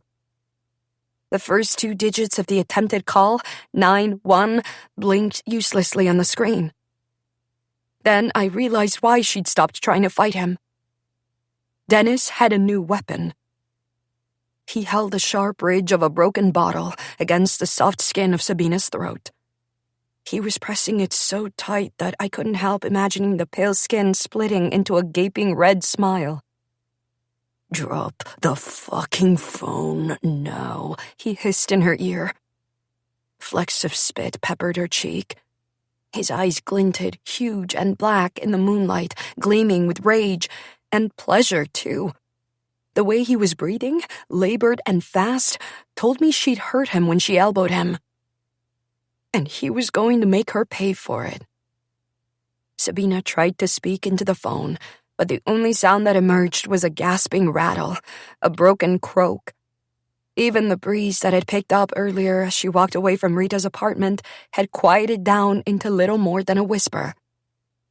The loudest sound in the grimy courtyard was Dennis's breathing, wheezing and ragged, as he held that jagged glass to Sabina's throat. For half a second, nobody moved. Then, from behind me, Isabel let out a scream. A raw animal sound as she launched herself at Dennis, clawing at his back, clawing at his eyes like a feral cat. "Help! Please! We need help!" I screamed, even though I knew that nobody could hear me. And nobody would help. "I said drop your phone," Dennis growled, yanking Sabina's hair roughly with one hand while pressing harder with the bottle edge. A red bead welled up beneath the glass, and I whimpered for my mother as Isabel clawed harder, still screaming like a banshee. Sabina still didn't comply, though. Her thumb was moving, shaking, slipping across the screen. She was trying to finish the call, hit the last button that would send it through to the police. She couldn't see the screen, though. Her head was twisted too far skyward because of the way he was holding her hair and the angle of the glass shard pressing into the front of her throat. "A little to the right," I begged, pressing my lips to her ear. 9, 1, 2. Sabina couldn't see the screen, but Dennis could. The barest smile worked the corner of his lips as he saw what she had tried and failed to do with the phone. Then he cranked her neck roughly as she fumbled for the call button one more time. The call still didn't go through. And Dennis knew it. His gaze flicked from the screen to her throat. Then, with a snarl, he let go of her hair for the briefest moment and slapped the phone from her hands. It sailed through the air, spinning over the pavement like a skipping rock when it landed, before vanishing into the shadowy tangle of junipers. Sabina seized the opportunity and lashed at him with her feet, kicking hard. "Yes!" I cried, as Isabel clawed uselessly at his eyes, and Sabina's first kick connected with his side. He grunted as she reared back and went for his groin again. The blow never landed, though. Dennis didn't try to flinch away from the kick. He caught her ankle midair and yanked hard. Sabina crumpled onto the pavement with a sickening thud, bone on concrete. I leaped toward her, covering my body with hers as I saw him lunge. I felt the jagged glass move through me like so many dust particles. And I watched up close as he drove the bottle into her neck. He didn't say anything else to her. No pause while he confessed everything he'd done to me, to Isabel, before he delivered the blows. Not even a moment's wait while he recovered his breath. Just raw, abrupt violence and blood. As the blood gushed down her throat and into the hem of her shirt, he lifted the jagged glass and rammed it into her chest. Then again, and again. Her arm, her side, her ribs. The blood dripped onto the sidewalk in messy ribbons, pooling on the pavement and soaking into the cracks. "Mom!" I cried, curling myself around her even though I knew it was useless. Like maybe she could feel me in her final moments. Her hands jerked with each impact, and her mouth opened wide, gasping in mute shock. The only part of her that wasn't dripping red was her face, and it tilted in the direction of the apartment complex, eyes locked on the silent building. The porch lights were still flickering, but I didn't see any sign of movement behind the rows of dark, slatted blinds covering the windows that faced the courtyard. If someone looked outside right now, sorting the shapes in the darkness for just a few seconds, they would see Sabina's body lying on the pavement, covered in blood. but not one set of blinds parted. Not one door opened. Dennis raised the bloody bottle yet again, his eyes on Sabina's chest, where part of her shirt was still clean and unbroken. I braced, waiting for him to deliver the blow that would make my mother stop writhing and go still. Every part of me wanted to protect her. Every part of me wanted to wrestle him for that broken bottle. I couldn't do a single thing. And then, out of the corner of my eye, I saw Isabel stop frantically, uselessly, pummeling Dennis's head, and turn toward the juniper bushes. She gasped quietly. And then she called out, "Please do something! Please help us!" Chapter 51. Isabel. At first, when I saw the shadowy figures at the edge of the courtyard, I thought that some of the girls from the eightplex had finally come outside to see what was going on. Then I recognized the gingham fabric, the full skirts, the bonnets the women were wearing. The woman nearest to me was holding the hand of a solemn toddler wearing a black cap, and a wide-eyed baby perched on one hip. The women I'd seen walking through the cemetery. They were ghosts, just like me and Andrea. My heart sank. They wouldn't be able to help us. Not really. And then I saw their faces. Each of the women in the small group was staring at Dennis with pure, undisguised hatred in their eyes as he lifted the jagged bottle above his head and prepared to plunge it into Sabina's chest yet again. The woman wearing a blue gingham dress, the one holding the baby, hissed something to her young son and let go of his hand. Then she hefted her baby onto her hip and moved forward alongside the other women like a military flank, fanning out in a circle around me and Isabel, and Sabina and Dennis. "Leave her be!" one of them cried, lifting her hands out in front of her body toward Dennis in a brace, like she might push him away. He didn't move. "Leave!" another woman cried out, her voice high and angry. The air crackled with fresh energy, replacing the numb static that had been humming through me for the past hour. And suddenly, the awful silence in the courtyard split with a loud series of bangs as a row of garbage cans along the nearest wall of the courtyard went toppling to the ground. A large raccoon scurried away into the shadows as Dennis lowered to a crouch, bottle still raised at his shoulder, but hesitating, like he was debating whether to bring it down one more time on Sabina's lifeless form.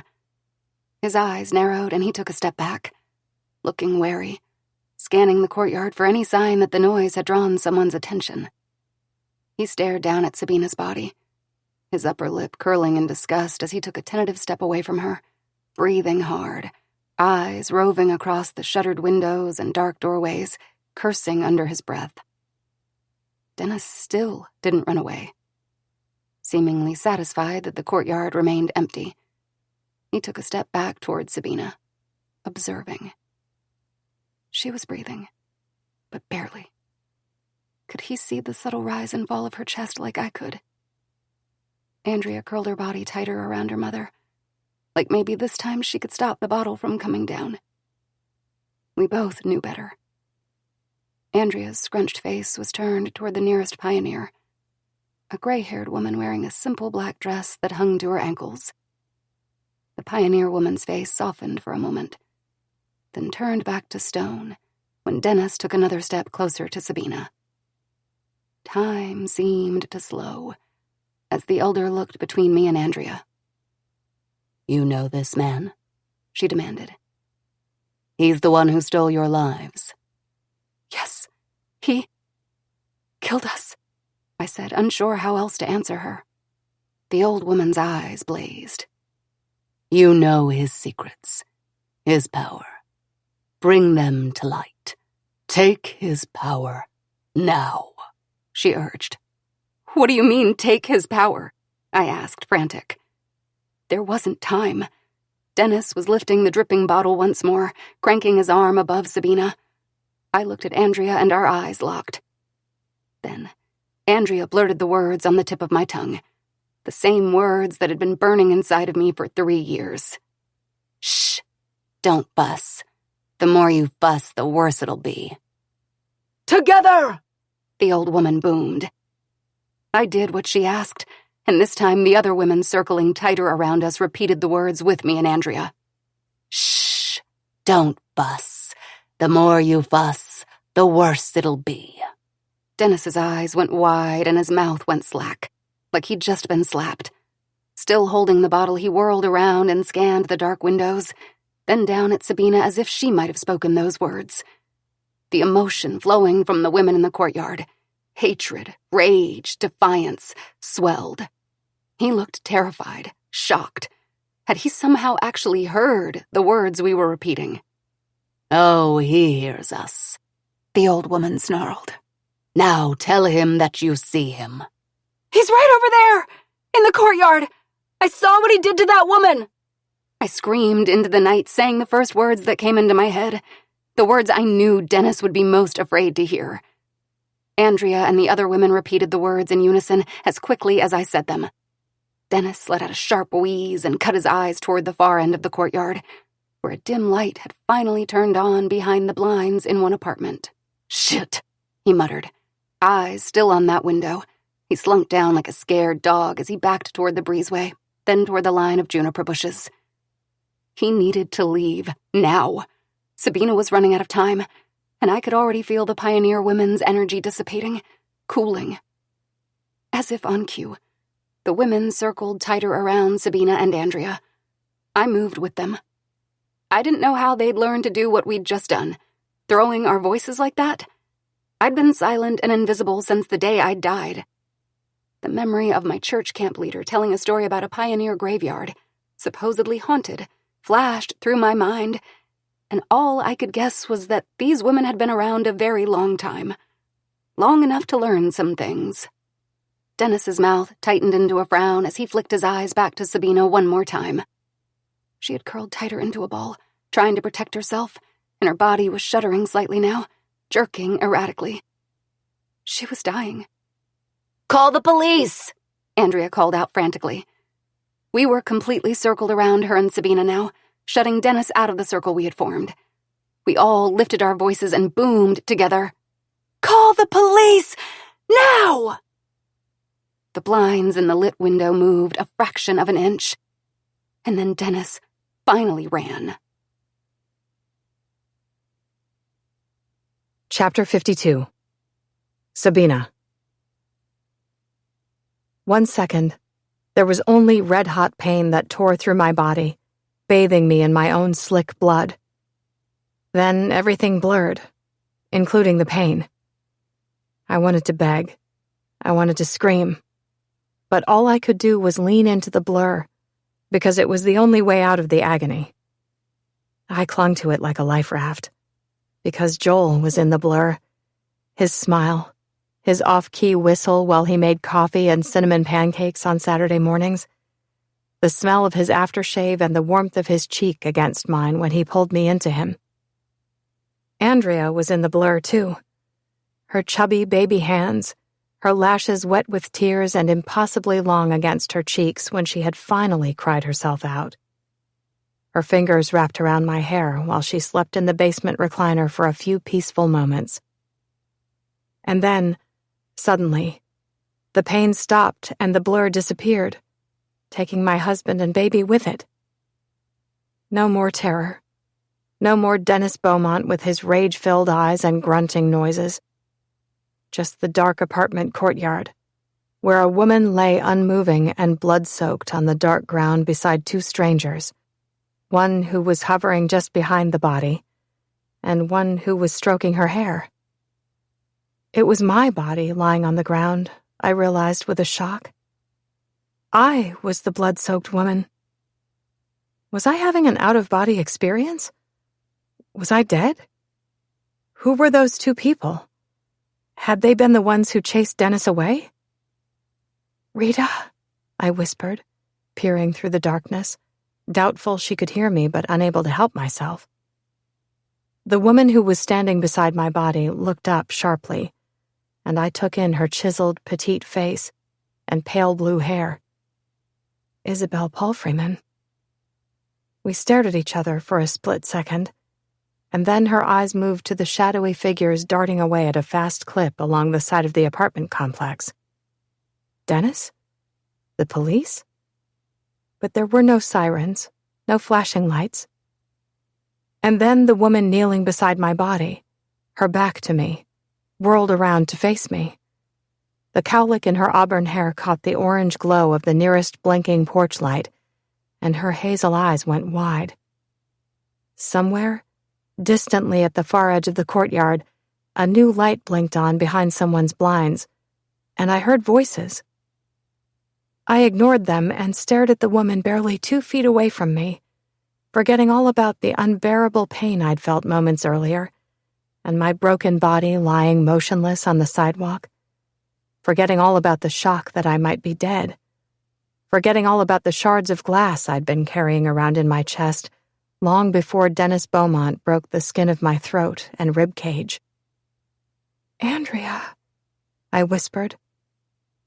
"Mom," she said in a trembling voice, and held out her arms to me like she had when she was a baby, on that afternoon when we'd walked with the stroller. And this time, I didn't hesitate. I dropped to my knees and scooped her up tight, shocked by the way my arms could wrap around her body yet not feel a thing except the love radiating through me. "I love you. I love you so much." "I love you too," she cried, then grabbed my hand. And in an instant, like a movie reel whirring in blinding fast forward, I saw what she'd been through, what Dennis had done to her, and where he'd buried her body. The person she had become since I'd last held her in my arms as a baby. How this moment meant as much to her as it did to me, despite the despair. Then somehow, impossibly, I squeezed her hand back, letting her see a flurry of moments and emotions. How I'd missed her every second since I'd let her go. How much I'd wanted to believe that she was happy and loved with her adoptive family. How sorry I was for letting her down. How much I wished she could have called me Mom and Joel Dad and walked along the beach in Nescoin, searching for sea glass after the storms that rolled through the coast. "I've been looking for you," I told her, the emotion rising up in me and wrapping both of us in that quilted feeling that was so familiar now. I could hear the wail of sirens close by, drawing nearer. Andrea managed to smile, but her eyes moved to my body on the ground. "I've been with you this whole time, trying to help. I tried to stop him. I tried to tell you he was outside the apartments." "It doesn't matter," I told her firmly. A car door slammed beyond the apartment complex, followed by feet pounding the ground, muffled voices, more sirens. We both looked up sharply as 2 EMTs rushed into the courtyard. One held a case containing defibrillation paddles under the crook of his arm. They were going to try to revive me. I couldn't bear the thought of leaving my daughter yet, though. Not when I'd only just found her again. I drew back from Andrea's embrace to look at her, to memorize her, panic souring some of the pure joy at having her in front of me. The EMTs quickly knelt and felt for a pulse, some sign I was breathing. I wasn't. They charged the paddles, and I looked at my daughter helplessly. She was staring into my eyes, hers flashing. "If they can bring you back, go." I would have. I would have gone back if I could. You have Joel. The EMTs pressed the paddles against my chest, and the body at our feet, my body, jolted. I gasped as the pain returned and Andrea's face disappeared into dark for a split second. I felt myself being wrenched away from her, back to my dying body, but still I resisted. "I love you," I told her again and again. "We'll see each other again." I meant the words to come out as a question. Instead, they emerged as a promise.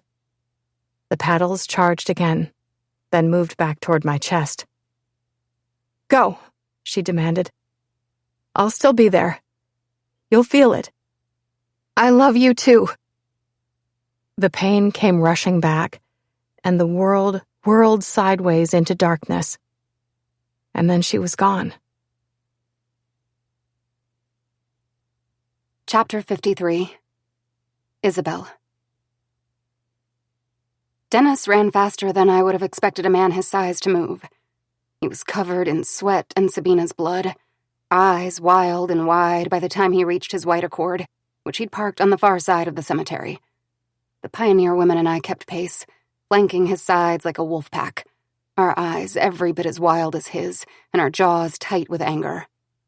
Dennis's fingers shook as he opened the car door and wiped a smear of blood against his pant legs. Our anger swelled as we surrounded his car. There were sirens in the distance, getting louder as they moved in the direction of the apartment complex. Not loud enough, though. Dennis was going to get away. Everything had spun sideways so fast.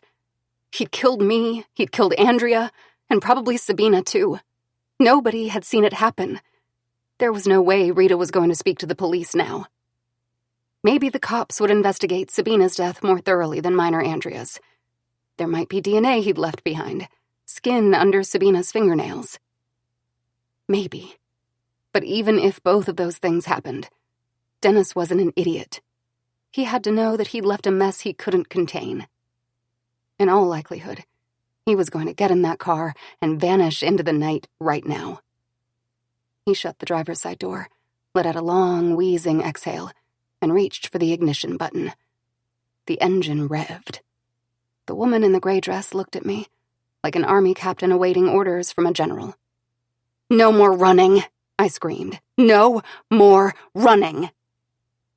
They were the last words he'd said to me that night he found me at the underpass. The other women repeated the words, surrounding the car, banging on the hood in soundless slaps. I could see Dennis's face behind the windshield. He was losing his shit, but he was still driving away. Tires squealed and the Accord screamed down the road, headed in the direction of the underpass. "Hurry!" cried the woman in the blue gingham, pointing to the underpass. "What we practiced!" She shot me a glance and then grabbed my hand. "Come on." There wasn't time to ask questions. I could feel the rage burning through her, along with something else. Determination, and a flash of what we were about to do. "Just keep hold of my hand," the woman said. And so I did. All of us were on the move again, a pack of wolves, impossibly fast, cutting across the cemetery in the direction Dennis's car was disappearing. We made it to the street right before Dennis did, going at least 50 miles per hour.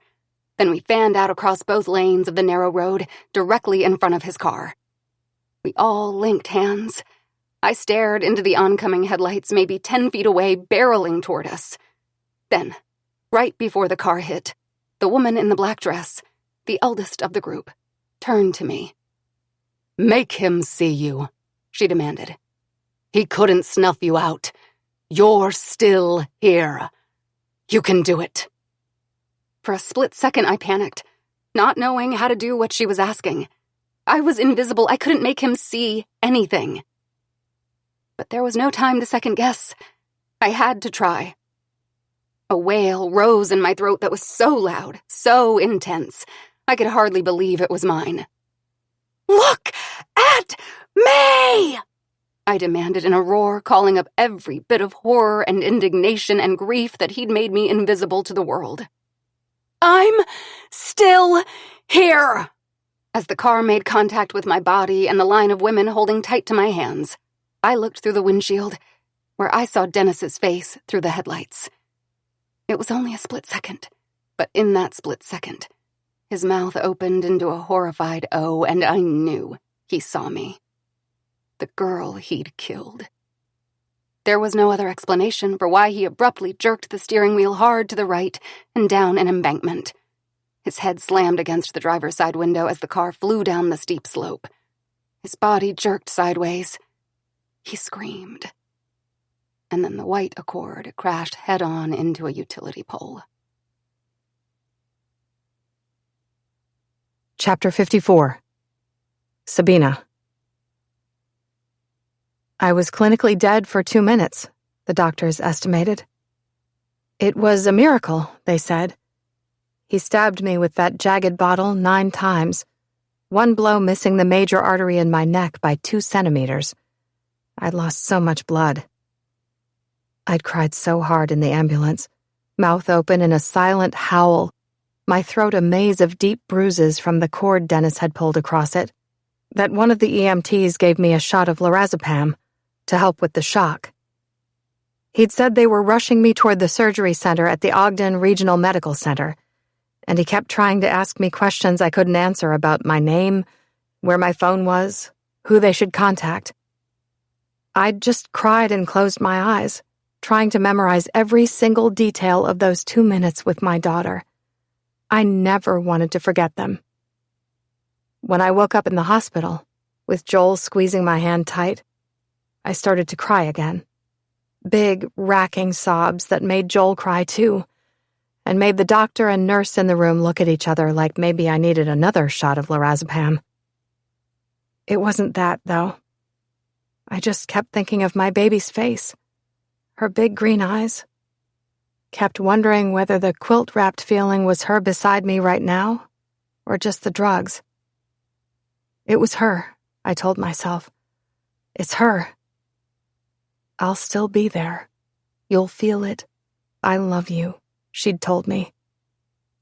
Rita was the one who had called the police and brought the EMTs to the courtyard, finally gathering up the courage to step outside to see what the scuffle was about. She swears I was the one who shouted, "Call the police now." I knew I hadn't spoken those words. None of the women the police interviewed at the apartment complex had said them either. There were no witnesses, no passers-by to see Dennis raise the jagged glass edge again and again while I lay bleeding on the pavement. I hadn't told Joel everything that had happened yet. He'd gotten bits and pieces from the doctors, from the police, and from the sentences I'd typed out on the laptop he'd gently placed on the rolling table at my bedside. 8 hours after the attack, I still couldn't actually talk. I was woozy and sick, and my throat was on fire, even with the pain medication. Swollen and bruised so badly that the doctors had been forced to intubate me to keep my airway from completely swelling shut. It had been a feat to communicate with Detective Barker, who took my statement via that laptop as soon as I was conscious. While Joel went to get a cup of coffee, I stared back at the first run-on sentence I'd typed, wincing at the stark, sterile words that held a world of pain. Did you catch Dennis Beaumont? He did this to me. He killed Andrea and Isabel. They need to do an autopsy. Andrea's body is buried under the cement slab of the house on the other side of the woods, the one Dennis built. He was working on it when he killed her. Detective Barker had looked at me in stunned silence. Then he typed out, "Dennis is dead. Car crash." The sound of the humming, beeping machines in my room went silent, eclipsed by the pounding in my head. Dennis was dead. Dennis was dead. Part of me rejoiced that he was gone, that he'd never be able to hurt anyone else ever again. The other was outraged that he wouldn't have to stand trial for what he'd done to Andrea, to Isabel, to me. I blinked over and over, trying to focus, because Detective Barker was already typing again. "Bunny is in custody. We've got a warrant and are searching their house now. Where did you get that information about the cement slab?" I'd closed my eyes, considering how I wanted to answer that question. If I wasn't ready to tell Joel the whole story of what I'd experienced with my daughter, I certainly wasn't willing to tell Detective Barker. Maybe I was afraid they'd look at me like I was crazy, that I'd seen her as the neurons in my brain fired while the life drained out of my body and shut down my heart, that maybe I would start to question what I'd seen, what I'd felt. "He told me," I finally typed out, slowly, reluctantly. "You'll find the other butterfly earring there, with her. I want them both back when you can give them to me." The quilt-wrapped feeling snugged tighter, and some of the pain in my throat dulled into numbness. Detective Barker gave me a skeptical look. Then he typed out, just as slowly, "The Palfreymans let me know this morning that they are going to allow the autopsy to be done. We'll have more information soon." Then he erased the words and met my gaze. Clearly something he wasn't supposed to share. His kindness made my eyes fill with tears all over again, because I could tell he believed me. And not only that, he had a trail paved with evidence to follow. They would find Andrea's body. They would learn what had happened to Isabel. Rita would speak to the police. The scales of justice were tipping. In a few days, I would go home with Joel. And even though it wasn't in the way I'd hoped, I would go home with my daughter, too. I would take her with me every time I walked along the beach with Joel in Neskowin after a storm rolled through, looking for sea glass and sand dollars. And for now, it would be enough. I would live my life, breathe in as many lungfuls of air as I could. And then I would find her again. Epilogue. Andrea. Bunny didn't fight the court request that would allow Sabina and Joel to bring my body to Neskowin for burial. I still wondered about Bunny sometimes, when I sat on the porch beside Sabina as we stared out into a gathering storm moving fast across the Pacific Ocean toward shore. Had she ever cared about me like a daughter? How much did she know about what Dennis did to me? To Isabel? Did she think about me from that prison cell? Or did she still whisper the words, "little bitch," while she cried for her dead, disgusting husband? Once, I went back to a memory from the day her and Dennis brought me to Utah. She held me in her arms all that night while I cried, making little shushing sounds while she walked the floors in the upstairs nursery. "You're ours now," she kept murmuring next to my ear, rocking me faster in her arms when I wouldn't stop wailing. But I heard her say those same words again in a memory from when I was 18 months old and threw a tantrum before church. And this time, she said them through clenched teeth. "You're ours now. Get used to it." Sabina and Joel had purchased a plot in a lush, shady cemetery near their house. Joel chose it because it was within walking distance of their house and they could visit easily. The police hadn't released my body quite yet. It was an arduous process just to excavate it from the cement. But soon, they said. It didn't matter, though. I already knew that, aside from the day of my funeral, when the broken pieces of my body would be laid to rest, neither Joel nor Sabina would spend much time at the cemetery. Not after what Sabina told Joel she'd seen the night Dennis nearly killed her. I watched his eyes while she told him the story, how we'd spent 2 precious minutes together before the EMTs restarted her heart and rushed her into the ambulance. How she'd felt my presence beside her long before that, even though she hadn't been able to see me. How I'd told her where to find my body. I expected Joel to stare at her in disbelief, raise an eyebrow at least. Instead, his eyes filled with tears and shook his head back and forth until he finally choked out, "I felt her too, ever since I got to the hospital in Ogden. I thought it sounded crazy. I didn't even know her, but..." He trailed off and let the tears fall. It was moments like this when I wished even more that he'd been my dad. I just knew he would have loved me the way he loved Sabina.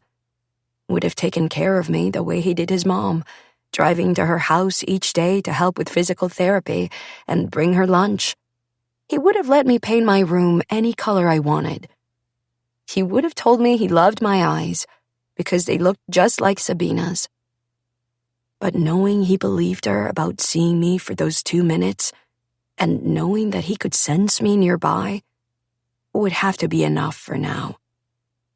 Isabel and I had perfected the time travel game, as we'd started calling it, drifting deeper through our memories each time we met. I knew her better than anyone now, and she knew me too.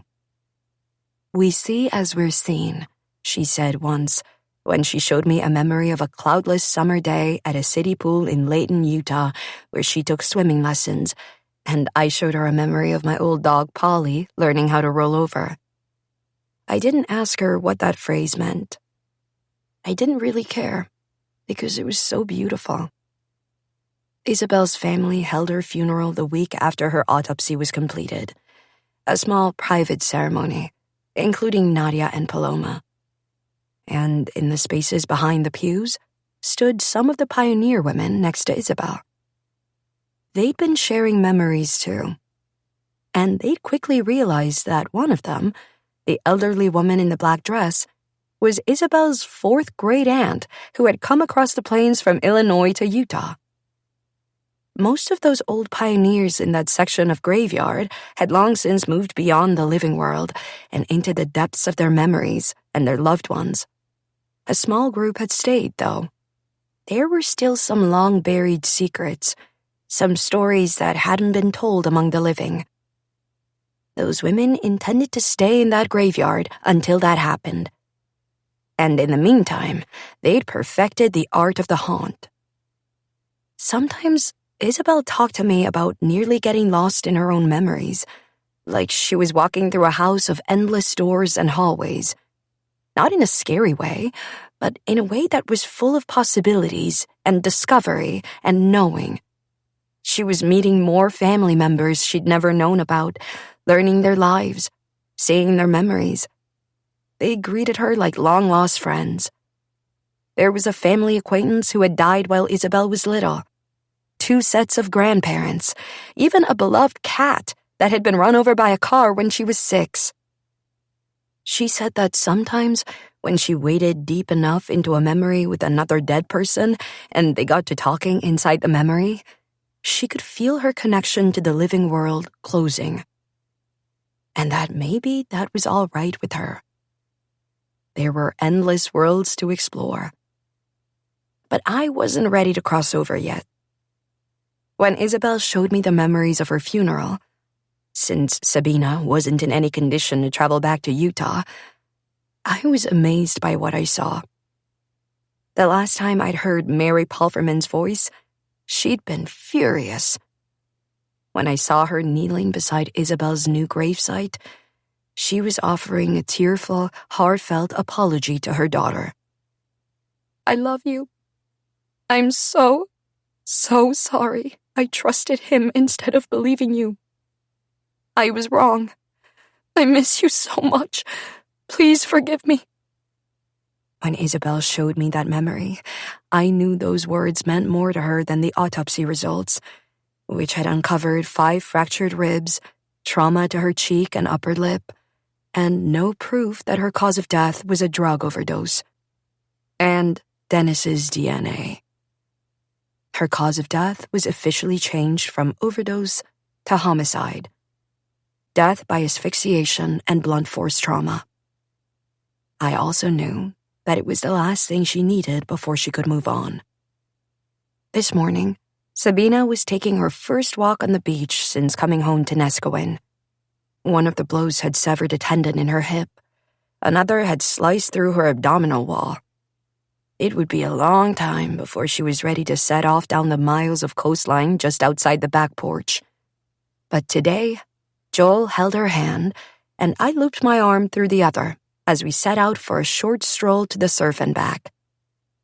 The wind gently whipped her auburn hair, and the sun made her squint across the horizon. I imagined the feel of the sun on my face, and the way the wind would tangle my own hair with salt and spray, and the feeling of it swelled up inside me like its own type of sunshine. From the way she squeezed her eyes shut and drew in a shaky breath, a hint of a smile playing across her lips, I hoped she could feel it too.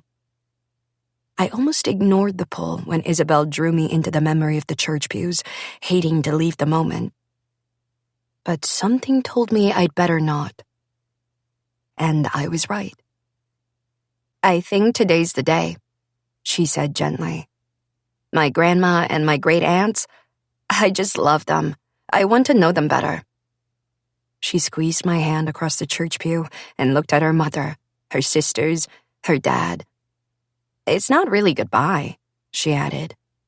They'll find me again. She locked eyes with me. And you will too, okay? I'll still be able to find you here though, right? I said, gesturing at our meeting place and suddenly unsure. She shook her head slowly. Once I cross over, we won't be able to talk like this anymore.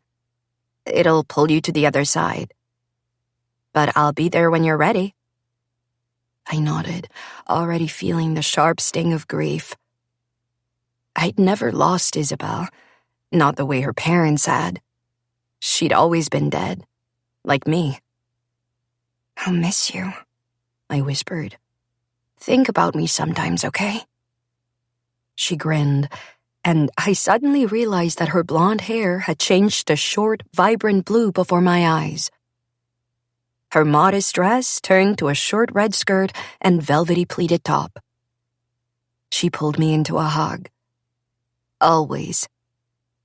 The meeting room dissolved into ocean and sky and the sound of Joel's and Sabina's tentative footsteps on the sand beside me.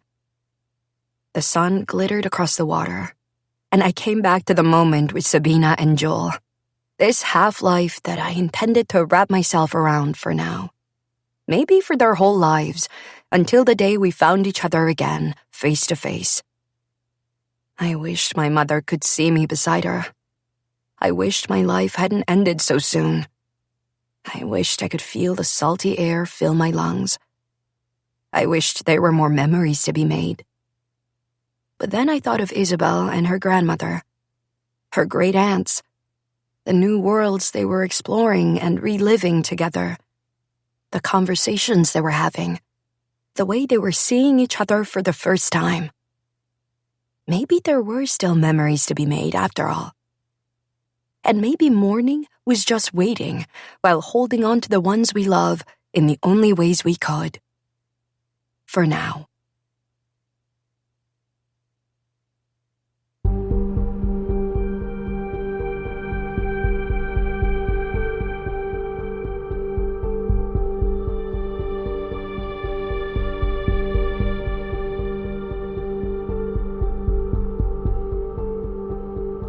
Forget You Saw Her, a thriller, was written by Noelle Eiley and read by Andy Arndt, Carlotta Brenton, and Brittany Presley. Editing, mix, and post-production by Common Mode. Paul Fowley, technical director. Forget You Saw Her was produced by Sophie Stango